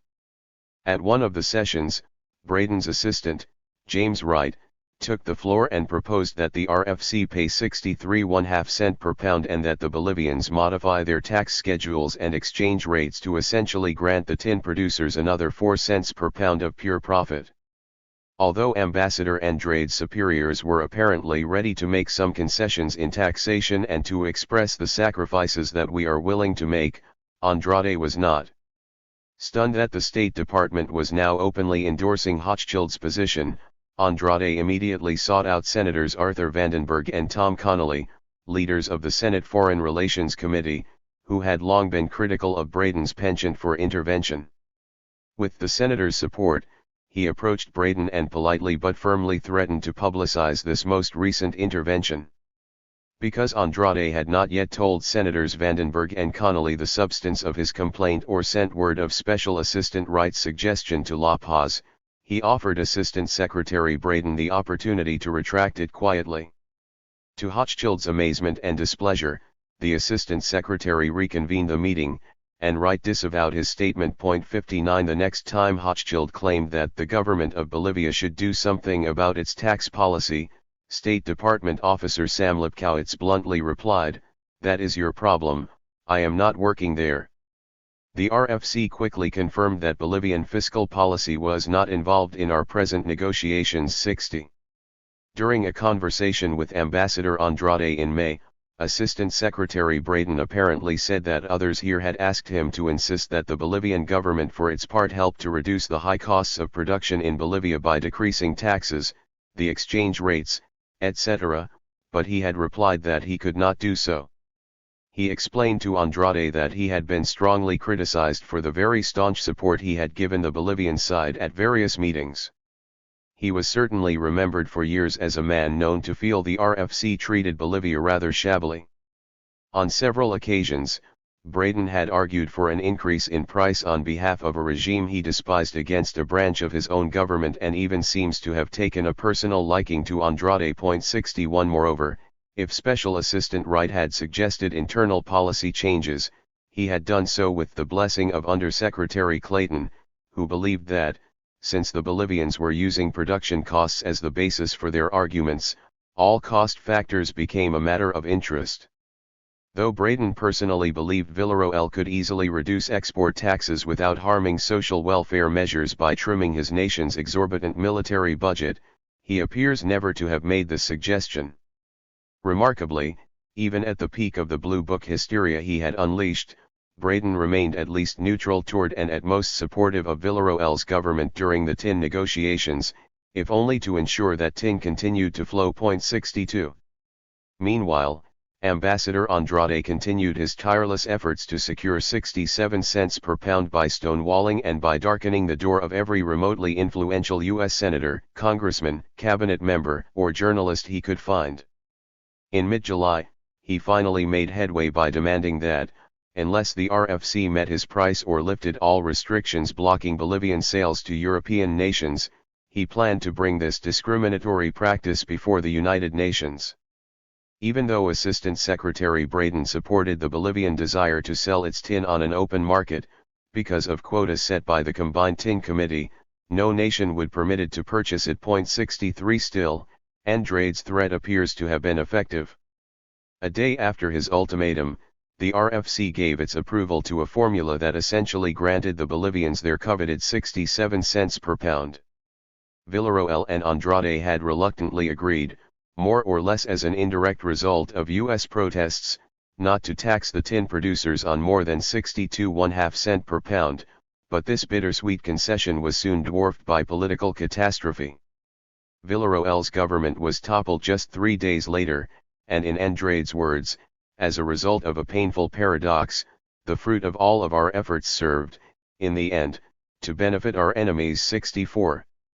The Blue Book may not have inspired a revolution against Villarroel, but it seems that opponents of the regime were not lacking for inspiration of their own. Fearing that the Machiavellian tin baron was plotting and financing a new counter-revolution, overzealous Radapistas had kidnapped Hochschild in 1944. Only Villarroel's personal intercession had brought about his release. When a revolutionary plot was discovered and foiled, however, the government violently repressed the PIR and very likely sanctioned an attempt to assassinate Pirista leader José Arce. And when an insurrection broke out in Cochabamba and Oruro, government officials executed 10 conspirators. This escalating repression by the government provoked outrage from both large sectors of the country and the State Department and, according to historian Carlos Mesa Gispert, marked the beginning of the end for Villarroel, as the Cadaví massacre had for Peñaranda. 65. Responding to an upsurge in FDA agitation within the middle and upper classes, Villarroel declared a state of siege at the end of May 1946. FDA leaders, teachers, professors, anti-MNR labor leaders, and other Democrats and decent people were arrested en masse. Torture was reported, and the major La Paz newspapers were seized as organs of sedition. Because, however, the United Press and Associated Press employed representatives of these papers as their primary correspondents in Bolivia, this did not put a stop to criticism of Villarroel. When Army and Air Force units rebelled in June, they were met, not by military units, but by armed MNR militias. Although the stage was set for a revolution, the FDA, poorly organized and united only in hate of the present regime, was ill-equipped to start one, much less carry it off. 66.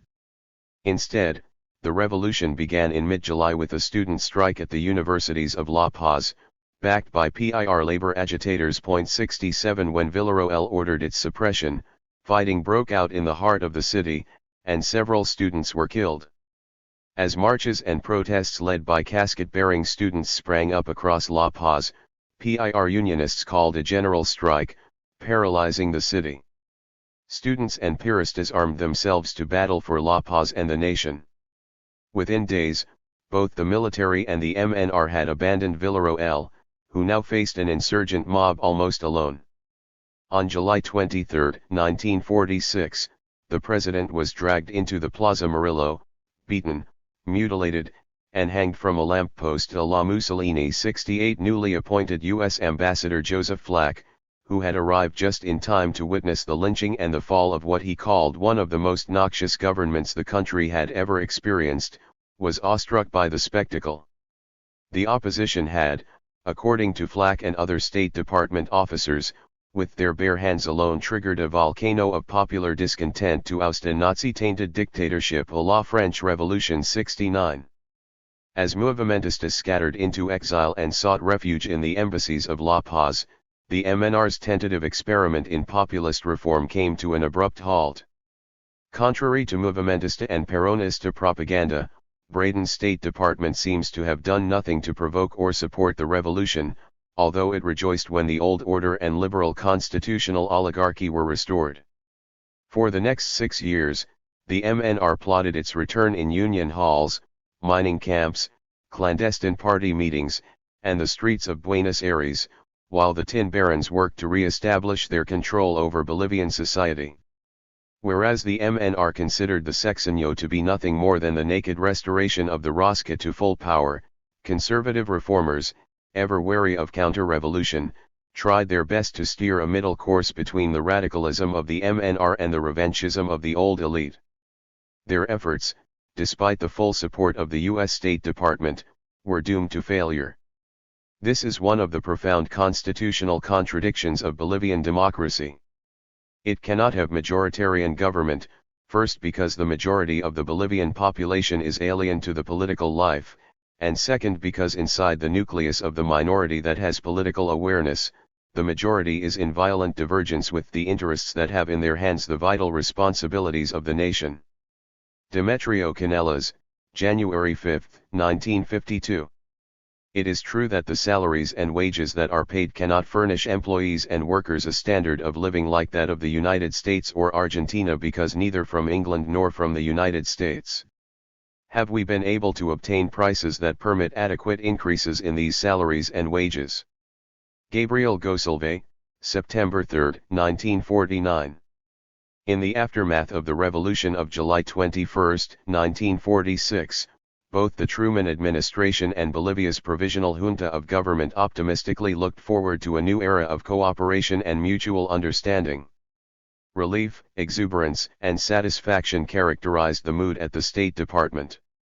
Members of the new junta made the astonishing and extremely unlikely claim that, at the time of the revolution, Major Villarroel had a mission in Buenos Aires prepared to give way to Perón's desires, arrange elimination of customs barriers, and assure Anschluss with Argentina.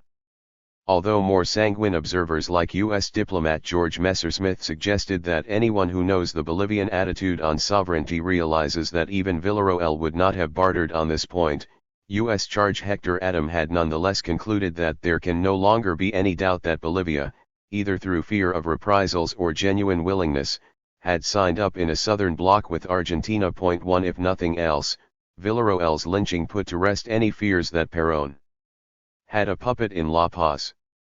Those fears were replaced with jubilant optimism on the part of newly appointed Ambassador Joseph Flack. When a junta headed by former Judge Tomás Monge Gutiérrez eventually took control of Bolivia, promising a restoration of democracy, Flack took it upon himself to shepherd that process. The new regime faced impressive obstacles, including revolutionaries it could not control, fear of a MNR counter-revolution, and an Argentine food embargo that threatened to further destabilize an already unstable situation. Although Flack and his superiors did everything in their power to protect and assist the junta, the Reconstruction Finance Corporation was not so charitable.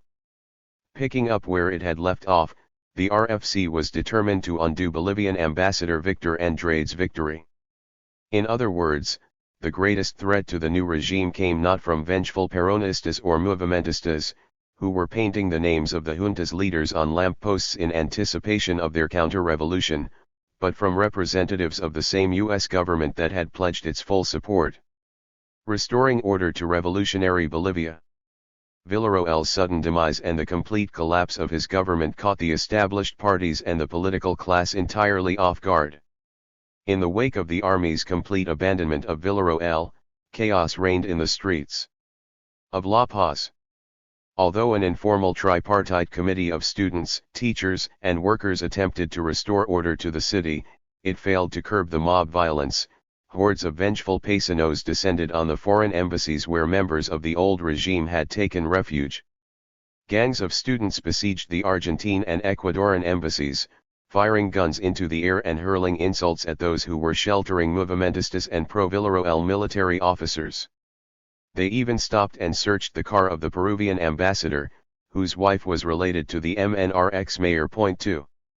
With the army discredited and confined to the barracks and the police unwilling to take to the streets, the hastily assembled new junta found it impossible to establish control of the nation.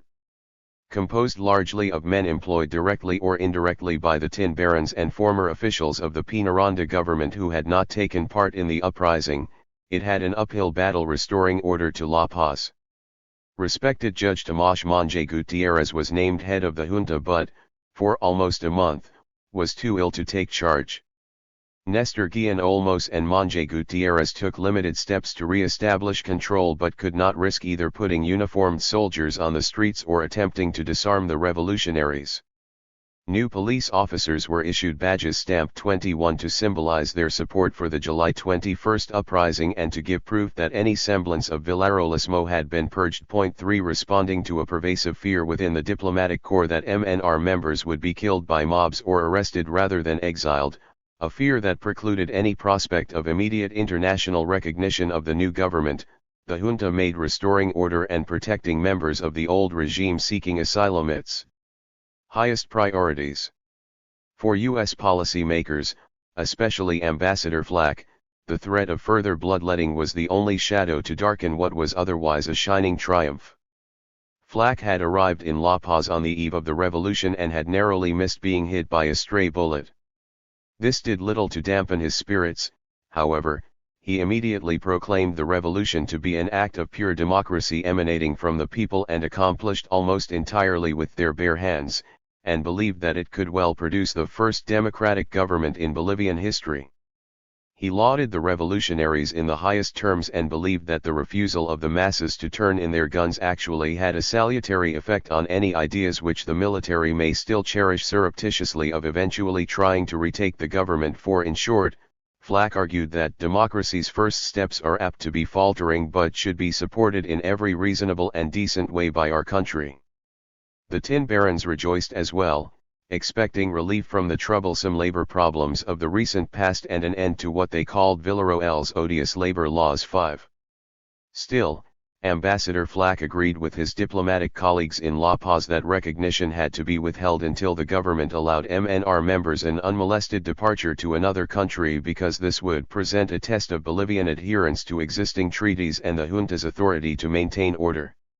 Despite U.S. hostility toward the MNR, the entire diplomatic corps hoped to avoid the serious international incident that the La Paz press seemed to be encouraging through its vilification of Paz Estenssoro and his followers. Although Flack understood that the State Department sought the gain in goodwill that would accompany swift recognition, he could not conscientiously recommend it. The embassies that had granted asylum were depending on the United States for moral support. If it granted recognition unconditionally, Flack believed, there would be little reason for the junta to protect those embassies from vigilante justice or to permit the safe departure of MNR members. 6. Early in August, Assistant Secretary of State Braden candidly explained the U.S. position to the new Bolivian ambassador, Ricardo Martinez Vargas, his longtime friend and a former member of Patino's board of directors. The State Department, though favorably impressed by the composition and declared objectives of the junta and desiring to aid and extend recognition to it, could not do so until both adequate police control in La Paz was established and the asylum situation was resolved. Martinez Vargas countered by suggesting that any genuine, unanimous popular uprising of the people was bound to result in a strong demand that criminals be brought to justice, but agreed to impress upon the junta that its good name abroad and recognition could not be disconnected from the treatment of those seeking asylum. 7 Monge eventually relented despite his desire to see the supporters of Villarroel tried and punished. Under pressure from both Buenos Aires and Washington, members of the junta approached the tripartite committee and apparently asked that it respect the sanctity of embassies. The students agreed and went so far as to act as embassy guards. They were even given soldiers to command. 8. For Ambassador Flack and the State Department, this was unequivocal evidence of the junta's authority and a great credit to its members. Indeed, Flack believed that this commendable demonstration of authority was also a sufficient pretext for the United States to accord immediate recognition, which would create a distinctly favorable psychological moment, beneficial to the junta in the maintenance of public order. President Truman agreed. Monge and the junta continued to pleasantly surprise the Truman administration, by allowing MNR members to go into exile, by calling elections for the beginning of 1947, and what was perhaps most significant, by announcing on October 11 that none of their number would run for office, guaranteeing at least a modicum of impartiality. 9. To support the new regime, U.S. diplomats found themselves at odds with their counterparts in La Paz, especially the Brazilians, who had asked that we go slow, mainly for the purpose of not encouraging revolutions and the spilling of so much blood. Indeed, weeks after U.S. recognition was secured, it became clear the junta's control over even La Paz was far from complete. On September 27, Luis Oblataz, a deranged young ex-army officer, burst into the Palacio Quemado brandishing a gun and threatened to kill Monge. According to Time, the president, unbuttoning his vest and spreading his arms, told Oblataz, "Fire. I am here by the will of the people." When Oblataz hesitated, he was immediately arrested by the police. A mob quickly formed, seized the soldier, and hanged him from a lamppost in the Plaza Murillo. Monge and his compatriots were reduced to the role of spectators. Not content, the mob then stormed a prison and seized Major Jorge Inguino and Captain Jose Escobar, the officers accused of perpetrating the 1944 Oruro executions. After each being given a bottle of Coca-Cola, they were shot and then also hanged from the lampposts. In the words of Mesa Gispert, no authority impeded this new aberration. 10 In seeking quick recognition to bolster the return of liberal constitutional oligarchy, the State Department had, in the end, cared little about the degree of control the junta actually had. Nonetheless, recognition did pave the way for emergency food shipments, military sales, and the final ratification of Ambassador Andrade's tin contract, all of which would strengthen the authority of the new government. Ambassador Flack had done what he could to ensure that the oligarchs of the junta and not the popular forces of the tripartite committee gained legitimacy and control over La Paz and the nation. While he was exuberantly hailing the newly recognized government as an irreparable blow to the formation of an anti-United States bloc so dear to Perón's heart, his superiors were acting to ensure that post-revolutionary Bolivia did not succumb to counter-revolution or Argentine pressure. 11. Although U.S. non-recognition of the new government had been as benign, supportive, and short as it could be, initial signs suggested that the Argentines were taking advantage of the transition period by creating a food crisis and general economic chaos, either to foment a counter-revolution or simply to avenge Villarroel. Immediately after the revolution, Bolivian diplomats in Buenos Aires reported rumors that Peronists might besiege Bolivia through hunger. In the next weeks, Argentine food shipments to Bolivia did indeed drop off sharply and ceased altogether on August 7, for fear of uprisings of miners and Indians, according to Argentine diplomats, but there was far more to the story. 12 Later in August, Peronists closed the border with Bolivia entirely and stopped issuing export permits. This created a critical situation that was worsened by the day. In the most notorious case, Argentine customs officials turned back 12 rail cars of wheat bound for Bolivia. Bolivian diplomats first concluded that these steps were part of a concerted Argentine policy until Perón's foreign minister convinced at least some of them that Argentina was simply following the U.S. lead on non-recognition. 13. As the situation became much more grave by the day, however, the Bolivian charge in Buenos Aires, Escobedo Daza Andarza, seems to have spent every waking moment trying to ascertain the real reason critically needed food was not crossing the border. Periodic shortfalls in Argentine grain and meat shipments to Bolivia were nothing new, these had grown more pronounced toward the end of the war. Now, however, Argentine diplomats were placing blame for the recent suspension of transport to Bolivia. Exclusively the grave transportation problem from which Argentina suffer. Several officials pointed to a shortage of rolling stock, others suggested that a recent 60-day campaign to reduce the cost of living in Argentina was draining off food originally destined for export to other South American nations. One railway official taking this view told the charge that nothing could be done without a direct order from Perón's cabinet. The Director General of Transportation explained that Argentine railways had deteriorated and that the line into Bolivia was in the poorest condition of all the rail lines in Argentina. He assured Daza Andarza, however, that he would contact Perón to obtain permission to ship all that Bolivia needs. Perón apparently responded with an order that special preference was to be given to rail shipments bound, not for Bolivia, but for export overseas to Europe. 14. When charged Daza Andarza approached Argentine customs officials, they expressed surprise that wheat and meat were being held up at the border, noting that only certain minor products were subject to export prohibitions. They directed him to Minister of Industry and Commerce Rolando Lagomarsino, who could reopen the border with a stroke of the pen. Lagomarsino, in a manner Daza Andarza described as Florentine, claimed to be very surprised at this new development and directly contradicted the customs officials. Such contradictions and apparently deliberate obfuscations supported the thesis that the Argentines were simply applying pressure on the junta, but it remained unclear toward what end. As the State Department noted wryly, Perón had Bolivia over a barrel but was nimble and adroit enough to put on, from all outward appearances, an irreproachable front. 15. After weeks of bureaucratic runaround and deepening shortages, charged Daza Andarza believed he had finally discovered the real source of the problem. Well aware of Peronist sympathy with the fallen government and the daily attacks on the Bolivian revolution that appeared in the Peronista press organs, he had long suspected political factors. And, indeed, after giving him yet another recitation of the sad state of Argentine railways and yet another round of assurances and promises, a deputy minister of foreign affairs asked Daza Andarza about those seeking asylum. When the Bolivian responded by asking whether this was not the essence of the question and the cause of his nation's difficulties, the Argentine diplomat could not conceal a rather suggestive smile. 16 Although the State Department's sudden decision to recognize the new government had forced the Argentines to abandon non-recognition as a tool to guarantee the safe evacuation of MNR members, they had apparently opted for another form of pressure. In all likelihood, the Peronists' concern for the MNR refugees went well beyond simple humanitarianism or respect for international law.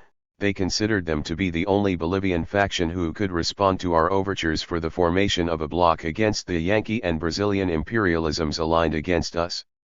Because most MNR members, including Paz Estensoro himself, were seeking refuge in Buenos Aires, the potential for intrigue was virtually unlimited. Although other Bolivian diplomats attributed at least some blame for the food crisis to the inefficiency of the new Peronist trade monopoly and noted that other nations had suffered from it as well, this did nothing to change the fact that the normalization of exports from Argentina would not be possible in the short term. 17. What the Peronists failed to take into account, however, was the State Department's strong desire to see the Monge junta prosper. Over the course of 1945 and 1946, U.S. diplomats had discovered that Argentina normally eases its policies on supplies quite readily after it discovers that we are willing to take care of its neighbors' food needs. Because U.S. diplomats urgently sought to strengthen the new government and Braden was receptive to any means by which any Argentine venture could be countered, this was the perfect opportunity. Indeed, State Department officers had been planning for this contingency since before the revolution, and Assistant Secretary Braden pledged that he would meet Bolivia's minimum requirements of food. In fact, he was already making arrangements to do so in mid-August, when the first Bolivian request arrived. 18 His superiors immediately authorized the shipment of 24,000 tons of flour, and promised more to come. In October, the United States shipped 8,000 tons of wheat as well as an additional 9,000 tons of flour by rail from Chile. Ambassador Martinez Vargas confidently informed his superiors that he could obtain another 8,000 tons of U.S. wheat in November. For the Bolivians, the lesson was clear, and one they would exploit for years. Because the United States would provide wheat and flour to counter a Peronist embargo and ease a critical and dangerous economic and political situation, Bolivian diplomats could use the promise of U.S. aid to secure lower prices from the Argentines and, in turn, lower prices from the North Americans as well. 19. Once the State Department announced that it would meet Bolivia's needs and Monge declared that the MNR exiles would be given safe transit out of Bolivia, the Argentines lifted their virtual blockade almost immediately. 20 Although the new Bolivian charge in Buenos Aires was obliged to run almost exactly the same gauntlet of Argentine functionaries in October that Daza Andarza had run in August, he was greeted with a spirit of cooperation that translated into the immediate dispatch of export permits. When queried by U.S. diplomats, Bolivian statesmen reported no complaints at the end of October and attributed the reversal of Argentina's position solely to United States expressions of aid, which have, in effect, nullified Argentina's economic pressure. 21 At least one U.S. official was convinced that Daza Andarza had for months failed to bring Bolivia's problems to the attention of the proper Argentine representatives, but this had clearly not been the case.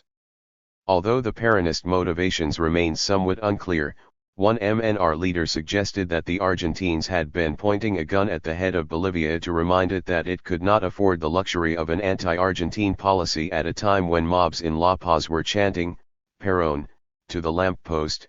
22. In the end, both U.S. and Argentine diplomats had applied pressure, albeit of a much different character, to protect Paz Estensoro and the MNR refugees. When Paz Estensoro finally arrived in Argentina in November, he admitted that he owed his life to the leaders of Argentina, Paraguay, and Mexico, who had insisted on Bolivia's firm adherence to the principles of political asylum. He did not include Ambassador Flack or the Truman administration among his saviors, for swift U.S. recognition of the junta had, if anything, endangered him and his colleagues.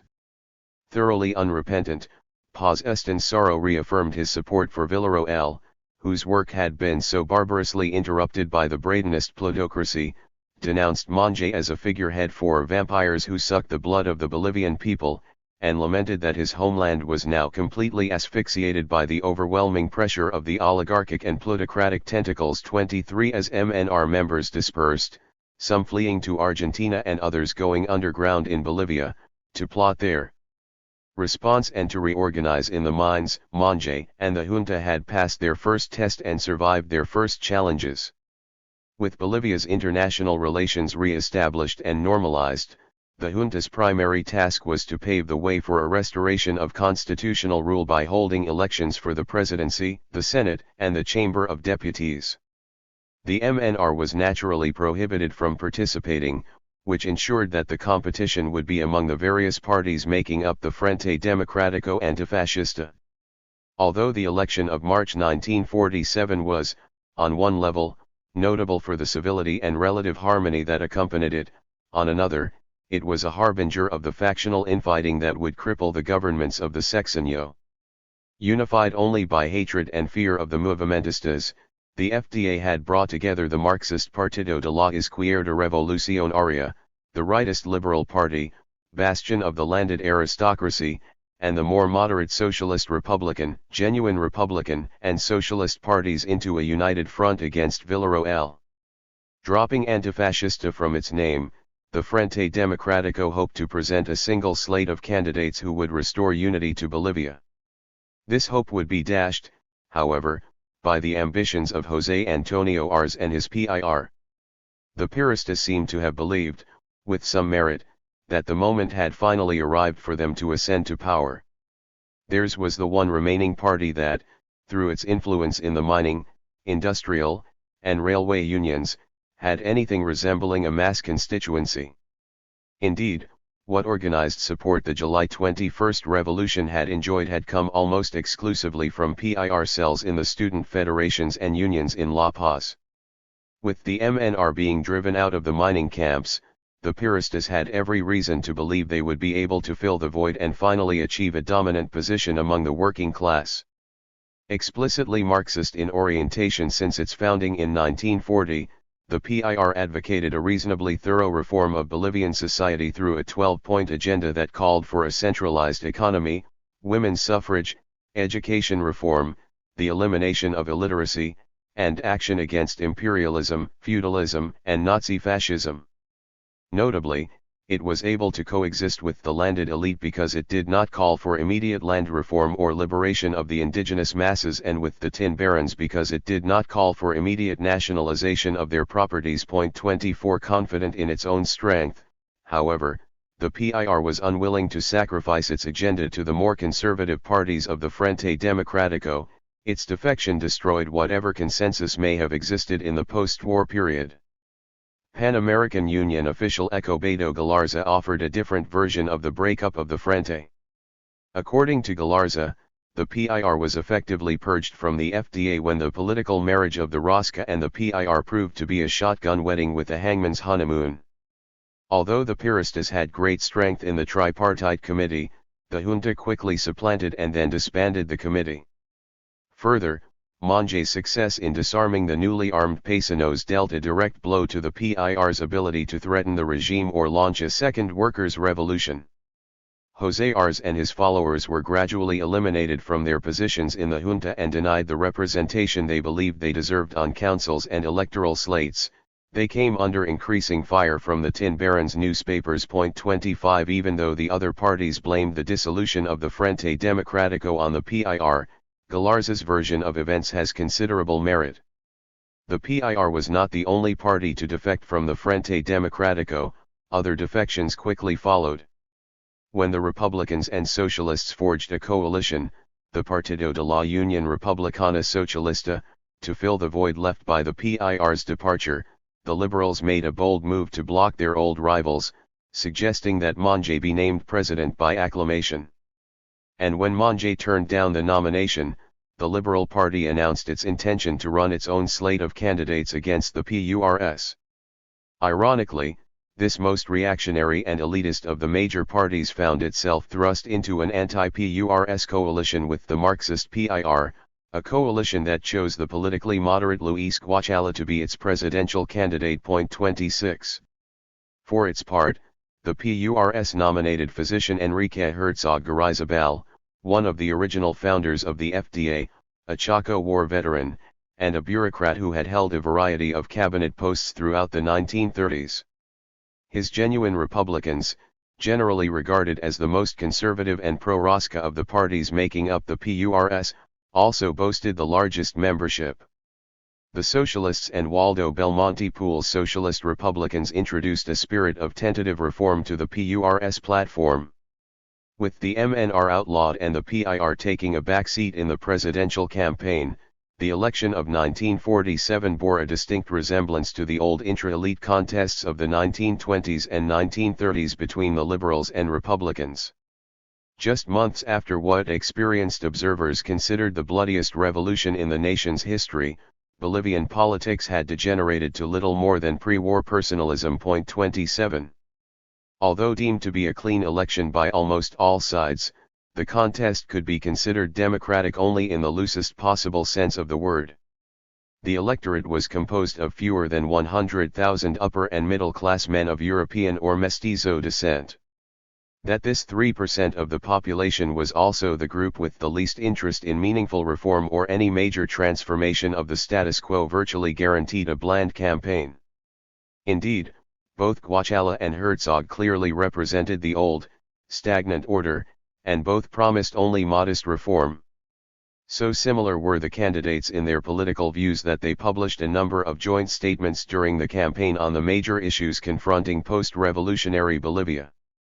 Indeed, Guachala would later become an instrumental member of several of Herzog's cabinets. 28 The only party that could have interjected anything resembling a genuine call for national rejuvenation, the Partido de la Izquierda Revolucionaria, inexplicably refused to enter the fray. Why the PIR, at the apparent apogee of its political popularity, chose to adopt such a low profile remains something of a mystery. U.S. diplomats suggested several explanations for José Arz's tentative approach. On the one hand, the Piristas were occupied by the formidable task of recapturing the consciences of the mine workers put to sleep by the Nazi Villarroel demagoguery.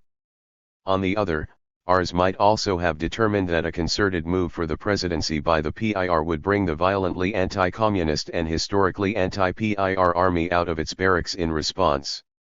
Until the party had consolidated its position fully within the working class, such a move might be premature, not only because of the military's hostility, but also because the oligarchy might easily extend its repression of the MNR to the communists of the PIR. Even as Arz concentrated on winning over junior officers and securing a majority in Congress, he understood all too well that the entrenched leadership of the military would not countenance a Pirista government and that his best hope lay in supporting and working through Guachala and the liberals, whose government the Piristas could presumably dominate. 29.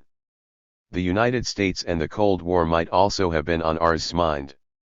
The PIR leadership was nervous, unjustifiably it turned out, about the U.S. reaction to a Pirista government.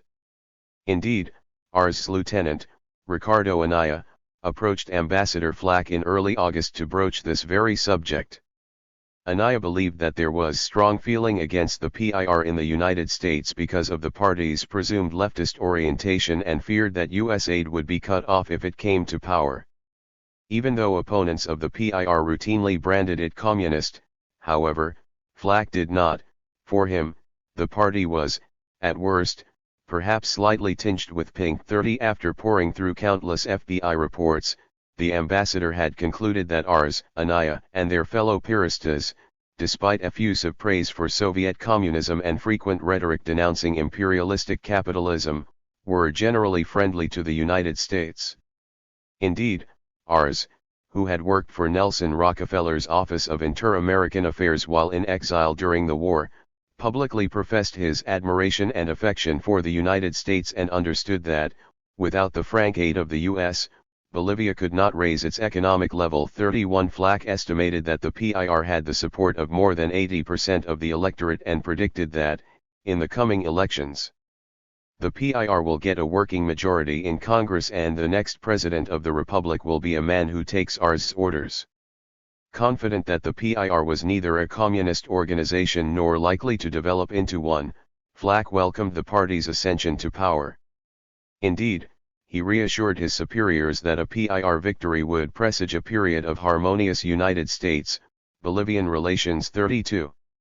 Ultimately, lukewarm PIR support was not enough to carry Guachala to the presidency on January 5. Of the nearly 93,000 total votes cast, Herzog won by a margin of fewer than 400 votes, and with that tenuous mandate, the PURS coalition assumed national leadership.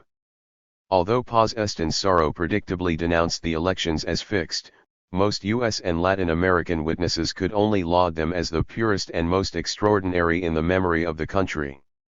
The incoming president immediately sought to assemble a government of national unity by inviting not only Guachala but also the PIR into his cabinet. 33. As the traditional parties divided the spoils of their victory, the MNR was forced into a major reassessment. One faction, led by Rafael Otazo, argued for moderation and an eventual peaceful re-entry into Bolivian politics. Paz Estenssoro, however, argued that only through revolution could the old order be overturned, and, if anything, the example of Villarroel proved that a barracks coup would not suffice. Paz Estenssoro's path required a more militant agenda and a much closer alliance with radicalized mine workers. If the MNR saw alliance with the unions as a means to co-opt them, the unions viewed it as an opportunity to infiltrate a political party. Juan Lechin became, at this point, an even more important figure than Paz Estenssoro. With one foot in the MNR and the other in the FSTMB, Lechin was in many ways the link between the intellectuals in exile and the masses in the mines and streets.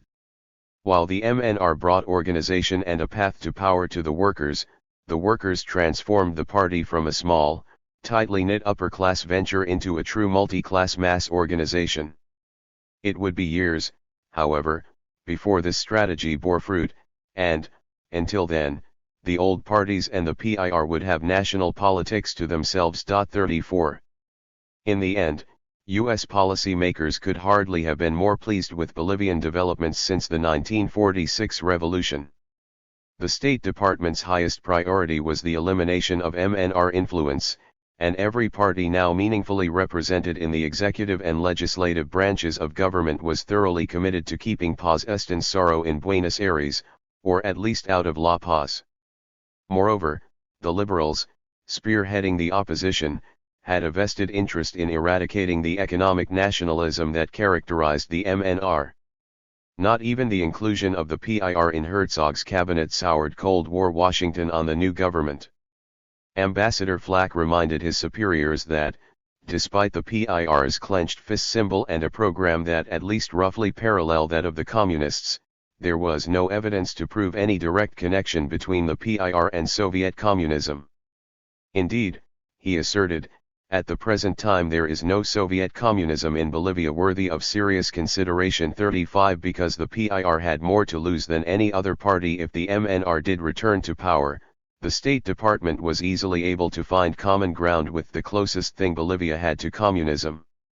Liberal constitutional oligarchy was alive and well. The 1947 Tin Contract. That said, the success or failure of both the junta and President Herzog's government ultimately rested in their ability to negotiate favorable tin contracts that would bolster the PURS and enable it to enact whatever modest reform agenda it envisioned. Manuel Mayer y Leon of the Banco Minero and Raúl Canedo Reyes, Director of Mines, presented the State Department with an excellent brief of the Bolivian position in February. They started by preemptively refuting any arguments the tin barons might make for reducing taxes or curtailing state-mandated social welfare measures for tin miners. The subsistence wages paid to tin miners could not be reduced because even the native, as well as the white man, requires a minimum of nutrition and warmth to survive, even if he cannot aspire to better things. Moreover, because inflation had increased the price of clothing by 190% and the price of beef and coffee by almost 80% in the last half of 1946 alone, wages needed to be increased significantly to offset these increases. In the end, the members of the RFC may judge for themselves if the salaries of the workers who live under these conditions can be reduced. 36. The export tax, which represented by far the largest tax the tin producers paid, was, after government subsidies, an average of 9 colones and 27 centavos per pound of tin. Any further reduction in this tax would necessitate the virtual disbanding of Bolivia's tiny army, the closing of schools, universities, and health clinics, and the end of most public development projects. And any such reduction of public services would, in turn, create disorder and discontent that would end by affecting mine production itself. Although the junta was no mere puppet of the Rosca, neither was it unsympathetic to the needs of the tin barons. Because their ability to purchase the equipment and to make the technological improvements they needed to maintain production and to lower costs was dependent on what the barons were paid, paying them the lowest possible price would effectively doom the Bolivian tin industry. Meyer y Leon and Canedo Reyes insisted that 76 cents per pound was the minimum price necessary to stay the progressive paralyzation of the Bolivian tin industry and far lower than the nation deserved. Using the price of zinc, copper, and lead since the beginning of the war as a baseline, the Bolivians concluded that had tin not come under the control of the Reconstruction Finance Corporation, its price would now be between 97 cents and $1.06 per pound. 37.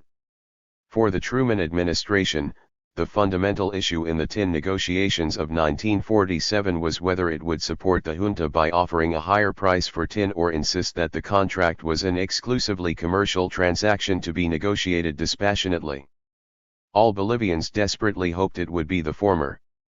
Before the election, candidates Herzog and Guachala had laid aside their partisan differences to approach Ambassador Flack personally and enlist State Department support for a higher tin price. They reminded the ambassador of the high moral duty of the United States towards Bolivia and its restored democratic institutions. When Flack reported this highly unusual overture, he reminded his superiors that these were the two most important political figures in Bolivia at the moment. He fully endorsed their appeal and informed his superiors that all of the men of influence in Bolivia will have a very strong feeling of having been let down if the United States is unable to come to her assistance at this time in this matter. To prevent the return of the forces uprooted in July by the Bolivian people, U.S. policy should not be guided solely by commercial factors in concluding the tin contract but should support the young Bolivian democracy through direct or indirect financial assistance. 38. Assistant Secretary Braden sympathized with the Bolivian position, promised Ambassador Martinez Vargas he would lend his support, and offered advice. After reiterating that the State Department wished to do all it possibly could to help Bolivia, however, he claimed he was in no position to ask another agency to spend an additional $5 million to $15 million of our public monies. In theory, it should have cost the U.S. government only $5 million to meet the Bolivian demand of 76 cents per pound, but because of most favored nation clauses in contracts with other producers, the actual cost was nearly $15 million. Martinez Vargas asked whether it might be possible to arrange some sort of concealed payments to tin producers, and one business leader even asked Braden to command the RFC to grant a higher price, but to no avail. Citing congressional prohibitions, Braden was forced to rebuff both requests. Although the Assistant Secretary seemed to share Martinez Vargas's belief that a free market should be re-established, Braden could do nothing until Congress rescinded the agency's purchasing monopoly. 39. For its part, the RFC had no intention of relaxing its restrictions and made clear its determination to keep the negotiations purely commercial.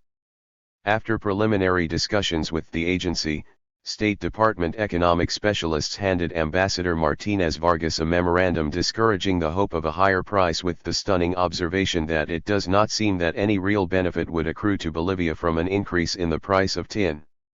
Although Martinez Vargas's most violent objection to this slamming the door in Bolivia's face at least forced the RFC to negotiate, U.S. diplomat James Espy, still smarting from Bolivian Ambassador Andrade's triumph in 1946, warned that this just cannot go on forever.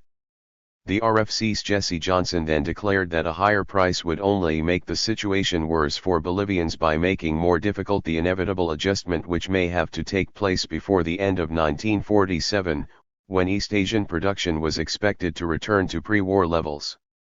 In a stark reversal of his statements to Martinez Vargas, Braden agreed that there was no justification for this government to pay a higher price for Bolivian tin concentrates. Johnson was pleased to note that the State Department would take a hands-off approach. Although Ambassador Flack continued to press the Bolivian case, his superiors and the RFC had concluded that the price should remain at the levels negotiated by Andrade in 1946. All they offered President Herzog was a cosmetic victory. The RFC might be willing to make some adjustments in the price which might make it appear that a more favorable price had been won, but of course the actual price would be the same. In short, the United States would not accede to an increase in price to be paid 40. Even if the negotiations were kept purely commercial, the Bolivians had every right to expect a significant increase in price. In late 1946, the International Tin Conference estimated that the world's tin producers could sell 141,600 tons in 1947. It quickly became clear that this estimate was at least 20,000 tons too high, and there would, in fact, be a global shortfall of 29,000 tons. Even if the Bolivians could produce the 40,000 tons per year they had during the war, and even if all went perfectly in Asia, production would still fall 21,000 tons short of demand. However, all was going far from perfectly in Asia. In Malaya and Indonesia, strikes and shortages in coal, food, equipment, and labor combined with wartime damage to impede restoration of normal production. Whereas the Far East had once produced 110,000 tons of tin per year, it was now producing just 16,000. 8 replacement dredges ordered from Holland were delayed by post-war economic dislocations, a fierce European winter, and storms in the Bay of Biscay. The situation in Nigeria and the Congo was little better and was not expected to improve until 1949.41. The RFC estimated that the United States required 60,000 to 70,000 tons of tin to meet only the most essential uses and 110,000 tons to supply normal productivity. Indeed, on a purely commercial basis, the tin barons and the Bolivian government had every reason to expect a significant price increase that would permit all of Bolivia's mines to remain open and profitable. 42. Johnson and Espai were not entirely blind to the inconsistencies and consequences of their position and understood that a low price for tin might well provoke political disturbances that could affect Bolivian tin production. Having claimed that we are paying a very high and fair price, Espai nevertheless agreed that the Bolivians could, in all likelihood, sell their tin for far more than the current price if only the RFC would permit an open market. Indeed, he understood that in the eyes of the Bolivian public and possibly even the world at large, the RFC monopoly amounted to a purchasing cartel. Even as the State Department tentatively pressed for a restoration of the free market, Johnson privately conceded that his agency would be willing to grant the Bolivians up to 72 cents per pound. 43. None of this manifested itself in the early negotiations, however, when the RFC presented what Bolivians considered to be an unfriendly and unjustified offer of 67 cents per pound.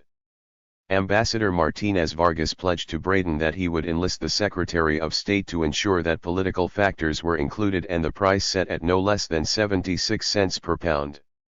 The ambassador understood fully that this would be an uphill battle. The RFC had just purchased 10,000 tons of Dutch East Indies tin for just 70 cents per pound and clearly expected the Bolivians to accept a lower price. He therefore urged the tin barons to prepare to cut off tin shipments altogether until the price was settled and suggested to his superiors that they explore other markets or press for the return to a free market. 44. Martinez Vargas's advice was heeded. With the full financial and moral support of the junta, the tin barons cut off shipments to the United States and Great Britain and launched a press offensive. Within weeks, nearly every media outlet in Bolivia was decrying how the United States exploited Bolivia and its mine workers during the war and wished to continue to do so. Embassy personnel reported sadly that there was almost no indication of any appreciation for the merits of the U.S. position.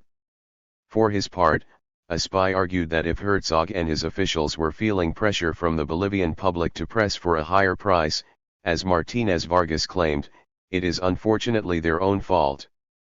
The Bolivians were counting on State Department support and the fear of a return of the MNR to secure a better price.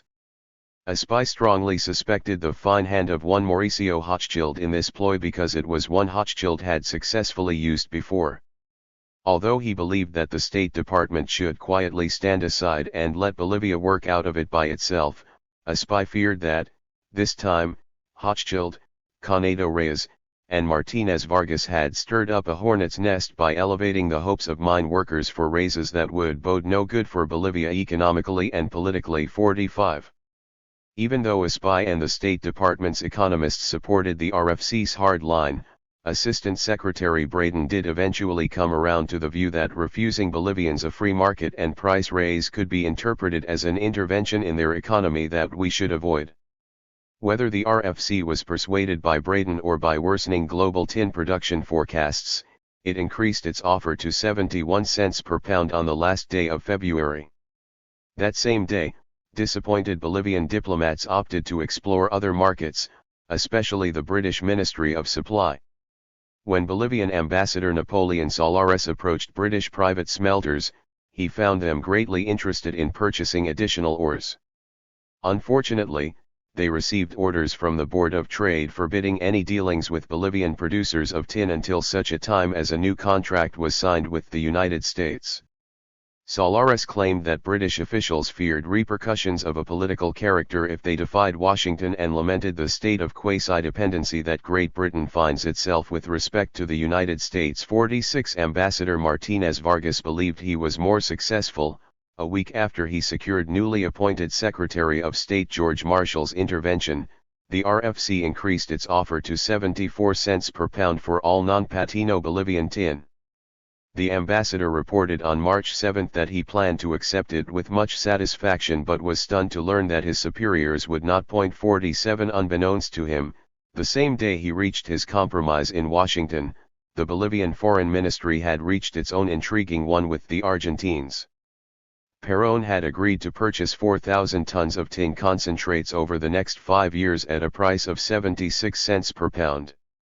Although Argentina, whose canning industry was a major consumer of finished tin plate, had almost no smelting capacity and therefore no obvious use for Bolivian tin concentrates, since the election of Perón, Argentine foreign and domestic policy had taken a radical turn that made the importation of Bolivian tin desirable for a number of reasons. For one, such importation would further the ends of Peronist economic czar Miguel Miranda, who was determined to assemble an economic southern bloc in South America through a series of bilateral treaties. Miranda saw economic unity between Argentina, Bolivia, Chile, Uruguay, and Paraguay as the only means by which those nations could avoid an economic life of a distinctly colonial character. 48. For another reason, as Argentine Ambassador Mariano Buitrago bluntly stated, Bolivian tin concentrates were an essential part of the Peronist industrialization scheme. Miranda envisioned minerals from Bolivia, Chile, and Peru flowing into Argentina, where government smelters and plants would process them into finished goods and transform Argentina. For yet another, Bolivia was the easiest place for the infiltration of Yankee imperialism, which had to be combated in defense of South America. Although the battle would be difficult because there was a prejudice in favor of the United States under the new regime, the Peronists believed they could prevail in the end. It was, in fact, an exceptionally favorable moment to economically penetrate Bolivia and deal a blow to the United States and its plans to obtain economic control of the nations of South America and to subordinate them to the interests of foreign policy. Perón grandly proclaimed that it was the spirit of San Martín that had inspired his policy of economic emancipation for Argentina, but he could not consolidate those gains without the equal emancipation of neighboring brother nations. 49 Chile had signed the first bilateral treaty with Argentina in December 1946, and Peronist envoys had approached the Bolivian junta soon thereafter, offering a 300 million peso loan, a customs union, and an exchange of Bolivian raw materials for guaranteed food shipments. The junta initially rebuffed the Peronists, claiming that it preferred to wait until constitutional government was restored. 50. In March, shortly after Washington had decided to ignore the small Argentine request for tin, a new Argentine mission arrived in La Paz offering to purchase 8,000 tons of tin concentrates per year at a price of 76 cents per pound. The new offer had been artfully engineered by Bolivian Ambassador David Alvestegui, who had moved decisively to draw the Peronists into what would become known as the Battle for Tin. Although the idea of revising the treaty to incorporate a major tin sale had been, in no small part, Alvestigi's, he wanted the initiative to appear to have come from the Argentines, so that any U.S. retribution would be aimed at Buenos Aires, rather than at La Paz. Miranda, in particular, found the idea enticing and obliged Alvestigi, secretly dispatching his minions to make the new offer. The Bolivians feigned shock and claimed to have had no advance notice of the Peronistas' visit until the day of arrival. Miranda believed that the element of surprise would contribute to success and, according to Alvestigi, he completely achieved it. 51 Indeed, Ambassador Flack reported that the Argentines had arrived at a most inopportune moment from the standpoint of the Bolivians and were using blitz tactics. That the negotiations took less than a week and proceeded until 3 a.m. for days on end suggested to Flack that it is scarcely possible that a carefully crafted document could have been produced. 52. The Peronistas had a multifaceted agenda. They understood that, on the one hand, the United States have great influence in the new government, but that, on the other hand, the RFC was alienating its would-be partners in La Paz. Furthermore, an economic entente with the PURS would guarantee Perón a friendly government in La Paz, always a priority in Argentina's constant jockeying for position with Brazil. By providing loans and financial aid, he could expect Bolivians to contrast Argentine amity with the RFC's arrogance. Indeed, Ambassador Martinez Vargas did just that to embarrass State Department officers, denouncing the RFC for its take-it-or-leave-it attitude and willingness to take advantage of price controls to drive a one-sided bargain, while praising the Argentines for their far more accommodating attitude. They had arrived at La Paz to do business, not to bargain over price. Even President Herzog was not shy about comparing the Argentine willingness to pay a fair price for tin and to ship Bolivia wholesome, abundant, and cheap food with the RFC's mercenary approach. 53. Ever eager to mete out punishment to Washington, Miguel Miranda gleefully told his Bolivian counterpart that now we are going to squeeze the United States, fully comprehending the impossible hand he was dealing the State Department and the RFC. What the Argentines intended to do with the Bolivian tin was unclear but disquieting. Miranda was working with private corporations to construct a smelter in Argentina and might have hoped to permanently reorient Bolivian exports toward Buenos Aires. More likely, however, he intended to resell the tin concentrates at a profit abroad, to private smelters, to the major consuming nations, or even to the Soviet Union. Depending on how Miranda fared as a middleman, his meddling in tin markets would have, at best, driven the price for the Anglo-Americans much higher. At worst, it might have shattered the international tin control system the RFC and Ministry of Supply maintained and opened the door for a possible restoration of the International Tin Committee. Secretary of State Marshall therefore deemed it undesirable from every standpoint for the Argentines to gain any foothold in the tin industry. 54. Ambassador Alvestigi believed the Argentine offer would ultimately lead to a triumph in our game to obtain from the Republic of the North a more just treatment for our tin, and he happily claimed full credit when it did. A higher price for Bolivian tin was only the first of many benefits the bilateral treaty promised. These most notably included financial assistance and loans and securing a cheaper food supply as one of Perón's preferred trading partners, which would be a major step toward Bolivia's economic stability. Although the informal grain embargo had ended, the Bolivians were currently forced to pay the Argentines elevated prices for food sales, to endure shortages, and to depend on U.S. emergency shipments. The exchange envisioned by the treaty would both resolve these problems and open an interesting market for other Bolivian exports. Alvestigi took great pride in engineering the pact and adroitly manipulating both Argentines and Americans to his nation's benefit without estranging either Buenos Aires or Washington. 55. The Bolivian ambassador admired Perón's ability to circumvent the Combined Food Board and unilaterally raise the price of Argentine food exports, believing that it was an excellent model for his nation in its struggle to thwart the Combined Tin Committee. He was careful to warn, however, that U.S. and British resentment over Perón's methods, and especially over his treaty with Bolivia, would have detrimental consequences for Argentina in the long run. Other Bolivian diplomats were more blunt in their criticism, arguing that the Argentine goal was to turn their nation into an economic slave, and the Brazilians, fearing any Argentine overture to a neighboring state, lodged the strongest protest. A later Bolivian foreign minister went so far as to label Miguel Miranda an archfiend. 56 The oligarchs understood well that hitching their wagon to Perón's revolutionary movement was dangerous, but desperation over the price of tin had led them to contemplate it nonetheless. For President Herzog, there was one additional benefit to the proposed treaty. If Perón could gain the cooperation of the oligarchs currently ruling the Altiplano, he would have no reason to provide assistance to the MNR exiles plotting in Buenos Aires. Indeed, Paz Estenssoro was quick to point out, in the beginning, Perón had received the MNR refugees with open arms, whereas, after the negotiations began, it was almost impossible for any of the MNR exiles to get in touch with any important Argentine official.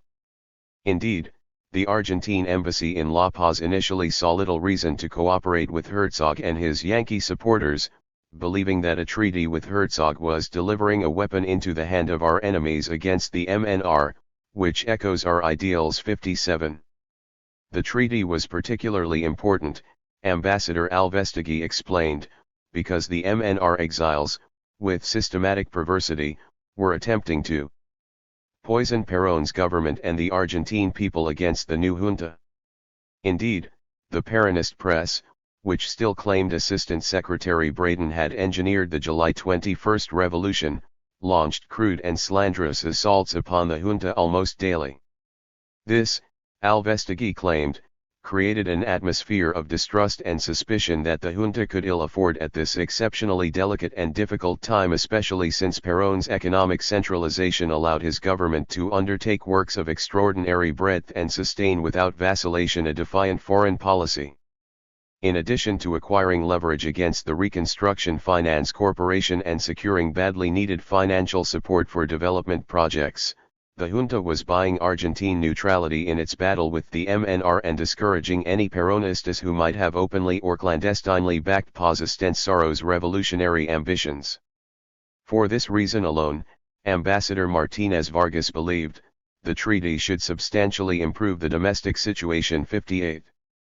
Nevertheless, the pact did put Martínez Vargas on the spot by forcing him to reopen discussions for 12,000 tons of Bolivian tin, instead of the 20,000 tons the RFC expected.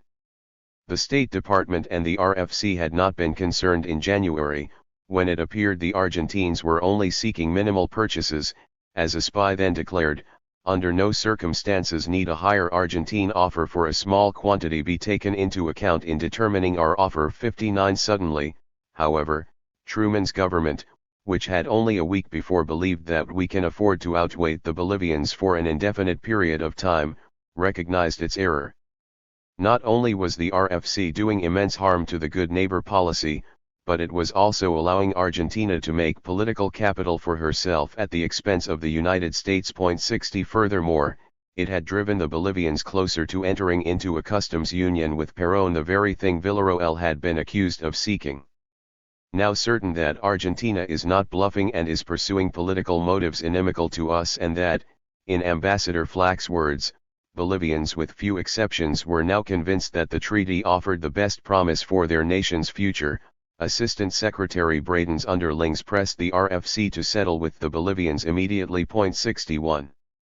Ambassador Martínez Vargas quickly seized the initiative and promised that if the Reconstruction Finance Corporation would match the Argentine offer, he would work to reduce the amount of tin sold to Argentina to 5,000 tons. The RFC reluctantly complied, understanding that there was little purpose in attempting to hold the Bolivian ambassador to the 74-cent price. Nonetheless, Martínez Vargas remained cautious. Despite his victory, he feared that Bolivia's sale to Argentina and the alarm it produced in the Secretary of State would cause us serious difficulties in the long run. At worst, it might even jeopardize the continuing operation of the Texas City smelter, which needed large quantities of Bolivian tin to stay financially viable.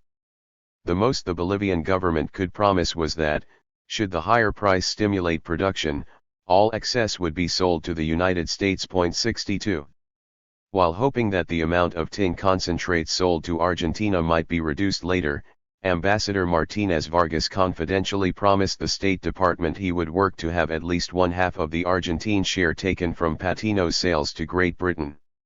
When, however, over Hochschild's objection, the tin barons and the Bolivian government settled on a price of 76 cents per pound, State Department officer Espy summed up this turn of events succinctly: the price was increased 9 cents over last year's contract to meet the higher offer of Argentina.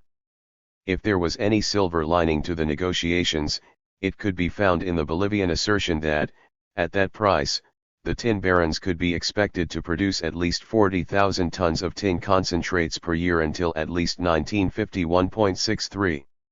In the end, the tin contract of 1947 must be seen as a defeat for the State Department. The Truman administration, which had been calling for the dismantling of trade barriers, had spent 3 months attempting and ultimately failing to exploit an Anglo-American purchasing cartel to the detriment of the Bolivian producers and government. Ill will on both sides was inevitable as a result of such acrimonious dealings. In June, Director of Mines Canedo Reyes published his report on the episode, entitled The Battle of Tin. He apologized for his quite strong denunciations of various situations and persons in the United States and eventually requested that U.S. diplomats help him eliminate anything that might contain anti-American feelings from the report. His account was widely circulated, appearing in Aramis La Raison in serial form. 64. Even though the Truman administration and the junta had every reason for diplomatic cooperation and harmony, the RFC's handling of the tin contract was poisoning relations and allowing Perón to earn political capital in Bolivia.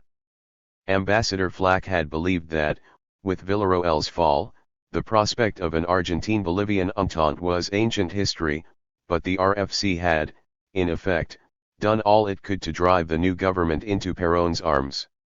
Flack was incensed that Perón had received the credit for a spontaneous friendly and cooperative attitude toward the Bolivian government in the minds of the public, whereas the junta's true benefactors in Washington were almost universally criticized. Flack was certain that the RFC had engineered a detour in State Department efforts to aid the new government and managed to abridge the execution of our policy for a considerable time, long enough to impair our relations with Bolivia and encourage the penetration of Argentine interests. 65. If the junta had not conducted itself as well as it had, Ambassador Flack would write in his eloquent post-mortem, Bolivian democracy would not have withstood the crises to come. It had acted to hold the country together after the Revolution of July 21, 1946, it had presided over honest elections providing for a permanent government, and, in short, it had performed essential work not brilliantly, as it is not competent either to confront or solve outstanding basic problems, but satisfactorily. Indeed, composed of business and professional men who out of a high sense of patriotic duty consented with reluctance to serve their country, the junta had not done badly. Unable to rely upon the army and desperately afraid of another Cadavid incident, it had been forced to use a relatively light hand to restore order and had done so satisfactorily. 66. That said, the greatest threat to the junta came not from the MNR and Peronists in Buenos Aires, but from the Reconstruction Finance Corporation in Washington. In less than a month, the RFC had managed to transform Bolivian hostility toward Argentina into an extraordinarily broad and comprehensive treaty that would, if implemented, forge permanent links between the two nations.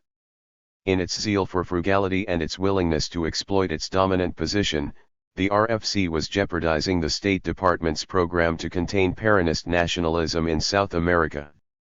The Bolivians had artfully wielded a weapon of the weak to secure a victory, but their Argentine gamble would not pay off a second time and would have consequences. It seems to me the department should not toss aside too lightly the grave misgivings expressed by the Bolivian ambassador in regard to the attitude of the RFC.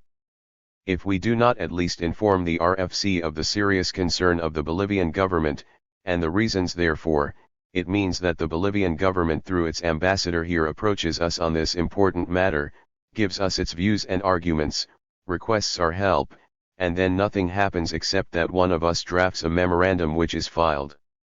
Paul Daniels, December 22, 1947. It is easy to be brave when attacking a democratic government respectful of human lives. I will take no repressive measures and will let public opinion decide on May 1.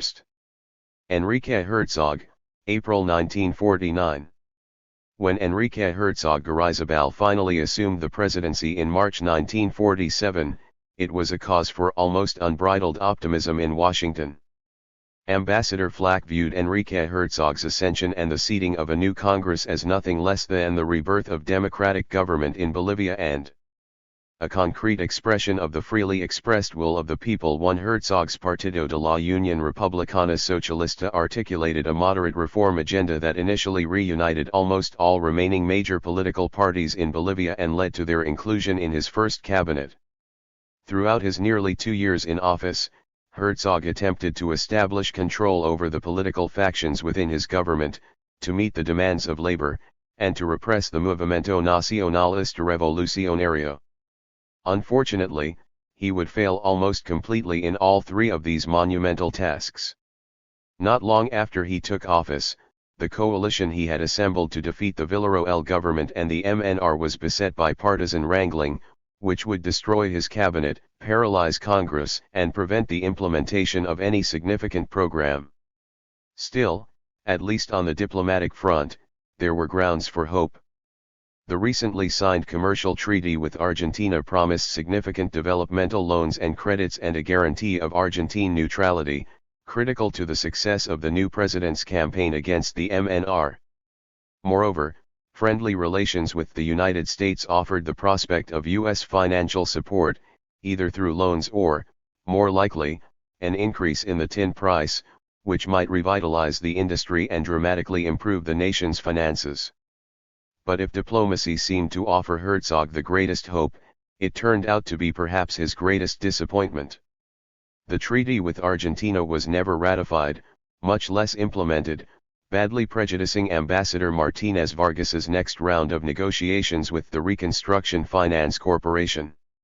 Worse yet, the State Department, despite its eagerness to support the new government, proved helpless to assist in any meaningful way. Politics and policies of the Herzog government. On March 10, 1947, a 49-year-old Paisano doctor with decades of government service became Bolivia's 48th president with an exceptionally narrow margin of victory and no clear mandate beyond purging the nation of the MNR and the army of Villarroelistas. Herzog's PURS had won 14 of 27 seats in the Senate, the barest of absolute majorities, but only 45 of 111 seats in the Chamber of Deputies. There, in a startlingly lackluster showing, the Partido de la Izquierda Revolucionaria had won just 36 seats, and the ultra-conservative Liberal Party, 16 of the remaining 30 seats, to hold the balance of power between the two. Still, because of the fluid nature of Bolivian politics, even those numbers were not exact. Individual deputies regularly switched party allegiance, and shifts from one party to another are the rule. Indeed, several deputies made no public declaration of party allegiance at all.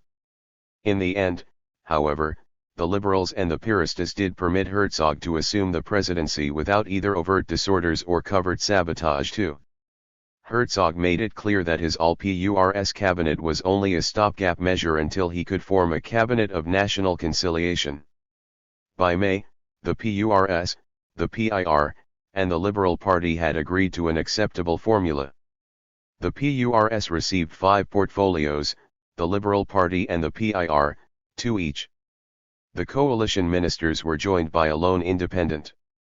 From Washington, it seemed clear that unless the various elements get to squabbling among themselves, the prospects are reasonably good for a fairly stable administration. Unfortunately, the spirit of 21 July and the Cabinet of National Conciliation swiftly foundered on the rocks of partisan politics.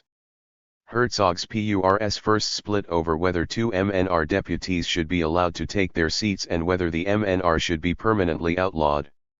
Ultimately, one MNR deputy was denied a seat by a vote of 84-2, due to his failure to comply with military service requirements. The other was seated by a vote of 45 to 41, but his opponents blocked his taking the oath of office by withholding a quorum.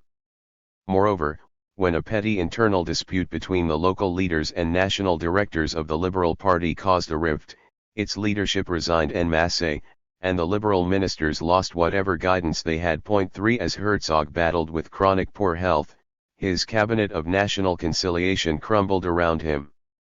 The final member of the coalition, the PIR, was in no better shape. Given the systematic decimation of the MNR, the PIR and José Arz, as the new president of the Senate, should have been the major beneficiaries of the coalition's victory. With an existing mass base, control of a number of unions, international recognition, and a strong presence in the mines, the PIR seemed poised to absorb the increasingly radicalized working class. But the party faced an impossible choice. If it cooperated with a government that critics routinely labeled a puppet of the Rosca, it would lose the revolutionary credentials that were vital to success in the mining camps. Moreover, it would be held at least partly responsible for any anti-labor activity Herzog undertook, thereby validating MNR denunciations of PIR Roscismo. On the other hand, if the PIR defected from the government of national conciliation, it would be widely accused of betraying the July 21 revolution and, once again, suspected of supporting communism over the national interest. Finally, if the PIR renounced the power it would wield as part of the dominant coalition to preserve its radical appeal, it might easily join the MNR as a target of both the government and the army. 4. Early indications boded ill for Arz both as a legislative and as a party leader. April sessions of the Chamber of Deputies were regularly disrupted by spectators in the galleries. The vast majority of the catcalling was directed against the PIR by name and took the form of "down with communism." Arz felt compelled to ask Herzog to increase the number of guards in the Congress to at least 100 as debate in both houses degenerated into a series of ignominious personal charges and countercharges. With the parties and both houses in chaos, no legislation of substance reached Herzog's desk, and, by June, the backlog of projects awaiting implementation had grown to more than 500.5. In the early days of national conciliation, it seemed that the PIR was trying to have its cake and eat it, too. With control of the labor ministry, the party could strengthen and extend its influence in the unions, but Pirista leaders were clearly veering toward opposition and a more extreme leftism. José Arz and Ricardo Anaya launched a new magazine, Camarada, that U.S. officials believed pursued a clear-cut anti-American communist-oriented line. Camarada featured articles such as "Hitler is dead but Truman lives" and "Truman wishes to make of the continent a colony of North American imperialism", as well as a commentary on Joseph Stalin, the builder of world peace. In stark contrast to the pre-election rhetoric, the PIR organ now denounced the tyrannical dictatorship of Wall Street and warned that in Bolivia, cradle of great historic precedents and tomb of ambitions, we also wait for those who try to convert us into slaves of Wall Street gold. When asked if the PIR was now communist, Anaya's non-committal reply, that it was not the time to discuss whether we are not communist, reassured no one. 6. Expressing sympathy with the anti-imperialistic position of democratic North America, Arz explained that the people of the United States despised the reactionary and warlike elements that dominated the Truman administration. At a PIR rally in Cochabamba, Anaya compared Truman's anti-communism with Hitler's, and a Pirista deputy even claimed that the FBI was more frightful than the SS troops of Germany. 7. Apparently, by adopting an anti-U.S. line, the PIR was hoping to undo some of the damage to its radical image caused by its affiliation with Herzog and the Rosca. In the process, however, it was only confirming suspicions that it was, after all, a communist organization. Although U.S. diplomats flatly insisted that there is no communist party in Bolivia, they had to concede that the PIR agenda now at least roughly parallels that of the communists. The ferocity and viciousness of the party's rhetorical anti-Americanism caught even a number of ardent Pirists off guard and only exacerbated existing divisions within both the party and Herzog's coalition. Even worse, the PIR had no success in winning mine workers away from the resourceful Juan Lechin and his Federación Sindical de Trabajadores Mineros de Bolivia. When PIR Minister of Labor Alfredo Mendizabal addressed the FSTMB in June, the miners shouted him down with "Glory to Villarroel," and "Death to the murderers of La Paz." 8. Ars nonetheless pledged that he would continue to support Herzog in the spirit of high patriotism so long as the president continued to implement elements of the PIR program. A strike at Katowice Siglo XX in August 1947, however, doomed PIR efforts to mold the Herzog government into one it could support, much less dominate. When the PURS and liberals united behind Patino's efforts to break the strike and Herzog declared a state of siege, the PIR was torn. Holding the labor ministry, it was obligated to support the government's repressive move. For Piristas in the Chamber of Deputies, however, this was the last straw, and they sided with the remaining pro-MNR elements in a futile attempt to deny Herzog the authority for the state of siege. 9 In defiance of Herzog, PURS deputies then united with the liberals to completely exclude Piristas from the leadership positions the party's numerical strength entitled it to. Rather than come down on the wrong side of a bitter labor dispute, Ars' two ministers resigned in protest, departing the Cabinet of National Conciliation after only 3 months, and joined the opposition in the Senate and the Chamber of Deputies. The controversy climaxed when, after a particularly contentious session of Congress, a Pirista shot and killed a high-ranking member of the PURS. Perhaps the most troubling sign was that the PURS deputies had gone behind Herzog's back to exclude the PIR, and although Ars had nothing but praise for the president, neither seemed to have much control over his own partisans. 10.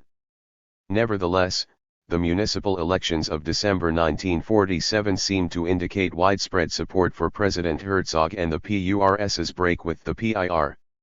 A liberal PURS alliance won the bulk of the elections, and the PIR was mauled, but the MNR made a reasonably strong showing. Herzog announced that Bolivians had, by choosing his moderate coalition of Liberal Party and the PURS, repudiated the extremes of the left or right, the PIR, the Phalange, and the MNR. He attributed the Piristas' defeat at the polls to a series of errors and the moderate tendency of the world to eliminate the influence of the doctrines of the extreme left. Between democracy and communism, Bolivians had made the right choice. Still, some commentators ominously suggested that the PURS's constant hammering of the PIR had given the MNR, now truly the only major party with a legitimate claim to the miners' support, an opening to exploit. 11. Herzog's PURS and the liberals soon created a new cabinet, but it barely survived until January 1948, when petty partisanship and a political blunder that could have been avoided by the exercise of elemental political tact again divided the coalition. Apparently, the PURS, jockeying with the liberals for dominance in the city of Santa Cruz, appointed a number of their partisans to key posts in the surrounding departamento in defiance of the Cruceno Minister of Health, Melchor Pinto Parada. When Pinto and his 3 fellow liberals withdrew from the cabinet and joined the opposition, the PURS stood alone and partisanship escalated even further. 12 Instead of recognizing that its control over the nation was slipping away and that it needed to tighten ranks, the PURS became embroiled in internecine battling among its 3 component parties over cabinet positions. At the end of Herzog's first year in office, his 5th cabinet consisted of 3 genuine Republicans, 2 Republican Socialists, 2 Socialists, and 3 Independents. To complicate matters even further, dissident Socialists, unwilling to cooperate with the PURS, formed a new Socialist Party, which immediately joined the Liberals and the PIR in opposition. 13. Warning against unmitigated pessimism, Ambassador Flack observed that the situation, unsatisfactory as it is at present, is fluid and that growing pains must be expected. He likened the embattled Bolivian government to a not too seaworthy ship advancing slowly over a relatively calm sea. But, he reminded his superiors, this ship of state, though not yet prepared to weather the difficult seas which must be anticipated or the real storms which may develop, remained afloat for the time being. 14 It was clear to other U.S. officials, however, that Herzog's government was growing progressively weaker, with only the president's personal prestige holding it together. It was not that Herzog had a delirious following, but that he was not blamed personally for the many failings of his government. Perhaps his greatest asset was the business community's unquestioned belief in his personal integrity and sincerity. More important, the Rosca, whatever its reservations about Herzog's approach to the labor disputes that racked the nation, understood that any conceivable revolutionary government would have been worse than the existing 115 that at least ensured that the Tin Barons would not be financing a coup against Herzog, as they had against past presidents. Enrique Herzog is probably best seen as a tentative reformer who hoped, on the one hand, to stamp out the MNR, which he genuinely saw as a totalitarian menace, and, on the other, to eliminate the worst of the Tin Barons' excesses and abuses, which fed radicalism. In short, he hoped to stabilize Bolivia's liberal capitalist oligarchy by steering a relatively moderate course that would preserve elite dominance against the threats posed by revolutionaries, on the one hand, and by reactionaries, on the other. 16. For the first 6 months of his presidency, Herzog faced an upsurge in working-class radicalism and a wave of strikes that climaxed in the Siglo XX strike of August 1947. Post-war inflation on imported necessities strained workers already subjected to some of the most brutal working conditions in the world. The miners and other workers who had come to expect the support of the Villarroel government and the expansion of social benefits continued to demand an improvement of their lot and were therefore receptive to what the U.S. Embassy called chronic troublemakers and professional agitators like Juan Lechin. Having survived the MNR purge, Lechin's FSTMB had been the driving force behind the strike at Siglo XX, called when Antinor Patino, heir to his father's empire, attempted to lay off a number of miners, including key union leaders. Although Patino sought Herzog's assistance in crushing the strike, the government did not want another Katavi massacre and, for a time, had even handed control over the mine to the FSTMB. 17. However, when the strike dragged on, jeopardizing government export tax revenue, and the PIR left the cabinet, Herzog was forced to act. Although unwilling to provoke a situation that might once again bring the country into the field of bloodshed, the president came down fully on the side of Patino by authorizing the Tin Baron to shut down the mines and fire the entire labor force in what would later be called the White Massacre so long as he paid full indemnity to the workers. Lechin then called for a nationwide general strike, but few answered his call. When the miners at Siglo XX were, in essence, offered an average of $250 apiece for agreeing to the elimination of the FSTMB at the Siglo XX mines, the U.S. Embassy reported, with some exaggeration, that support for Lechin ceased to exist. But, as embassy personnel who traveled to Katavi to protect U.S. citizens would soon learn, Herzog's government now had no authority in the mines. Armed workers are at complete liberty to use these arms, they reported, and constituted the only effective police force, in open defiance of all government authority and complete contempt of the gringo managers. Although the White Massacre had, in U.S. eyes at least, ended satisfactorily, and Patino's general manager had even claimed to have been inspired by the Taft-Hartley legislation in the United States, the limits of Herzog's authority had never been more starkly revealed. 18. The president's handling of the Siglo XX strike nonetheless typified the approach he was compelled to take. By undermining MNR influence wherever he could but offering significant bread and butter reform to workers at the Tin Baron's expense to soften the blow, Herzog hoped to steer a middle course that would strengthen his government. Indeed, in several areas, he enacted and implemented Villarroel's policies. Although not willing to go forward with agricultural reform, he granted industrial workers both a prima and an aguinaldo retroactive to 1945. When the railroads insisted that they had not turned a profit during 1945 and therefore owed their workers nothing, Herzog assembled a committee to investigate that dubious claim. If the committee found that a company had indeed turned a profit, it was to pay the prima. If not, it was to pay a 12 million Boliviano voluntary bonus to its workers. The companies immediately agreed to pay the voluntary bonus, reasoning that they could not afford a general strike, even though it would likely result in the ouster of Herzog, who never looked less like the Roscus puppet or the tool of the mining industry. 19. Thus President Herzog was attempting to buy a measure of labor peace, maintain wages in the face of the post-war inflationary spiral, and assuage workers who, Ambassador Flack conceded, had never earned what would be considered a mere living wage in most countries of the world. Herzog's government regularly acceded to workers' demands even though, the U.S. Embassy lamented, these were at times illegal. When Patino closed the Iraka mine, Herzog's government demanded that he pay the workers full indemnity, even though only 50% was mandated by law. When Hochschild closed the San Jose mine in August 1947 because he could not turn a profit there, the Banco Minero essentially nationalized it and increased production to an amazing degree, thanks to tax exemptions. Moreover, Herzog decreed that all miners working as Perquinros receive all social welfare benefits accorded ordinary wage earners, essentially rendering the Perquinero system obsolete. The Herzog government granted no favors to the tin barons on the issue of foreign exchange, and by 1948, they were entitled to keep only 36.4% of their export revenue. 20. Although Herzog clearly had little compunction about soaking the tin barons, he had almost none about repressing the MNR. He attributed every disturbance or abortive indigenous uprising to Victor Paz Estensaro's organization and suppressed it quickly and decisively.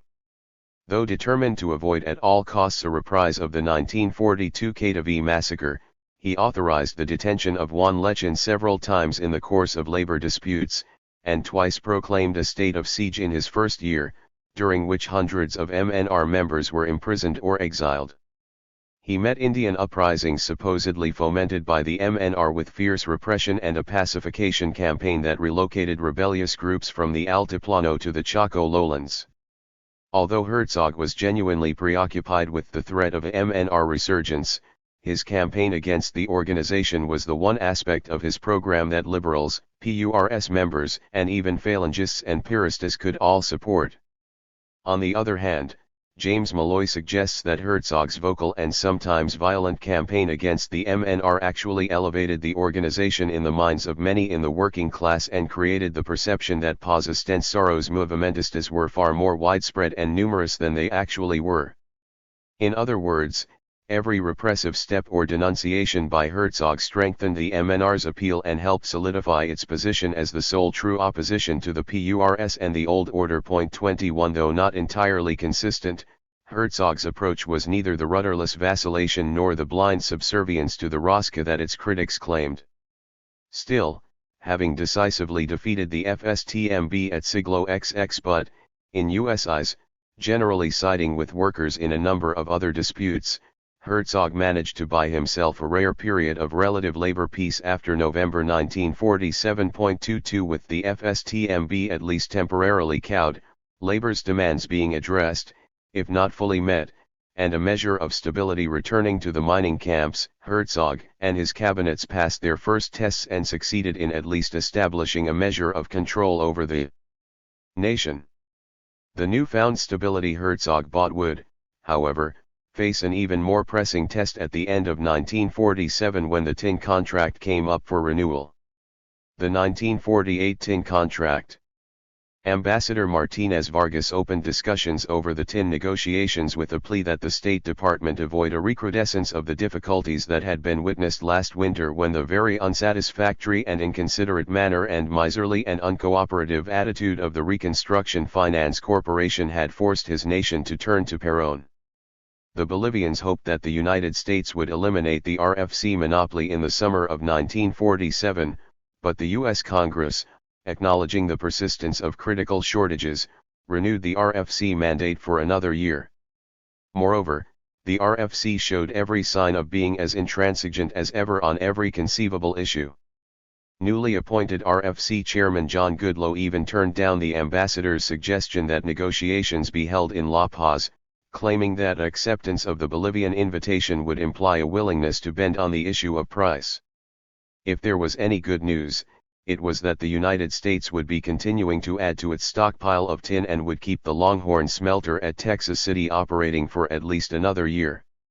Martinez Vargas hoped to open negotiations early so that a price could be determined before 1948, and he aimed for no less than $1 per pound. 23. Aside from the Bolivian aspirations for a major price increase, there was one highly significant complication in need of immediate attention: the Treaty of Economic, Financial, and Cultural Cooperation with Argentina. Although the treaty had been drafted in December 1946 and modified heavily in March 1947, the Bolivians had consistently pressed for further modifications. Despite Miguel Miranda's request that they not ask us for that which we cannot give you, he agreed to offer Bolivia a new public works loan in August. However, he also insisted that his government had the right to purchase 20,000 tons of tin concentrates per year, and neither Bolivian diplomats nor an economic team sent by Herzog could dissuade him. 24. The impasse arose from Article 15 of the March 1947 version of the treaty, which stated that, beyond the mutually agreed 8,000 tons per year, the Argentine government commits itself to purchase from Bolivia up to an additional quantity of 12,000 tons per year of fine tin in concentrates, which might be uncommitted by existing contracts or negotiations underway. On September 9, Miranda's agents suddenly put forth the contention that Herzog's government was not free to sell 12,000 tons to the United States. Moreover, they demanded that Argentina be granted the right to acquire the quantity of tin that was customarily sold to the United Kingdom, and informed the Bolivians point blank that they intended to purchase all tin concentrates but Patinos. 25. The Argentines went even further, insisting that Bolivia was obligated to sell them 20,000 tons per year until 1951, when it would be obligated to ship its entire tin production, all 40,000 tons, to Argentina. In the words of the new Bolivian ambassador in Buenos Aires, Gabriel Gosilve, once the Anglo-American buyer's monopoly passed away, the Argentine monopoly will remain. Article 15, Herzog's diplomats claimed, had been included solely to protect Bolivia as insurance in case the RFC negotiations had broken down entirely, but the Argentine interpretation threatened to put their nation's economy under the complete control of Perón and Miranda. 26. What the Argentines wanted with the entire tin production of Bolivia remains a mystery. Miranda's plans to erect a tin smelter in Argentina had not advanced appreciably in the previous year, and Bolivia's director of mines, Raúl Canedo Reyes, was convinced that they would never amount to much. Nor had Miranda made any real progress on his announced plans for Bolivian coal and iron. Canedo Reyes suspected that the Argentines were actually hoping to get the Bolivian tin processed in Great Britain and returned to Argentina until World War III broke out, when the stockpiles of tin would be worth far more to Argentina than gold. The director of mines had not been particularly concerned over this development when it looked like Argentina would only be purchasing 8,000 tons at whatever price the United States was willing to pay. 27. If, however, there was no U.S. purchase, the Bolivians would be forced into direct negotiations with the ruthless Miranda, who had once told Bolivians to buy wheat at today's price or risk death by starvation. They feared that Miranda would use his control over the Bolivian food supply to force down the price he paid the Bolivians for tin, and then resell the tin abroad at a much higher price. Perón claimed that he was merely continuing to work loyally with Bolivia in breaking the buyer's monopoly, but Canedo Reyes interpreted his actions as calculated to reduce Bolivia to scarcely more than a province of Argentina. 28. President Herzog's dilemma was clear. If the Peronists had their way, the United States would receive no Bolivian tin concentrates for the year, a circumstance that might well lead to the closing of the Texas City smelter. Moreover, maintaining the flow of tin concentrates into the United States was the only real incentive the Bolivians had to offer for the U.S. financial aid they so desperately needed. Still, ignoring the Argentine demands also carried its own risk. The Bolivian public had been led to believe that the Argentine treaty acted as a cure-all for all of the country's ills, and there would be political repercussions if that pact should break down. If the Argentines could claim that Herzog violated Article 15, they would likely have a change of heart about offering the loans, which had grown in size to nearly 800 million pesos, and Herzog and the tin barons would be left to face a storm of protest from the Bolivian public. The tin barons, in particular, would be accused of sabotaging the treaty. For fear of the potentially devastating political repercussions should it become necessary to disillusion the public at large, the Bolivian government kept the controversy a closely guarded secret even from the RFC. Herzog, sincerely alarmed at the possibilities of destroying the treaty with Argentina or losing the United States as the chief customer for the country's tin production, had been stockpiling foodstuffs from other countries for a year to reduce Bolivia's economic dependence on Argentina, but these alarming possibilities threatened to make that dependency complete. 29. For Herzog's economists and Ambassador Martinez Vargas, the best solution was to reach an agreement with the United States before January 1, 1948, when the old U.S. contract expired and Bolivia's tin became officially uncommitted. Unfortunately, even opening negotiations entailed some risk of alienating the Peronists. Indeed, at least one Bolivian diplomat concluded that Buenos Aires could interpret this as a Bolivian attempt to abrogate the commercial treaty. Ultimately, however, the Bolivian diplomats followed Canedo Reyes's advice and simply opened negotiations with the RFC in November 1947 without consulting the Argentines. Miranda did not complain. 30. For the RFC, it was clear that the Bolivians were more interested in pressing their advantage in a period of scarcity and building upon the exorbitant terms of the 1947 contract than in cementing a lasting relationship with the United States. Not surprisingly, the agency was determined to pay neither the $1.20 per pound that Hochschild wanted nor even the $1 that Martinez Vargas sought. Indeed, the Argentine-Bolivian Treaty and the anticipated recovery of tin production in the Malay Straits allowed the RFC to take a relatively cavalier stand. Because the agency believed it was only negotiating for 12,000 tons, just 1/6 of U.S. needs and 1/17 of world production, there was no justification for the United States again, in effect, to set the world price through its dealings with Bolivia. Instead, for 1948, the RFC planned to allow the Ministry of Supplies negotiations with Malayan producers to do so, then follow the British lead. On the other hand, considerable agitation in Malaya and Great Britain's need for dollar exchange led the RFC's Jesse Johnson to anticipate that Whitehall would undoubtedly increase the price significantly, at the expense of British consumers. But Johnson also believed that, even if the RFC purchased no Bolivian tin in 1948, the United States would be as well off as it had been the year before because of the anticipated Far East rebound. 31. The RFC's cavalier attitude boded particularly ill at a moment when Bolivian passions were running high.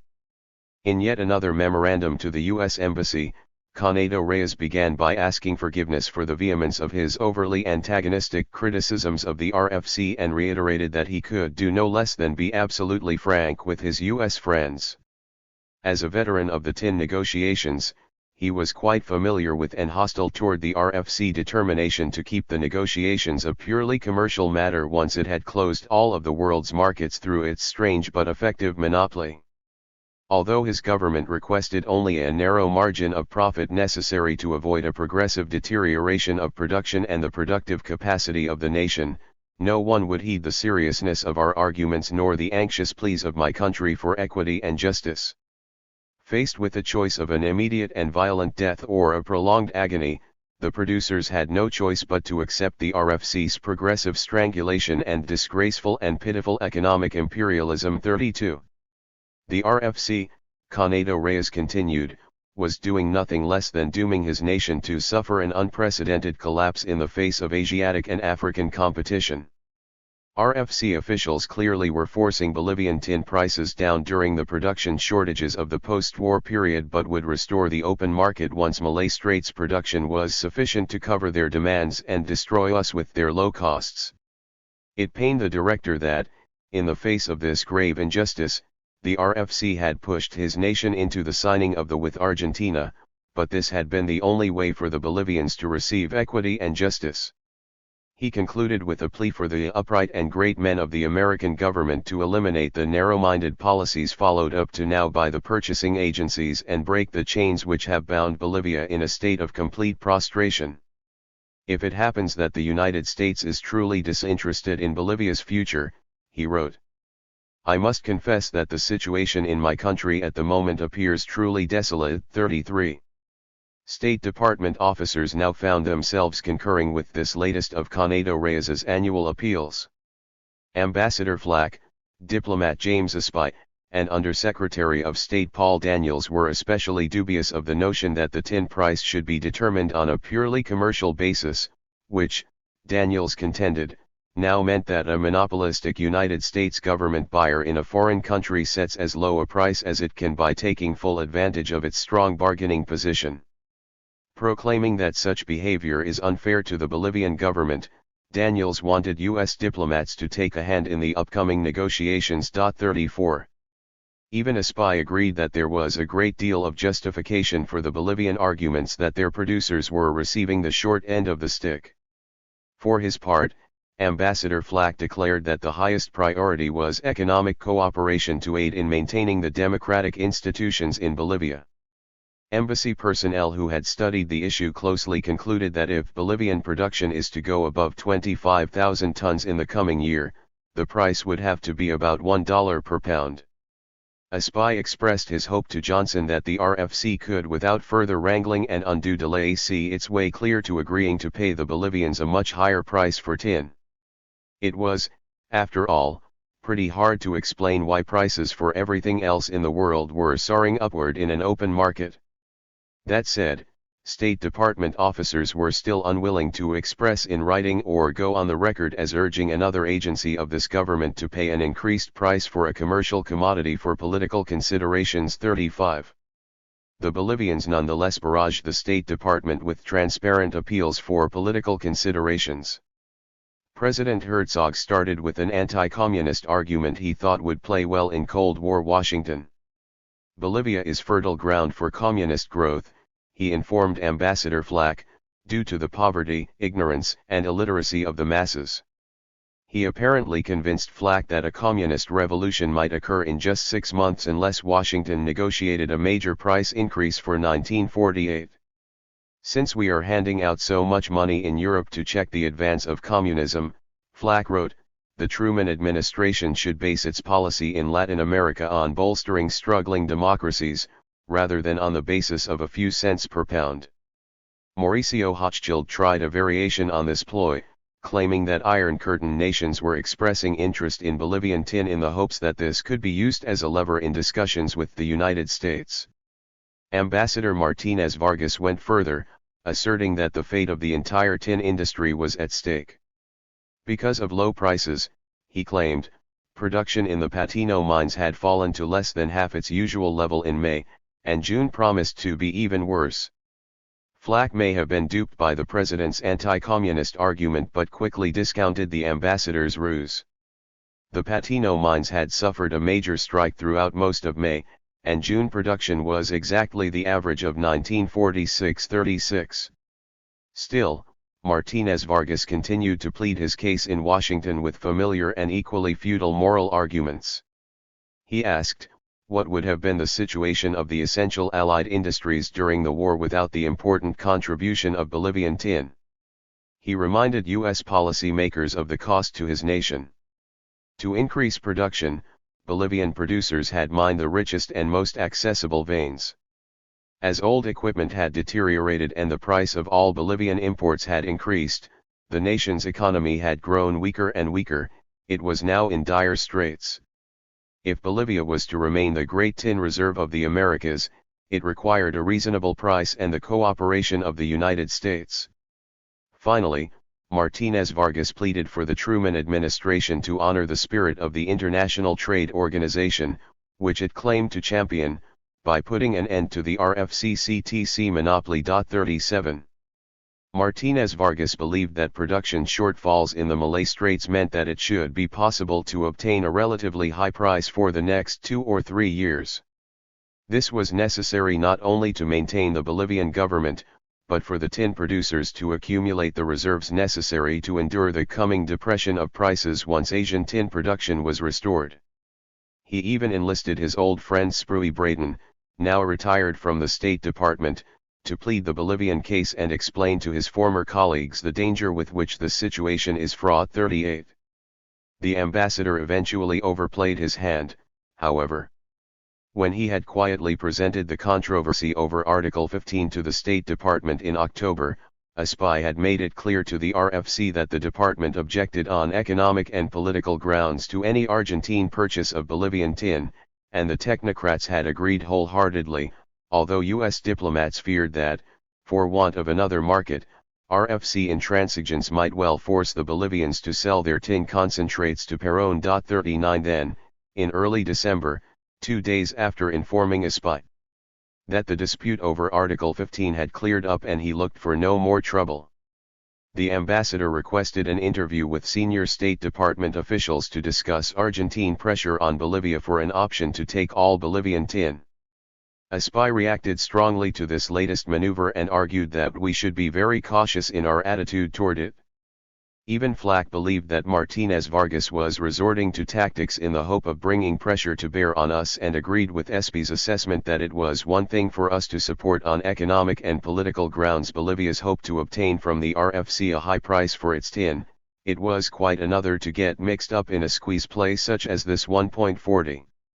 Indeed, for months, the State Department had been quietly working to dissuade the Argentines from following through on their plans to purchase Bolivian tin.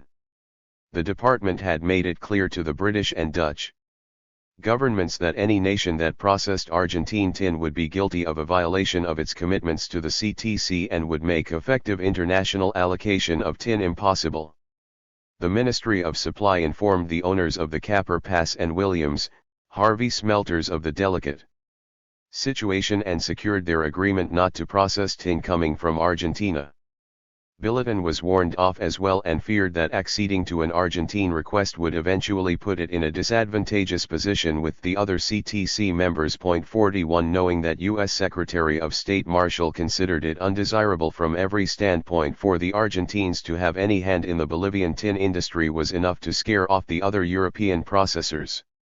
2 Argentine officials even approached the White House, the Department of Commerce, and the Reconstruction Finance Corporation but received a predictable response. 42 The State Department thus managed to prevent the Argentines from making use of any tin they might acquire from Bolivia and, in so doing, eliminated their interest in Bolivian tin. Ambassador Martinez Vargas was thereby denied the beneficial leverage the Argentines had once provided. Nor could he officially offer all of Bolivia's tin to the RFC. Since the RFC had agreed to negotiate for only 12,000 tons, Johnson declared that his agency was not justified in offering a higher price for the relatively small amount of tin that it would buy. Then, when it became clear that the Malayans were going to receive less than 90 cents per pound from the Ministry of Supply, he offered the Bolivians, not the $1 per pound Martinez Vargas had asked for, but 88 cents per pound to bring them back into the realm of realities. Despite his claims to be most sympathetic to the Bolivians' position, Johnson intended to pay them no more than the British were paying the Malayans. 43 The Ministry of Supply then fixed the price of tin at 88 cents per pound, making it impossible for either Malayans or Bolivians to obtain anything higher than that unjust and uneconomic price. Worse yet, the Minister of Supply informed Bolivian Ambassador Solares that, even if Martinez Vargas could somehow get the RFC to agree to a higher price, the British would pay no more than 88 cents per pound for Patino tin. With no leverage, Martinez Vargas saw hopes for $1 per pound, let alone $1.07, vanish before his eyes. 44. Unfortunately, the ambassador had received orders to sign the new tin contract before year's end, presumably to avoid opening the door to further Argentine intrigue. On New Year's Eve, just before the old contract expired, he agreed to 90 cents per pound, 2 cents higher than the price the RFC had first offered for the next 2 years. 45 That the Bolivians, after less than 3 weeks of haggling, had accepted a price so far below what they had wanted illustrates the importance they attached to the Peronist threat. A tremendous asset in March, Miguel Miranda had become an albatross around President Herzog's neck in December. Not surprisingly, Martinez Vargas was unable to secure a provision that would allow for renegotiating the tin price when a free market was re-established. Instead, he contented himself with the knowledge that 90 cents per pound was simply a basic price subject to modifications negotiated between the RFC and the producers later. Though a significant increase over the 1947 tin contract price, the new price still did not match the pace of post-war inflation. 46. President Herzog's diplomats faced nearly impossible odds against a well-coordinated Anglo-American alliance dedicated to imposing its will upon his nation, but the Peronistas had eliminated whatever chance they might have had. Though the State Department could console itself that the price of Bolivian tin had increased by 14 cents per pound over its 1947 level, the department had again proven helpless to assist its Bolivian allies. It had only once tried to sway the Reconstruction Finance Corporation, and then only tentatively, hoping to take the opportunity to express our views without stepping on the toes of the commercial operations of the agency. For the RFC, the tin negotiations became a double victory. The agency was able to acquire not only the 12,000 tons of tin concentrates it planned to purchase but, eventually, also the 8,000 tons allocated to Argentina. 47. The 90 cents price was hardly a disaster for Herzog, however. At the very least, it was enough to stimulate Bolivian production and to justify reopening the Iraca and Oplica mines. Although U.S. officials feared that the forced draft production of Bolivian tin over the next 2 years might well cause a sudden and severe drop in output afterward, and that the Bolivian government would not take proper advantage of the momentary price increase, they soon had more immediate concerns. 48. Within months, Ambassador Martinez Vargas was denouncing the 90 cents price as inadequate and prejudicial not only to Bolivia but also to the restoration of the world's tin industry. Adopting a moderate and conciliatory but firm tone, he and Foreign Minister Adolfo Costa Durrells approached Assistant Secretary of State Norman Armour and Ambassador Flack to request an increase. The State Department response was quick and decisive. Because the two nations had signed a binding contract that the Bolivian price would match that of Malay Straits tin, no adjustment was possible. Although the Bolivians were free to provide any information about their production costs, which would of course be most useful for the RFC and always appreciated, it would not result in any revision of the price. Rebuffed again, Martinez Vargas responded by making one final appeal to resurrect the International Tin Committee. 49. Herzog desperately needed a victory, whether through an increase in the tin price in 1948, the restoration of the ITC, or the return to a free market before the global production shortage ended. With the support of the Nigerian and Malayan producers, the Bolivian diplomats and Hochschild himself made their appeal to the Tin Study Group for the restoration of the ITC for 5 years. They also sought either the establishment of a world tin price of at least $1.07 or the removal of RFC, CTC, and Ministry of Supply Controls. All the producers understood that the results depended upon the equanimity of the U.S. representatives.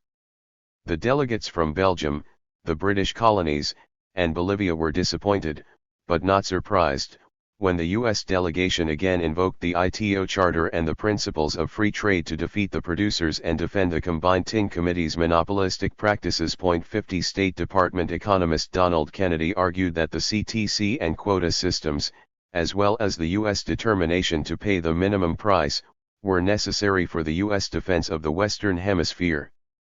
Kennedy's intransigence ensured the collapse of the conference after 3 fruitless days of debate, and the U.S. Congress's renewal of tin controls in May ensured that the Bolivians would get no relief for at least another year. The RFC did agree to increase the price of tin to 99 cents per pound in April 1948, probably to assuage incensed producers, but this was little more than a band-aid for Herzog. 51. Herzog's decline and fall. Although Herzog and the tin barons were able to declare a minor victory in the tin negotiations at the start of 1948, they did so quietly, having vowed to hold out for a price of $1.07 per pound. Moreover, the 14 cents increase in the tin price virtually guaranteed another round of labor disputes since workers were certain to demand their share. The new tin price, Bolivian diplomats argued, was not enough either to halt the deterioration of the mines or to provide sufficient government revenue for new programs or projects. 52 For the State Department, Herzog's government was fast becoming a major disappointment.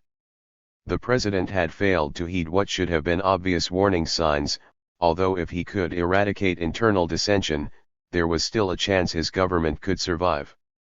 Nevertheless, Ambassador Flack's rosy optimism had faded as Herzog charted what looked more and more like a highly interventionist and nationalistic rather than a middle course, one that divided even his own coalition. 53.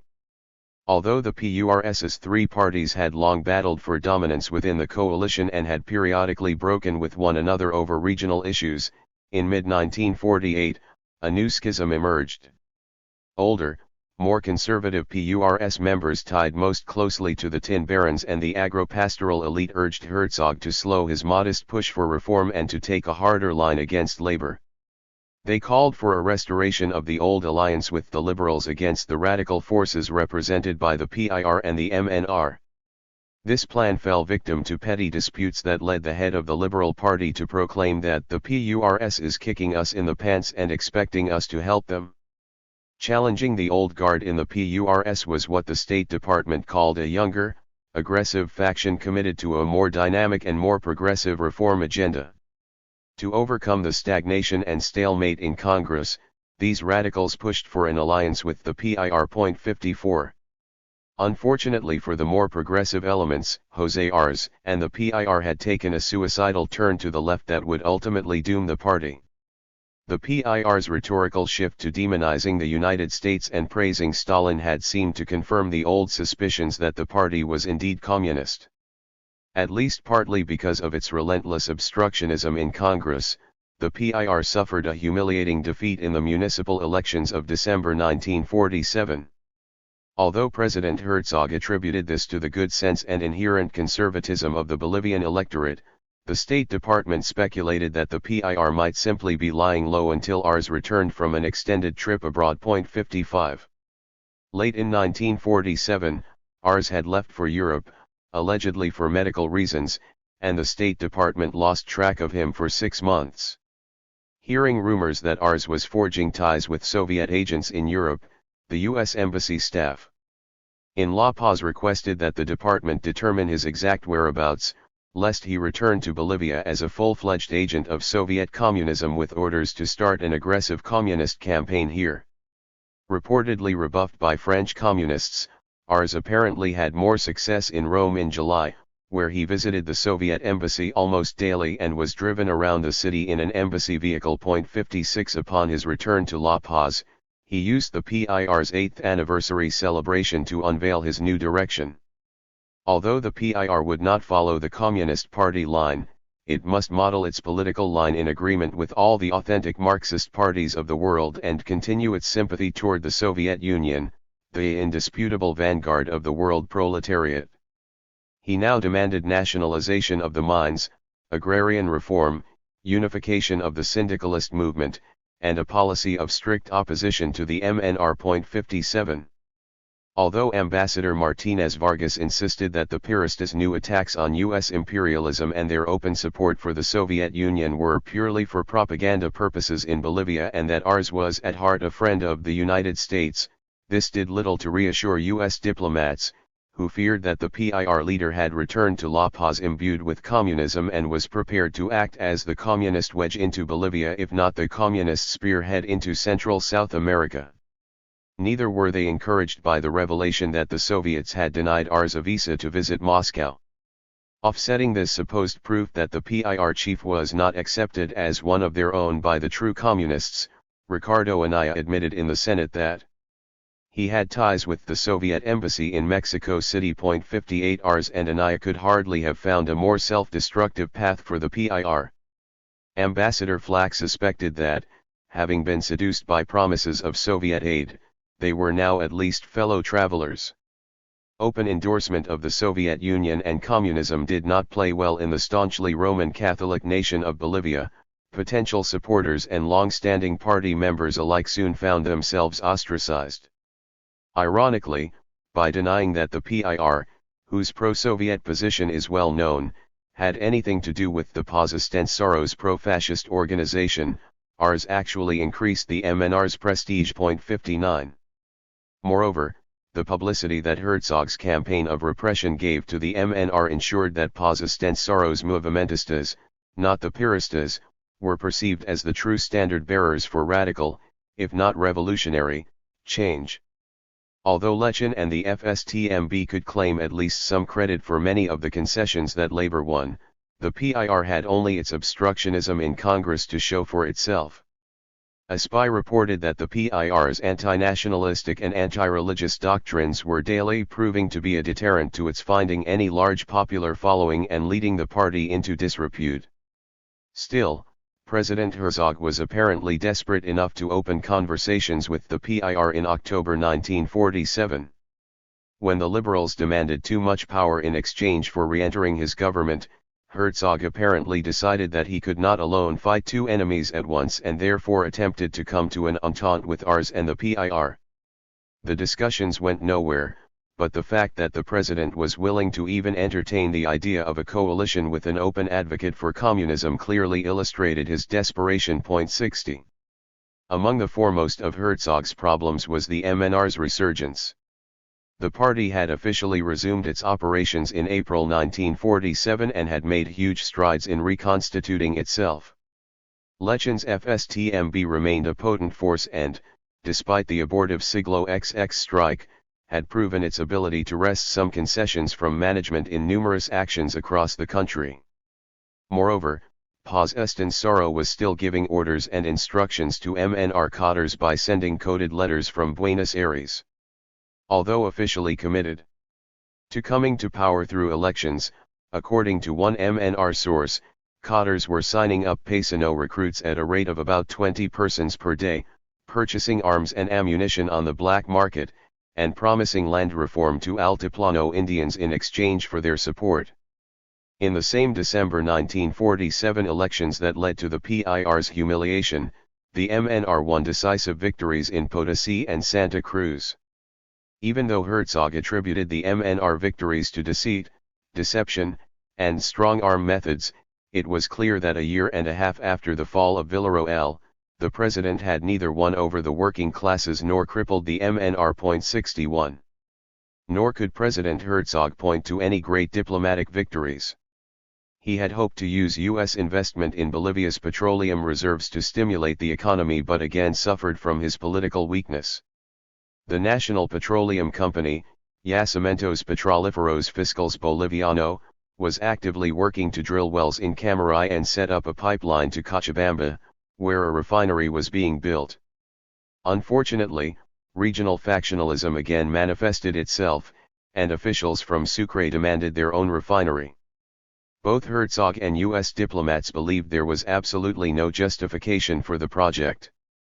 Nonetheless, Herzog did hope for an even more ambitious program and signed a contract with Superior Oil of California in October that would have led to far greater and broader investment in Bolivian petroleum.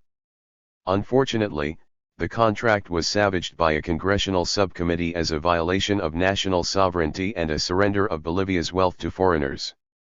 Although the U.S. Embassy did not hold Herzog responsible for this upwelling of nationalism, neither was it reassured by his inability to improve the chances of congressional ratification. 62. Considering the animosity that had developed over the tin contract, it is hardly a surprise that Herzog would not risk further inflaming nationalist sentiment through a public concession to a U.S. corporation. With the prospects for Argentine financial assistance fading by the day, President Herzog needed U.S. economic support more than ever. The State Department repeatedly advised Herzog that the likelihood of Bolivia receiving export-import loans or other U.S. assistance hinged on the restoration of Bolivian credit through a resumption of payments on the nation's defaulted debt of $130 million. In July 1948, Herzog's government informed Secretary of State Marshall that it was going to reach a settlement with the Foreign Bondholders Association. The president proclaimed his desire that Bolivia no longer be considered a deadbeat, and Secretary Marshall deemed the promised resumption of debt service to be most satisfactory. The deal provided for the Bolivians to pay $1.5 million per year to the U.S. bondholders, but, to no one's surprise, the deadlocked Bolivian Congress could not even bring the matter to a vote. 63. The commercial treaty with Argentina, which remained unratified, was not going to rescue President Herzog, either. Despite almost constant negotiations, the two sides were unable to finalize the deal for a 750 million peso loan. Not only did tin pose a problem, but so did the repayment schedule and the deterioration of the Argentine economy. As a result, for all of the fanfare and controversy that the treaty had inspired, not 1 centavo had flowed into Bolivia and not 1 ounce of tin had gone to Argentina. 64 For Herzog, the failed treaty was a disaster on two different levels. Having weakened the Bolivian bargaining position with the United States and compelled the Bolivians to settle on a less than satisfactory price before New Year's Day, the treaty with Argentina was now dragging down what remained of the president's popularity. Initially lauded by the Bolivian public for the massive loans it promised, the still unratified treaty became a source of massive disappointment. Every day that passed without Bolivian ratification only served to heighten the growing perception that the Herzog government and its diplomats were ineffectual, if not puppets of the Rosca. The Peronists, on the other hand, could content themselves that every day more Bolivians declared themselves in favor of our country, hoping that the treaty might contribute to lifting Bolivia from the state of misery in which it lives. Herzog had begun his presidency buoyed by twin diplomatic victories in Buenos Aires and Washington, but any goodwill he had won had dissipated in less than a year. 65. There was little he could do to remedy it.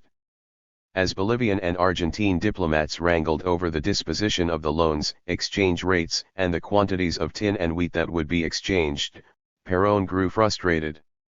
In mid-1948, he put forward the accusation that foreign interests had secretly interfered to sabotage his treaties with Bolivia and Chile. President Herzog personally refuted the accusation. "My government has no foreign influence," he asserted, adding that it would not have yielded to such influence even if there had been any. He reminded the Argentines that he was only awaiting the Argentine response to the latest Bolivian proposal.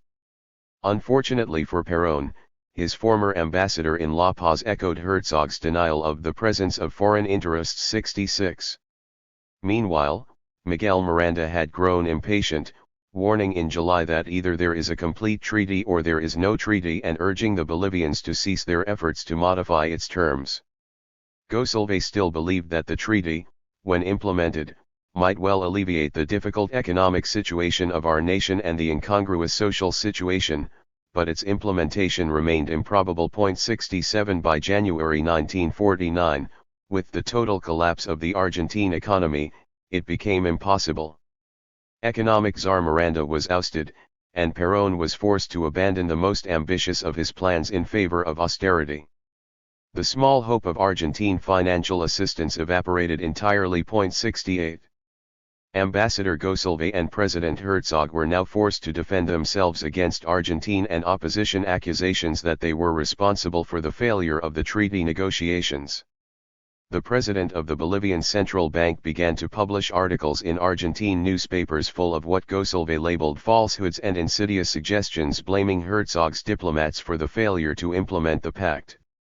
Gosolve, for many and obvious reasons, could not polemicize against another member of his government, but privately he blamed both the central bank and the tin barons for the failure.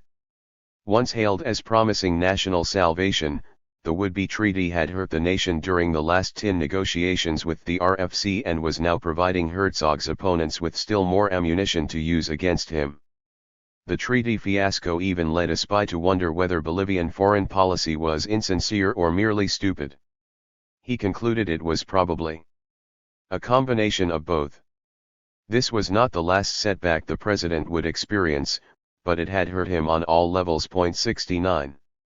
By the end of 1948, Herzog had still failed to pull his coalition partners together and found himself unequal to precipitating a showdown with mining labor, although he had, in U.S. eyes, presided over general tranquility and economic prosperity.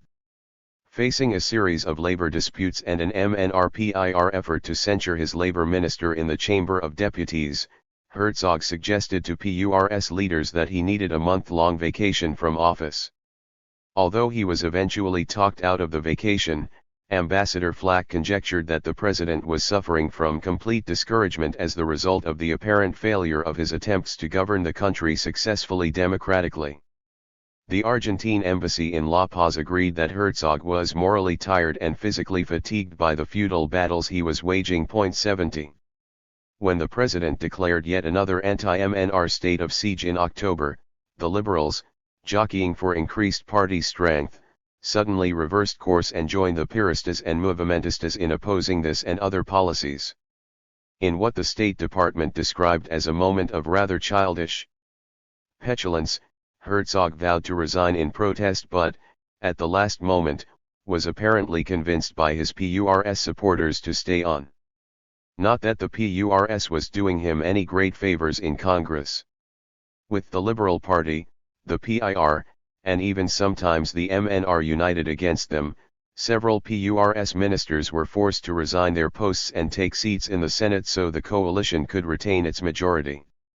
Hoping to achieve a dominant majority in the next election, PURS deputies refused compromises and even provoked a brawl on the floor of the Chamber of Deputies, which led to open fighting and gunplay, taking the body to the brink of mob chaos. 71 With a hopelessly deadlocked Congress unable to pass any meaningful legislation and Herzog's helplessness highlighted by his resignation bluff, the PURS could not muster the strength either to implement a genuine reform program or to mount a consistent campaign against the MNR.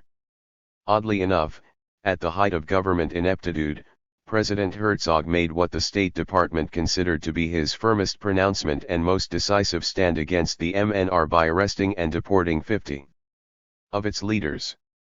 Taking advantage of a temporary ceasefire with his legislative opponents, he used the 400th anniversary of the founding of La Paz to denounce the MNR communist radicals who were preparing to plunge the country into a bloody revolution in order to establish a dictatorship of a Soviet kind. 72 Still, despite this bold move, legislative bickering immediately resumed after the end of the holiday. Unable to control even his own party and unwilling or unable to seize dictatorial power for himself, Herzog continued to preside over an irreconcilably divided government. In January 1949, the president assembled his seventh, and most mediocre, cabinet, composed of all PURS members and one noteworthy independent, Guillermo Willy Gutierrez, a hero of both the Chaco War and the July 21 Revolution.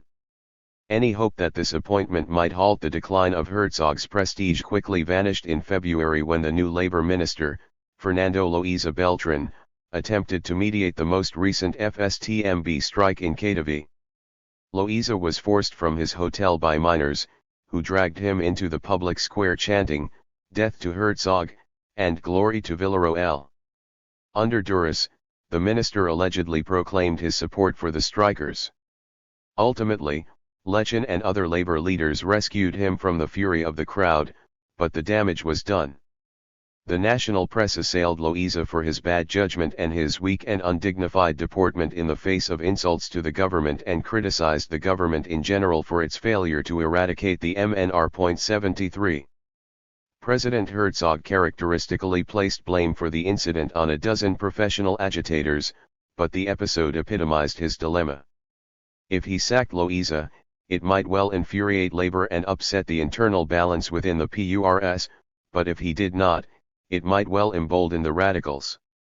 Forced to assemble his eighth cabinet, in desperation, he again invited the PIR to participate in his government. Ars, whose own party was disintegrating around him, flatly refused to board the sinking ship.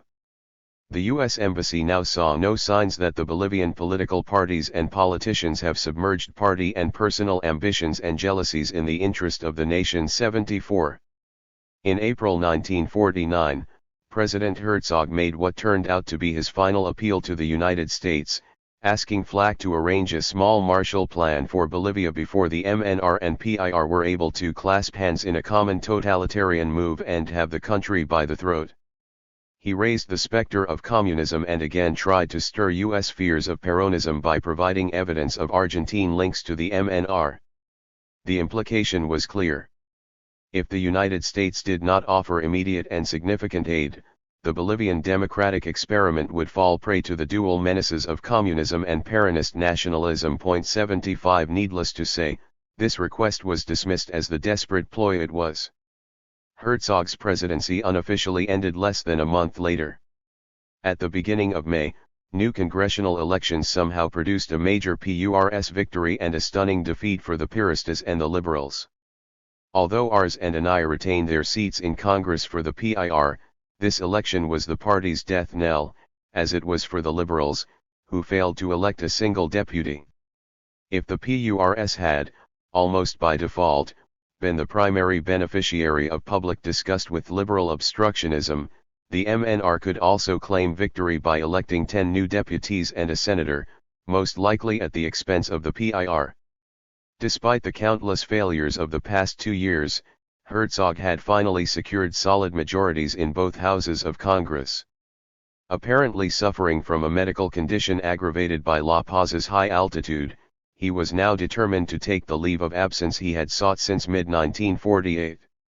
Whether the president ever intended to return is unclear, but he temporarily turned power over to Vice President Mamerto Uriolgoitia on May 7, 1949.76.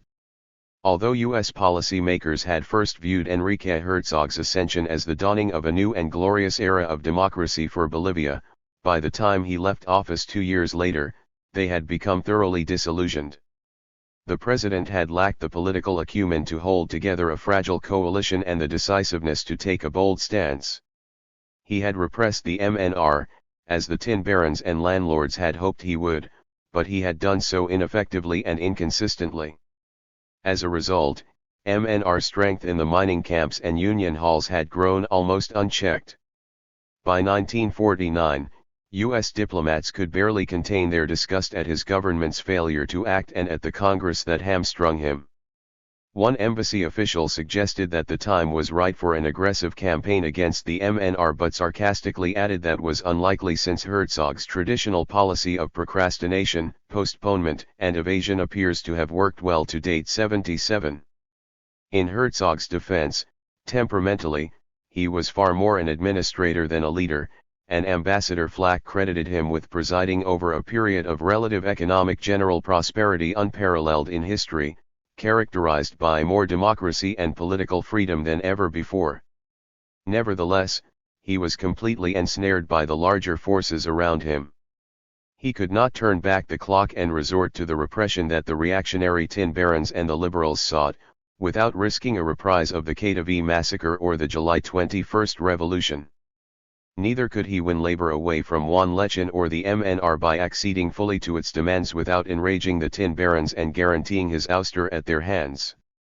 He could not even rely on the PURS or the other traditional parties, which seemed quite content to ignore the coming storm and squander this final opportunity to preserve the essence of the old order by indulging in what Flack called their singularly abject petty party wranglings and bickerings. 78 To carry off his plan to cripple the Movimiento Nacionalista Revolucionario and the Federación Sindical de Trabajadores Mineros de Bolivia through selective repression and modest but concrete reform would have required political adroitness the president simply did not have. Herzog had hoped that a diplomatic success in either Washington or Buenos Aires might win him both the prestige to rise above the political squabbling and the funds he would need to enact any meaningful reform. Needless to say, his failure in the international arena was as complete as in the domestic one. The State Department sought time and again to help Herzog but failed to do so in any meaningful way. It infuriated U.S. diplomats that the Argentines had not taken a pound of Bolivian tin from the unimplemented treaty but still got the credit for a spontaneous friendly and cooperative attitude. Still, on the critical issue of the tin contract, the State Department stood aside as the Reconstruction Finance Corporation imposed its will and, even worse, torpedoed the one Bolivian opportunity to rally the international community toward a resurrection of the International Tin Committee. Evidently, a producer's cartel would have been a gross violation of the principles of liberalized trade, whereas a consumer's monopoly was perfectly acceptable. President Herzog's dalliance with Perón had won Bolivia a price increase of 2 cents per pound and promised the Herzog government a lease on life, but at a far greater cost in the long term. 79 Even as the Partido de la Izquierda Revolucionaria finally became the Communist Party its critics had long accused it of being, U.S. policymakers did not come to Herzog's defense, nor, on the other hand, did they express any concern when he tried to bring the PIR into his government. Instead, they understood that the PIR's open embrace of communism would destroy it more effectively than anything they could do, and that a communist party could not prosper in an environment where the MNR's brand of nationalism was flourishing. Unfortunately for the State Department, the MNR showed no signs of undergoing such a convenient self-destruction. The strategic interests of this country would appear to be served fully as well if Bolivian tin remains in the ground as if mine production is maintained. Willard Barber, March 9, 1950. A collapse of the tin industry, which supplies about 70% of Bolivian foreign exchange receipts and accounts for roughly half of government revenues, supporting directly or indirectly about 1/3 of the population, would of necessity result in economic and financial chaos, probably ending in violent political and social upheaval. In addition, our general policy objectives in Bolivia would be threatened seriously, since that country would be expected to become a festering sore in the heart of the continent, the subject of penetration and rivalry by its neighbors, given over to strife and violence and receptive to the spread of totalitarianism of the left and/or right. Willard Barber, April 10, 1950. On May 7, 1949, Mamerto Uriolagoitia Hariag, a Sorbonne-educated lawyer and diplomat from Sucre, became acting president as something of a mystery to many in both Bolivia and the U.S. diplomatic corps. It did not take long for U.S. officials to learn that fierce determination was his defining quality. He wore a goatee to cover the scars he had gained in battles with the opposition years earlier, and his right arm was shorter than his left, apparently the result of torture he had once endured. His approach was a far more aggressive variation on Enrique Herzog's program of appeasing labor in general while repressing its more militant elements. Within weeks, the acting president had purged most of the leaders of the Movimiento Nacionalista Revolucionario from the mining unions and pressed forward with Herzog's tentative reforms. As the tin crisis worsened, however, Uriolagoitia's government would suffer from the same debilitating political conflicts that had paralyzed his predecessors. Like Herzog, Uriolagoitia enjoyed the full support of the State Department during his first year in office, but this offered him little solace when East Asian tin production finally rebounded and the price of tin plummeted throughout that year. As director of mines, Raúl Canedo Reyes had predicted, the Reconstruction Finance Corporation and the Ministry of Supply relaxed their price controls and permitted open competition just in time to cripple the Bolivian economy.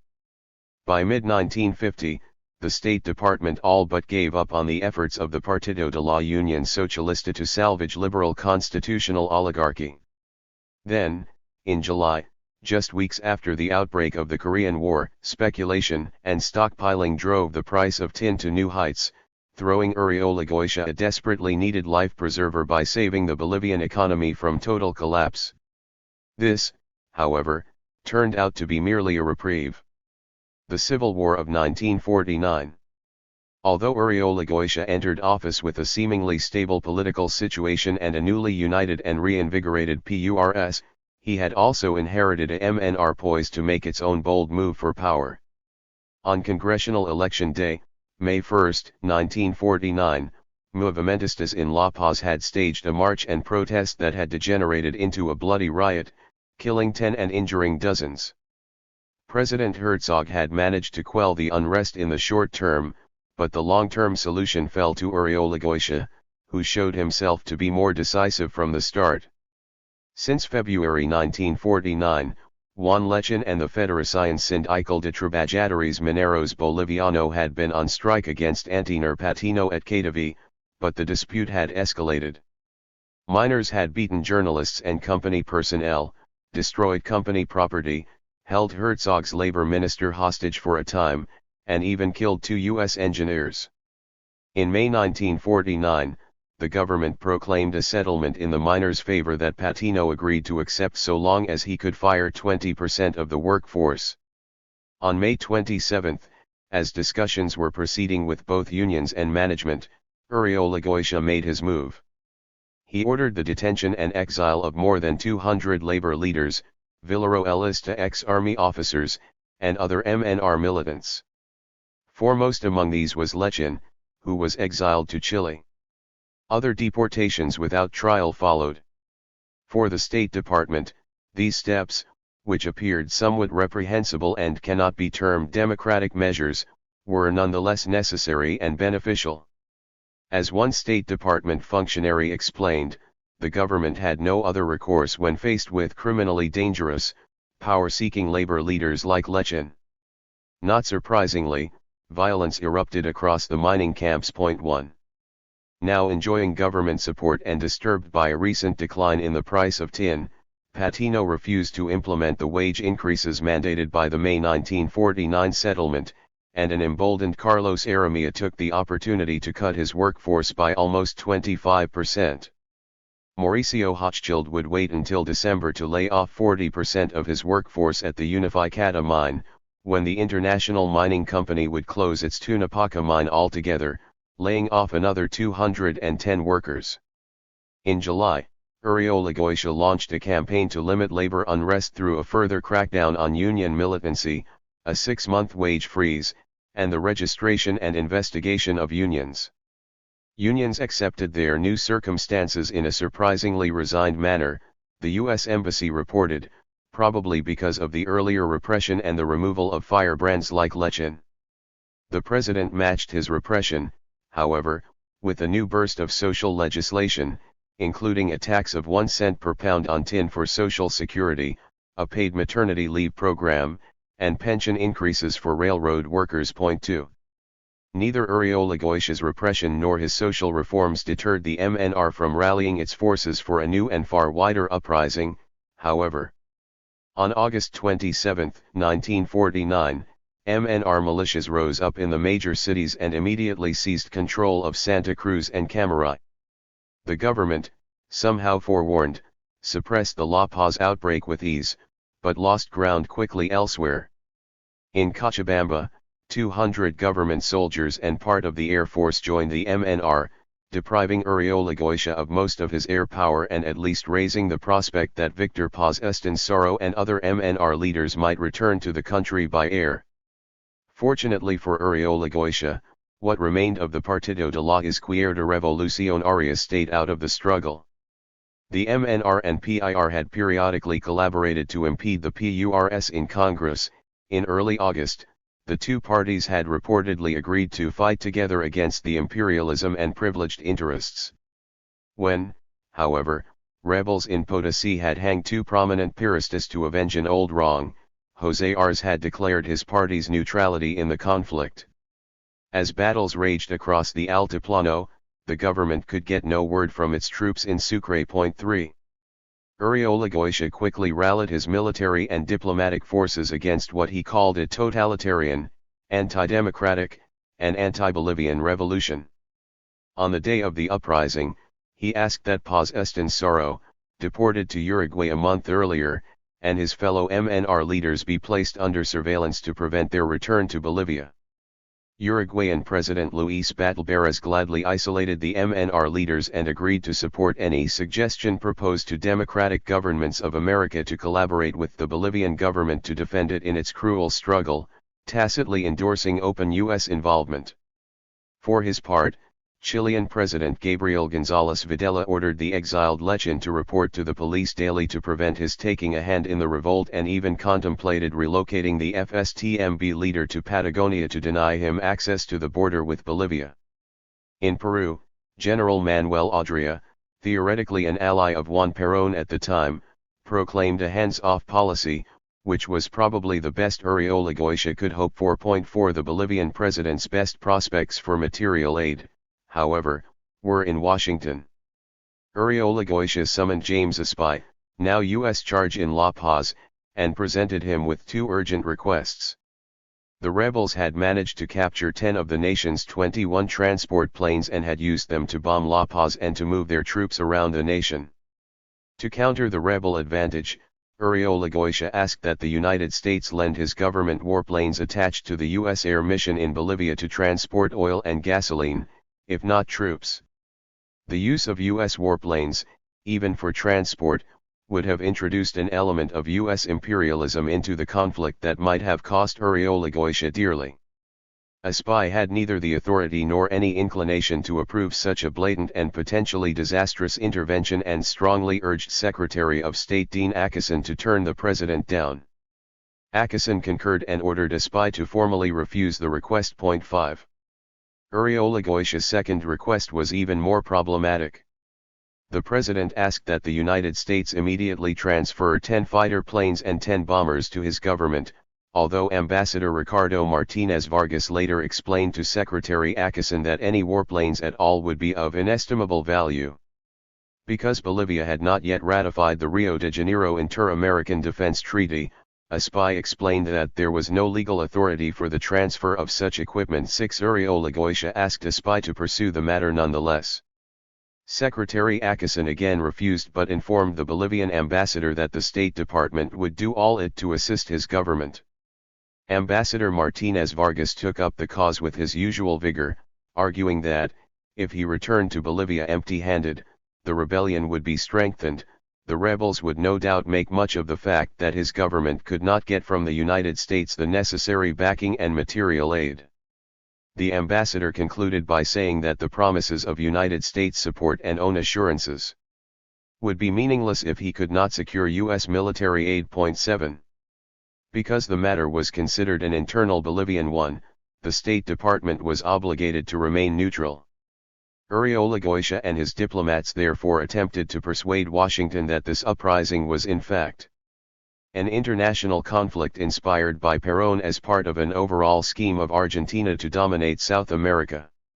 Martinez Vargas worked his way up the State Department's hierarchy, expounding the thesis that the MNR was actually the catspaw of Argentina and international communists in their plot to embroil all of South America. How, the Bolivians asked, could the MNR have massed 70 armed men in Cuenca on the Argentine border with Bolivia without the Peronists' knowledge or assistance? Where else could the MNR have obtained weapons bearing the official Argentine seal or the money to fund such a well-coordinated revolt?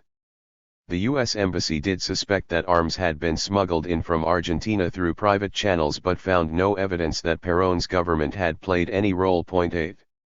Ambassador Martinez Vargas was not alone in accusing Argentina of intrigue against Bolivia.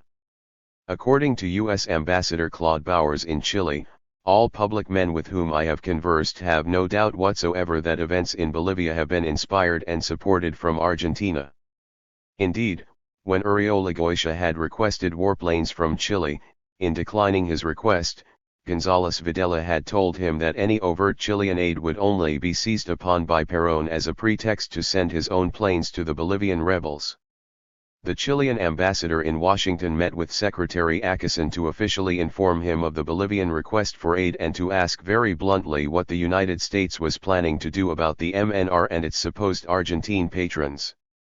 The Chilean ambassador in La Paz claimed to possess documentary proof of Argentine involvement but would not produce it because President Uriolagüecia feared that it might bring an open intensification of Argentine involvement.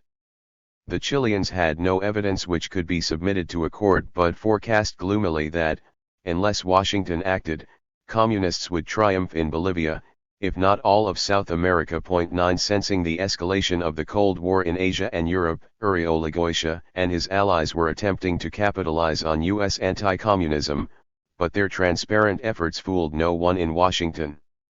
When State Department officers discussed the issue with Perón in Buenos Aires in the presence of Bolivian Ambassador Gabriel Gosalve, they found Argentina's number one worker vehemently resentful of being cast in the role of whipping boy. According to Gosalve, rebels in Santa Cruz had announced that they would be receiving Argentine planes, weapons, and ammunition, and other MNR factions were trying to impress the popular masses by invoking the name of Argentina, and at times, Perón himself. Perón agreed to stiffen security at border crossings and airports. His frontier police had already stopped at least one movimentista column from crossing into Bolivia. He pointed out, however, that he had been blamed for every disturbance in South America for the past 5 years and could hardly control what revolutionaries in other countries said. Even though U.S. diplomats denied the existence of a Bolivian-Chilean campaign against him, Perón warned that he might be forced to take measures and adopt more severe arrangements if the governments of these nations and Uruguay continued their bad faith campaign against him. The State Department conceded that at this point, there was little basis to prove Perón's complicity with the MNR. 10 As Assistant Secretary of State Edward Miller told the Argentine ambassador in Washington, the United States had found no evidence of any Argentine activity in support of the Bolivian revolutionaries. One State Department officer noted that Perón appeared to be guilty only of using surveillance almost as loose as that in the U.S. on exiles from other countries, and Riley suggested that if Uriolgoitia kept sending his opponents into exile, he should expect plotting from outside the country. 11.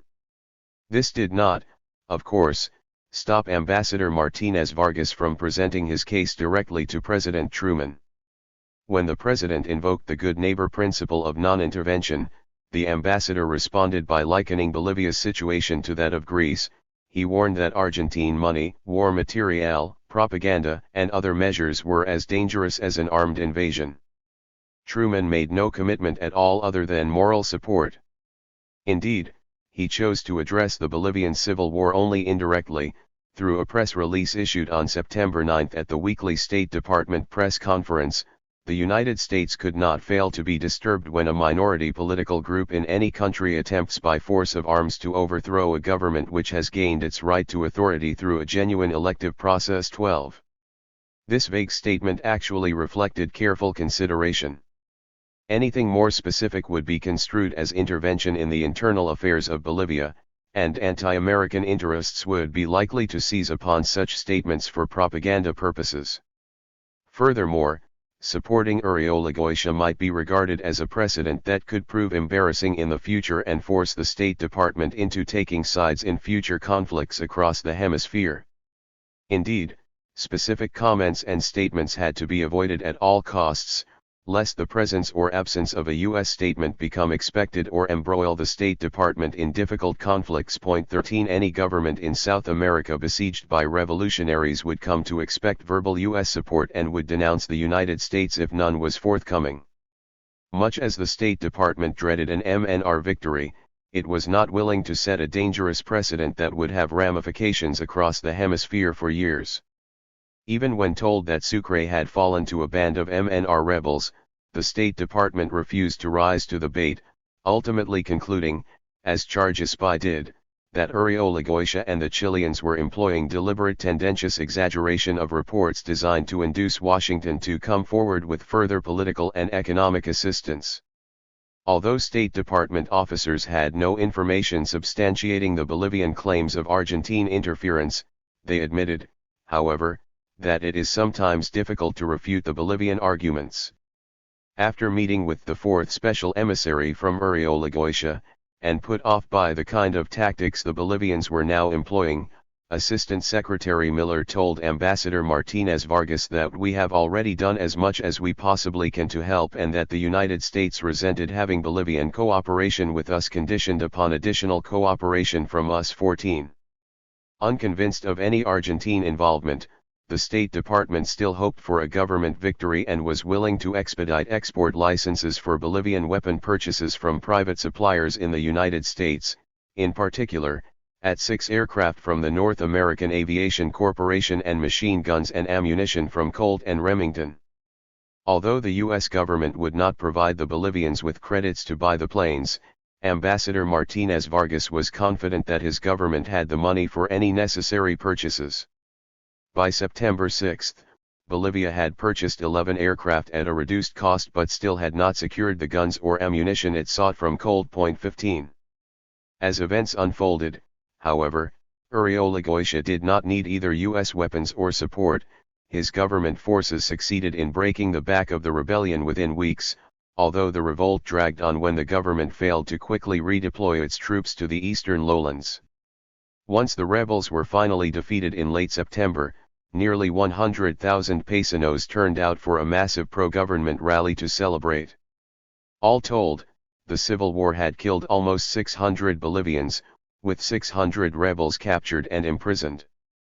For Uriolgoitia, the most positive sign was not only that the people of La Paz had shown their strong support but also that, in much of the rest of the nation, the public was either sympathetic to the government or indifferent.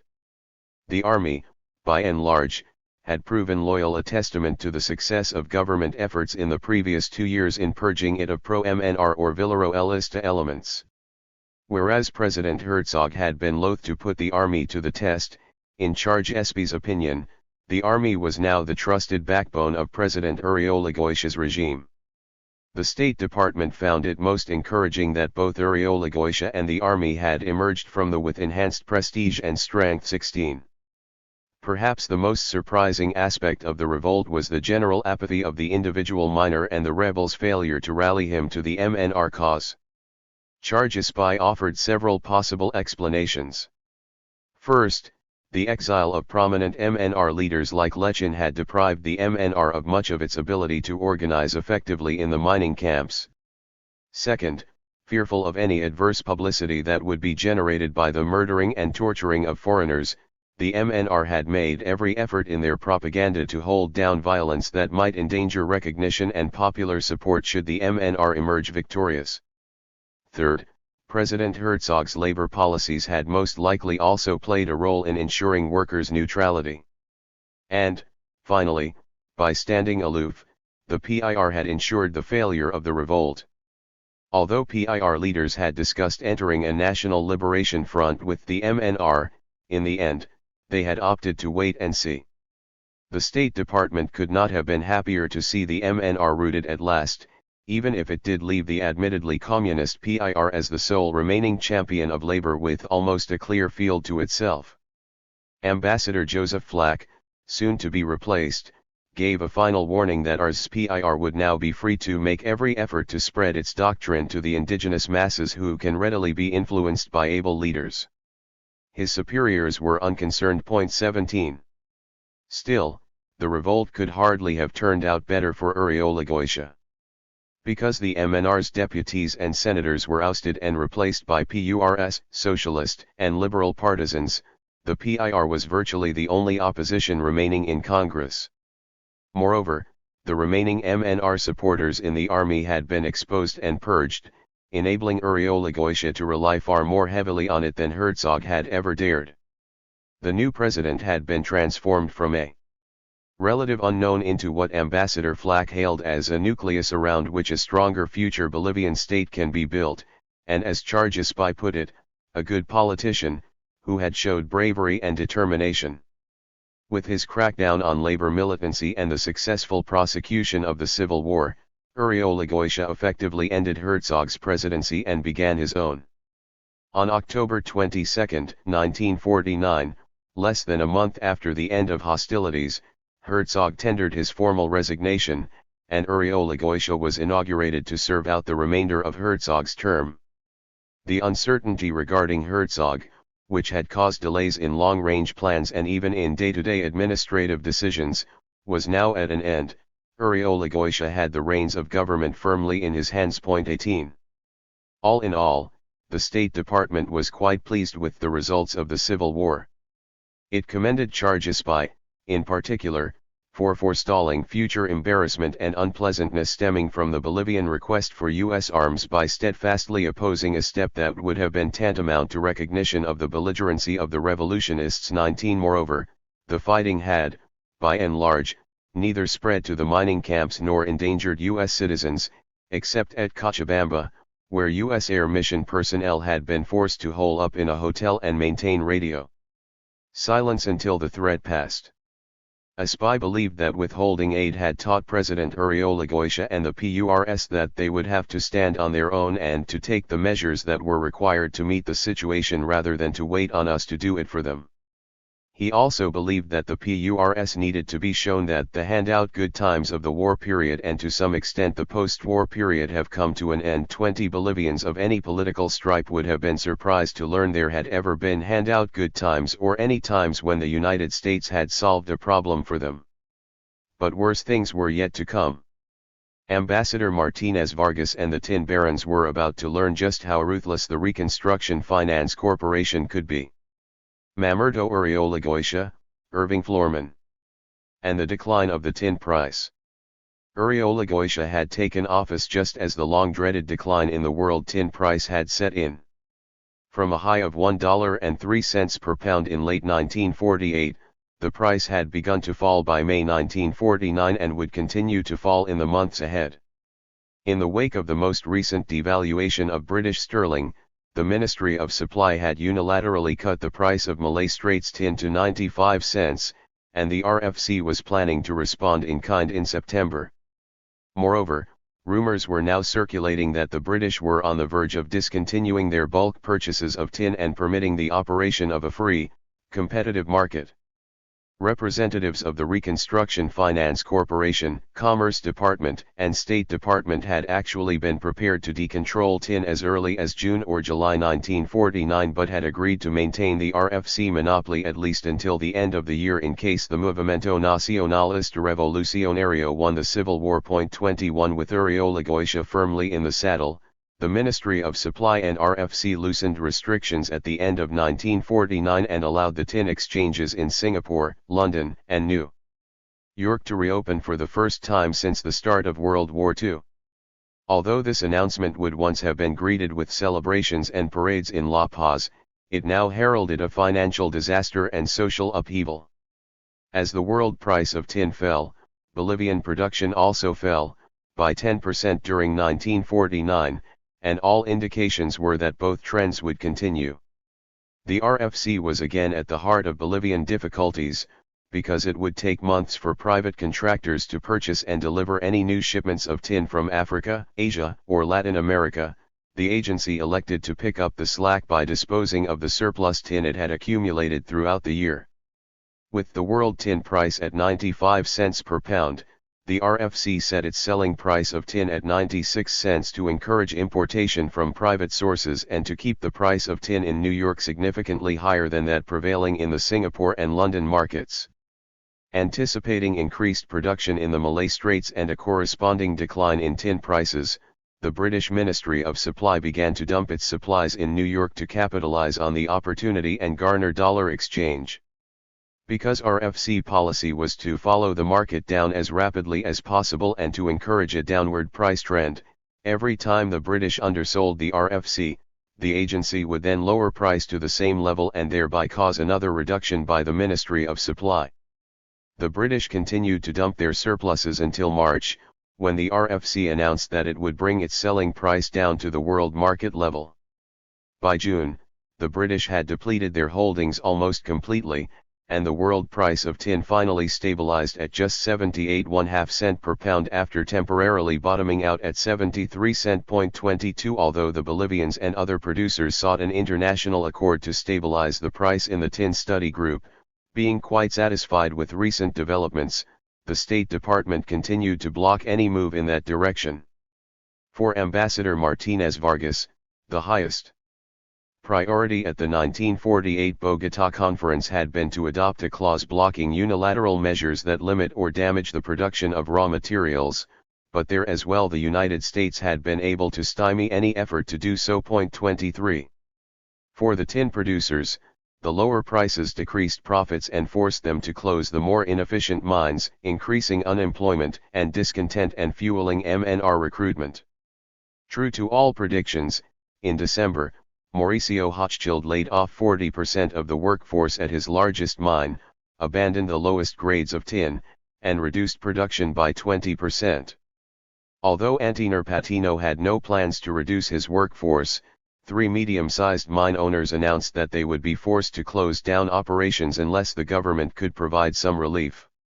If the tin barons continued to lay off their workers, this would bring an end to the relative labor peace that the PURS had worked so hard to achieve. Still, according to the State Department, unemployment among mine workers was only part of the problem. Most of the miners laid off would simply drift back to the fincas and disappear from James Malloy's national system altogether, as the Civil War had shown.